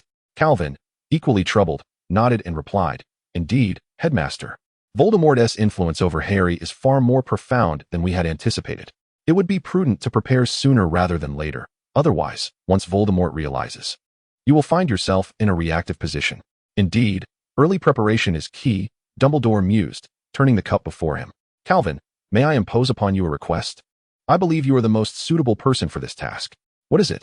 Calvin asked, furrowing his brow, not immediately acquiescing. He was determined not to submit to Dumbledore's control. The collaboration on the Philosopher's Stone had already left him feeling quite uneasy. It was Dumbledore's plan. Yet he, Calvin, was the one who had to confront the issues. He felt that Dumbledore was exploiting his desire to delve into Voldemort's soul. At an appropriate time. Teach Harry the art of mental occlusion. Chapter 73. I am unwilling. Headmaster. Calvin firmly rejected this request, surprising Dumbledore. Why, Calvin? I assumed you would be eager to assist. There is a saying in the Far East, educate according to individual aptitude, Calvin replied slowly. Thus, I do not believe Harry is suited to learn mental occlusion. Observing him over these past few months, I have noted certain traits reminiscent of his father: recklessness, impulsiveness, stubbornness, coupled with a sensitivity born from his environment. These characteristics would hinder him in mastering mental occlusion. Your assessment closely mirrors that of Severus, Dumbledore observed calmly. Perhaps it is because both he and I share a Slytherin heritage, Calvin replied, lowering his gaze. And if Harry were to seek your personal guidance, as you did with Mr. Diggory, what would you teach him? Nothing at all. His talents have yet to impress me. Oh, his Quidditch prowess is remarkable, but unfortunately, that is not my forte. Calvin's tone bore a hint of regret, though his expression remained composed. I had thought you would regard him with special consideration. Given he is Lily's child, Dumbledore remarked, taken aback by Calvin's lack of favoritism toward Harry. Calvin took a sip of pumpkin juice and remarked, he is merely Lily's child, not Lily herself. Thus, I am indeed willing to offer Harry assistance and protection in certain matters. However, it is imperative that you understand. I am merely a friend of his mother, not his father. If you insist on finding a paternal figure for him, I would recommend Severus Snape. Dumbledore appeared somewhat exasperated. Calvin, you needn't express it in such a manner. Albus, Calvin firmly interrupted, I am inclined to ensure Harry's safe upbringing, and I believe Lily would share that sentiment. Yet, if you wish to select Harry as your successor, it is incumbent upon you to refine him. At least for now, my private tutelage is not suitable for Harry. Dumbledore regarded Calvin as if he were meeting him for the first time. What of Malfoy and Longbottom? Do you truly believe their talents surpass Harry's? Malfoy and Longbottom possess other qualities that resonate with me, whereas Harry, what does he have beyond the title of the boy who lived? Calvin replied, Harry is merely a first year. Let him demonstrate sufficient aptitude before seeking my guidance. He did not outright reject Harry. Dumbledore nodded slightly. Indeed, he is but a first year and lacks maturity. Therefore, he requires guidance, does he not? Just as you have guided Mr. Malfoy. Calvin's expression turned icy in an instant. What do you mean by that, Professor? I mean no offense, Calvin. I believe you have acted rightly. Malfoy was indeed a spoiled young lord. Under your tutelage, he has gradually evolved into a respectable Slytherin. One who values honor, and at least he no longer bullies Longbottom. I am certain his father, Lucius Malfoy, would be pleased to witness his son's transformation. Dumbledore smiled. Lucius Malfoy poses no threat to me. True, but it serves as a sufficient warning to the forces behind him, does it not? Calvin's breathing became labored as he weighed the merits of Harry against Malfoy. After a moment, he swallowed hard. You have won, Dumbledore. What must I do? It is not a daunting task. I hope you and Harry can forge a closer bond, much like the one you share with Nicodemus. Dumbledore pushed a plate of cake toward Calvin. This is quite delightful. I highly recommend it. Calvin silently took a piece of cake. Dumbledore, I trust you will refrain from interfering with the private instruction I provide to students. How I educate Harry is my prerogative. Dumbledore nodded. I understand your position. Now, regarding Quirrell, what is your plan? We shall omit any mention of Voldemort and attribute it solely to Quirrell's own actions. Dumbledore continued adding sugar to his coffee. Remember to inform Harry and the others to keep their lips sealed. Understood. Calvin suddenly recalled something. Albus, the teaching of defense against the dark arts cannot always be relegated to other professors, can it? Are you feeling apprehensive? Dumbledore inquired, looking up at Calvin. To claim that one is unafraid would be disingenuous. The notorious reputation of this course has spread widely throughout Burbank. Calvin exhibits a strong aversion to taking on the role of substitute teacher. Is this course truly cursed? Indeed, ever since I rebuffed Tom, no professor of defense against the dark arts has managed to endure for more than a year. Dumbledore sipped from his coffee cup, reflecting on Tom's pride, which must have been severely wounded after my 2 refusals. You might want to seek out another professor. I recall that Snape has long coveted this position. Calvin remarked with an enigmatic expression. Alas, Calvin, if I am not mistaken, you incinerated a defense against the dark arts professor just last night. Dumbledore sighed. Calvin raised an eyebrow, choosing to ignore Dumbledore's comment. Is this curse truly so malevolent that even you cannot unravel it? I have made attempts, however. Voldemort's curse possesses a peculiar nature. Peculiar nature? Calvin appeared perplexed. Dumbledore pondered for a moment before refraining from elaborating. As this matter pertains to the workings of the entire castle, a secret reserved for the headmaster. However, I can assure you that this curse will dissipate upon Voldemort's demise. Calvin furrowed his brow. Very well, a secret reserved for the headmaster, shrouded in mystique. I hope you can swiftly find a successor, preferably before I am called to substitute. Then I shall place you at the very end of the list. Thank you, headmaster. Calvin rose to retrieve the mirror, preparing to take his leave. By the way, Dumbledore called out to Calvin, whether it be Diggory, the Weasley twins, Potter, Malfoy, or Longbottom, they are all exceptional young wizards. I trust you will guide them well. I believe I previously expressed my desire for you to refrain from meddling in my personal mentorship.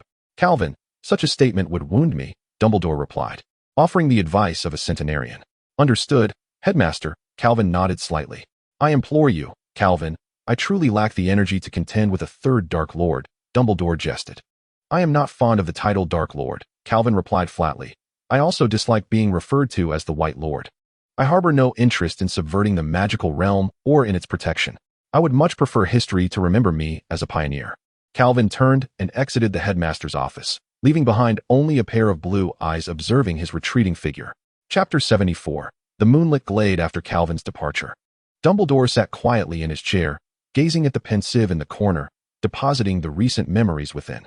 The portraits of past headmasters adorning the walls whispered among themselves, deliberating on the clandestine struggle that had just unfolded within these chambers. Across from the pensieve, a tattered pointed wizard's hat lay atop a shelf. The brim of the sorting hat opened like a mouth. Albus, this is not your usual manner. Dumbledore returned to his seat. Do you have any insights, sorting hat? Calvin Capet, I have known him, and the moment he placed me upon his head, I sensed that he was destined for greatness. There is no need for you to be so wary of him. His ambitions are utterly pure. I am not apprehensive about him. Rather, I find him somewhat elusive. Do not jest, Albus.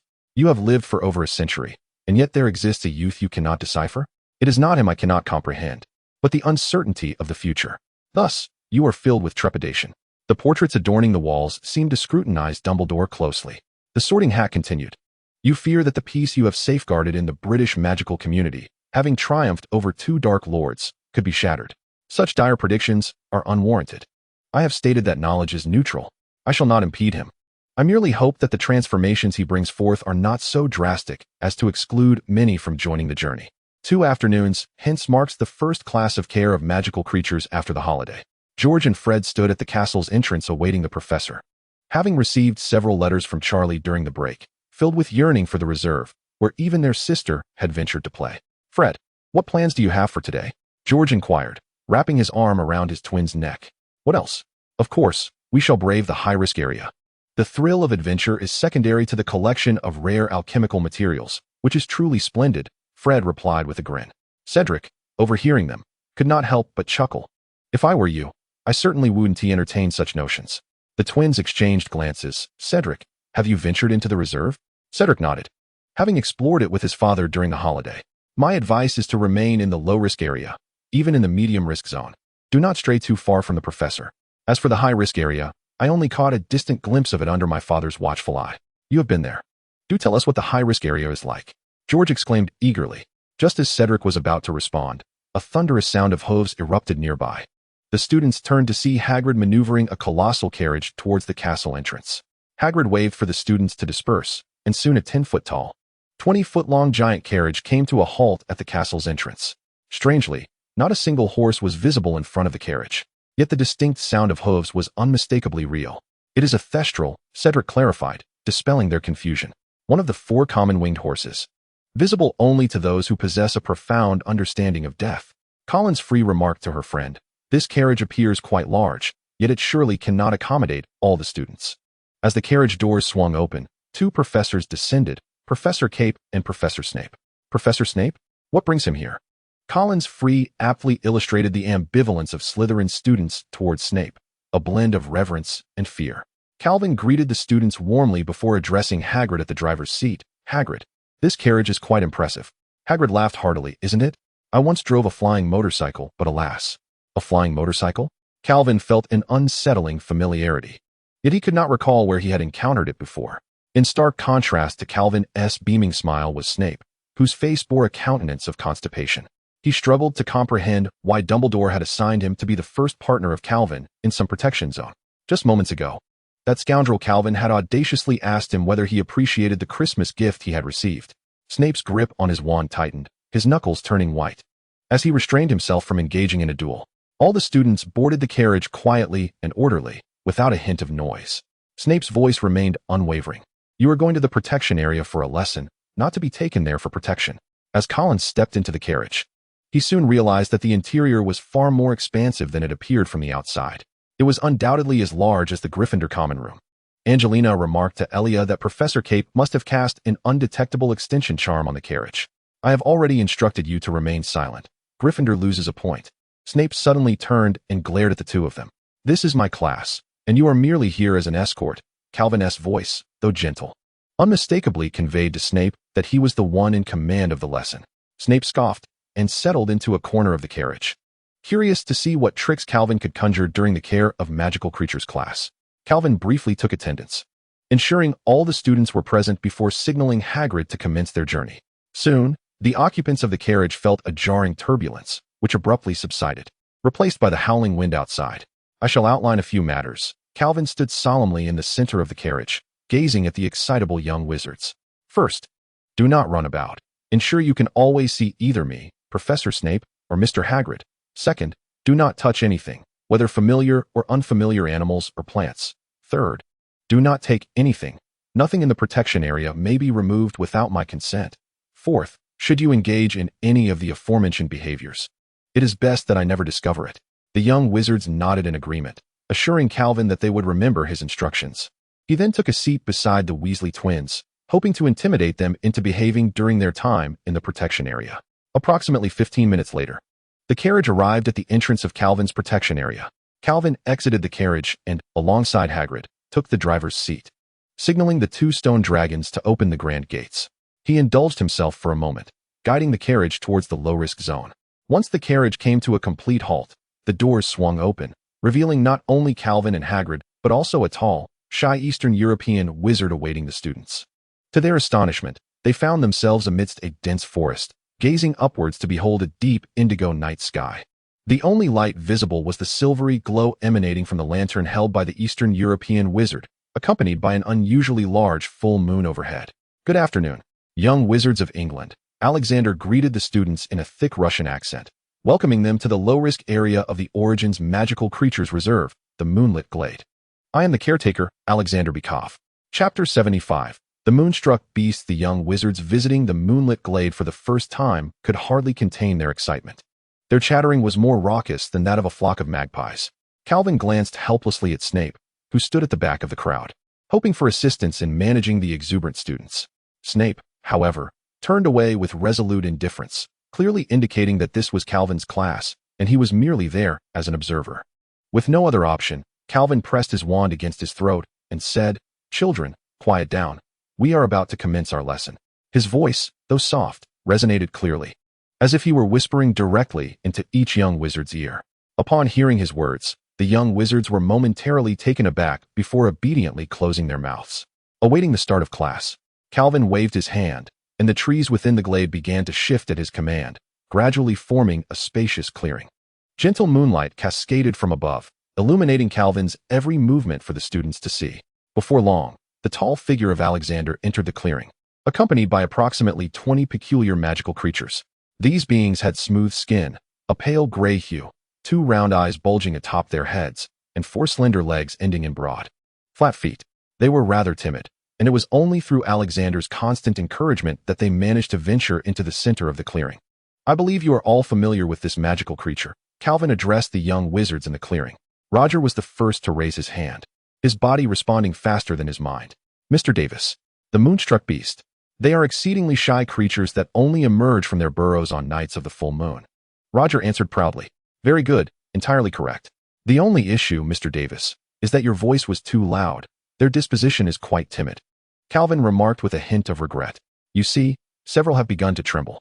I could have awarded you 2 points, but now you shall only receive 1. Roger quickly silenced himself, and the other students dared not utter another word. Snape's eyes lit up at the mention of the moonstruck beasts. Though classified as a level 2 magical creature, posing little danger, they were relatively rare. Their defining characteristic was their ability to produce high-quality compost, which allowed magical plants and herbs to flourish rapidly with the aid of their droppings. If he could procure a moonstruck beast from Calvin, or rather, borrow one, he would no longer need to grovel to sprout for herbs. At that moment, Calvin remained oblivious to Snape's keen interest in his charming creatures, diligently continuing his lesson. According to the knowledge we have acquired prior to our holiday, how many magical structures does the moonstricken beast possess?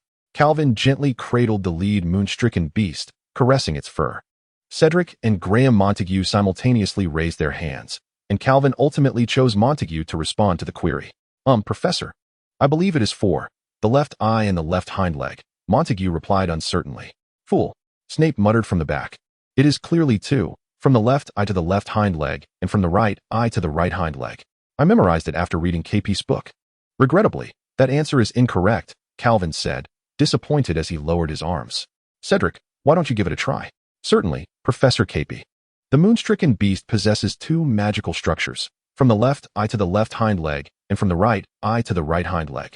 The eyes absorb moonlight, serving as the starting point of the magical structure, while the hind legs release a magical dance, marking the endpoint of the structure.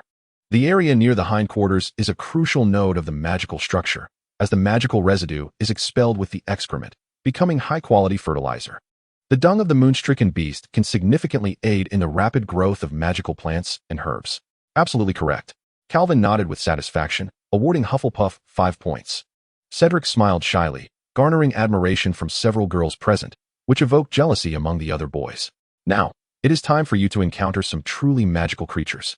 Calvin instructed Alexander to soothe the moonstricken beast's emotions.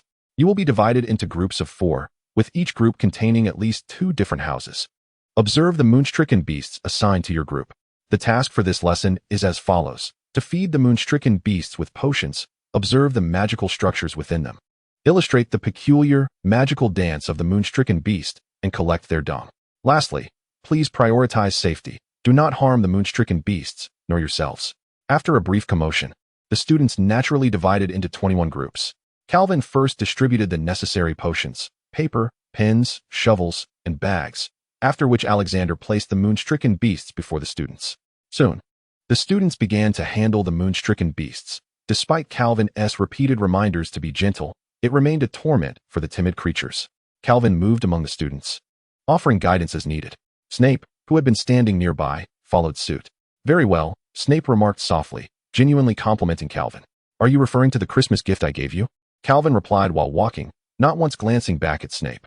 Capet, before you provoke me further, I hope you will reflect on why Lily is so concerned about you. Do not resort to such childish tactics to irritate me, Snape retorted, wishing to dismiss Calvin. This remark prompted Calvin to pause and look back at him. Then conjure 2 duplicates to oversee the classroom, while the remaining Calvin replied nonchalantly, understood. I will be cautious. Where did you acquire so many moonstruck beasts? Snape inquired. As far as I know, they are quite rare. I cultivated them with Alexander. He is a druid, Calvin replied, fixing his gaze on Snape as he stared intently at the moonstruck beast in Colin's possession. What, do you wish to keep one? Although, you have no need for a moonstruck beast in your usual endeavors. Indeed, I do not. While I often require certain rare magical herbs, Snape remarked. Professor Sprout is rather accommodating. How disingenuous. If you weren't so prideful, Calvin scoffed, retrieving a stack of parchment and rifling through it before extracting a single sheet to present to Snape. What is this? Snape asked, his brow furrowed. The Luna Charm, a spell I derived from the unique dance of the moonstruck beasts, which can promote growth when directed at magical plants. Snape slowly tucked the parchment away. This is your gift to me. Consider it a Christmas present, Calvin replied. Did you not give me a photograph? Snape questioned, somewhat puzzled. Indeed, but I returned the photograph to you. I do not wish to provoke you with such childish tactics any longer. Calvin extended his right hand towards Snape. Chapter 76. Voldemort's restlessness. Ultimately, Snape did not return Lily's photograph to Calvin, though this was anticipated by Calvin. He smiled oddly at Snape, which irked Snape. Yet he refrained from further comment. After parting from Snape, Calvin continued to instruct his students on the proper engagement with the moonstruck beasts. However, by the end of the class, only the group comprising the Weasley twins had successfully recorded the peculiar dance of the moonstruck beasts. They had cheated, using a crystal ball to record the performance and replaying it repeatedly to transcribe the dance onto parchment. Gryffindor and Hufflepuff earned 10 points. That is unfair. They cheated. Cassius Warrington from Slytherin shouted. I did not prohibit the use of additional items to complete the task, Calvin replied calmly. Fred, appearing quite smug, declared. We told you to purchase our crystal balls ages ago. Now you comprehend their value, do you not? For the homework, students were instructed to accurately depict the Moonstruck Beast's dance on parchment and to compose a paper on the magical structure and characteristics of the Moonstruck Beasts, no less than 6 inches in length. In the ensuing days, Calvin traversed between Hogwarts and the Reserve, guiding 4th-year students in their encounters with avian serpents on the Shrieking Prairie, leading 5th-year students in small boats to study the hippogriff in the Abyssal Trench, and overseeing upperclassmen as they observed the life of fire dragons from a distance at the periphery of the lava mountains. At last, the first practical class for all grades concluded, and Calvin finally had the opportunity to study Voldemort's soul. On the weekend, Calvin returned to the dim basement of the basilisk, confidently pushing the door open to find a long-legged witch with white hair sprawled across the sofa, clad in a thin robe, her legs awkwardly draped over the coffee table. Calvin glanced at her and muttered an apology before promptly exiting the room. Bacchida was also roused from her slumber, quickly unlocking the door to invite Calvin inside. Calvin awkwardly stated, I apologize. I thought you wanted me to come in directly, so I didn't knock. Bacchida waved her hand dismissively, yawning, It's nothing. I've been engrossed in studying your mirror these past few days and neglected to replenish my energy. Calvin mused inwardly, what energy? Perhaps she has simply been deprived of blood. He swiftly bypassed the awkward topic and inquired directly, Where's the mirror? Bacchida returned to her desk, opened a drawer, and carefully retrieved the mirror, ensuring it was intact.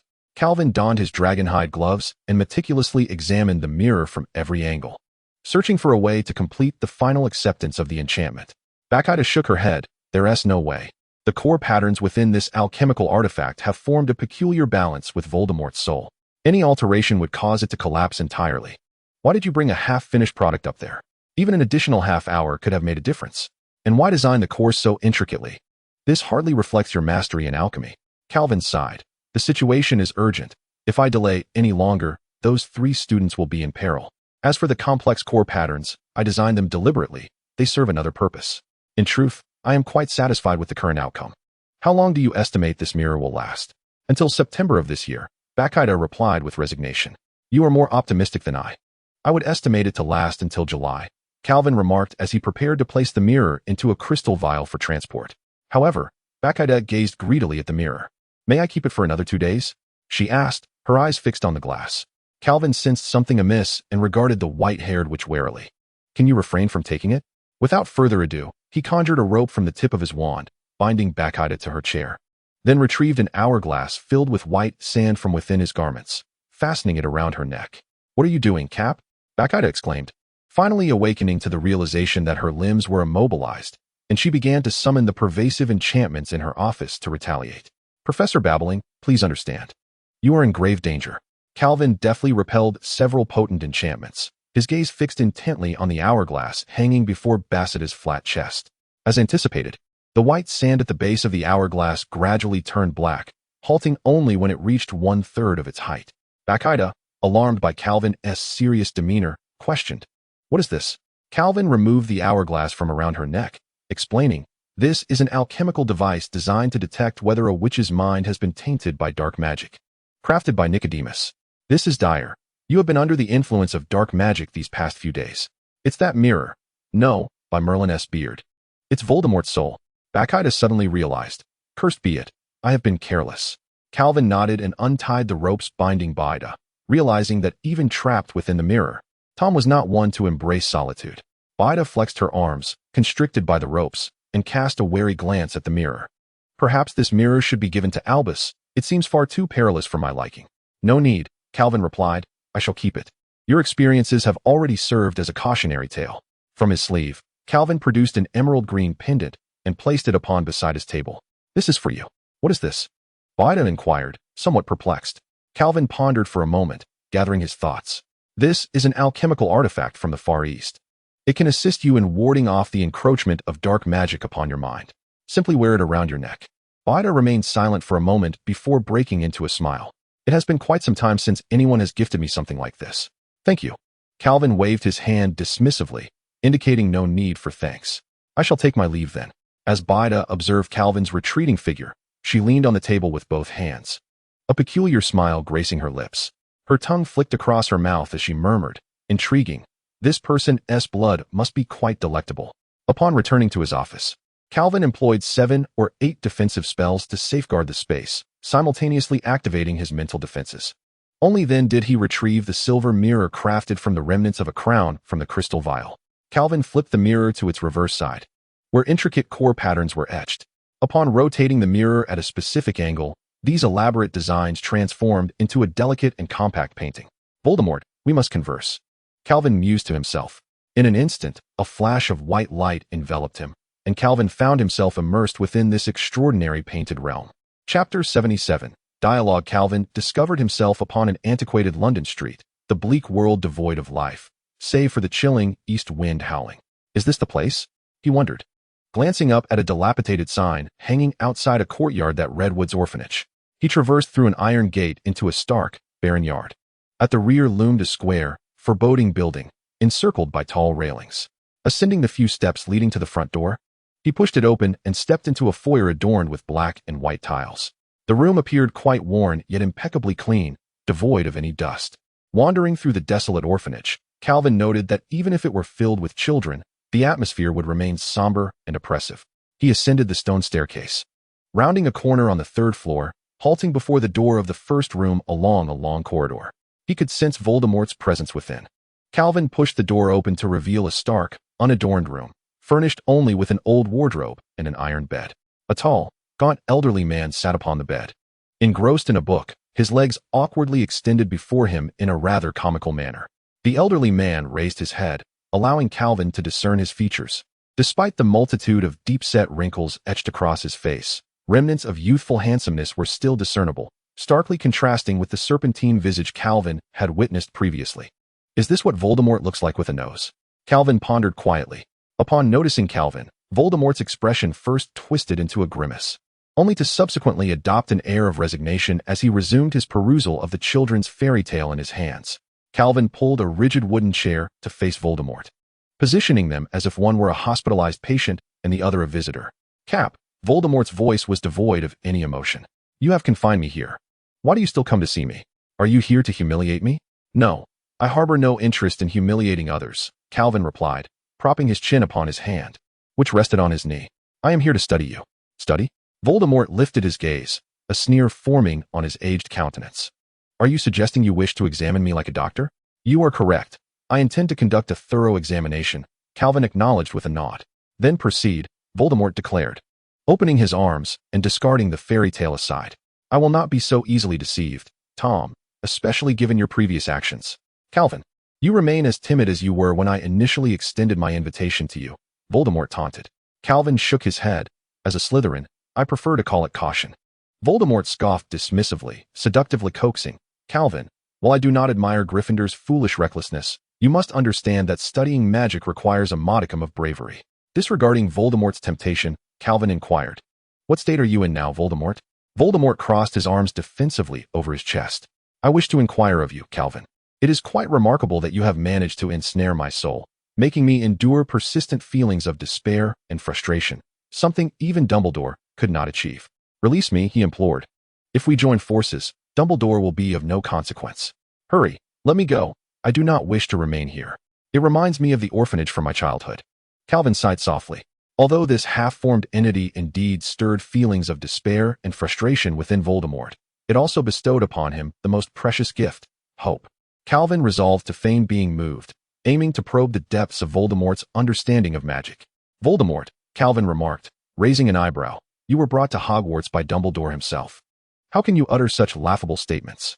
How many times has Dumbledore thwarted you, and yet you still contemplate challenging him? Should I label you as foolish or reckless?"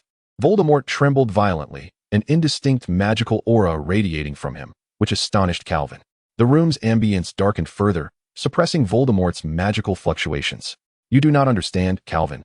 Voldemort lowered his voice deliberately. "You have no idea whose legacy I have inherited. That is magnificent, Salazar Slytherin. He is undoubtedly the most illustrious among the 4 founders. Yet, posterity often evaluates him shallowly based on mere appearances, fabricating narratives to tarnish his legacy." "Oh," Calvin nodded gently, perceiving that Voldemort's assessment of Slytherin was genuinely heartfelt. "Voldemort, as I understand, engaged in numerous studies that were both bloody and brutal, severely impacting his psyche. Calvin had gleaned much about the early days of the school from Barrow's accounts. Nevertheless, his research broadened the horizons of magic. His accomplishments in bloodline studies are unparalleled, albeit at a minor cost. Voldemort's excitement surged once more, interrupted by a thunderclap outside, momentarily halting his escalating fervor. This indicated that the core runes of the mirror were still in operation. Were those bloody and brutal studies merely a cost? Calvin squinted at Voldemort. Voldemort grinned widely. Calvin, you cannot be that naive. What transformation in the magical realm has not been fraught with bloodshed and sacrifice? Consider the Goblin Rebellion. Ponder the implementation of the Statute of Secrecy. Well, even if your reasoning holds some merit, Calvin shrugged, Slytherin has been a wizard for a millennium. How could his magic transcend 1,000 years and triumph over Dumbledore? You have not witnessed it with your own eyes. Once you do, you will comprehend the greatness of Salazar Slytherin. Then show me. Calvin shifted his posture, fixating on Voldemort seated upon the iron bed. Voldemort's face twitched incessantly. He was uncertain whether to divulge the great magic he had learned from Slytherin to Calvin. I can only share a fragment, Voldemort rasped. I cannot fully trust you yet. I am all ears, though I shall not entirely place my trust in you either. Thus, Voldemort unveiled a shroud of mystery surrounding the truths of magic to Calvin. Merely Voldemort's cryptic words ignited Calvin's imagination, inspiring thoughts of following in Slytherin's footsteps. This is not dark magic. It is the powerful charisma of a legendary wizard from 1,000 years ago. After listening to Voldemort's narrative, Calvin calmly withdrew from the illustrated world within the mirror, needing to reassess his perspectives on the origins of magic. Chapter 78, The Wisdom of Others. The revelations from Voldemort were astonishing, leading Calvin to new conjectures about the origins of magic. It is not that I am inferior to Salazar Slytherin, Calvin mused. It is simply that I have refrained from conducting those bloody and cruel experiments. Although he ruthlessly dissected numerous magical creatures, even wizards, his quest for magic veered onto a misguided path. Thankfully, due to his experiments, I need not repeat such gruesome endeavors. I stand upon the shoulders of giants. Calvin stood by the window, feeling the biting cold wind outside the castle, beginning to rethink the origins of magic. Magic is intricately entwined with the soul, and most wizards find themselves at a standstill in their studies at this juncture. Some may have succumbed to the darkness of becoming dark wizards, while others are paralyzed by fear, hesitant to delve deeper. Calvin, however, is fortunate to have two powerful and seasoned wizards guiding him along his path of research. Yet, even so, he remains stalled in his exploration of emotions. Is the essence of magic truly rooted in emotion? Calvin ponders. Indeed, emotions wield a significant influence over magic. Harnessing the appropriate emotional state can substantially enhance the success rate and potency of spells. However, it seems that emotions alone cannot directly conjure magic, or rather, pure magical energy. So, where does the origin lie? Calvin resolves to seek assistance from others. Calvin departed his office and ascended to the 8th floor of the castle. Standing before Flitwick's office door, "Come in," came Flitwick's high-pitched voice from within. "Ah, Calvin, welcome, welcome." The diminutive head of Ravenclaw greeted him warmly. "What brings you to me today?" "Well," Calvin began earnestly, "I have heard that you were once a champion in dueling competitions during your youth, and I have some questions regarding magic that I wish to discuss with you." "Ah, those are merely tales of yore." Flitwick's beard quivered with delight at the recognition of his illustrious past. "Ask away, what is it that troubles you?" "Professor Flitwick, when you cast spells, how do you enhance your success rate?" Flitwick regarded Calvin with a quizzical look. I would have thought that only the fledgling wizards at school would ask such fundamental questions. A wizard of your caliber surely does not worry over failed incantations. Calvin chuckled. Sometimes, the most fundamental questions are the most challenging. I assure you, I am not troubled by this. I am compiling a textbook for young wizards embarking on their magical journey, and I hope an experienced wizard such as yourself might lend some insight. Flitwick began to reconsider this basic query, finally responding, aside from diligent practice, the most vital element is, perhaps a sense of feeling? Or confidence? I apologize, Calvin. Without specifying the spell, it is quite difficult to articulate. Calvin nodded, and they proceeded to discuss various techniques for casting spells. In a short while, Calvin had nearly grasped Flitwick's understanding of magic, surpassing the knowledge of 90% of wizards. Next, Calvin ventured to the dimly lit basement of Bathilda, where the white-haired vampire held a bottle of cola. Calvin detected an unmistakable mixture in the drink and marveled. Goodness. You've mixed dragon's blood into your cola. Have you made any progress in your research on the silver mirror? Bathilda inquired. Nothing substantial. Calvin intended to conceal his conversation with Voldemort. Very well, Then what brings you to me? Bathilda offered Calvin a bottle of cola. After he opened it and confirmed the absence of dragon's blood, he drank it with relief. I would like to inquire about your understanding of magic, Calvin asked. Inquiring abruptly about a powerful wizard's understanding of magic is indeed a rather impolite act. Bida exhibited some reluctance towards this inquiry. For the path a wizard chooses in magic represents their most profound secret. Calvin found himself at a loss for words. In this modern age, he felt compelled to patiently explain, Bida, times have changed. We now live in an era of communication and collaboration. Clinging to one's own treasures will only lead to stagnation. Moreover, are you truly concerned about me taking action against you? A sly smile crept across beside his fair visage as she slowly replied, I suppose I could share. But you must assist me with a favor this summer. A favor? Calvin frowned, disliking the sense of coercion. Were it not for the familiarity he shared with her, he might have walked away in indignation. It's nothing of great consequence, just a visit to the pyramids, Bida stated with ease. After pondering the request, Calvin acquiesced. Subsequently, Bida divulged her profound understanding of magic, much to Calvin's astonishment. It was undeniable that her unique and deep insight into the relationship between magic and incantations sparked inspiration within him, stemming from her lengthy experiences. Eventually, Calvin found himself in the headmaster's office, hoping that the wisdom of this venerable figure would further enlighten him. Professor Dumbledore, do you know how the most powerful magic is unleashed? Calvin, when did you begin to seek the might of magic? This is not a favorable omen, Dumbledore remarked, looking at him with a hint of confusion. It is merely a question, Calvin replied vaguely.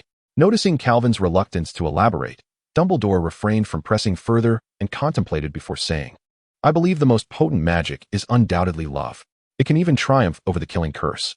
Calvin lowered his gaze and quietly inquired, You mean Lily, don't you? Dumbledore nodded. Lily willingly sacrificed herself to protect Harry's safety. This magic will continue to shield him until he comes of age. I cannot conceive of a more formidable magic than this. Is it solely maternal love? Calvin asked. Certainly not, Calvin, Dumbledore chuckled. The power of magic depends on the sacrifices one is willing to make for love. So, Voldemort's failure is attributed to his lack of love? Calvin queried. One could say that, Dumbledore replied.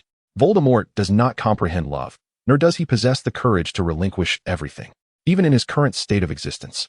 His downfall is merely a matter of time. Calvin nodded, continuing his dialogue with Dumbledore until the sun began to set, and he had begun to formulate his own thoughts. Just as he was preparing to depart, Dumbledore suddenly remarked, By the way, you will substitute for the defense against the dark arts classes next Monday and Wednesday. Calvin's expression darkened considerably. So soon? Wasn't I supposed to be the last on the list? Snape has already substituted twice, Dumbledore responded with exasperation. Several professors are curious as to why you have not yet taken a turn. Calvin, I must uphold fairness. Unless you can find a suitable teacher to conduct the class by tomorrow,